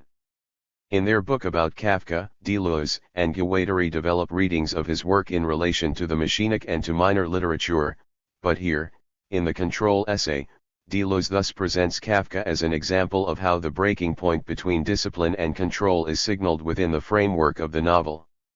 This brief reference makes for a concise example of how literature works with these transitions of power, and also gives an indication of how Deleuze and Guattari's earlier theories on literature may help us approach the challenges literature generally and the novel especially may face in control society. Because, naturally, it is to Deleuze and Guattari's Kafka, Toward a Minor Literature, 1986, that we must turn to continue developing Deleuze's control theories in a literary context. Deleuze's reference to Kafka in his control texts has, of course, been noted before, and analyses of Kafka from a political perspective are hardly uncommon, and neither are readings of his work within the framework of biopolitics more specifically, but few have stopped to look at how Deleuze and Guattari formulate, via Kafka, what could be a strategy for reading literature in the era of control. 1. In Kafka we see how Deleuze and Guattari are skeptical of the possibilities of the novel to break free from the economy of the individual. Becoming remains highly limited, at least within the novel tradition to which I have referred above, and which Deleuze and Guattari would undoubtedly have called a major literature. A major literature is constructed by genres, shaped by traditions and inflected by long-term structures. It puts faith in representation and interpretation. It is thus a part of an economy of molar structures where the individual is central and the narrative representational. Characteristic of a major literature is that it makes space for the drama of the individual in the light of day while consigning the political to the basement. Deleuze and Guattari 1986, 17. Even if it from a literary perspective can be worth noting that the novel form is historically one of the least formally bound modes of literary expression, and that we also need to acknowledge its experimental side, it is clear, as I have suggested earlier, that this loose and experimental form nonetheless seems inevitably centered on the development of the individual with the context as background. This can be connected to the earlier mentioned ambivalent individualism characteristic of the emergence of the modern novel, and that is shaped both by strong theories of the individual and by the power mechanisms of industrial capitalism. It can also be compared to the civil society that, Hart suggests, is shaped by two sides, an upper side that can be seen to reflect Gramsci's belief in the ultimate goal of democracy existing beyond the state and within the self-determination of the individual, and a disciplinary underside, that makes clear how power cannot be separated from the individual, as Foucault insists, Hart 1995, 33. Hart reads Deleuze's texts on control society in this context and expands on how the new control mechanisms that Deleuze describes cause the gradual perishing of civil society.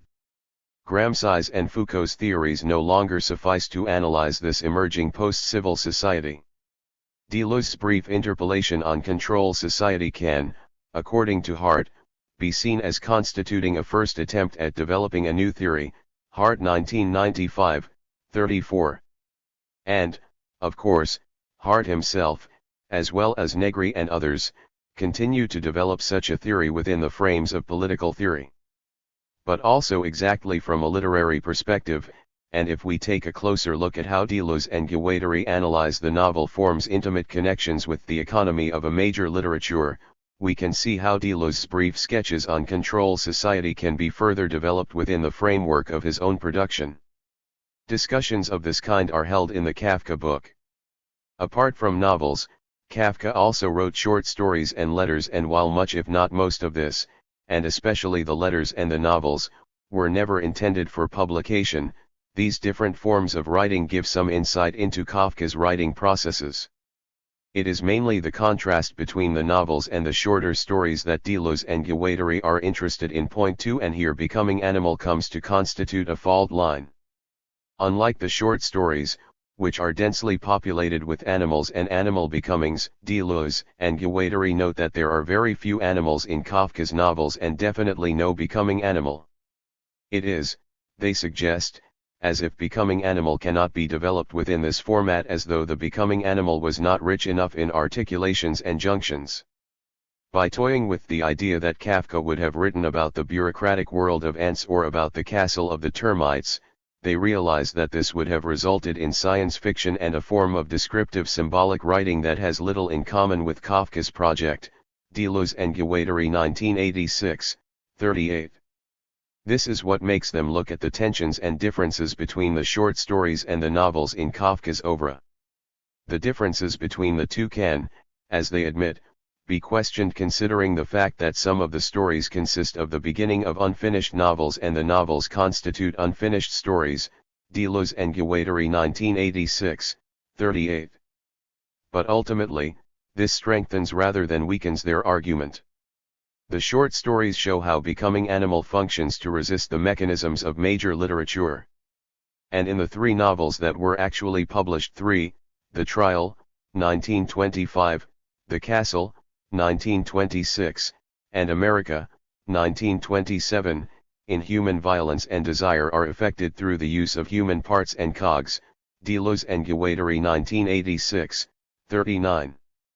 This way, becoming animal appears also in the novels, even if it is never developed, and the novels thus come to point to new assemblages.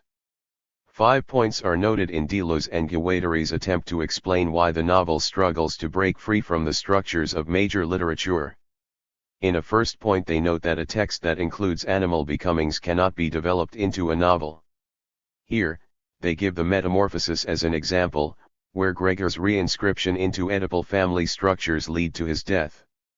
In point 2, they see how a text about animal becomings cannot be developed into a novel unless it includes enough machinic connections beyond the animal, connections that constitute seeds for the novel exactly because they go beyond the animal. This, they suggest, is the case in the Investigations of a Hound, where the investigations themselves create potential frameworks for development but where the project ultimately fails. The third point explains how Kafka comes to abandon a text that seems like a seed to a novel if he sees the seed as a possible escape route, an animal escape that allows him to finish with it, Deleuze and Guattari 1986, 38. So for example the temptation of letting the traveler become animal in one of the versions of the penal colony is greater than the prospect of following up on the concretely machinic and thus construct a novel. The fourth and, according to themselves, only positive point underlines how a novel cannot become a novel unless the machinic connections are organized into real and independent assemblages. This happens in each of Kafka's three novels as the machinic, the human, and the social make up the cogs that bring the novels into being. In the fifth point, we see how a text that includes machines will not be developed unless it manages to couple up to a concrete socio-political assemblage, as in for example The Cares of a Family Man, where the machine becomes too abstract. See Deleuze and Guattari 1986, 38-40 for a discussion of all 5 points. Deleuze and Guattari thus emphasize the formal difficulties and limitations that the novel form has in creating a minor literature. Kafka, they suggest, has many reasons to abandon his texts before they turn into novels, and each failure constitutes a success. But at the same time as they illuminate the difficulties of the novel to incorporate becomings, it is, and to return to our discussion of control, the trial, a novel, that Deleuze presents as constituting a good description of the transition between discipline and control in his postscript. This is interesting in the light of what we have just noted regarding the novel form and the way in which it is exactly at the breaking point that something happens. It is precisely because Kafka's novel takes shape, with the help of Joseph K's wanderings between institutions, while at the same time resisting any division between the individual and the political, that the control mechanisms that Deleuze describes become visible. This may be contrasted with the similar vacillation between power systems that Dimitris Vardoulakis notes in The Penal Colony, this time between three modalities of sovereignty, and the way in which the malfunctioning of the machine and the resultant premature death of the officer aborts the diffused workings of biopower. Vardoulakis 2016, 129-30. In the trial, on the other hand, the control mechanisms become visible because Joseph K., in accordance with Deleuze and Guattari's fourth point above, remain part of the process. In a similar way, Deleuze and Guattari underline how K, in the castle, is nothing but desire, a single problem, to establish or maintain contact with the castle, to establish or maintain a liaison. Deleuze and Guattari 1986, 58. Earlier readings of Deleuze and Guattari's Kafka underline the ways in which the trial consists of an open-ended machinic desiring machine. In this novel, Ronald Bogue notes, everyone is directly coupled up to an eroticist and all-encompassing social machine, the law. Joseph K's journey goes from one assemblage of individuals, discourses, codes, and objects to another, and through an open-ended series of connected components, all infused with an immanent desire. Bogue 2003, 79. Bogue underlines how Deleuze and Guattari illuminate the immanent criticism in Kafka's work, a criticism that works by extracting from social representations assemblages of enunciation and machinic assemblages and dismantling these assemblages. Bogue 2003, 80, also Deleuze and Guattari 1986, 46. As Bogue shows, Kafka's novel does not function primarily within an economy of representation, interpretation, and meaning, but as an experimental machine. Bogue 2003, 80. Or, as Deleuze and Guattari themselves express it, a Kafka machine is thus constituted by contents and expressions that have been formalized to diverse degrees by unformed materials that enter into it, and leave by passing through all possible states. To enter or leave the machine, to be in the machine, to walk around it, to approach it, these are all still components of the machine itself. These are states of desire, free of all interpretation. Deleuze and Guattari 1986, 7. If we add to Deleuze's brief lines about Kafka in his Control essay these more developed readings of how Kafka struggles to create lines of flight also within the format of the novel, we can see at least the beginnings of a way of tackling literature in control society. A Deleuzian and Guattarian perspective on literature in relation to control brings out how the emphasis on the individual in a major literature, as in civil society, can be seen as dependent on a disciplinary shadow life. At the same time, such a perspective underlines how a minor reading can throw light on how everything is political and how the individual, to the extent we can still call it that, is directly coupled up with the political. Deleuze and Guattari cite Kafka. Even though something is often thought through calmly, one still does not reach the boundary where it connects up with similar things. One reaches the boundary soonest in politics, indeed, one even strives to see it before it is there, and often sees this limiting boundary everywhere. Deleuze and Guattari 1986, 17. Here, and sort of in passing, in a footnote, Deleuze and Guattari indicate a parallel between Foucault's theories of disciplinary society and Kafka's literary works. Foucault's method, as they note, is obviously quite different, but in its emphasis on the segmentarity and the immanent character of power, it is not without a certain Kafkaesque resonance. Deleuze and Guattari 1986, 97, and 3. Unlike a major literature, a minor literature comes before form and can, if necessary, break it up. When characters in minor literature are made up of desire and connections rather than individual subjects, the formal limitations of the novel are challenged. Neither the individual nor the background remain the same. It is no longer possible to distinguish between what goes on down below and what takes place in the full light of day. Deleuze and Guattari 1986, 17. And with this opening, it also becomes easier to discern how tensions between discipline and control are expressed in literature. In this way, the potential for minor literature to take on mechanisms of control society becomes visible, and it becomes equally visible that such possibilities do not exist in the same way in major literature. It seems evident that the emphasis on the individual in major literature makes it difficult for it to capture the more discrete mechanisms of control society. The parallel emergence of the modern novel and industrial society and the disciplinary power constructing its individuals on the one hand, and the liberal ideas of the subject influenced, as we have seen, by Descartes, Locke and Hobbes, and thus with the two sides of civil society on the other, ties it to these strong but ambivalent traditions. But unlike a major literature, a minor literature does not have investments in conceptions of the individual and civil society, and, therefore, such conceptions need not overshadow the desires and affect that, according to Deleuze and Guattari, constitute the dynamics of becoming. Quite on the contrary, it is exactly the movement away from the drama of the individual that is key. In a minor literature, becoming is deterritorialist.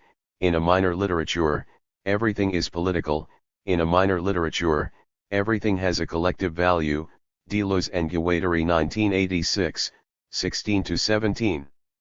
When they suggest that everything is political in a minor literature, this is, as Rita Bensma notes in his introduction to the English translation of the Kafka book, exactly because activity cannot be traced back to a unified and autonomous subjective substance that would be the origin of the choices we make, of the tastes we have, and of the life we lead.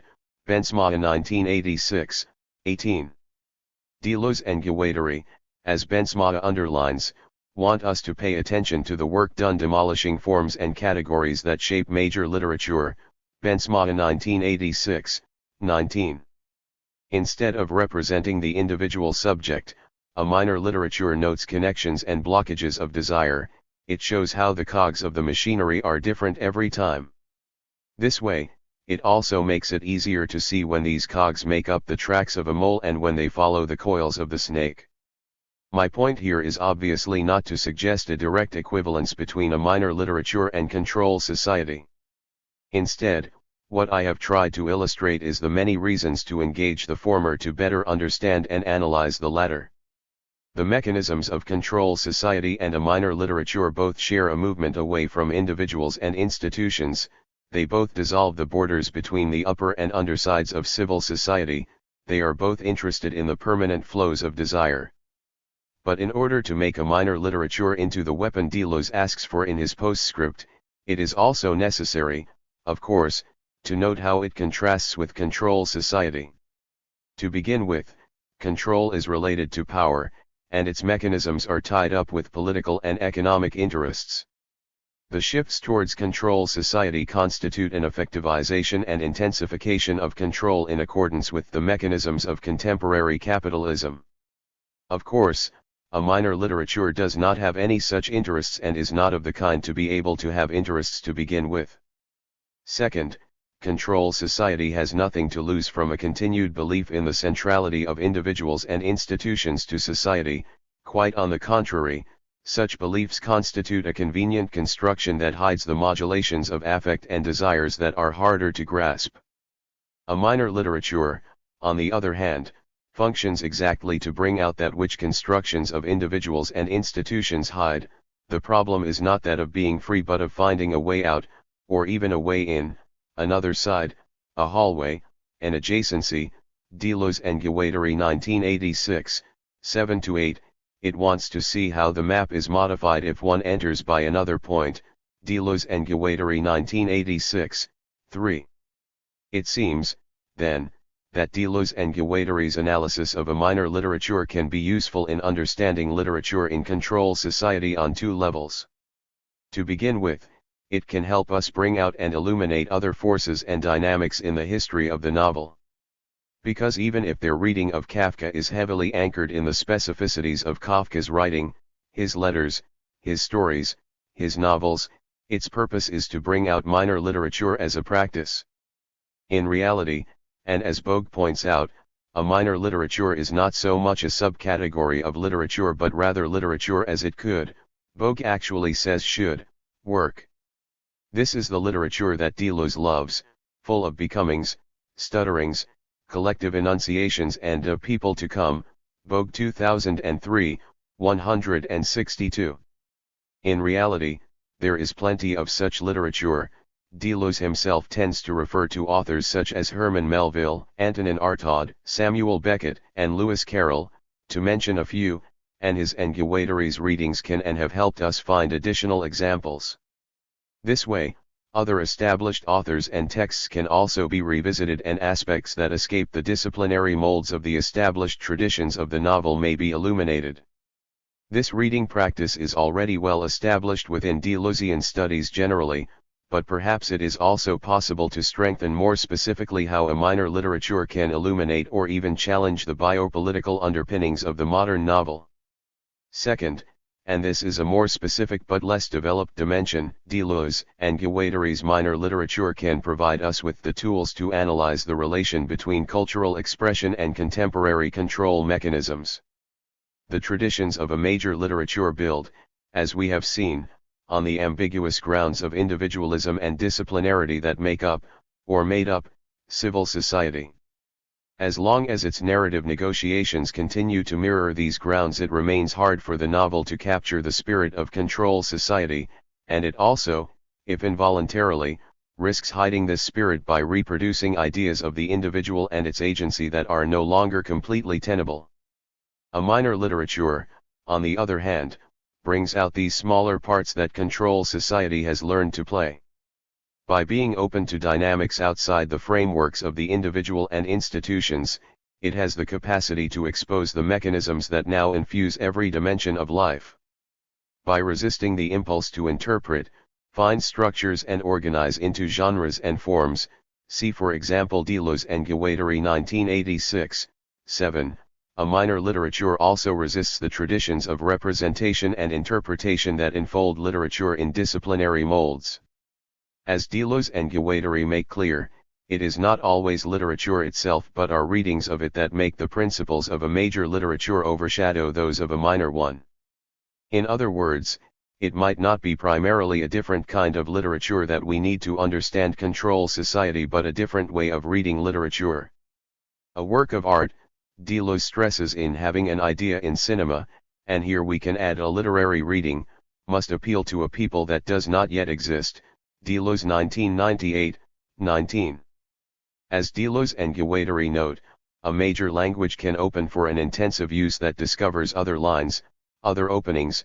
Deleuze and Guattari 1986, 26. I mentioned in my introduction that Deleuze asks us in his postscript to seek new weapons to deal with the challenges of control society. and as I have tried to show in this chapter, when it comes to literature, he and Guattari themselves provide great ammunition. Chapter 11. Philosophy and Control. Paul Patton. Deleuze's postscript on control societies is one of his most influential essays. As noted in the introduction to this volume, it was published in French in L'Autre Journal, before it appeared alongside the Control and Becoming interview with Antonio Negri in Deleuze's Pourparlers, see Introduction, p. 1. It first appeared in English in October in 1992 before the translation of Negotiations in 1995, Deleuze 1995a, 169-76. Both English versions have been widely cited. The influence of this short essay is further amplified by references to it in highly cited works such as those by Nicholas Rose, Michael Hart, and Antonio Negri, Rose 1999, 233-5, Hart and Negri 2000, 22-3.1. Deleuze's postscript is also one of his more enigmatic essays, giving rise to a variety of interpretations of what exactly is meant by control, along with multiple and sometimes conflicting accounts of its relationship to Foucault's concepts of disciplinary, biopolitical, and modern liberal and neoliberal society. I begin with a brief discussion of the relationship to Foucault and the specific content of Deleuze's concept of control, before turning to the real focus of this chapter, namely the application of this concept to philosophy. I explore the institutional mechanisms of power in philosophy and how these have evolved in the context of control societies. Finally, I discuss the relevance of Deleuze and Guattari's experimental practice of philosophy and its associated rhizomatic image of thought to the discipline and practice of philosophy in control societies. Deleuze's concept of control. Deleuze argues in postscript that in the latter half of the 20th century disciplinary society was being replaced by control society. He takes the term control from William Burroughs, but the connection to Foucault is more important, locating control society in the lineage of sovereign and then disciplinary societies outlined in Discipline and Punish. This connection allows readers to assume that Deleuze is simply extending the analysis of technologies of power initiated by Foucault, even though they offer varying accounts of the relationship between Foucault's work and Deleuze's concept of control. Point 2. However, Deleuze takes the alignment with Foucault further by attributing to him his own diagnosis of the present as the period in which control societies are replacing disciplinary societies. In the Control and Becoming interview with Negri, he suggests that Foucault was actually one of the first to say that we're moving away from disciplinary societies, Deleuze 1995a, 174.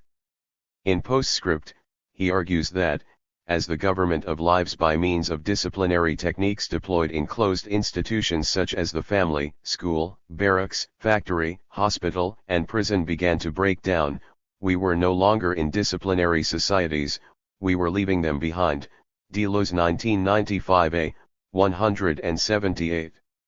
He then goes on to suggest that Foucault, like William Burroughs and Paul Virilio, saw that the new form of control society was fast approaching, Deleuze 1995a, 178.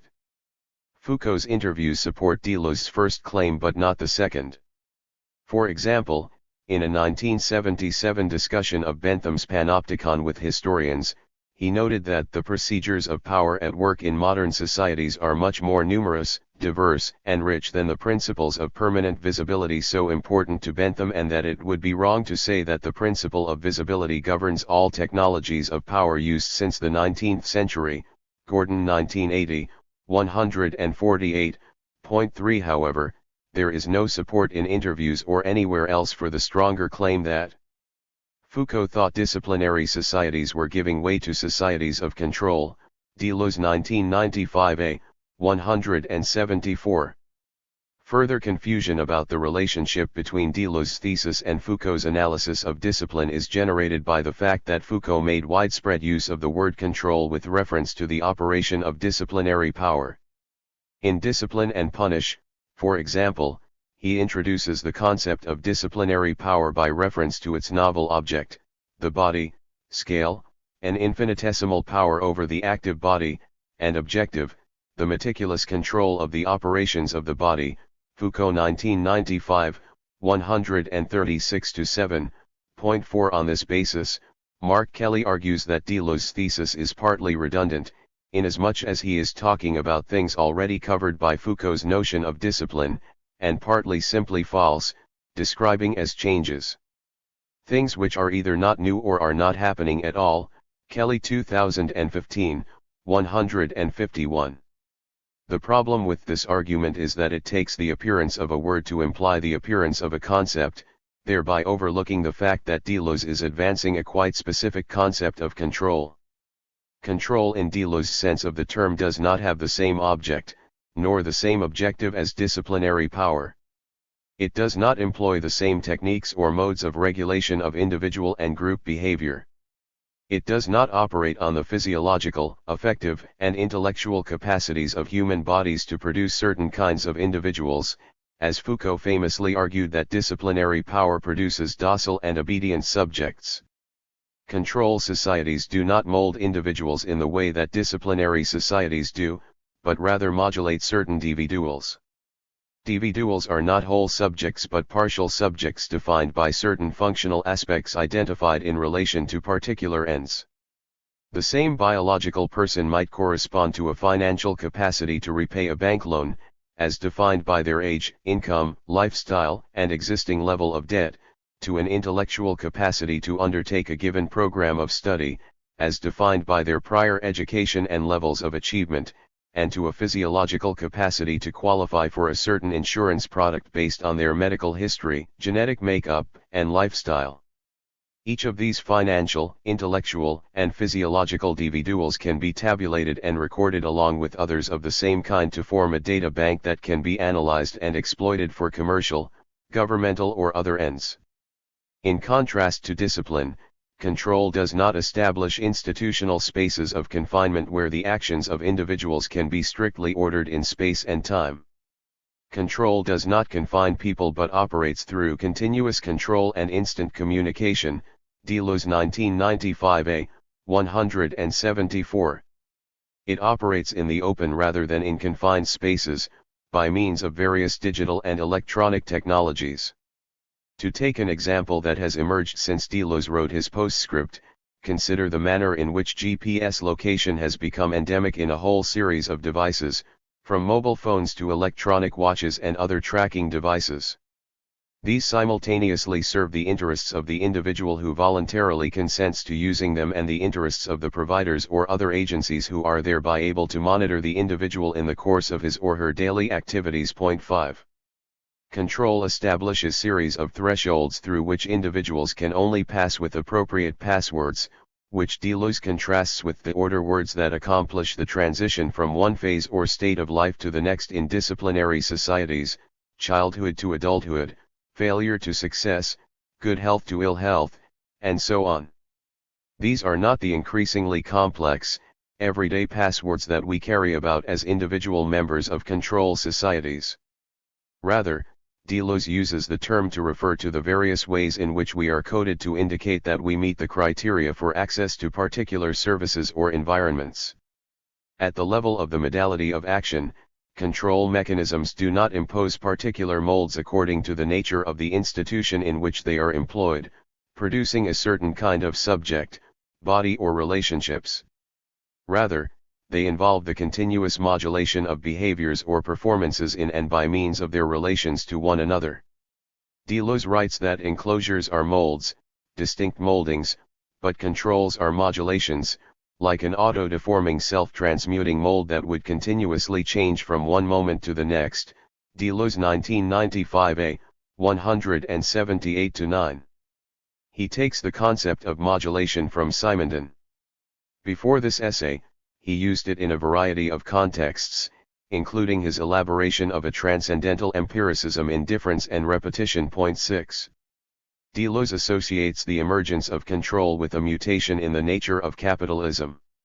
He describes this in terms that partly recall the transition from Fordist to post-Fordist techniques of production, but also the transition from economies of production to economies based on services and the marketing of products produced elsewhere.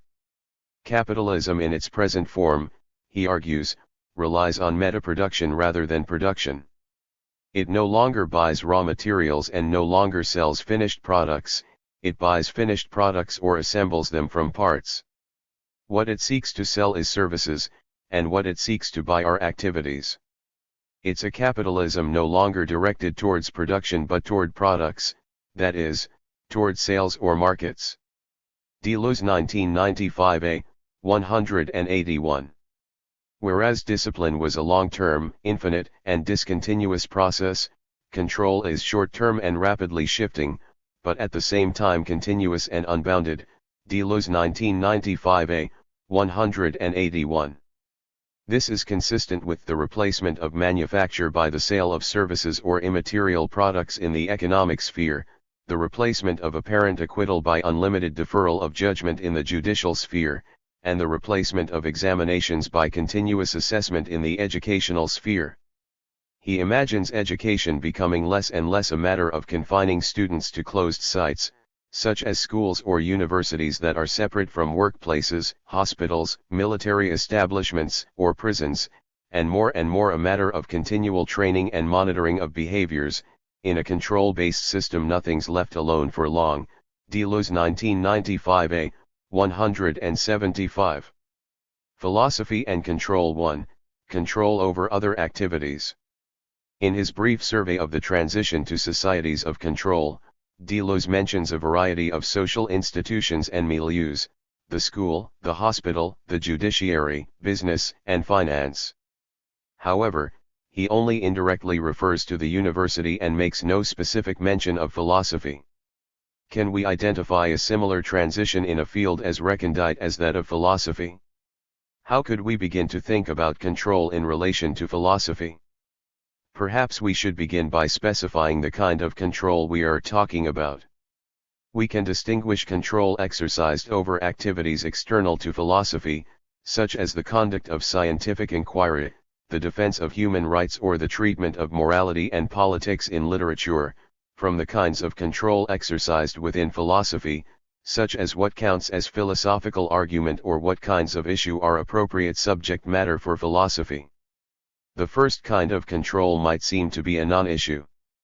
After all, it is a long time since anyone took seriously the idea that philosophy was entitled to legislate over other disciplines or social practices.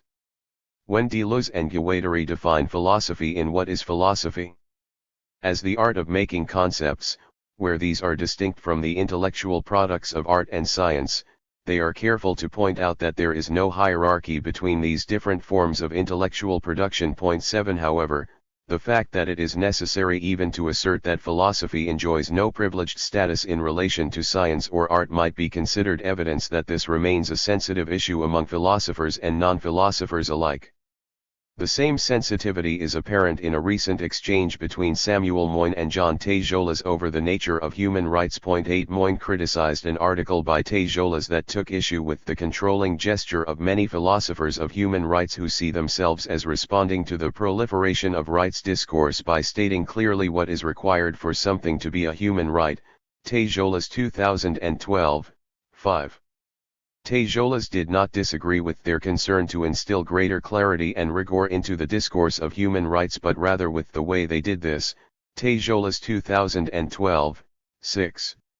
He accuses the philosophers of being unduly restrictive in seeking to found human rights on a single principle such as fundamental human interests or freedom, and offers his own more liberal conception of the basis of human rights that includes not only fundamental interests but also human dignity and, importantly, a historically variable threshold of the feasibility of ensuring that the rights in question are available to people.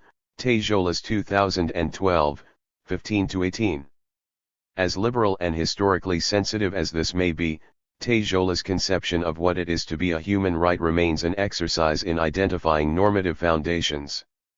Moyn regards this as a philosopher's project that distracts us from conceiving of human rights as the political enterprise they also clearly are. Moyn 2018, 70. His fundamental objection is that the philosopher's project shifts the object of inquiry from the intellectual, institutional, and political processes by means of which internationally recognized human rights became established to the abstract and ahistorical terrain of moral norms, Human Rights in Heaven, so to speak, Moyne 2018, 78. In this sense, it is a type of intervention that serves to draw the discussion of human rights back into the realm of normative debate that is the specialty of philosophers. In reply, Tejolas insists that he shares Moyne's desire to engage with the everyday practice of human rights and denies that he begins with an abstract and atemporal concept of human rights. Rather, he begins with the rich and complex discourse of human rights and asks whether this discourse involves some core concept of a human right, Tejolas 2018, 89. Not unlike Deleuze, he argues that this is what philosophers are good at, making concepts. He defends the philosopher's approach to human rights as simply a matter of expertise rather than an attempt to exercise authority over other disciplines or human rights practitioners. Philosophy and Control 2, Control of Philosophy. The second kind of control exercised within the practice of philosophy raises a different series of questions about the nature of the activity and its institutional setting. Consider first the activity of philosophizing. Deleuze devoted a central chapter of difference and repetition to analyzing the image of thought that, in his view, dominated European philosophy from Aristotle to Kant. This was a dogmatic, orthodox, or moral image of thought as representation, as a natural faculty of human beings, as oriented towards truth and only forced into error by forces external to thought, as propositional rather than problem-oriented, and so on. Deleuze 2011, 167 ff. He argued that these postulates or presuppositions about the nature of thought were not so much explicit propositions defended by philosophers as implicit themes that formed part of a pre-philosophical understanding of thinking. Together, they defined an image of thought that served a repressive function whereby its postulates served to crush thought under an image which is that of the same and the similar in representation, and which profoundly betrays what it means to think. Deleuze 2011, 207. However, if we ask how this dogmatic image of thought functions as an apparatus of power, then we are inevitably led from the implicit postulates to the institutional and other mechanisms by means of which they become embedded in the minds of professional philosophers. In Dialogues, Deleuze suggested that the history of philosophy has always been an apparatus or agent of power in philosophy. A formidable school of intimidation which manufactures specialists in thought, but which also makes those who stay outside conform all the more to the specialism which they despise. An image of thought called philosophy has been formed historically and it effectively stops people from thinking. Deleuze and Parnot 2002, 13. Deleuze's reference to the image of thought here speaks to the way in which the history of philosophy is used to impose and reinforce the dogmatic conception of what it is to think. In France, the history of philosophy was able to function as a school of intimidation in part through the system of competitive examinations and prescribed curricula associated with the Agrégation de Philosophie. This involved competitive written and oral examinations, for which students studied a prescribed curriculum. The curriculum changed from year to year but mainly focused on the classical and early modern history of philosophy. Relatively few 19th-century philosophers figured on the program, and even fewer from the 20th century. The primary function of the aggregation was to select those who became teachers of philosophy in secondary schools and universities. The manner in which it functioned explains why a thorough grounding in the history of philosophy has long been a distinguishing feature of philosophy in France.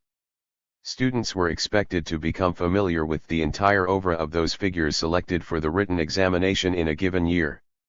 In addition, the influence of this examination on the nature of French philosophy is further magnified by the manner in which university teaching at the leading institutions such as the Sorbonne and the École Normale Supérieure became geared to the aggregation program. 9. Putting together Deleuze's analysis of the dogmatic image of thought and the institutional mechanisms through which this image is maintained and reinforced gives us something like what Deleuze and Guattari called an assemblage, agencement, or what Foucault called an apparatus, dispositif. This is a complex series of institutional and discursive acts, a system of things people say alongside or in response to a system of material practices or things people do. In these terms, in France, the history of philosophy amounts to an apparatus of control of, or control over, philosophy. It is a specifically philosophical apparatus of power that functions in a manner analogous to the way in which the apparatuses described by Foucault control other human activities. Point 10. For example, the carceral apparatus that emerged in Europe in the 19th century serves to control criminality, by recycling and reproducing it and at the same time producing new subjects of criminal behavior. In similar fashion, the modern apparatus of sexuality produces a uniquely modern subject of desire and sexual activity that controls the sexual behavior of individuals. In the same way, the French apparatus of the history of philosophy controls the activity of philosophy, producing a certain kind of philosopher thoroughly imbued with a canon of philosophical thinkers and trained to think philosophically by way of commentary and critical analysis of canonical texts. Deleuze's own philosophical trajectory is defined by the French dispositif of the history of philosophy. As he says in Dialogue with Parnot, he began with the history of philosophy. Throughout the first period of his career he was drawn to those thinkers who seemed to be part of the history of philosophy, but who escaped from it in one respect, or altogether: Lucretius, Spinoza, Hume, Nietzsche, Bergson, Deleuze and Parnot. 2002, 14. In his later work with Guattari, he explicitly sought to present another image of thought, one that was pragmatic or interventionist rather than representational. Although it often made use of historical figures, this was not a thought that took the form of commentary on or dialogue with the canonical figures of the history of philosophy. It was a rhizomatic or nomadic thought that sought to engage with and transform itself in relation to a variety of other intellectual activities: literary, anthropological, scientific, mathematical, musical and so on. This kind of thought without image, nomadism, the war machine, becomings, nuptials against nature, capture and thefts, interregnums, minor languages, or the stammering of language, etc., did not seek to control philosophical thought but to engage it in an endless series of becomings, alongside and with other activities. Deleuze and Parnot. 2002, 14. Needless to say, for many philosophers this kind of thinking was unrecognizable as philosophy. It was seen rather as something to be crushed and denounced as a nuisance. Deleuze and Parnot. 2002, 14.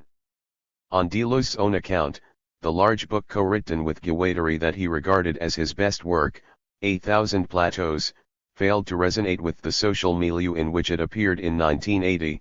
The book was perhaps too big. And above all, the times had changed. Deleuze 1995b, 51. This book remains largely outside the purview of serious philosophy around the world as it does in France. Equally, the institution that made it possible to produce such a book, the University of Paris 8 at Vincennes, has been fully normalised and reintegrated into the French university system.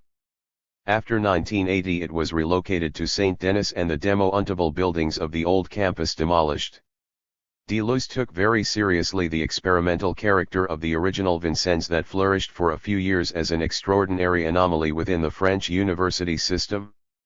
Founded in 1969, partly in response to the demands of students in 1968, it was initially named the Centre Universitaire Expérimental de Vincennes before becoming the University of Paris 8 in 1971.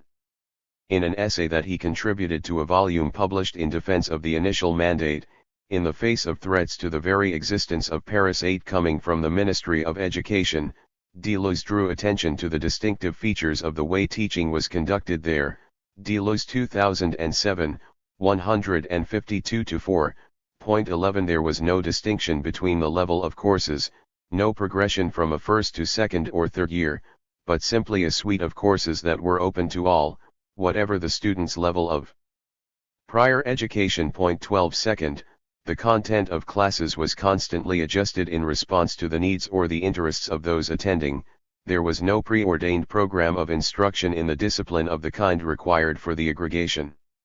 For Deleuze, this institutional arrangement allowed for a very different practice of philosophy that faced outwards towards the interests of its students rather than inwards towards the history or the concerns of professional philosophers. As he explained, the students in a given class in philosophy at Vincennes might include mathematicians, musicians, psychologists, or historians. In contrast to the usual manner in which students took courses in a subject outside their primary interest or major, the Vincennes students did not leave their other intellectual interests at the door to the philosophy classroom. They came in search of something that would be useful to them in the pursuit of those interests. In this manner, he suggested, philosophy mattered to them not in relation to their level of achievement in the discipline, but in direct relation to their other interests. In this way, the teaching of philosophy as Deleuze understood and practiced it was oriented towards the question of knowing. How it might be useful to mathematicians, or to musicians etc., even and especially when it does not speak about mathematics or music. This kind of teaching has nothing to do with general culture, it is practical and experimental, always outside itself, precisely because those attending are drawn to intervene in terms of their own needs or competences. Deleuze 2007, 167, translation modified. Deleuze defended the experimental teaching practiced at Vincennes as a pathway towards pedagogic innovation and renewal, not only in philosophy but in all disciplines in the French university. In his short essay in defense of Vincennes, he does not reflect on the relationship between this experimental pedagogy and its institutional setting and the philosophy that he developed in collaboration with Guattari during this period. Years later, in a long interview on philosophy, he commented on the exceptional conditions at Vincennes and how important the diverse audience attending his lectures was to the philosophical experiment he was engaged in at that time. It was there that I realized how much philosophy needs not only a philosophical understanding, through concepts, but a non-philosophical understanding rooted in percepts and affects. Deleuze 1995a, 139. Deleuze's comments draw attention to the relationship between the institutional setting and the practice of philosophy. It is hard to imagine how his work with Guattari could have been produced in the mainstream French university. Even harder to imagine, and impossible to have foreseen at the time, is the way in which the novel rhizomatic image of thought that they produced has since come to appear as an appealing response to the crisis in philosophy brought about by the larger transformation of universities in societies of control. The neoliberal university and the crisis in philosophy. Just as France has the aggregation to police entry into the profession, so other countries and other times have their own institutional mechanisms for the control of philosophy. Richard Rorty explained the differences between analytic and continental philosophy in North America by reference to the differences in professional formation of aspiring philosophers, Rorty 2003. He appealed to the different kinds of knowledge that would be expected of applicants for jobs in philosophy, such as the canon of leading philosophers, or the ways in which the discipline was organized into subfields, epistemology, metaphysics, ethics, aesthetics as opposed to ontology, phenomenology, critical theory, and so on. Aspiring philosophers would also need to know the central issues or problems that have defined the history of the relevant subdiscipline. In countries which do not have the kind of centralist system of qualification that operates in France via the aggregation, the formation of philosophical minds and entry to the profession is closely regulated by the system of graduate training. In the US, the progression towards a PhD involves the completion of coursework, as well as a thesis written to the satisfaction of a committee of individual scholars who function both as supervisors and examiners of the work. The effect is a no less rigorous control of the philosophical skills, basic knowledge, and attitudes of those who eventually become philosophers than that achieved by the French system of competitive examination. Only the contents of the canon and the images of thought associated with it vary from place to place. Analytic philosophy has one series of such images, from logical positivism to the Quinian conception of philosophy as continuous with natural science, from the later Wittgenstein to the varieties of ordinary language philosophy, conceptual analysis, and so on. Continental philosophy has another series, from phenomenological reduction to deconstruction, historical reconstruction and genealogical inquiry. Both the French system of competitive examination and the graduate school training of philosophers function against the background of a larger historical shift in the institutional form of philosophy, namely its incorporation into the modern university. In Britain this process began in the late 19th century but was not completed until the mid-20th century, Mander 2014. Philosophy in North America and other parts of the English-speaking world followed a similar trajectory, with the result that, over the last 100 years or so, philosophers have formed a professional class whose main audience consisted of one another. In other words, philosophy has become a discipline. Frodman, Briggle, and Holbrook 2012, 314. This new institutional setting has directly influenced the nature of the activity. Only certain people become qualified to speak as philosophers. The bulk of their professional activity is henceforth directed at other philosophers. Instead of being an activity directed at a broader educated public, philosophy has become an inside game. Philosophers specialize, and direct their attentions to other philosophers, just as chemists or biologists direct their attention to their disciplinary peers. Frodman, Briggle, and Holbrook 2012, 314. For Frodman and Briggle, this institutionalization of philosophy represents the great unthought of contemporary philosophy. Frodman and Briggle 2016, 7. For much of the 20th century, philosophy and other humanities disciplines survived under the protection of the 19th century ideal of the autonomous university. Some philosophers sought to model themselves on the natural sciences while others preferred to align themselves with the classical humanities, but in either case it was widely accepted that students and the broader public benefited from exposure to largely self-contained and self-governed forms of academic inquiry.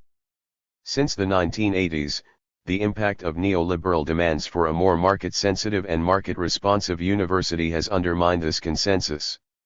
Universities are increasingly held accountable for their use of public funds, even as the proportion of public funding of universities in many countries has declined sharply in favor of non-public funding sources such as student fees and targeted research. More recently, they are held accountable not only for the quality of their teaching and research but also for the degree to which their research engages with real-world problems and communities. 13 Universities are increasingly under pressure to transform themselves into more responsive and dynamic institutions that engage with economic actors and other end users outside the academic enclave. This postmodern or neoliberal university shares many of the characteristic features of social and economic institutions in Deleuze's societies of control. Universities are no longer expected to mold the intellect and character of students. They are viewed rather as service providers as well as centers of knowledge production and knowledge transfer that are supposed to be responsive above all to the economic needs of the community. Their role is not only to provide a skilled labor force but also to generate the knowledge bases of new technologies susceptible to commercialization. In this context, philosophy and other liberal arts face a profound challenge. Only a few elite institutions sufficiently protected by their endowed wealth will be able to resist the pressure to become more accountable to society. The more enrollments decline, the greater the pressure to reinvent the curriculum in ways that will both appeal to students and reduce the cost to the university of running courses in philosophy. The old disciplinary conception of philosophy is increasingly at odds with the market-driven propensities of students and administrators alike. Philosophers thus find themselves in the peculiar position of being professionals whose institutional home is increasingly hostile to their profession. Frodman, Briggle, and Holbrook 2012, 315. Assuming the survival in some form of philosophical inquiry in the new university, the question arises how the changed institutional environment will affect its form and content. Frodman, Briggle, and Holbrook's diagnosis of the likely outcome of the changing nature of the university, along with the dissemination of sites of knowledge production outside the ivy-covered walls, points to the emergence of a more diverse and partly post-disciplinary institutional setting with consequences for the nature of philosophical research and teaching. On their account, developments such as transdisciplinarity or the encouragement of various forms of applied philosophy appear to be little more than halfway measures. They amount to attempts to broaden the target audience and diversify the output, thereby addressing the call for greater social relevance, while retaining the disciplinary structure of knowledge production. Newly emergent fields of applied philosophy from the 1970s onwards, such as environmental or business ethics, failed to escape the gravitational pull of the home discipline. Applied philosophers in these and other fields still tended to write for their peers in the academy rather than for those directly engaged in real-world policy or political issues.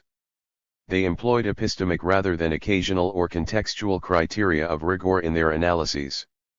So, for example, to the extent that environmental ethicists remain located in philosophy departments, still write for a professional philosophical audience and still attend conferences along with other environmental philosophers, they remain captured by their discipline of origin.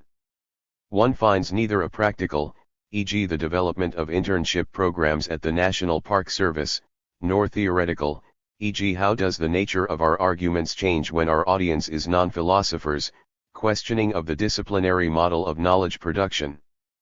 Frodman, Briggle, and Holbrook 2012, 317-18. Bioethics appears to be an exception to disciplinary capture, perhaps because it was from the outset a multidisciplinary field that included practitioners from medicine, law, nursing, political science, sociology and theology as well as philosophy. It was practiced across a variety of institutional sites, from hospital ethics committees to government advisory boards. Nonetheless, Frodman et al. Argue that it failed to become truly post-disciplinary because of the way in which it formalized the evaluation of particular issues. It quickly adopted a framework whereby issues were approached in terms of a limited set of principles, respect for persons, beneficence, and justice, at the expense of a more profound reflection on the meaning of those ideas, or on the ways in which existing understandings of what it is to be a person, to be beneficent or to be just are challenged by techno-scientific developments. Deleuze explicitly refuses the appeal to such expertise in relation to the problems posed by modern biosciences. He rejects the idea of a new code or body of laws to deal with bioethical or biopolitical problems, opting instead for a more democratic and post-disciplinary approach. We don't need an ethical committee of supposedly well-qualified wise men but user groups. Deleuze 1995a, 170. Field philosophy, rhizomes and nomadic thought. Frodman and Briggle's response to the dilemma facing disciplinary philosophy is to embrace a post-disciplinary practice that they call field philosophy. In part, this is a response to the fact that the production of knowledge is no longer the prerogative of academic institutions but increasingly carried out in privately funded research hubs, think tanks, and public companies. Silicon Valley entrepreneurs engage directly with philosophical questions about the nature of consciousness, the boundaries of the human and how we should be governed. Field philosophy is offered as a response to the state of affairs that draws directly on Deleuze and Guattari's conception of the rhizomatic nature of social processes and institutions and their indirect or subterranean approach to problems. Frodman and Briggle 2016, 123. Field philosophers are envisaged as coexisting alongside those privileged few who remain in academic departments, and those who find employment in public and private sector positions. Field philosophers work in between institutions and diverse constituencies, with a primary focus on problems faced by non-philosophical actors in real-world settings.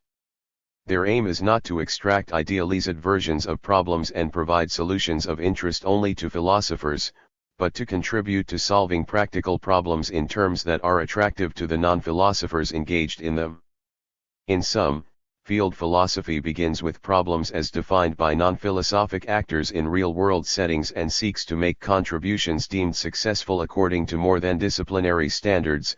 Frodman and Briggle 2016, 124.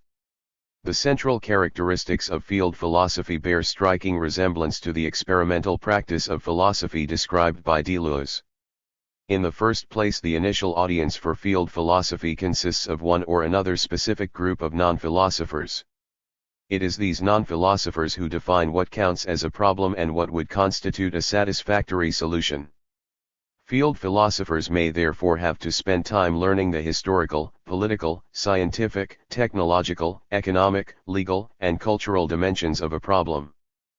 Beckman offers the examples of work carried out with the U.S. Geological Survey in relation to fracking regulation, work with stakeholders in relation to acid mine drainage, or the evaluation of peer review practices at government research funding agencies. Beckman and Brigel 2016, 125. Consistent with this extradisciplinary approach, field philosophy rejects the linear, disciplinary model of knowledge production according to which knowledge is produced in isolation from the context of use and then deposited in a reservoir of peer-reviewed publications where it can be accessed and drawn upon by potential end users.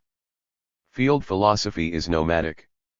Its practitioners engage in the co-production of knowledge with non-philosophers, in relation to particular problems that in turn define the relevant domains of thought that might be drawn upon to construct solutions. Whereas traditional models of applied philosophy are essentially top-down, field philosophy takes a bottom-up approach. It begins with a problem in the world that has philosophical dimensions and seeks to work with the parties involved on terms initially set by them but continually refined as the process of thinking together ensues.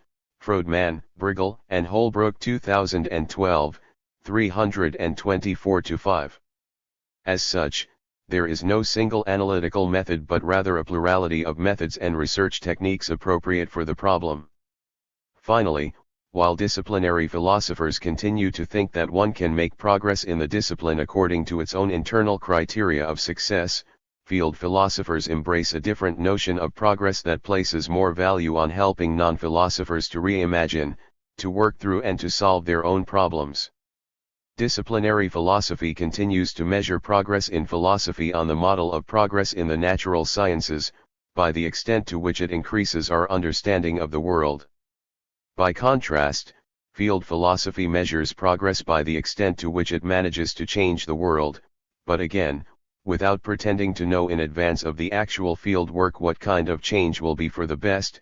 Beckman, Brigel, and Holbrook 2012, 325.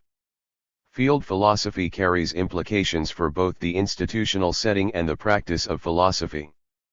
Proposed as a response to changes in the nature of knowledge production and the government of universities that are already underway, it is also a response to the widely perceived sterility of disciplinary philosophy and its disconnection from the problems that often lead people to philosophy in the first place. At the institutional level, it is an adaptation to the realities of control society, a strategy for the survival of philosophy in a world in which the old institutional borders and disciplinary techniques no longer hold sway. At the intellectual level, the question is whether field philosophy can also underwrite new forms of resistance to the rigors of control society. As Deleuze comments, it's not a question of asking whether the old or new system is harsher or more bearable, because there's a conflict in each between the ways they free and enslave us. It's not a question of worrying or hoping for the best, but of finding new weapons. Deleuze 1995a, 178. It is at this point that Deleuze and Guattari's rhizomatic image of thought and their experimental practice of philosophy might be useful. They insist on both the creativity of philosophical thought and its collective character. But the collectivity required for creative thought is necessarily diverse, made up of different kinds of thinkers and practitioners, philosophers, artists, or scientists. It is a patchwork, a bastard mixed race, such that creative thought always takes place in between these different constituents. That is why Deleuze insists on the need for mediators, which are fundamental to the process of creative thought. Without them nothing happens. Deleuze 1995a, 125. Field philosophy also requires mediators, or allows the philosopher to serve as mediator between different intellectual or political constituencies. The institutional conditions of field philosophy provide at least some of the conditions for the possibility of creative thought. Deleuze and Guattari's rhizomatic image of thought provides a further condition. Together, they allow for an intellectually and institutionally nomadic thought that can produce creative responses to social, environmental, or economic problems. There is no guarantee that the results will fuel resistance to the forms of control, but some form of creative thought is indispensable to evade or overcome the constraints of control society. Acknowledgement. I am grateful for helpful comments on an earlier draft by Frida Beckman and Greg Lambert. This chapter has been improved as a result.